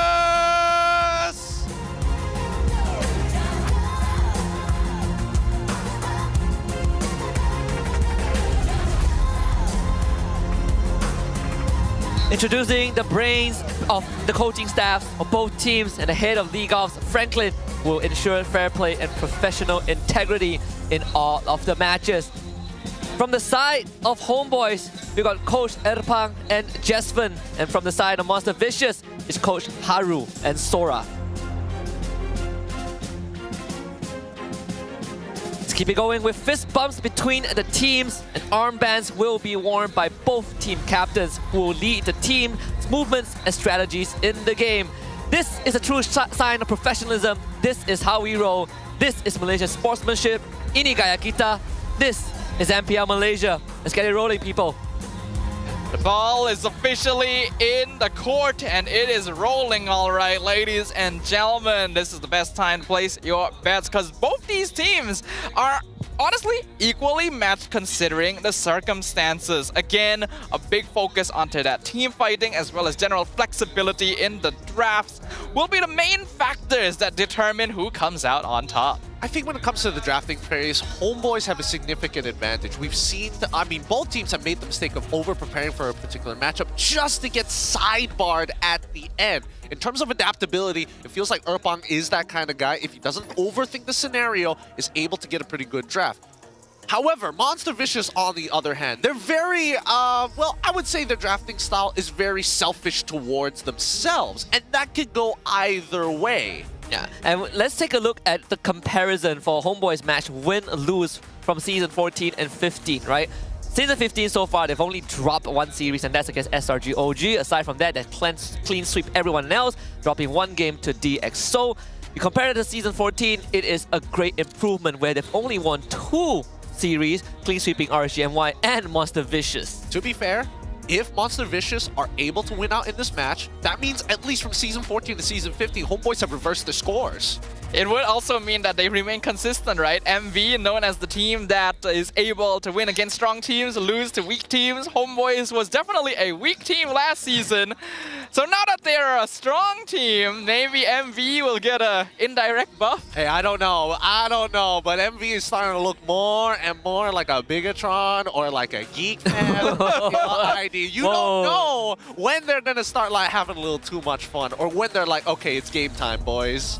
Yeah, I'm not sure if they still have I'm not sure if they have someone like Beloyski in their team, but I can see the resemblance of Bigatron. We also need to look at the roam and mid stats comparison, right? For HomeBois, we got Ivan and Izanami. For MV, we got Nova, Escobar, and Roundel. KDA-wise, it is fair to say, on Monster Vicious, they're a lot more bloody, but when you look at total assists and KP, it is HomeBois who are playing together a lot more. Oh, for sure. I think that Ivan and as well as Izanami work really well when they're working in their mid-trio. That's their preferred style. I think that MV has a bit of an advantage when it comes down to the flexibility. Roundel and Nova Escobar don't necessarily have to be together, and there's natural synergy between Roundel and Nova Escobar with some of the other members. Zeno more inclined to Nova Escobar, Roundel more inclined towards the rough side of the map. Yeah, there's definitely benefits to each approach to the game where, like you mentioned, Gideon, Monster Vicious has a little more flexibility with it since they are able to form more independent units that can do their own thing across the map. But I think that when it comes down to the big 5v5s, HomeBois just feel a lot more coordinated. When someone makes a call, the entire team is ready to follow up on it. Yeah, very different personalities on both sides of the aisle. As we hop into the draft of Game 1, HomeBois blue side, MV red, right off the bat, Hayabusa, Hanzo, Fredrin, all removed. Chip being the number 4 hero to get banned. Interesting. Erpang is targeting Uni in a very interesting way, right? Again, there's a lot of power picks, and I think both of these teams are on the same idea of, we don't really care about the relationship of having a Kalia on top of a Kimmy and then thinking about the glue later down the line and towards the second phase. I think both of these teams understand Kalia and Kimmy are manageable now that Baxia has entered the premises. I think there's an argument that Haru could consider banning out the Kimmy being on the red side. That, and also the Baxia also negates that Hylos and Gatot, right? Like, it's the relationship between Baxia and a lot of the current meta heroes is pretty toxic. Oh yeah, towards the meta heroes. Pretty terrible, honestly. And that's why teams are willing to actually first pick the hero these days. But what's also interesting is the Fanny ban on the blue side. Now, Amal doesn't play a lot of Fanny, but he is capable of bringing the hero out. So with HomeBois removing that on blue side, they clearly have a plan. Ooh, Baxia ban. So the Baxia ban, it opens up a trait where if you take Kalea, I have Gatot for myself, the Harif is on the table, Fulvius is also an option. Kimmy. And the Kimmy as well, yeah, Izanami does play a mean Kimmy. I think this is first pick Kimmy for sure for the side of HomeBois, right? Unless they want to kind of avoid that option and put Kalian as well as Kimmy in a package deal for MV. You take one or the other, or you take both, there's still responses after. You could take Kalea and then maybe a Link Blue 2 or 3. I mean, this... that's not bad, yeah. One of the approaches that SRG OG took with some tweaks in the first pick. So they will go for the Kimmy instead. Now, I wonder if MV will respond with that potential Link pick. Here's the really scary part, right? Because you've already seen 3 junglers banned by the side of Erpang. If they lock Ling in now, that gives a very clear indication for HomeBois to start pivoting their comp to stronger side lanes to try and go for these early invades. Kalia and as well as Ling have been the selection for the side of Monster Vicious. Now, I'm expecting to see a Gatot here at least for the side of HomeBois as a flex pick. That third one, I'm not 100% sure. Yeah, I would agree with the Gatot. Obvious counter pick to the Kalea. But is there anything else that HomeBois would be eyeing at this stage? Maybe they might want to lock in their jungler in advance, since a lot of assassins have already been banned out by themselves. Yes. Not only that, they've lost access to the Fredrin too, right? Teams that play HomeBois right now, they respect that Fredrin by a lot. Baxia that maybe would have been something that they like to try, also removed by Haru, so they had to fall back to the classic Joy and Fulvius, which makes a lot of sense. Like, the opening of Link Kalea already gives big advantages because good backline dive, great late game scaling, but also you have good isolation tools with the Kalea and Link. In this case, I think MV, with this strong of a start, I still think the Gatot, well, not the Gatot, I still think that right now, if they go for a marksman, it wouldn't be too bad. Yeah, but marksman isn't too bad, but also at the same time, I think that Haru is thinking about like, hey, is glue usable in a comp like this? Getting on top of the Joy is extremely difficult. Being able to zone out Kimmy is always possible, but then you're just a meat stick that's building up for passive. And it looks like they're going to go with the glue. We know that the second phase is going to be a ban towards the counters for glue and then securing themselves the marksman after. If that is the case, then we should be seeing that the HomeBois should be banning out the marksmen instead here in the phase 2. It makes a lot of sense to me, and so far the coaches do seem to be playing for their individual strengths. The glue meant to make sure that they're going to have lane prio on the EXP side so that the Phobias can't start affecting the map. And since you are going to be playing that Ling jungle, it's very important for MV to maintain mostly map control towards the early stages, which means high priority towards getting lane counters in the gold and EXP lanes. Yeah, and with the glue for MV side, it also solidifies the entire playbook, well, the foundations of MV's playbook, right? I have someone to dive the backline, but I can dominate the lane, but at the same time, it's not really high committal because glue facilitates the link, whereas Kalea, again, you can isolate any single target you want, but you also get to keep your backline safe. There's a very good separation of duty that MV has allocated for their players that doesn't really jeopardize the rest of the draft. The Badang ban seems a little awkward for me. I feel like it would have been nice for MV to actually get the Badang for themselves. At least then you have a potential way to kind of like protect yourself. But they've already locked in both their support as well as EXP laner at this stage of the game, which makes this a little difficult. But HomeBois, Erpong, he's right on the money. Making sure that he's getting rid of marksmen, especially marksmen are able to affect the lane, force priority out, and actually work as a potential combo with Kalea. The combo is definitely there. But it's up to the teams whether or not they decide to actually go in for it. With the Beatrix banned out, HomeBois is definitely going the direction of banning out marksmen, the way that you pointed out earlier, Gideon. And there isn't any marksman locked in just yet. The Kimmy can still be flexed, but considering Izanami's proficiency with the hero, it still seems like a very likely mid lane pickup, which also means HomeBois is going to need a pretty solid frontliner, such as the Gatot, which is banned out by Monster Vicious. Okay, so they're saying we want you.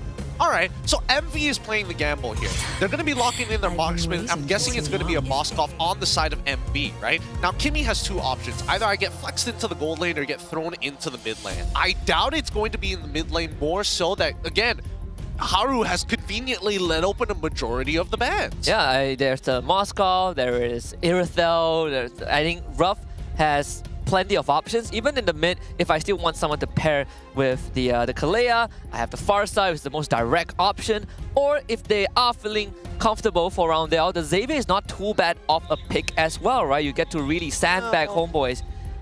Kind of. Only because this Joy poses so much threat. I think there needs to be some level of safety. I think Farsa would be the safest for the side of MV, and then you let kind of HomeBois decide at the very end. But that's on if you're willing to give up the Moskov in the first place. Wow. Okay. They go 1-1 instead. Wow. Interesting. Okay, locking in the 1-1 in advance. 1-1 stocks has been horrible today. Yeah. Every 1-1 game has been a loss. It has not been the best, and usually it's been picked up specifically to counter Fredrin compositions, which in this case, this is not a Fredrin lineup. In fact, most of the heroes on the HomeBois side are going to be quite difficult to build crossbow or Tang off of, so MV is planning to heavily combo alongside the catch potential of Kalea and Glue.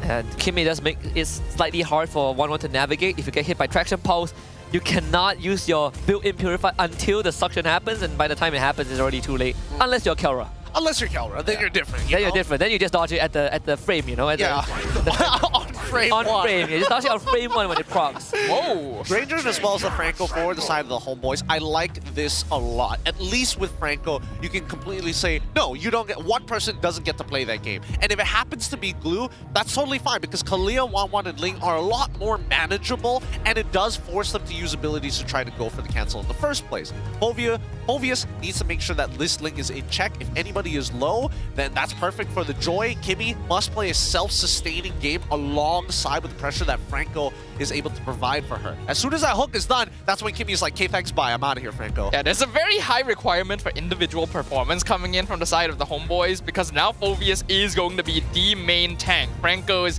not really going to be fulfilling that position. He is meant to try and catch people off guard.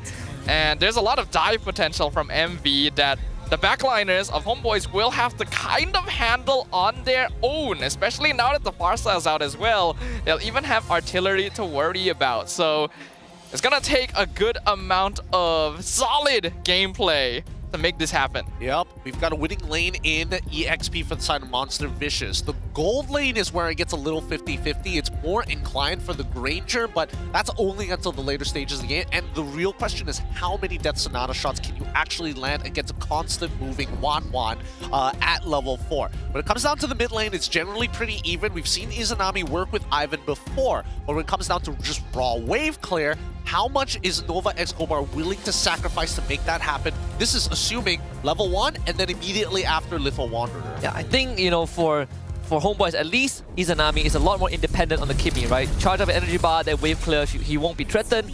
I'm more inclined to look at Roundel and Nova working together.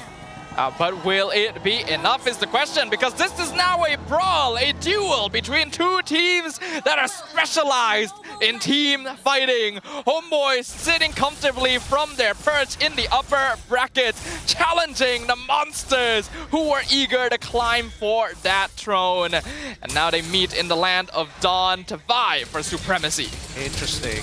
Hook already landed towards Roundel's side. It looked like Uni didn't get much of a leash here overall. Maybe just to try and defend themselves against the Franco. Izanami just chunking, absolutely chunking their targets. They ran out of a Stormtrooper. That's the Stormtrooper in the entire Star Wars universe that has the highest accuracy rating. We'll see the accuracy by the end of this one. I guarantee there's going to be some random shots that you're just shooting out because you like the sound. But I'll also say in the first minute, Izanami has a higher accuracy rate than any Stormtrooper we've seen throughout the Star Wars franchise. That is facts. Yeah, that is actually facts. Generally, as we've seen, in terms of the battle spells, everybody taking a flicker here. Even though there is a Kalia, Izanami is the only one who said, "You know what? I'm a little scared. I'm gonna be a good boy and take a Purify."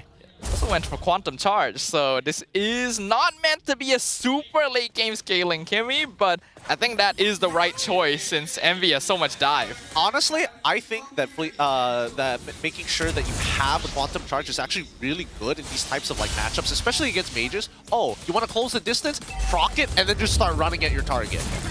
I mean, even Izanami showing that trigger discipline, you know, he's willing to tap his auto attacks.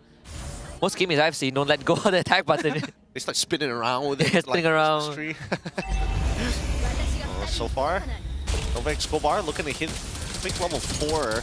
Oh, Iron Hook finds Xenon, gets knocked up with the Dark Wave. He gets a 3-man stun. Vel gonna be able to zone him away. And Amal secures the turtle. Uni not interested in contesting, and the Traction Pulse forces a flicker. All right, not bad, not bad. Monster Vicious, good decisions to be made here. Their composition requires a little bit of time. Ruff needs about mid-game. Rundell would like his first item, and Uni is going to need so much gold this game to be able to threaten Izanami's position with and without the Blade Tempest.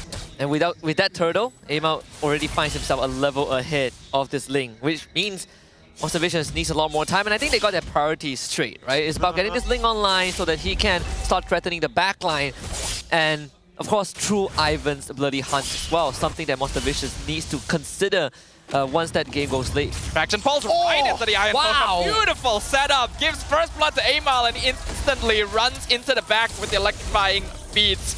HomeBois gonna draw the first kill. Boca didn't see that coming at all. He had the flicker and he didn't use it, but he didn't expect the interaction. Yeah, I mean, that is some synergy between Izanami and Ivan. They are on the same page as of right now. Monster Vicious, we haven't seen any significant rotations come out from their side. The most we've seen is making sure that Nova X Gobar hits level 4, and even afterwards, HomeBois may... Izanami still committed. Izanami has Purified, but Tempest Blaze comes in. Ivan! That's the hook! But Izanami, unfortunately, will still fall. Wow, what a prediction that was! Well, if Uni dies right. That would have been a highlight play from Ivan. How did he protect the Tempest of Blade? I mean, you drop in the center, but the frame to connect any spells is actually very small. The timing is good, but it's also kind of on Uni because, again, he has a 1/3 chance of going to one of the 3 swords nearest to Izanami, one of them being directly on top of Izanami, but he could have taken a different path as well. Oh, dangerous stuff, dangerous stuff. Let's see how many more hooks Ivan can land, because so far, as all these rotations are being made, we're seeing that even Xeno is taking a bit of his own pay cut.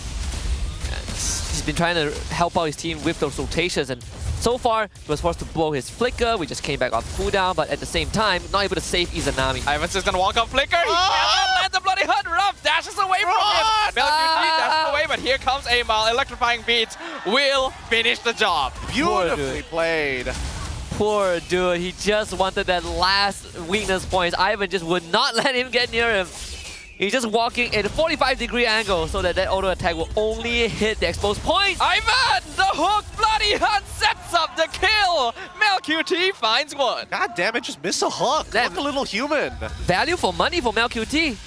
MelQT trying to dodge. He gets hit by everything. Yo. Hey, yo. Careful, the flicker forward. No! Mel almost dodges it. But Roundel finishes the job. Hey, yo, MelQT, he may be the ordinary marksman, but he didn't need to take that many shots. He was taking more shots than necessary. In fact, that's what he gets out of that. Uni trying to go for the 1v1. Amal, does he have his... Oh, he does. There's no vision. Oh, the one sword is out of the map. Xeno is between the mid towers for some reason. Tsunami Slam gonna pull Vel into the feathered airstrike. That's killing spree for Roundel. But Izanami also executes Xeno. 1-for-1 trade. Valiant Beam misses. Nova pops the flicker and conceal just to get away. Then it got bloody pretty quickly. HomeBois still ended up on the winning side. 1.1k gold advantage. Monster Vicious losing rough. Roundel is doing really well. He's eating good. He's eating very good. 100% KP as of right now. And so far, I think they've already hit the item power spikes they were looking for. Uni able to kind of deal with Amal before the Holy Crystal. And until then, he's making sure that he's finding his own self-sufficient gold on the opposite side of the map, allowing allowing Xeno and as well as Ruff to have coverage, but also participate in the upcoming interactions. As we see that the HomeBois don't really have an answer to the Ling unless they bloody hunt him down. That's a glowing one for Izanami. And I think MelQT should be sitting at like 14 Sky Piercer stacks, right? He got his Sky Piercer, got a kill, and then he went down and came back and got another kill. So they're still making that money's worth. Fraction Pulse finds Roundel into the Dark Wave. Instant shutdown from MelQT. Did he not have wings by wings there? With the channel time, I think you get pulled back either way. Dang. Yeah, because it takes a bit of while to transform, and it's enough time to get pulled back. Vel very deep in. Tsunami Slam gonna pull him back towards Ruff. I'm not sure if that's the right idea. Crossbow of 10 comes out, but Ruff is getting crushed instead. He'll finally use his ultimate. Vel still alive! And Ivan finds Uni! He is an entire Inspire Crossbow tank and survives. Ivan now gets the Winter Crown. No more cancelling on the Bloody Hunt. Yep. They're looking for one more. They see Ruff. Amal's got his eyes on the prize. Roundel gonna flicker over the wall. No kills here. Oh! Another fraction hook! And Vel gets the kill. Oh my god, what do you even do against that? Amal in trouble. I think he's gonna get killed here. Yup, no way he's escaping. Roundel gets one in return. At least Monster Vicious are trying to fight back, right? We're seeing them retaliate against the HomeBois in small ways. They are losing structures though, and that's gonna eventually spill into the lead that Udi has been trying to develop for himself. Yes, he is a level down, but he is making a decent amount of gold throughout the 7-minute game. We do see the Blood Wings being purchased by Roundel. MelQT already completed with third item. Malefic Roar in the bag. Yeah, Roundel getting shut down as well. Getting shut down, MelQT. His 4th kill of the game. That should be 24 Sky Piercer stacks. And once they start adding up, and it's so easy to set up for MelQT too, right? Any hook, any traction pulse into a hook, traction pulse into a Dark Wave, MelQT instantly gets a kill. Oh, Holy Crystal. Fraction hook. There's another one, but the 2-man title strike cancels it. Feathered airstrike blasting the back backline, but MLQT picks up the killing spree. Now Uni is looking for him. He gets it, double kill. Shut down from the Ling. Uni now a little bit stuck. He doesn't quite have the energy. He will finally dash away. Meanwhile, Vel has chased around Del into another country. And looks like Amal's interested to do the same, but Uni just stands on the wall and denies his electrifying beats. Yep, he's gonna stay chill for now. Ruff is gonna, knowing that he doesn't have the electrifying beats, can actually wait his time. Yep, he's calling Uni back to give him his buff. Nicely done.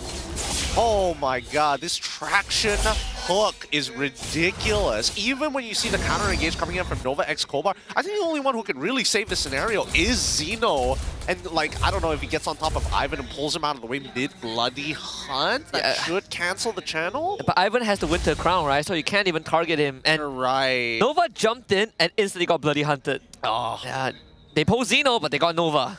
Really can't do much about this. Right now, we're just not seeing enough coming in from Xeno, right? No matter who he's been able to like kind of jump on, they have mobility options. Izanami has mobility options, MLQD has mobility options, even Bell has a flicker in case he's going to get pulled out of the way, so he's not even the top of the list in terms of priority.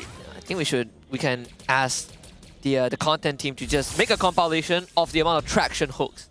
We've probably got like 5 so far. Something like that. The combo is good. We talked about this during the draft, right? HomeBois, when someone makes a call, the whole team is ready. Monster Vicious, at this point, probably understand that Xeno and Nova are going to be pretty sacrificial. Another one! They find Xeno. Title Strike to cancel. Feathered Airstrike cancel instantly with the Dark Wave. Electrifying beats into 4, melting them down. Crossbow of Tang will get 1 trade. Vel will fall, but it is still worth it. Uni looking for a chance to go in. MelQT a little bit exposed here. Dashes over the wall, but he cannot finish him off. Uni wants it, but he cannot find them. Oh, both core members. We're left with 1 hit before death. Uni really wish he could have gotten at least 1. Why? Why didn't he put his swords past the wall? I don't get it. I don't get it. He could have gone for a double dash. I guess he already used the Finch Voice at that point, right? So he's just trying to maximize, thinking that 1 dash was going, 1 Divine Blade was going to be enough to take him out.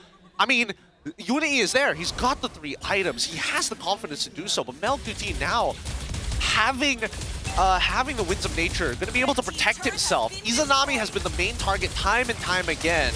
But it's such good ideas coming out from Monster Vicious. We all know what's coming. Oh, he didn't go for the hook this time, but Slam going to pull the Phobias forward. Predator Airstrike comes out once again. MelQT pelting them with the artillery. Amal looking for a chance to enter. Vel has been melted away, but the electrifying beats will finish off Nova X Kobar. Xeno gets a 2-man stun in return. Amal kind of left alone. Round nearly picks him up. Round trying to dash around, but Amal dances around of Izanami with the jetpack. Nearly finishes him off. In the meantime, on the other side, we have a 2v2. MelQT can be protected by Ivan, gets the execute on top of Xeno, and Uni forced to retreat. Wow, Ivan held on to the bloody hunt for the entire fight and only used it at the end. This should give them the lead on the Lord, but Uni... What? What is that hook? What is that hook? But somehow Ivan's the one who ends up falling because of the Lord. MelQT! The ordinary marksman with the triple kill and the Lord. Oh my god. Team of the Week.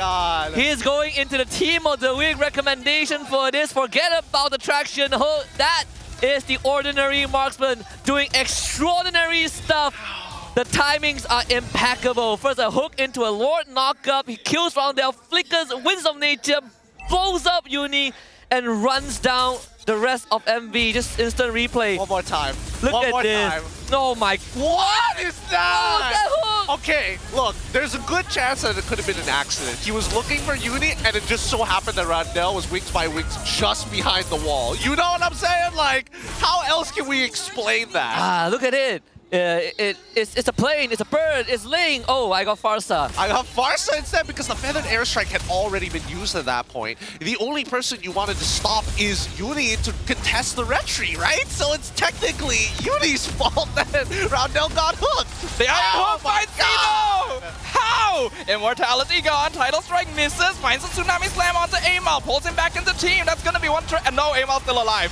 Uni finally finishes him off. He's stuck against the wall! Triple kill! But he finds the shutdown back on MelQT. Izanami still alive. It's a 1v3. Roundel trades, but it is not enough Val and Izanami are still standing. And because of that, HomeBois will close things out with a excellent and cleanly done game number 1. Oh my goodness. Well played to both of these teams. They're putting one hell of a show for our full crowd here at Stadium Juara. They came all the way to check this matchup. They're getting bang for buck. Man, yeah, MV know that they've invested that game. Can't even be mad. First few minutes, very slow and steady. Everyone just wants to farm. You take your turtle, I take my camp.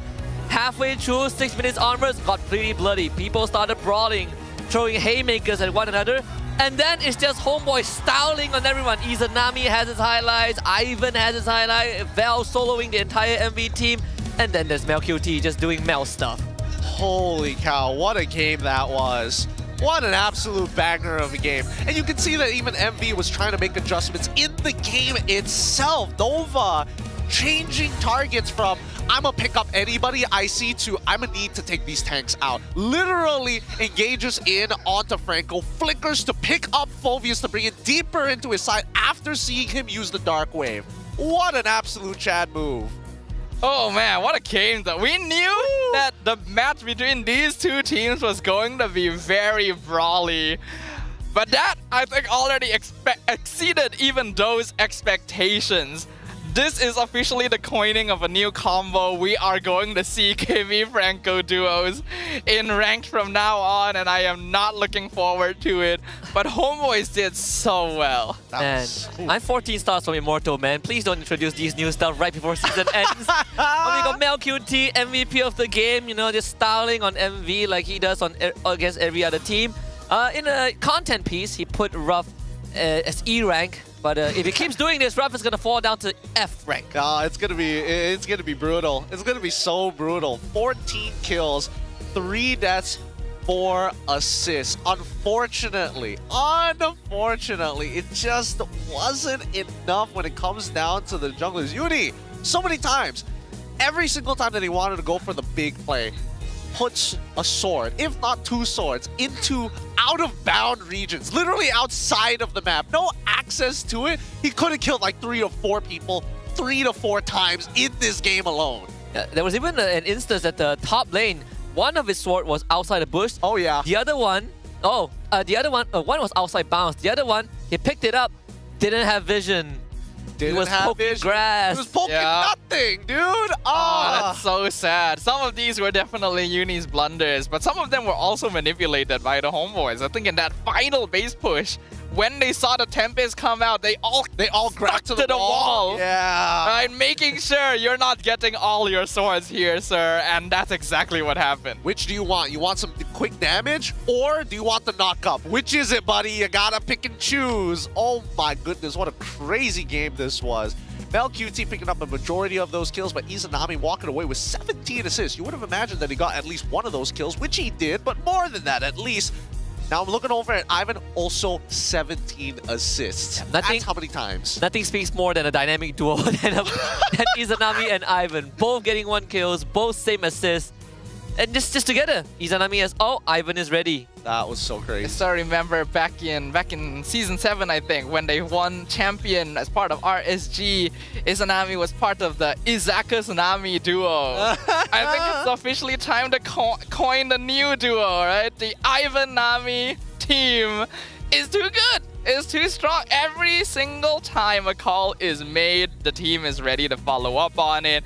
And then Val is right there to take the front line. MelQT basically has no heat at all. And despite his best efforts, Uni just found himself a little bit short each time of getting the shutdown he really needed. Hey man, I think we can call that even Nami in that case. Yeah. Oh, gotta give it to them. Hey, at least Monster Vicious just didn't take it lying down. They didn't just roll over and be like, take me as you need me. Ruff put in the effort. He nearly tried to come up with a super play of his own, going head-to-head against Izanami, on top of dealing with Ivan, on top of dealing with Amal as well, all of which got really close. Yeah, even Roundel had a fantastic start, right? He was like, what, 4-1, and then it all went downhill. All these hooks and a random Lord knockup.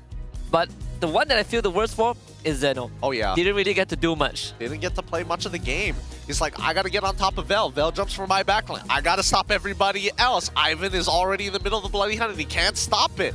All of the targets he wants to jump on, he cannot apply stacks to eventually use his ult to displace his opponents. Literally could not do anything about it. I think the closest that he probably could have done is probably get on top of Vel, if not Ivan, force them to either flicker or force them to kind of displace themselves and then call in the rest of the feathered airstrikes, the engagements for maybe Nova X Kobar if they overextend. But I'm looking more towards Uni, who waited for very long periods of time to get into these fights rather than kind of being the assassin who initiates it. Use that link, walk on that ground. You're about to get hit by CC, Finch points out of there. There really is no, small skirmish moments, right? It's either a hook into a kill or just full-on team fight. Pretty much. Like, Monster Vicious were trying to slow down the game. I think they were trying to be more decisive, get farm on Uni and Ruff. The problem is, because of that, they are always vulnerable, because HomeBois is always hunting. Man, the game sped up so fast. I think even Monster Vicious were caught off guard.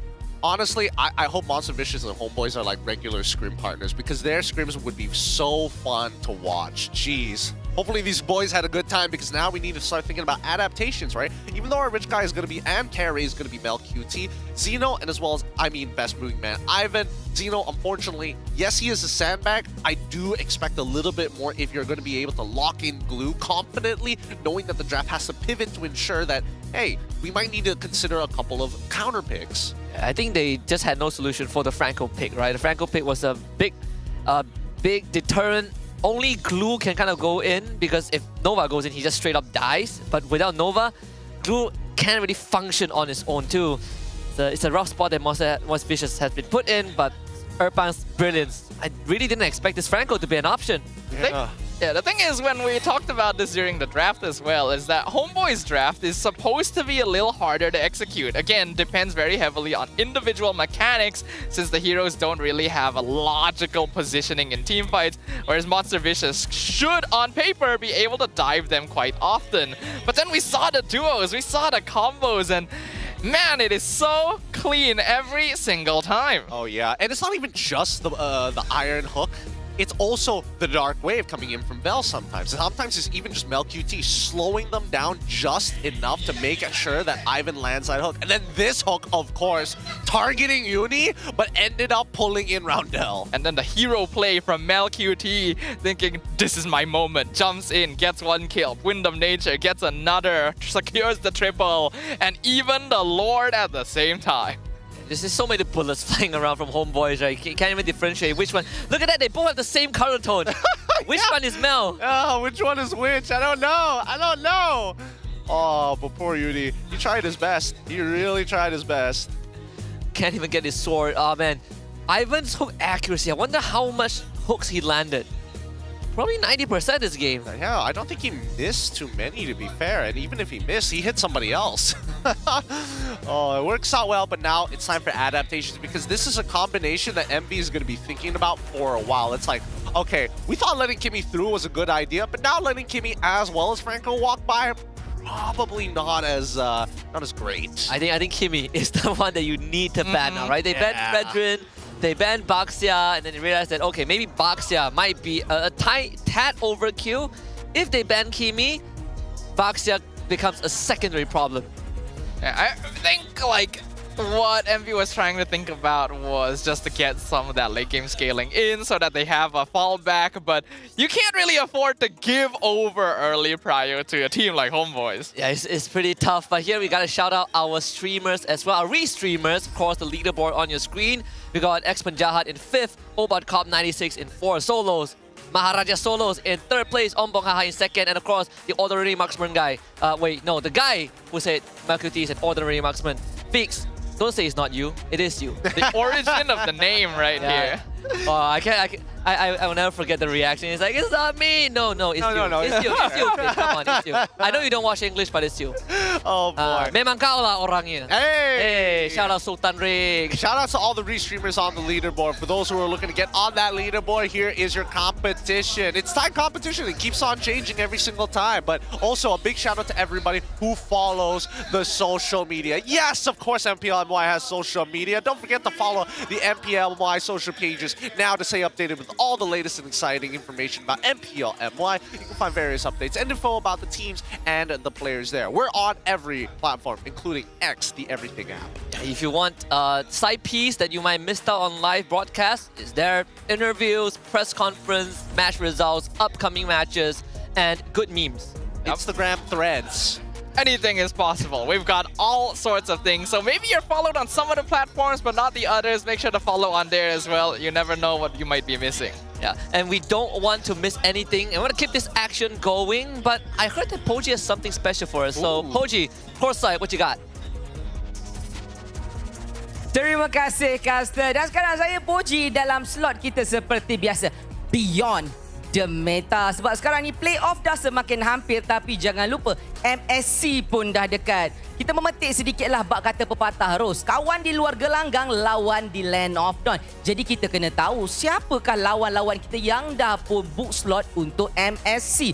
Untuk yang pertama sekali kita ada CFU Gaming. Itu CFU Gaming dah pun menang dekat Grand Final MPL KH tu. Mereka ni mengalahkan Galaxy Legend. Sebab Galaxy Legend ni adalah juara untuk regular season, tapi diorang kalah dekat upper bracket dengan CFU ni. Lepas kalah je terus tak jumpa jalan kemenangan. Tapi surprise untuk CFU ni dia ada player tambahan, iaitu Boxy tu, bekas pemain daripada C Yusun. Mungkin untuk Boxy ni dia ada bawa something yang special, dan juga mungkin CFU ni akan bertemu lagi untuk kata throwback sikit lah masa dekat M6 hari tu. Selain daripada tu, kita ada berita sedikit daripada NACT. Untuk NACT, seperti yang korang tahu, BTK dah pun dapat tempah slot untuk pergi ke pertandingan MSC juga, di mana mereka sekarang dah pun menang untuk grand final diorang tu 4-2. Dan untuk pengetahuan korang semua, NACT ni ada satu organisasi besar dah pun collab dengan diorang, itu Seoul Esport. Seoul Esport ni dia ada banyak game sebenarnya untuk permainan-permainan esport, tapi manajemen diorang cakap kan untuk Mobile Legend ni inilah yang paling diorang nak fokus, sebab Mobile Legend best katanya. Tapi bila kita bercakap tentang BTK yang dah pun berubah menjadi Seoul Esport ni, tahukah korang Mobile Zen dah tak ada dekat situ? Uchiha Mobile Zen no longer. Ramai yang kecewa. Sabar. Tapi kita ada Best Player One. Korang tahu tak Best Player One cakap apa bila diorang menang hari tu? Best Player One cakap, I'm excited to meet with Malaysia team. Wah, dia challenge kita, bro. Sebab dia orang kena taunting masa MC1 je, dia orang panas. Itu nampak tu. Itulah dianya tu. Tapi ceritanya tak apa. Kita tengok sebab dia orang nak repeat balik dengan Vamos. So hopefully apa yang dia orang harapkan tu jadi, dan juga pada masa yang sama Vamos boleh tembus dekat MSC. Dan sekarang ni berita yang terakhir, kalau kata korang nak tahu, kalau minggu lepas kita dah bercerita tentang Navi Malaysia, itu pasukan Malaysia tu sendiri untuk ladies. Kita jangan lupa kita ada juga pertandingan lain, itu MWI, yang di mana coach tempatan kita, Coach Rexwin. Nampak? Hi Rexwin. Okay, jom. Mewing sikit. Wah, dia handsome dia. So, untuk pengetahuan korang, untuk Rexwin ni, dia dah pun berjaya untuk menjadi pengacara. Pengacara tu saya. Dia jadi jurulatih. Dia jadi coach untuk pasukan GG, Gaming Gladiator. Dan sedikit info tambahan, untuk Gaming Gladiator ni bukan Rexwin je yang ada dekat situ sebagai orang Malaysia. Kita ada Arya juga, itu sebagai wakil perempuan Malaysia yang akan bermain untuk pasukan Eropah ini.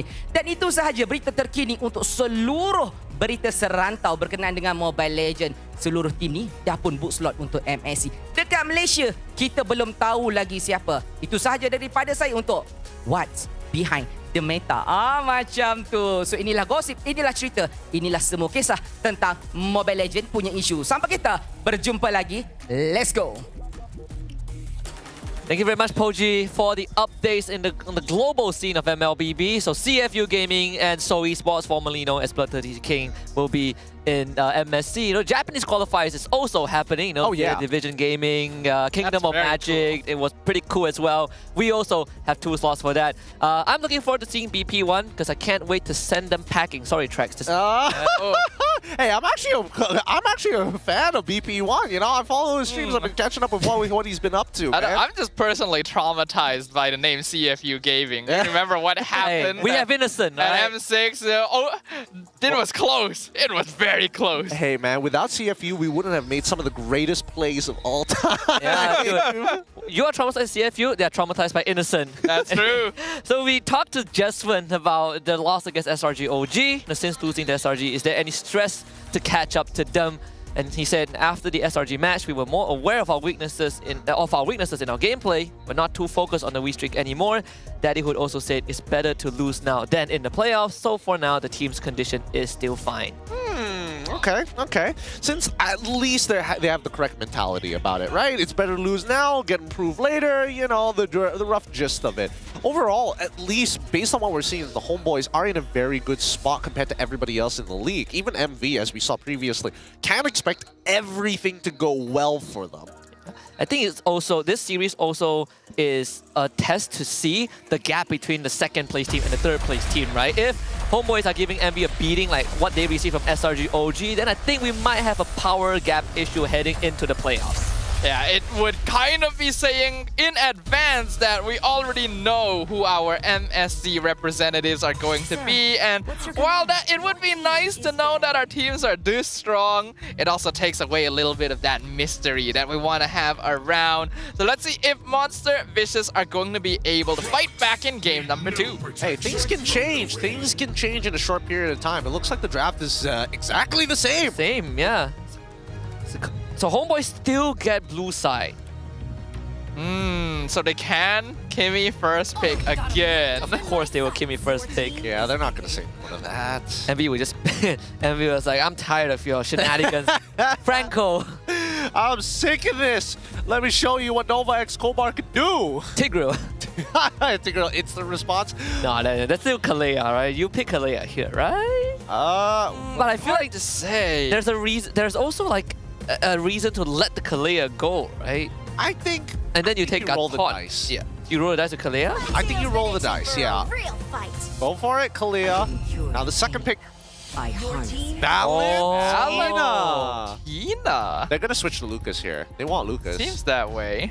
Come on, Aim. I'll show him you're a Lucas. Yeah, take the Lucas. Take the Lucas. Take the Lucas. I'll play into your counter match. Take the Lucas and then Val plays it. Yeah. Keeping it spicy. Wait, but this is a Phoveus angle, right? Yes, for sure. A great Phoveus angle. Really good Phoveus angle, generally speaking. I would like to imagine that MV this time around is going to change up what their EXP is going to look like. The Joy got through the last time, and this is where we were expecting it to eventually get picked up for the side of the HomeBois at the very least. On top of that, Franco as well. They went for the Joy Phoveus in game 1. I think Phoveus is still a pretty safe pick at this stage for the HomeBois. They could even steal the Ling away. I wasn't sure if they would first phase Franco, but well, it works so well that why not? Yeah, and that's an instant glue lock-in for the side of the HomeBois, knowing that MV have already shown what their mid-duo is going to look like. And that's the problem with showing your mid-duo because of this one hero. Yeah, that and also showing a Valentina this early on. Hey, look, if you're not locking in Lucas now, I don't know what to tell you. If not, why go for the Valentina? I don't know. If you take Lucas, once Ivan gets Winter Crown, it's going to be the same story, right? He bites you. Hey, not if you bite him first. But dang. You got Valentina. You just got to bite him first. What are you going to do? Winter Crown this? I guess you can. Yeah, you can bite him first. You're going to blow up. Both of them press it at the same time, suppressing each other. No, around there will not survive long enough for the full duration to go through. He just disappears. That'll be funny. But this time they do go for the Badang, and I think that Badang is a much safer option just in general. Kalea can actually take on the glue in the EXP lane. Not that big of a deal. He heals, you heal, nothing really happens. Your clear is generally weak. His clear slightly better, but if you take a custom blast, it doesn't make a difference. Badang, very good at canceling out Bloody Hunt.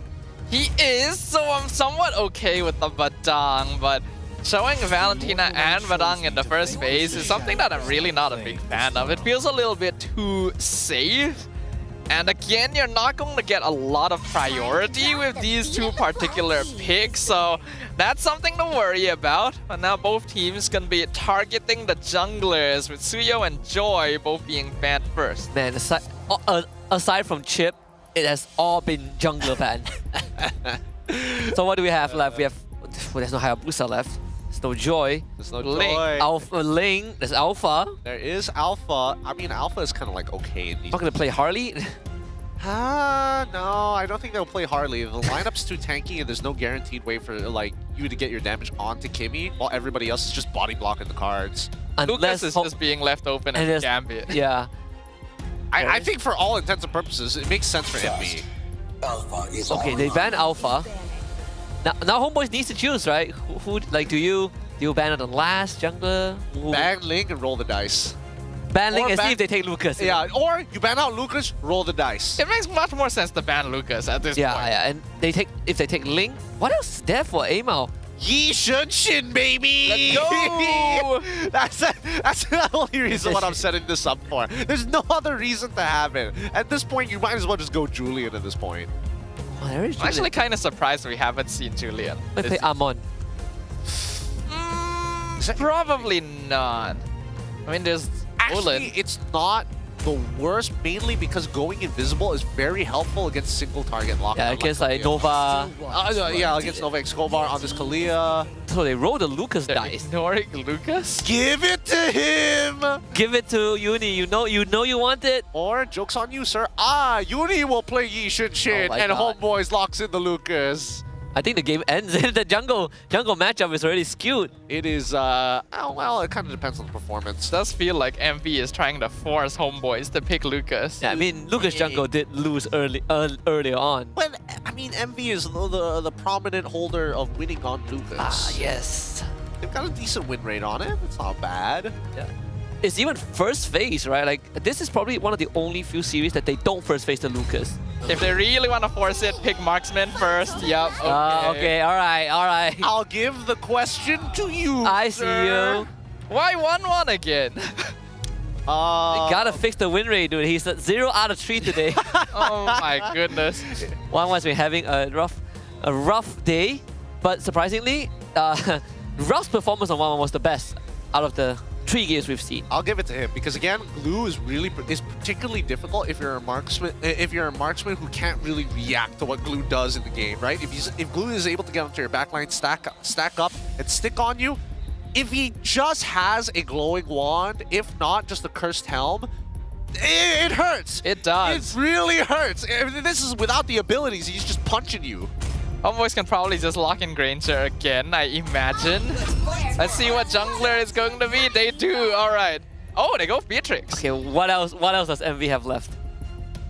I mean, traction hook into Banner's Rage sounds pretty nice. That's true. Me the Allus for disengage. Oh god. Show me. What else do they have in terms of Wait, Kalea jungle. Balmond. Show me. Oh, that makes sense. Export. That makes a lot more sense. Forgot about export. Yeah, that's so boring though. Man, if only they didn't ban Chip and they banned export instead. And we had a true jungle contest. Then it's just like, oh, I give you first pick Chip and then I get Kimmy. I don't think that's too great of a trade either way. Do you guys remember near the start of this the regular season, there was a Valentina who tried to counter Lucas and got bodied? Yeah. Do you remember who that was? Sapat. Yeah, I remember. Okay, alright. Because I hated that game. It was pain. It was pain. Such trauma. As we head into this game, here's the rundown of what the comps want to do. For the HomeBois, generally the same idea. Wombo, combo off that traction, and even find the setups for Ivan to find the hooks. Amal doesn't have to go in first. Vel can make contact, and MelQT has a good way to combo not only with Izanami, but also Ivan. On the other hand, it's going to be a slow farm game. You're looking for pickoffs, but this time, I'm hoping that they search for Franco. The fact that MV put so many resources into forcing the Lucas pick from HomeBois. It had better pay off. Roundel gonna need to play a strong game here on the Valentina, or it will all have been for nothing. Let's see if HomeBois can continue cementing their position in the upper bracket in game number 2. Yeah. What? It just started, Ivan. Oh, hold on. That was first blood. Thank goodness Roundel hit level 2. Yeah, they cleared the wave just in time. Nova Escobar's like, I got nothing to punch. I can't heal you, sir. He's like, thumbs up. Okay, no worries. Let's look at the emblems. Master Assassin for Mel QT. He's confident he can beat Rough here. Yeah, so even early trades, he definitely hurts slightly more. It's not really like walking up. He's waiting. Okay, he's waiting for the Phantom Charge to happen and then tries to walk up, but even then it's a little awkward. Oh. Then Loma just wants to play the game. Come on. Oh. Yeah, Roundel's gonna lose prio to Izanami almost all the time here. No going around that. Yeah, I take such an aggressive angle. Because I was looking at Uni and it didn't look like he got much of a leash in the first place. So they played for lane prio. Maybe get like a pulse hook. Maybe get like an advantage in the lane itself by positioning yourself aggressively forward, but it doesn't really look like anybody got punished other than Roundel. Yeah, even Izanami wasn't punished, right? He was standing right in front of the enemy melee wave. Let's see, an attempt in the bush. Tidal Strike will connect Izanami. Gonna be fine though. There's not enough follow-up or damage from MV at this stage. Just notice the traction hook into Banner's Rage or Nibiru's Passion is even deadlier than the combo we saw in game 1. Because it has an AoE that you cannot provide backup for. They buffed the retreat. They're going for Ivan, picking him off. Val gets a knock-up, but it's not quite enough. And now the last Insanity doing so much damage. It's a double kill for Uni. Wow, what a call for the side of Monster Vicious. Instantly using the Retribution and then committing everything they have to ensure that Ivan is not going to be part of that fight. Now by bot side though, Rough, he's got to take a lot less damage here. Ooh. Okay, Amal did secure that. I think it's very smart though from MV. They knew that they lost in terms of just making the first move in game 1, so they're playing a lot faster. They're like, aha, this is the one time we're going to get you back, Ivan, before you get the bloody hunt. Until then, good luck, sir. Yeah, and before MelQT actively joins HomeBois in the fight, Monster Vicious has more room to kind of maneuver around the map. Oh, the Starling Beam into the hook. Novak Escobar gonna be able to dash away around Dell. Not gonna choose to commit the ult. Does Mel... Oh, Mel already used his ult earlier. He didn't switch weapons or anything. Man, that's sad. That's so sad. And Nibiru's Passion's damage racks are slightly slower too. Banner's Rage is definitely the preferred one. I think probably use it to block the wave. Wow, just in case he gets hooked. Definitely forced out. No choice, but you just have to respect it. There's just no going around that hook. After what happened in game number 1, yeah, you gotta respect it. And I don't think a fight's gonna happen soon enough that using Fist Crack there is gonna be too big a deal, so why not? Fair point. Both teams, once again. Whoa! Izanami blasted in the face with the Beast Bomb! I don't know what happened there, but Monster Vicious are striking back. And Lucas Range, what a strong hero. Izanami flies over the wall, gets chased down underneath his tier 1. Roundel just got the Unleash the Beast back, and this purple buff is pretty much gone. Yep, it should be. It's a contestant. Reggie's coming up in 3 seconds though. Tidal Strike, Tsunami Slam, gonna pull Vel over. He eats a lot of damage. Iron Hook, Flicker into the tower! Xeno gonna be melted away. Grab on top of the export. Glass Insanity comes out. Uni probably didn't need to do that. He's still gonna have the glue on top of him anyway.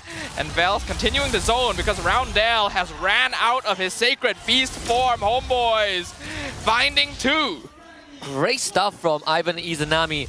Isolating Zeno from the rest of Monster Vicious. He cannot provide any backup, cannot stagger, and HomeBois just goes straight for the full dive.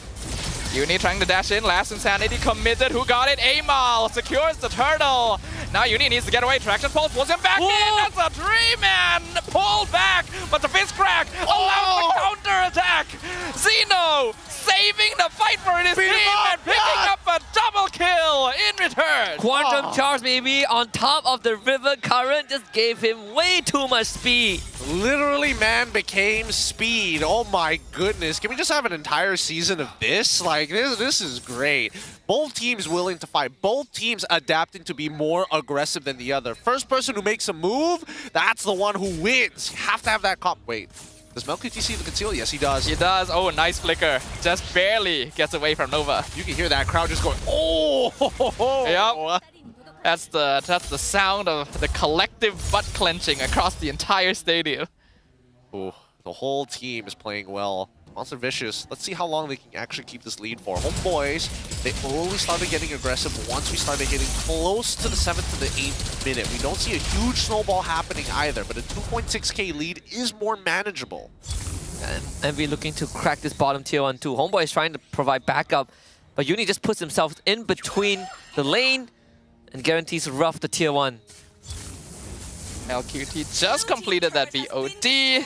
But he's gonna lose his tier 1. Monster Vicious doing a great job with their rotations and feeling a lot more comfortable about it. Yeah, first item priorities have already come through. Uni at least. He's got the brute force breastplate. He wants to go fast. He wants to maintain this pressure against the HomeBois at all stages of the game, especially when Izanami is consistently giving triggers. The Lord's gonna be spawning on the top side too. And dealing with Uni is going to be quite a tough one. Waiting has War Axe. No traction pulse too. So no traction hook combo for this upcoming turtle. I think HomeBois might just consider giving it away. Yeah, they're moving away from it. They're going to take the T1 on bot side. They don't mind trading for this, and neither do they have a mid-wave mid to capitalize on mid tier 1. Either way, pretty good. Good adjustments from the side of Monster Vicious, right? Because they're even getting a T1 on that top side, and they're covering him, knowing that there's a majority of the members in the river. Like all the investment they put into forcing out the Lucas pick from Amal is paying dividends. This X-Borg was clearly always the plan. Traction pulse pulls Nova back, but Izanami in a really weird spot. Zeno gets the killing spree. That's a mistake. Clearly overextending without the jetpack. I think they need to start recognizing that they can't really go for the traction hook combo as sparingly as they did in game 1. They still got the Winter Crown for Ivan, first item. I think Uni's first item is like a brute force breastplate. Look at the speed that he has. Tsunami Slam gonna pull Vel forward into the crossbow of Tang, and two-man fist crack cuts off the mid side. Monster Vicious are attacking from every single angle. Uni picks up the double kill, and the Bandit's Rage is completely avoided as their frontliners melt away. Roundel, will he be picked up? Looks like yes. MLQT picks up his first kill of the game. Oh my goodness, I can't tell. The projectiles from Granger to Beatrix on Nibiru, you cannot tell whose projectiles is whose. They're just melting into each other at this point. A 4.2k lead for the side of Monster Vicious. At this point of the game, we're expecting that HomeBois are forced to kind of just give up a majority of their objectives over to Monster Vicious. They haven't been able to find those really big picks, and even if they do, right, a lot of them this time around, Ruff, he's not even a main target anymore, but Zeno has been causing a lot of trouble. Oh, Vel has been isolated. So well done by Zeno. Unstoppable streak for Uni. Yeah, this glue, Vel getting a taste of what Zeno went through in game 1. Not able to really do too much. Once they find him, they just blow him up. True damage with the 5 missiles of Uni, but also Monster Vicious, they're scaling up way too fast, and HomeBois, they need some time to breathe and farm up. The Amal is going to show face first, very least. Trying to make sure that they're sticking as close together as possible, because who knows when the next fight is going to break out at this point. HomeBois knows that they're going to really have to depend on MLQT here. Traction Pulse to Scout, doesn't really find anyone. Novax Kobar with the title strike. Tsunami Slam gonna pull Vel back into the team again. 4-man fist crack catch by Zeno! He's got a bone to pick with the HomeBois. Izanami finds the shutdown though. They're funneling in. Crossbow tank secures a double kill. Ruff gonna melt them down. Monster kill streak for Uni. And Monster Vicious come out on top again. What an adjustment to HomeBois. Ivanami playstyle. Really denying that entire traction hook shenanigan. You don't want to hook Zeno, you don't want to hook Uni. And Nova Escobar has a lot more space to play with this time. Not to mention Roundel stealing the Sacred Beast form, and at any given time can just dive HomeBois. Yeah, I think that Amal, he's really struggling in this game. These fights end too quick. He's not finding the backline targets that he's looking for, right? He can't get on top of Ruff. Keeps on moving around. Zeno is a little too tanky for his comfort. Roundel just takes his ult majority of the time. And even Nova X Hobar has a means of escape. Wonder if they want to consider like an early winter crown. Just so if you get kidnapped, you get to stall time. Like, Vel has not been able to play the game at all. His net worth, second lowest in the game. Slightly behind Ivan. Oh, as long as he has gold more than Ivan at the very least. Both getting passive, at least he's getting some passive EXP as well as gold. Nova X Hobar with that conceal, very daunting, right? I'm even trying to figure out, like, why is he walking up that far? He's just scouting. He's just showing his dominance because he knows that his presence alone will cause HomeBois to shiver. Look at Uni, look at the damage output of this X-Borg as well. More items being completed now. Malefic Gun complete on Ruff, the 1-1. Gonna be able to attack from even safer distances. Lord gonna be crashing up top. Holy Defense mid has also been burnt away.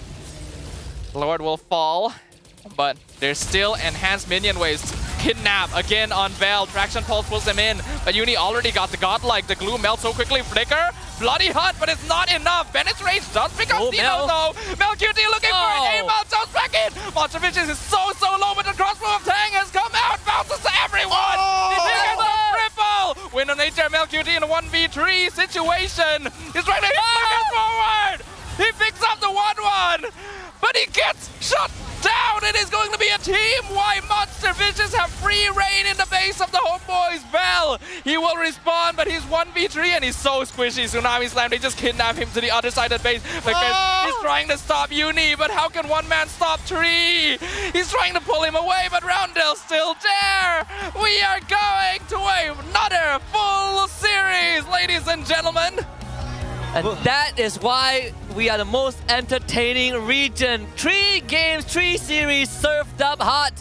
HomeBois really getting put in their place. They try to go for the same playbook, but Monster Vicious came prepared. Traction hook, not this time. I have mobility to get away from your control zone.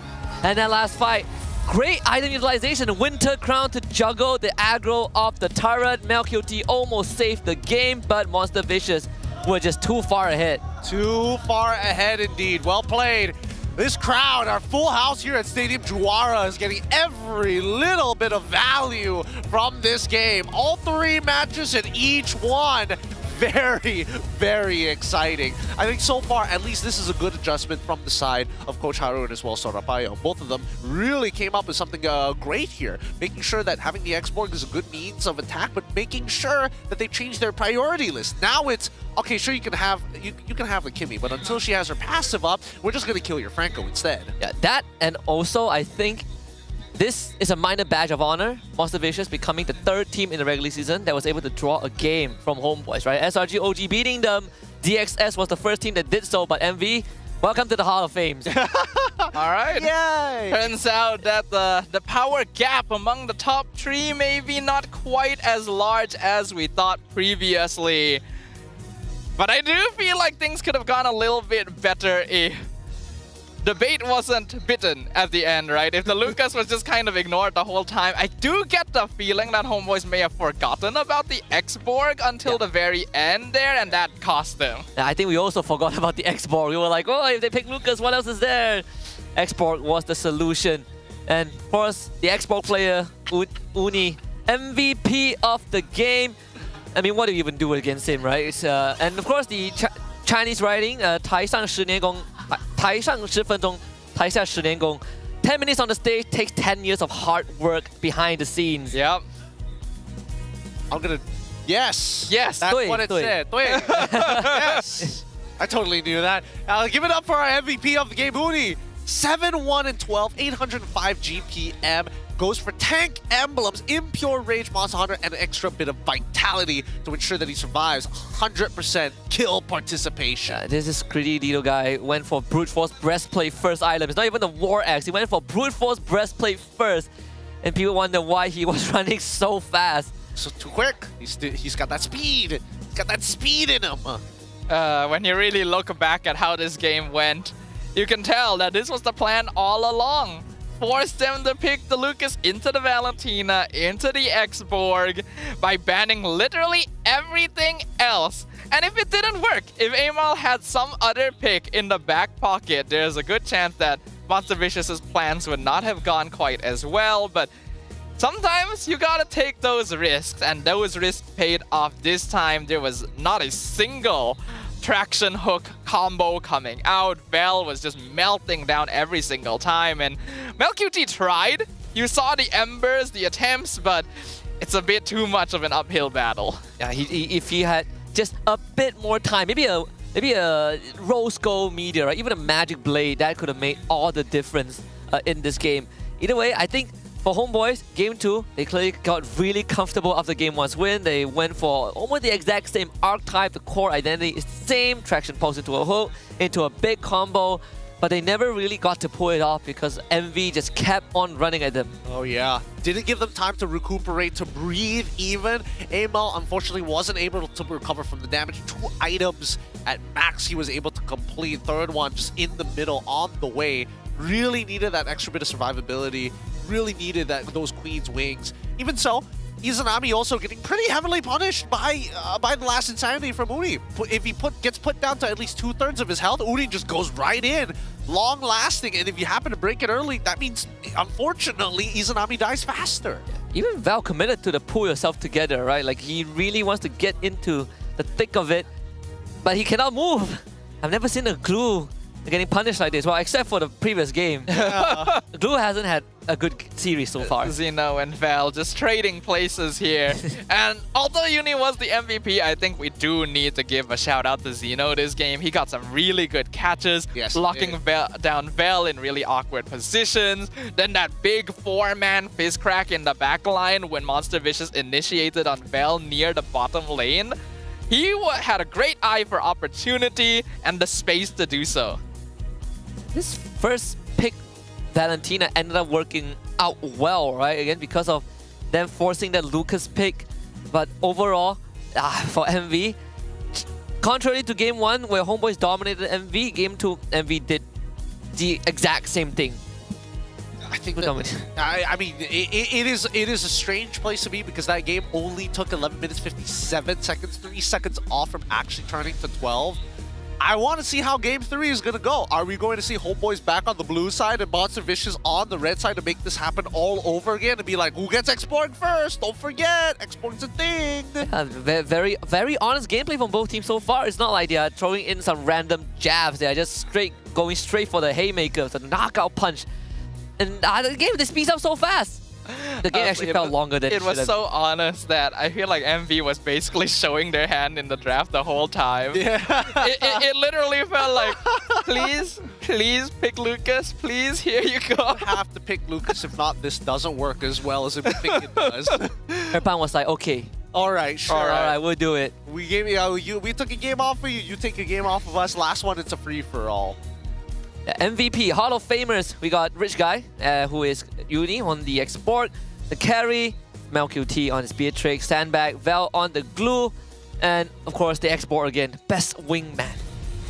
7 kills and 12 assists. Oh man, the overall team dynamic between both sides, great chemistry, great synergy, really just boils down to what they can do in the draft and how they adapt according to the game, because we didn't get to see much of that from the side of the HomeBois, right? Not a lot of things that they could have looked at etch value out of the MV lineup, because when you look at the MV lineup, there's no particularly good target to punish. Yeah, this is an incredibly fast game too, right? Like, the fight ends, MV wins the fight, they start taking space from HomeBois, HomeBois comes back, wants to get resources, MV starts the fight again, and it's just rinse and repeat until HomeBois eventually just broke in half. Yeah, this fight especially was very important because HomeBois had actually managed to pull all 3 members of MV back towards them, but it ended up being a bad choice because Zeno instantly reflected with a 3-man fist crack and allowing MV to actually pay them back. That gave a huge early game lead from which HomeBois could never actually recover. Oh, look at that. The 4-man. I mean, so many moments that we see that Xeno is actually able to actually play the game, to be fair, compared to game number 1. Yeah, and of course, there's the crossbow tank that went off as well. This final fight, the crossbow tank made all the difference.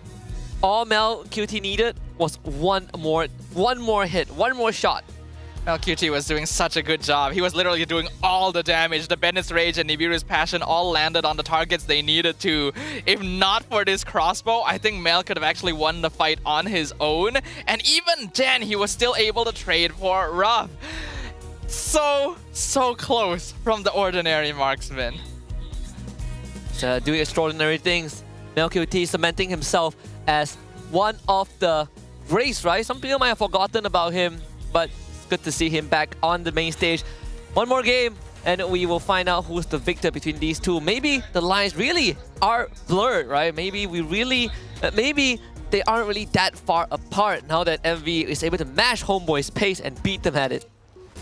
Yeah, I do think so. Man, we are getting treated to quite a long day here, boys. Yeah. I mean, it gets better and better, right? I mean, we started pretty slow, you know. It wasn't the best start to a Saturday, and then it got better. You know, Vamos coming back, my boy Aero 404. True. Now this is the crescendo of the day. Oh yeah, it is high octane, high pacing between both of these teams. I do hope that at least we get a little bit of a taste of what is to come eventually down the line during playoffs, which is happening next week.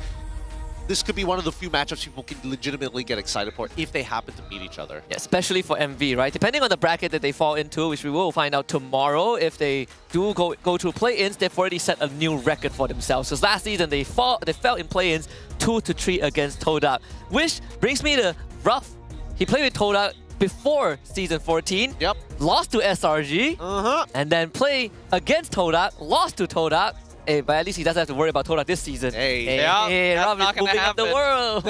I was sad last season when MV got eliminated in play-ins. We were all hoping that maybe a full local lineup can go represent us at MSC, at M6, but Todak denied that. And then ended up getting 3rd place. So I guess MV can technically say they lost the 3rd place. But this time, it's a clean slate, right? This time, they have another opportunity. No more Todak in the playoffs. I'm really curious to see how far they'll get. They'll probably get further this time now that they have an import, right? I mean, that's the whole entire argument that we've been having with a lot of like, when can we have a full local lineup make it through? Most of the time, you're always missing out one role. So it's easier just to get somebody with experience to kind of fulfill that role and build up your team from the ground up. Yeah, we came pretty close, right? I mean, if MV beat Todak last season, we probably wouldn't have gotten the greatest lower bracket finals in a long time.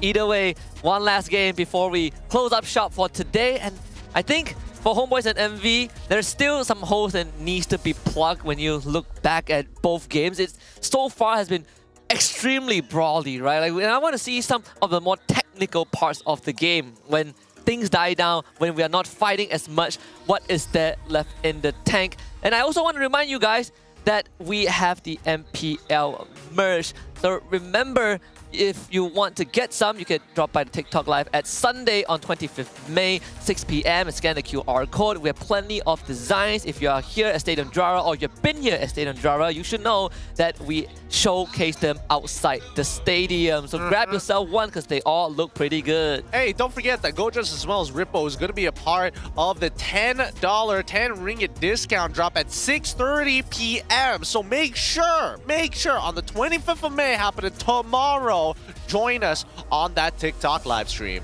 Book your schedules right now, guys. We don't want to see anyone absent because who knows? You could be someone going home with a new jersey. You could be getting some new merch for yourselves. Make sure to go check that out.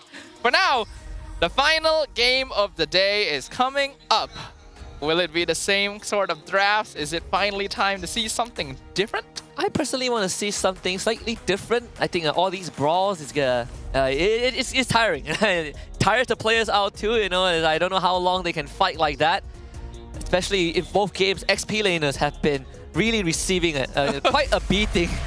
We get the spanking of a lifetime, man. Both games, nobody can take it easy. But it's time to get into the drafting phase. Let's see which side they have decided to be on. HomeBois, good luck.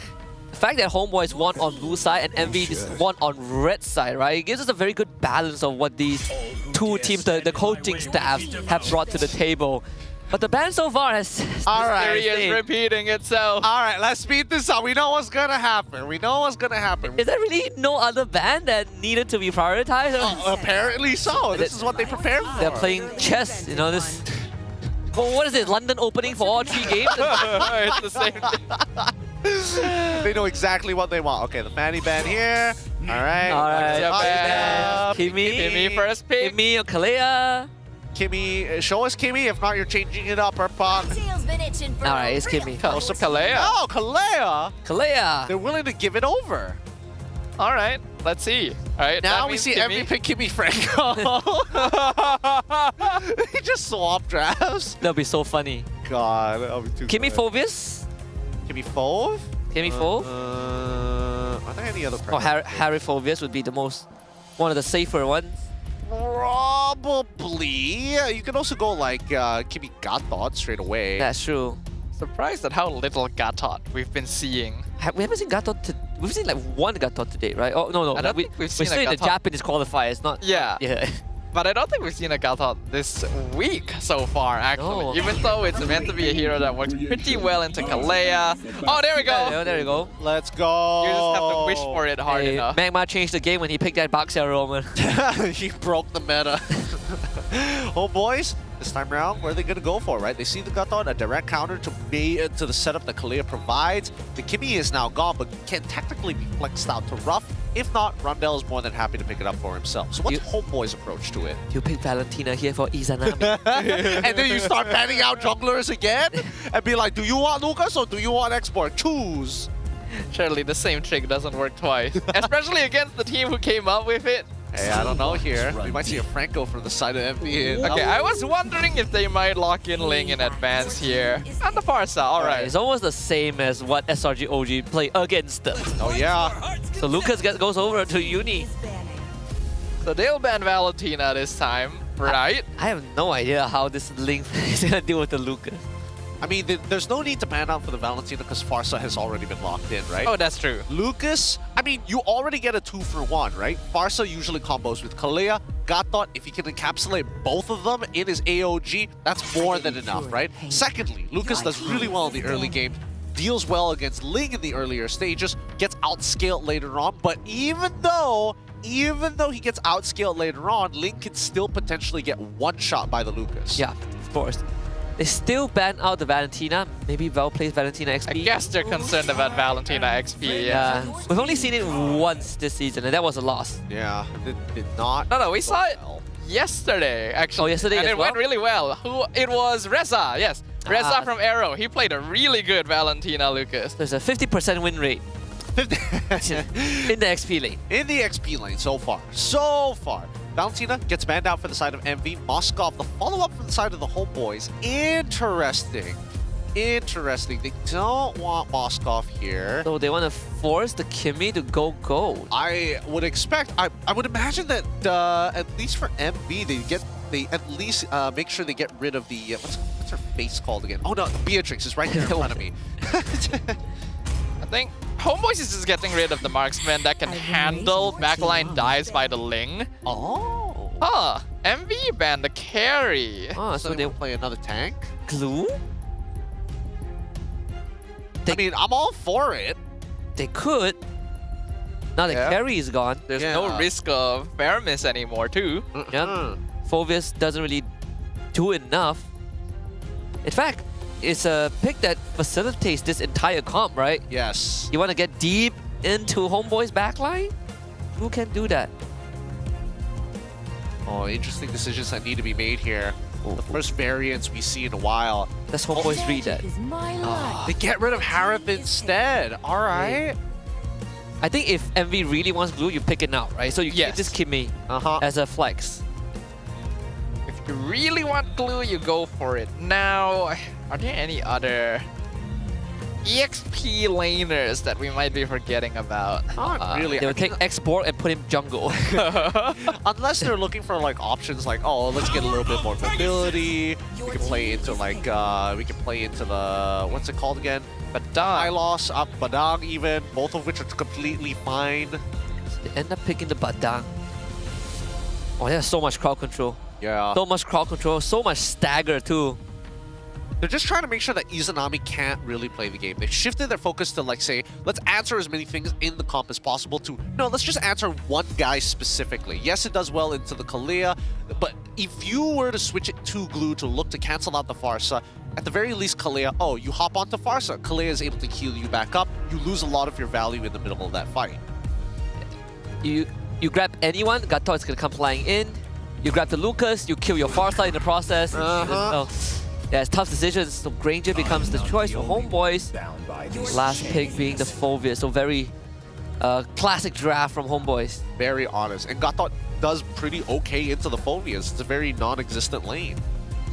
I think HomeBois gonna need to achieve a lot of things in this game. Ideally, getting some early pressure in with the Kalea Farsa combination, and then setting up for late game scaling with the Ling and the Granger. If they're able to prolong it into the late game, they should by all means win on paper, since their scaling should be able to overpower the Kimi, though that also depends on what this final gold lane pick is going to be. Oh, Jusin.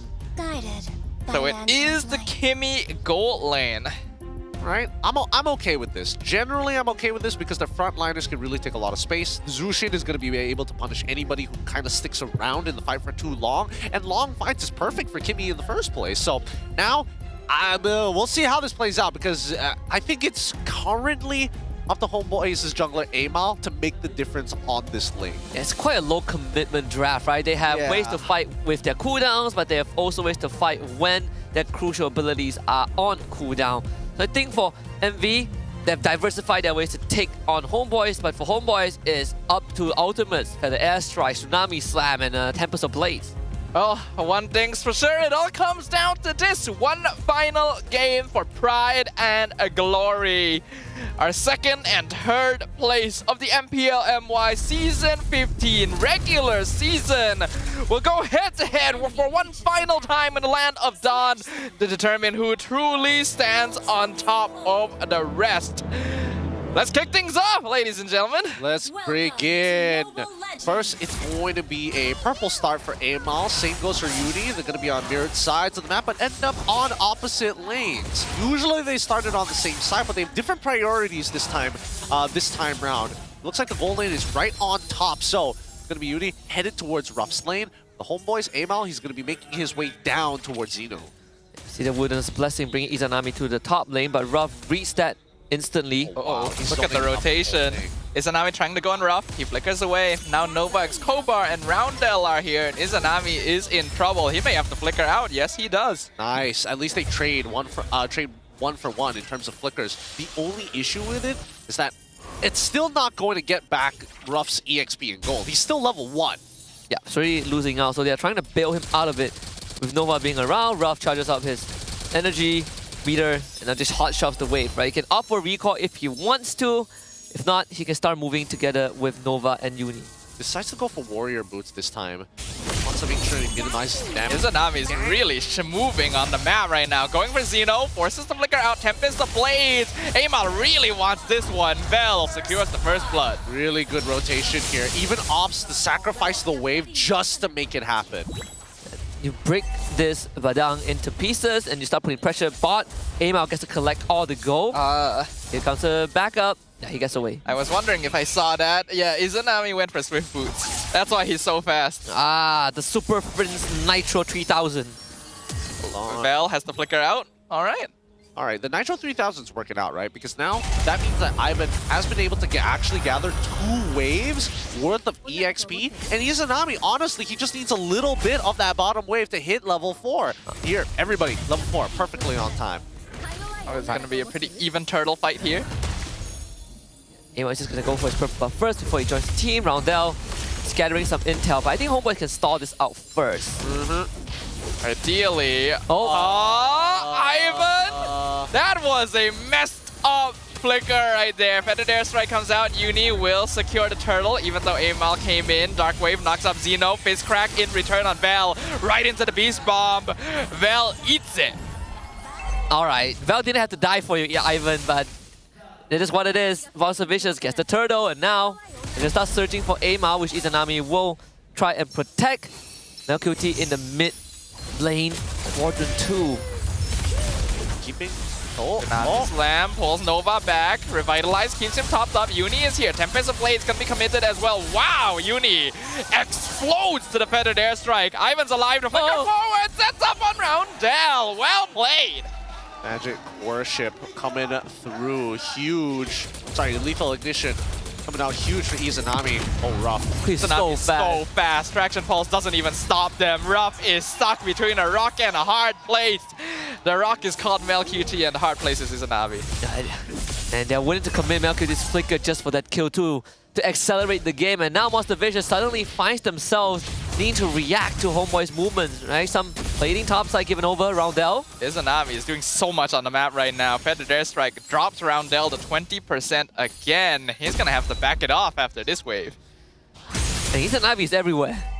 He is so fast. He's back up. Purple buff coming online for Amal 2. He's gonna collect it in a bit.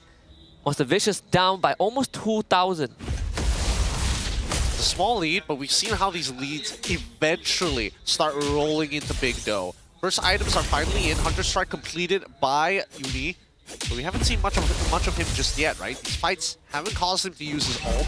Hasn't unleashed the beast. And now, Turtle coming back up in 12 more seconds while Ruff is just not being able to farm, right? Hasn't been able to really walk up against his opponents. There's just nothing to hit. The turtle up. Second turtle up as well. Monster Vicious will be on it first. Ivan does have to flicker back up.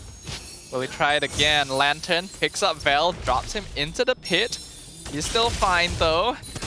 Izanami looking for a potential flank. Xeno should have probably spotted him there. Traction Pulse locked in Vel. Two-man Tidal Strike knockup. Feathered Airstrike cancelled though. Xeno finds the Barca. Slays Izanami. Amal looking for the backline. Targeting Ruff first. But the Beast Bomb does so much damage. Forces a flicker out from both Ivan and Vel. And Xeno is not letting him go. Finds him again. Ivan dashes away. Turtle secured by Uni. Monster Vicious finishes him off.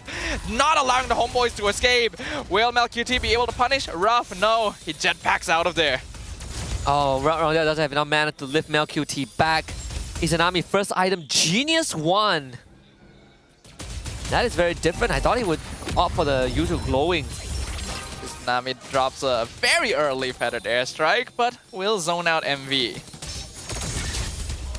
As both teams, very long interaction, they don't really get much off of it. Happening on the opposite side of the map, at least Amal is not wasting any of his time, right? He is looking to scale as fast as possible, and the same can be said about Uni. However, Uni actually likes interacting with our opponent to abuse his early game damage. And even if he has to wait later into the game, I mean, sure, he can still have that one-shot potential, but it's just a very slow early game. Uni finally slow down a little bit. That's kind of what we want to see, a bit of a breather for both sides. I think Nova and Zeno, especially Zeno on this Badang, has been on the money, right? He's getting crucial cancel, he's staggering the right backline targets. An attempt on the Lucas.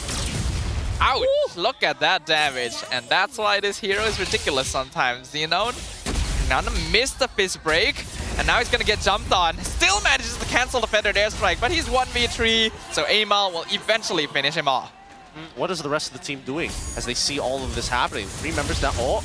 Ivan, does he have the Tsunami Slam? He's gonna delay it, wait for it. Purify comes out from Roundel eventually, and he will ult away. Oh, good save from Nova. That taunt really stopped MelQT from continuing that Rhapsody that I feel like would have killed off Roundel. But it did force the Crimson Beacon out. Turtle online in 5 seconds. So Monster Vicious are going to be missing some crucial resources. Speaking of resources, Turtle is up. They're getting some good damage on Ivan so far. Wait. Feathered Airstrike, they got Uni. Vel trying to get the crush. But the Red Tree gonna be used in return. Izanami almost dies to Xeno, but he's able to fly away. AOG comes in, knocks up Vel. Amal secures the turtle. Now HomeBois looking for a Tidal Strike, knocks up 2, Revitalize. Popped off by Novak's Kobar. Can he survive? Looks like the answer is yes. HomeBois can no longer continue. They slowly start pressing for the space. No mid-structure. Oh! Two-man knock-up. The Flicker Tidal Strike picks up Roundel with the Tsunami Slam. HomeBois gets the kill. They're keeping it clean this time. Really clean execution from the side of the HomeBois. They're trying not to make as many mistakes as they did before to give Monster Vicious any sort of lead. Yeah, Ivan having to pull yourself together so that Flicker cooldown is going to be lower than usual. 1.5 minutes, I think, at max stacks. That's going to be MLQT getting the Malefic Raw, and his first 10 Sky Piercer stacks, top tier 2, is going to be pushed in. And even though Uni shows up, it's really nothing much that MV can do. Right, so they'll try to trade bottom with that minion wave. They will take bot tier 1. Tsunami gonna stop Xeno from rotating. Should be able to scout out Novak's Kobar as well. Amal is there. They already got the top tier 2. Vel trying to delay Uni's advance to let MLQT get out. AOG going to miss as well, but so much damage from the flash combo. Tsunami Slam gonna pull Uni back into MLQT. He gets the killing spree, and now HomeBois is committing to this. Novak's Kobar dropping low, revitalized, keeping him topped up, and now the flicker backwards. Ruff picks him up and gets the shutdown. Izanami also gonna be melted away with the double kill. Amal will have to make a disgraced retreat. Oh man, MLQT really wish he has a bit more of the Sky Piercer stacks. All of them were within execution range. But now Amal having the Sea Halberd going to help with dealing with Monster Vicious. Still, despite all of that, we're still at a very relatively even game. This even game might finally have its equal breaker at 6 minutes. Sorry, 6 seconds. Both sides looking for position. And now, a higher focus on Ruff to keep him alive as long as possible. As we look at the items, right? He's already got that concentrated energy. He's got Feather of Heaven. In the meantime, his counterpart has already completed 3 full items. MLQT's got it, what he needs to get involved in these fights.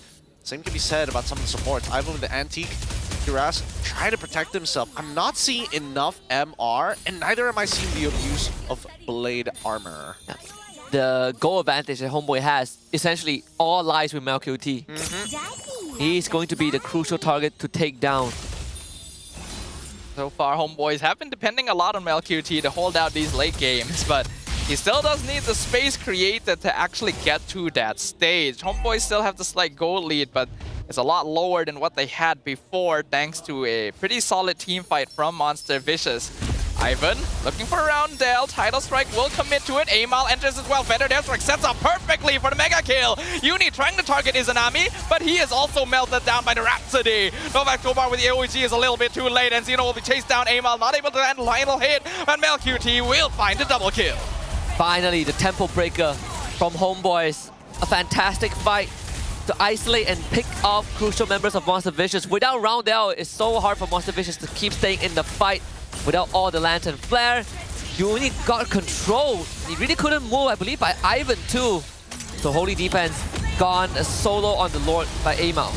Traction Pulse pulls Ivan back into the Stallion Beam. Fizz Crack also locks him down, but he's able to flicker away. And he survives everything. So far, so good. The push was all right. They got at least a 1 Holy Defense, although it's on that mid turret. It's not the biggest deal. But the shield now purchased by Nova X Kobar to try to survive the initial burst coming in from Izanami's side. I'm expecting this last T2 to start collapsing down, but from that point onwards, with the Lord in hand, you're looking to start sieging. Fel finally getting that Blade Armor. Now, Ruff is going to have a slightly harder time. Yeah, and we went from a 800 gold lead HomeBois to 5.8k, a 5,000 net worth advantage just off of 1 Lord. How quickly gold swings in the current meta. Ivan gonna look for Uni, pulls him back with the Tsunami Slam, and Feather Strike bursts down Roundel instantly. Unstoppable for Amal. Uni misses the Beast Bomb, not able to find MLQT, but he does shut down Amal in the meantime. Another Tidal Strike picks him up. Whoa, Uni! The double kill, and he's still going. The flash combo on 2. He sets up for the rest of Monster Vicious. He finally goes down, but Vel as well will be left in the lurch. 1v3. He's surviving a really long time with all of Vitrangle pursuits. He's still alive. He's still going. Ivan's still here. He's Better Strike. Vel! HomeBois! How are you doing this? They actually turned it around! Ivan passive, dude, healing out Vel, topping him up, and just like that, 1 fell swoop, all the inhibitors fall in MV space. Honestly, Ivan's flicker Tsunami Slam was not to kill Uni, it's to isolate him from the fight. He still makes it back in, gets a almost full wipeout on the HomeBois, but the moment he went down thanks to Izanami, it was all Ivan and Vel. That was wild. This is crazy. Both teams really pushing their mechanics to the very edge. 3.4k. All 3 missing inhibitors. That could have been so good for Monster Vicious. They could have sacrificed minimum 1 of those inhibitors, if not saved it entirely if the first engagement when they made contact was cleaner. Overall, HomeBois, they really pulled it out of that one. They were looking like the losing end there. I mean, both of them pulled some magic from the hat. Woof. And you can see MLQT, he stole his Legion sword. He's like, I need my Winds of Nature. Yup. We've seen back and forth games, but I feel like that's the first time we've seen a truly back and forth fight. Because HomeBois started off so good, bursted around L instantly, thought they were gonna get Uni. He goes in, he picks off 2, survives all of it, eventually goes down. We think MV is gonna be able to do something now, and Vel says no. And mind you, he doesn't even have a Thunder Belt. It's a full tank Phoveus, and he just got the Winter Crown. Trying to be the thickest boy right now. Amal should be easily able to solo this by himself. But Nova Escobar is taking a lot of punishment. Knowing that is good because MLQT... Oh! Zeno goes in for the fist crack, finds MLQT, flickers away from the AOG. Fender does the beast bomb!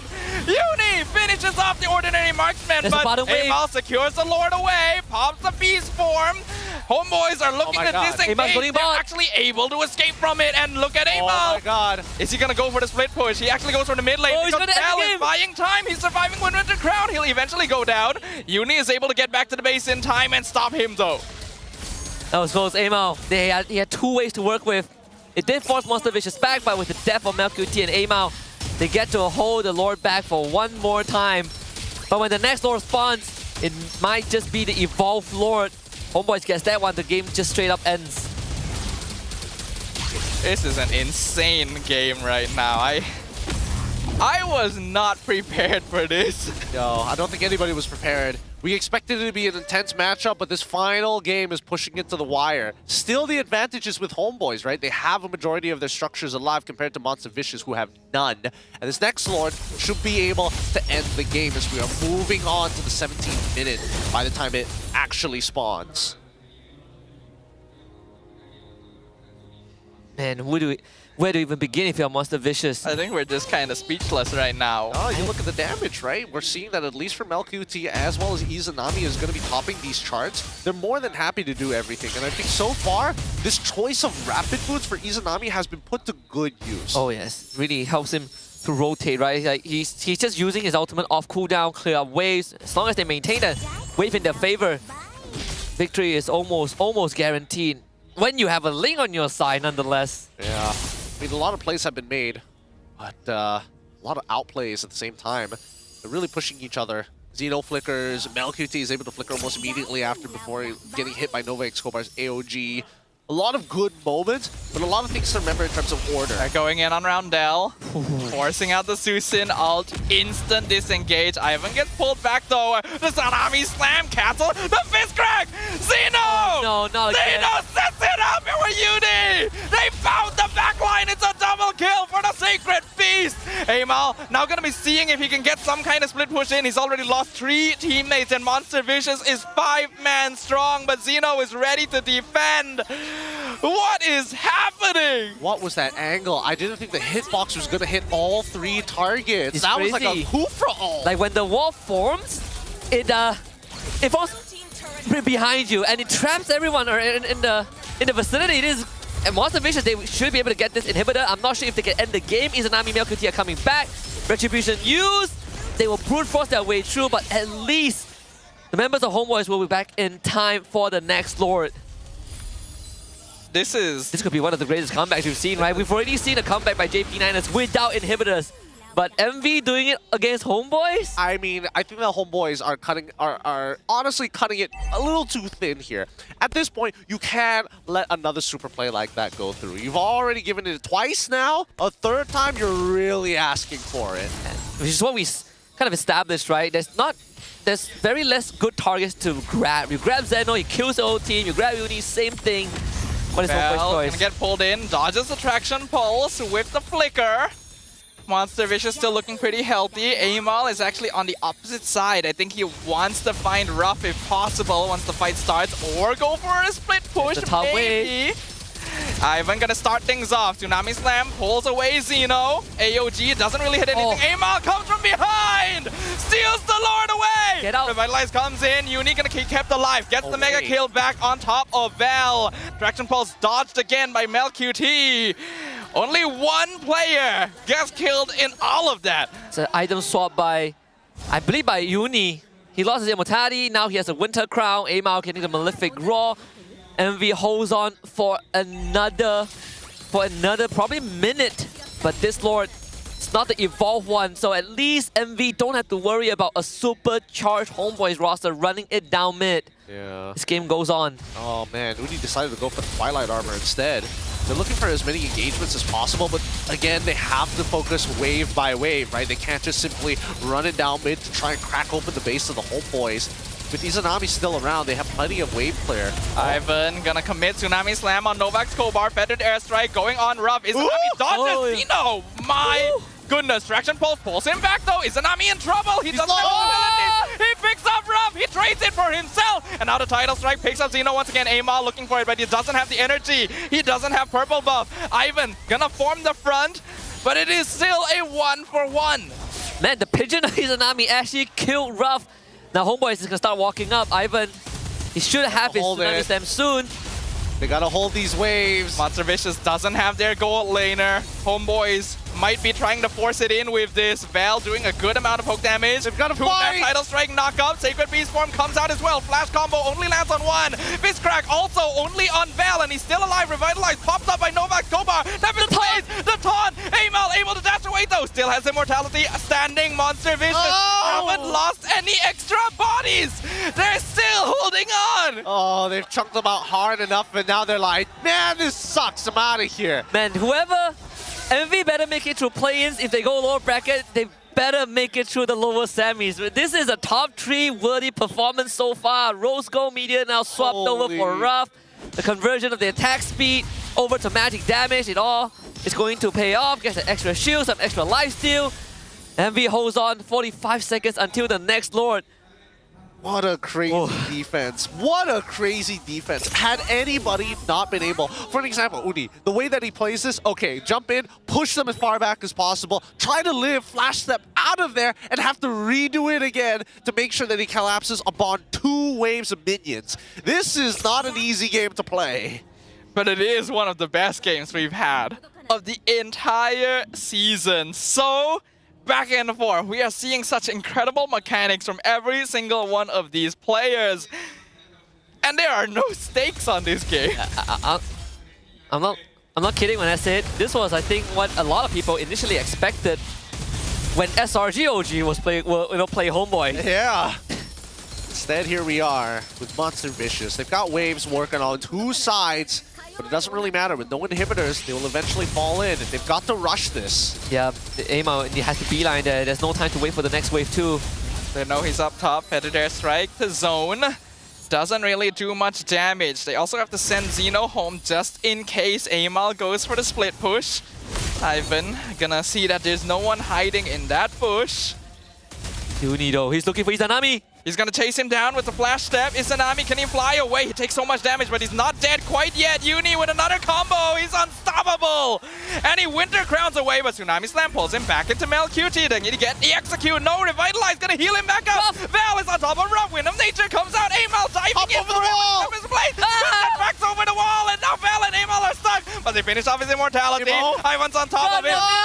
Facing down MelQT. Val is 1v1 against Uni. Val gets the shutdown. Ruff has been found!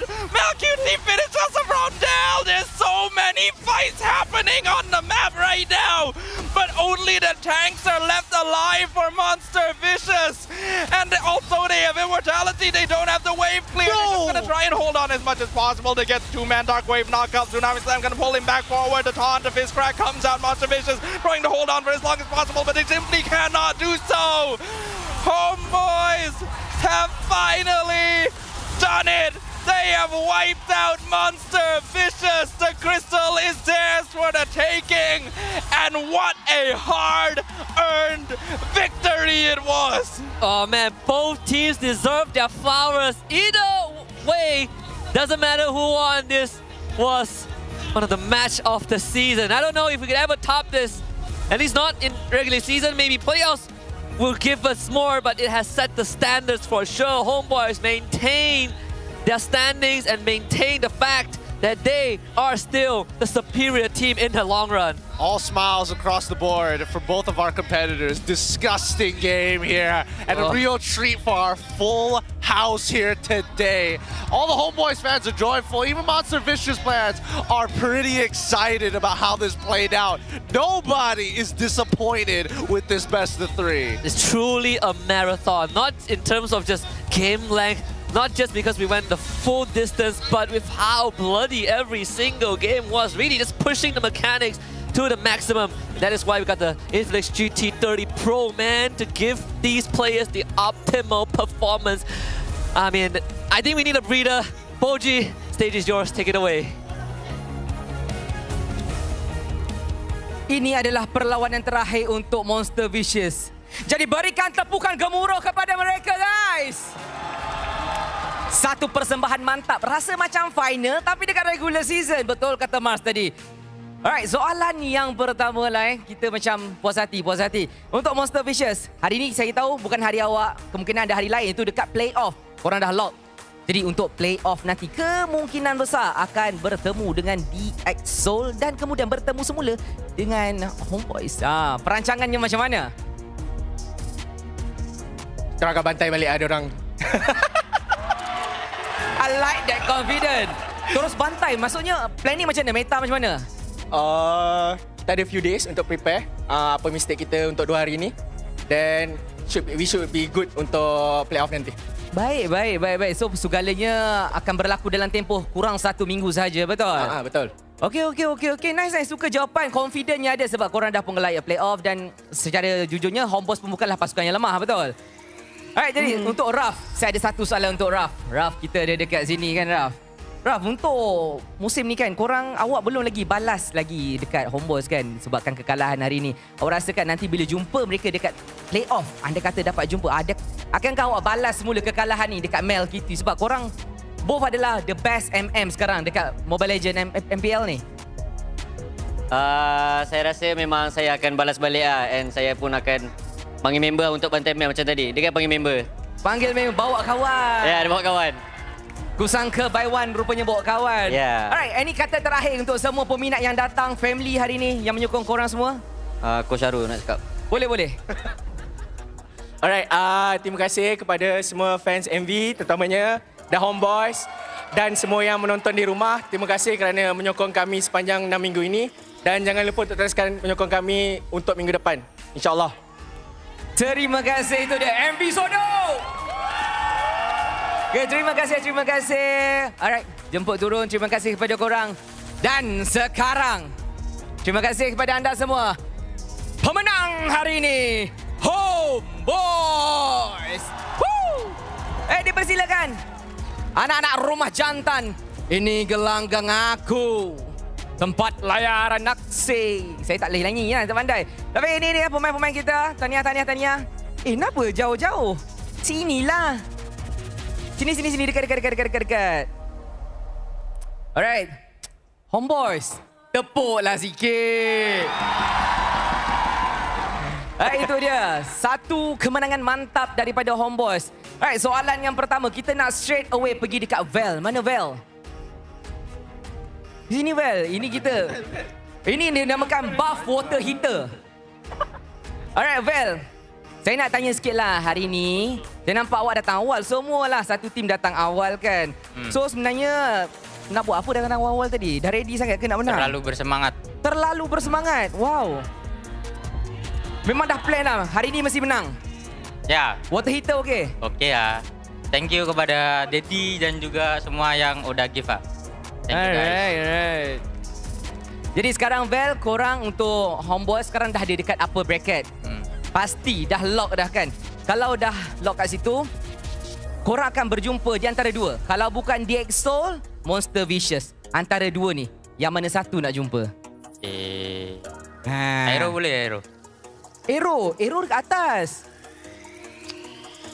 Monster Vicious lah. Monster Vicious.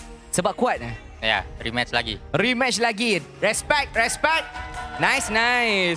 Okay, kalau kata dah dapat jumpa di EXO apa semua tu, di EXO tak nak. Okay, kita nak Monster Vicious. Sekarang saya nak tanya Imal. Mana Imal? Kita punya The Carry. Sinilah Mal. Kita tukar-tukar. Semua orang kena dapat dia punya slot. Sebab ni adalah game yang terakhir korang untuk regular season. So Mal, sebelum ni kan, Rose pernah tanya awak, kan, siapa pada pendapat Imal kan yang Imal rasa tak pergi dekat playoff? Lepas tu jawapan tu salah satunya Vamos. Tadi Vamos pergi. Apa Imal nak cakap? Congrats. Okay. Masih selamat. Tapi ada tak rasa macam nak bertemu dengan Vamos sebenarnya? Mungkin nak jumpa lagi sekali sebab dekat hari tu korang dah menang 2-0. Mungkin nak jumpa lagi sekali? Kalau boleh dah jumpa, kita dah jumpa. Jumpa? Kalau boleh dapat. Boleh menang? InsyaAllah boleh. InsyaAllah boleh. Mantap. Mana kita punya marksman biasa-biasa?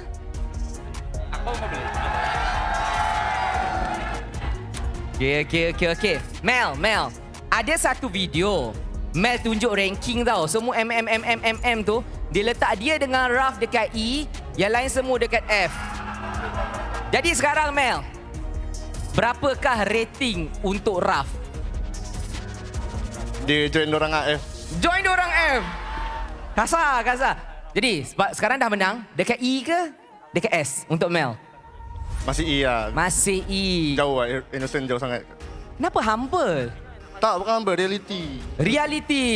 Memang macam tu. Okay. So korang semua dah ready ke untuk MVP? Dah ready MVP? Korang rasa siapa MVP? Emal. Alright, kita tengok 3, 2, 1, MVP!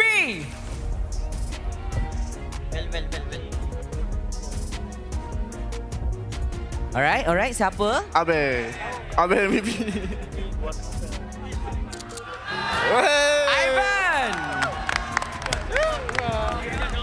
Ivan, okay, kakak sini Ivan. Jarang-jarang sebenarnya untuk seorang Roma dapat MVP. Apa perasaannya dapat MVP hari ni? Ya, bersyukurlah. Bersyukur. Yeah. Tapi tak cukup penting lah soalannya. Soalan yang paling penting lah nak tanya sekarang ni. Ivan, awak rasa apa yang membuatkan awak dapat MVP? Tak tahu, aku digendong yang lain. Main-main aja tiba-tiba udah menang. Kena gendong. Ni macam main party full rank, dia isi slot. Tapi jawapan tu tak membantu. Saya rasa Coach Arpam boleh jawab. Coach. Aduh, gua lagi. Bantulah. Rasa-rasanya kenapa peningkatan yang Ivan buat sampai dia dinobatkan sebagai MVP kita pada hari ini? 2 kata. 2 kata, apa tu? Coach Ivan. Coach Ivan? Dia yang coach? Tak. 2 kata. Ivan kuat.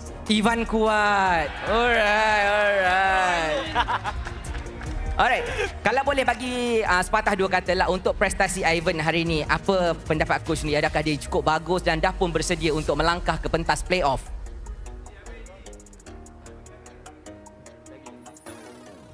Boleh. Kejap. Jawab dulu. Apa ya?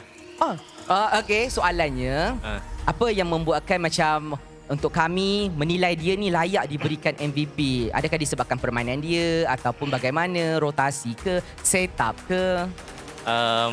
Nomor satunya dia pasti leadership ya, soalnya El Capitano. Okay. Mungkin ada Abe nak cakap nomor 2 tadi. King Abe. Okay. Yes. Korang punya brother, Abe. Apa yang nak cakap? Daddy suruh cakap. Oh, tak ada soalan Tadi sebab Daddy kata Abe ada something nak cakap dekat fan. Ataupun mungkin nak cakap kat Daddy naik gaji. Bukan. Alright, so saya mewakili HomeBois, mewakili Daddy juga. Terima kasih kepada yang setia lah. Walaupun bad season kan, last season kan. So untuk tu minta maaf and Alhamdulillah berkat doa semua kita bangkit sama-sama lah. Thank you Daddy and semua management yang still percaya saya. And kepada semua fans juga, terima kasih sebab percaya kita orang lagi. Kepada Poji juga, tak tahu sebab apa. Tapi terima kasih Poji. Alright. So, saya pun nak kredit ke Botak juga. Botak pun ada dengan saya masa saya cari line up ni. Terima kasih Botak kalau kau tengok. And then thank you juga ke player-player yang sudi masuk HomeBois ketika HomeBois tengah susah sikit lah. Alright, so guys, jangan lupa dapatkan baju playoff kita, api-api. Kepada fans MV pun boleh juga support baju kita orang. Jangan risau. Kita orang open kepada semua je. Nak tukar sini pun boleh. Alright, tak ada hal. Okay, terima kasih. Baik. Okey. Soalan yang terakhir saya nak tanya kita punya Izanami. Okey, handsome boy kita. Lapel boy. Izanami. Ya. Kita nak Izanami tadi pergi dekat belakang, pergi dekat depan dan apa yang Izanami korbankan hasilnya berjaya mendapatkan kemenangan. Ya, betul. Jadi, apakah rahsia di sebalik ketahanan mental tu? Kena lock tu bukanlah benda yang senang sebenarnya. Bagi saya sebab coach saya ajar untuk buat play lah. Sebab mid ni tidak semestinya just play safe, just bagi damage. So, mid ni kadang-kadang pun kena sacrifice lah untuk tim. Faham. Baiklah, ini kata-kata terakhir untuk mungkin ada kawan, keluarga yang berada dekat Sabah ke yang sentiasa mendoakan Izanami dan juga HomeBois sendiri. Kepada supporter-supporter HomeBois yang ada di sini ataupun yang tengah tengok di rumah ni, thank you sebab support kami. Walaupun season lalu kami kurang perform, tapi season ni kami alhamdulillah kami dapat bagi yang terbaik. Stay true, satu kali. Stay true. Itu dah, terima kasih untuk Izanami dan seluruh pasukan HomeBois. Jangan lupa pada anda semua yang berada di rumah dan juga berada dekat venue ni untuk dapatkan tiket playoff kita sebab playoff punya tiket dah pun tersedia untuk dijual bila esok malam jam 8. Jadi pada anda semua, cepat-cepat grab dan pastikan anda menjadi orang yang terawal untuk berada dekat playoff ni nanti. Itu sahaja daripada kami. Let's go back to the castle untuk kita bincangkan apa yang special dengan HomeBois hari ini. Let's go! Thank you very much, Poji. There you have it. MVP of the series is Ivan. Franco, Kalea, the only two heroes he played this series, but overall just a fantastic performance. Credits once more to Monster Vicious for giving us one of the most exhilarating series, even though it literally meant nothing to the team. There was no stakes, but they played it like their lives mattered. Oh yeah, that felt like a grand finals there, especially with the crowd cheering with every single one of those plays. I mean, Ivan got some people standing, dude, literally on their chairs, screaming for his name. Have my children, sir. Please, you can choose one. Oh, what can we even say? This was such a good game, though. It was back and forth. There were definitely mistakes, but it resulted in a very entertaining experience where I feel like every single player on the field got the chance to show something off. There were plays being made, mechanics being demonstrated, and it was just a really good time in general. It's a definition of just a great game to watch, right? You lie down, you grab a popcorn, and then you just let it play out. Every single aspect of the game pushed to its absolute limits. There is no damage wasted, no abilities missing. Every single move has a purpose. I just can't believe that we almost got to witness a comeback from MV. Yeah, they nearly pulled through, to be fair. They nearly pulled through. And this is with them having no inhibitors whatsoever. It is just raw, can I outplay my opponent? Really nothing else to it. The amount of dodges we see. Honestly, how many stacks does Xeno have at the end of that with his Thunderbelt? Now that I am a little curious about. Did he make... It's 22 minutes, and they were fighting pretty often. Wait, well, in War Axe. When did that War Axe get purchased? That's all I want to know. Hey, he probably had to sell it. He probably had to sell it, realizing like, hey, these items are kind of useless. I need to just live. I need to live, sir. It's like, oh, wait, the Kimmy can't kill me anyways. Let me just rub my hands a little bit. The fight is lasting long enough. Let me get down and literally embodying I want to live in that last fight when he turned it around. Despite Uni's play. Again, what a ridiculous series this was. And what a way to close out the day as well. Like, oh, yeah. As if we weren't exhausted before. I'm not gonna lie, this one woke me up. Oh, for sure. For a good reason. It was a good game through and through. You could see that both HomeBois as well as Monster Vicious were not willing to give up any of the interactions, right? At most, okay, I'm only here to stall. At most, there's something else happening on the side. Like Husky mentioned, no wasted movements here. Very efficient, but also the second part of Monster Vicious, it was it was very true to both of these squads. Both squads ruthless. Yeah, very ruthless and bloody. Every single punch is meant to knock them out cold. And honestly, we also get a glimpse of what, how far can all these players go, right? How far can they be pushed when they are locked in, when they are, when all the sensory has been unlocked, when they're playing with 100% of their brain power. This is the quality that we get. And this is just best of 3. There's a chance we see them meet again in the best of 5 in the playoffs. Oh man. They put on one hell of a trailer, boys. They really again, there were no stakes in this game. They've set the bar. What were they doing, really? It was literally all a matter of pride and ego here, of who would be able to get that victory in the end. And I gotta give props for that. These teams were willing to fight. They wanted that win, even if it didn't really mean anything from a big picture perspective, but oh man. The mental resilience is definitely a very commendable trait, right? We look at the Hall of Famers, we got Aemar, Rich Guy, still maintaining 896 GPM 22 in a 22-minute game. Mel QT is the carry, Nova Escobar, Sandbag, Ivan, best wingman. I think this is what differentiates between the top echelon teams and the teams who are still trying to make it through to the middle pack. When a game and a series goes this long, how long can you maintain the state of being locked in, right? Like certain teams gas out halfway through, they start getting sloppy. We've seen examples of that, like JP, Rave, even Famos, but not these two teams. They are locked in through and throughout. Yeah, they were in the flow state for a very long time. You can tell after game number 2 where Monster Vicious pulled that back, oh, Udi was going off. He was jumping out of his chair ready for game 3.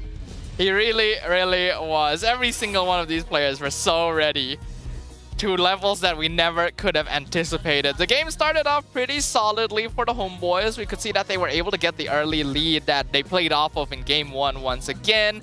And at that point, it seemed like we were going to get a similar performance to game 1, right? Especially with Izanami being in so many places at once. Oh man, honestly, it caught me off guard how fast he was rotating and how much he was sacrificing in terms of the raw wave clear, right? After he gets like 2 items, he basically one-shots the wave. And at that point, that's when you just see him constantly around the map. The early game giving those few minions to Ivan to reach level 4 first to create a winning scenario during the first hurdle. This was the Ivan Vel duo. Look at the bow, punch him, bow, gets punch healed up. him. Healed up. So ridiculous. Look at him. Vel left the fight with more health than he entered the fight with. Oh, that's so ridiculous. Yeah, and then another one here. Heimal securing the Lord. Monster Vicious surviving off of everything just by grouping together. Uni doing so much damage to pick off Izanami on his own, but then his team is not really able to follow up, so just look at this QT fight. is able to whittle him down, and yet still alive. Yep. I mean, I was worried for Aemar, right? Like he jumped in when Ruff had the Winds of Nature, that item swap into the last Divine Blade on the ground to get out of that fight. And then look at the backline, look at this, Ivan, Vel. I don't even know what I'm supposed to be watching anymore. You're just looking at the carries and seeing how long they can survive, because Ruff bought like so much time when he should have died like 3 to 4 times in that fight. Oh man, what a great way to end the series. And it was only until this moment that we really hear the audible cheers of the HomeBois fans. But I think MV fans should also be happy that their favorite team put out such a performance. This is the standings at the end of today. SRG OG Esports still at the top with 23 points. HomeBois 22. Monster Vicious confirmed 3rd place. Aero confirmed 4th. Vamos confirmed 5th. DXO confirmed 6th place. Toda, Team Ray, JP9 and Ocean Black, they are not going to be going to the playoffs. Ocean Black guaranteed to be relegated.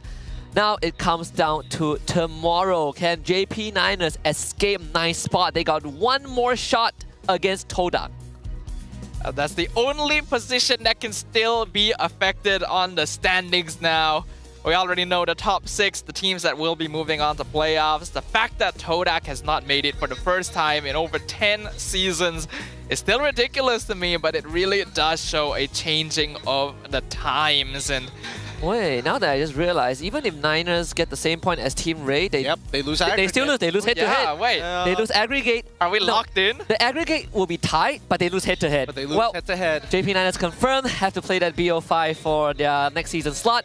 Here's tomorrow's schedule. I know there are no stakes, but I would appreciate if you guys tune in and enjoy the the action. Anyways, as we close out our regular season on a high note, we start off with Toda against JP Niners, and then we end the regular season with SRG OG Esports against Team Ray.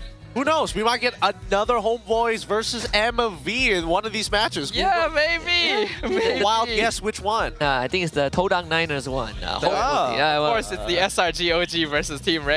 You're not wrong. Trap wants to solo kill Innocent. That's why Innocent puts him as S plus rank. Now, it's time to go back to the question that we had at the start of the day, right? With top 6 locked in. Yes. And we've seen the top 4, right? MV, Aero, SRG OG, and HomeBois.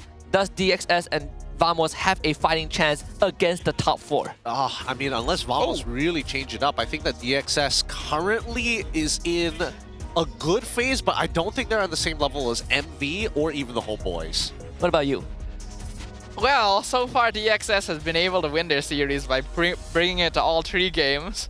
We have no idea what happens to that dynamic when it's a best of 5, right? So maybe DXS just needed Game 4. Just need a Game 4 to close it out 3-1? Yeah! It is a long stretch, but I am excited to see them play in that best of 5, right? First season from MAL, they make it to playoffs. Some of these players, they play best of 5s or best of 7s, but in the tier 2 realm, right? And when you're on that big stage, I don't think this arena is going to remain like this. Probably going to be more crowds, probably going to be louder. Any final words before we head into tomorrow? I know there's no stakes. Yeah, I mean, good luck to all of our teams tomorrow. Play your best and put on a good show for the crowd. This is my last cast of the regular season, so you guys will see me at the playoffs, and I hope that we don't get a game like this tomorrow. Honestly, I don't think we have the energy for it. I'm all for good games regardless whether they're stakes or not. I just want good MLBB. But that's it for game number 2. It's Husky, Gideon Q, and Sadafa. We'll bid you guys farewell. See you guys tomorrow for the last day of the regular season. Goodbye. Angkat aku nih. Tuh, nice. Aman sih? Tengok ulti aku. Ayo, com. Gas. Nuh, gua cecil lagi tuh. Ini keluar nih. Nice. Imo ya, imo. Dia play aku. Aman mau? Ini dekat aku. Full set goal tuh. Guys, parasya guys. Nice. Boleh guys.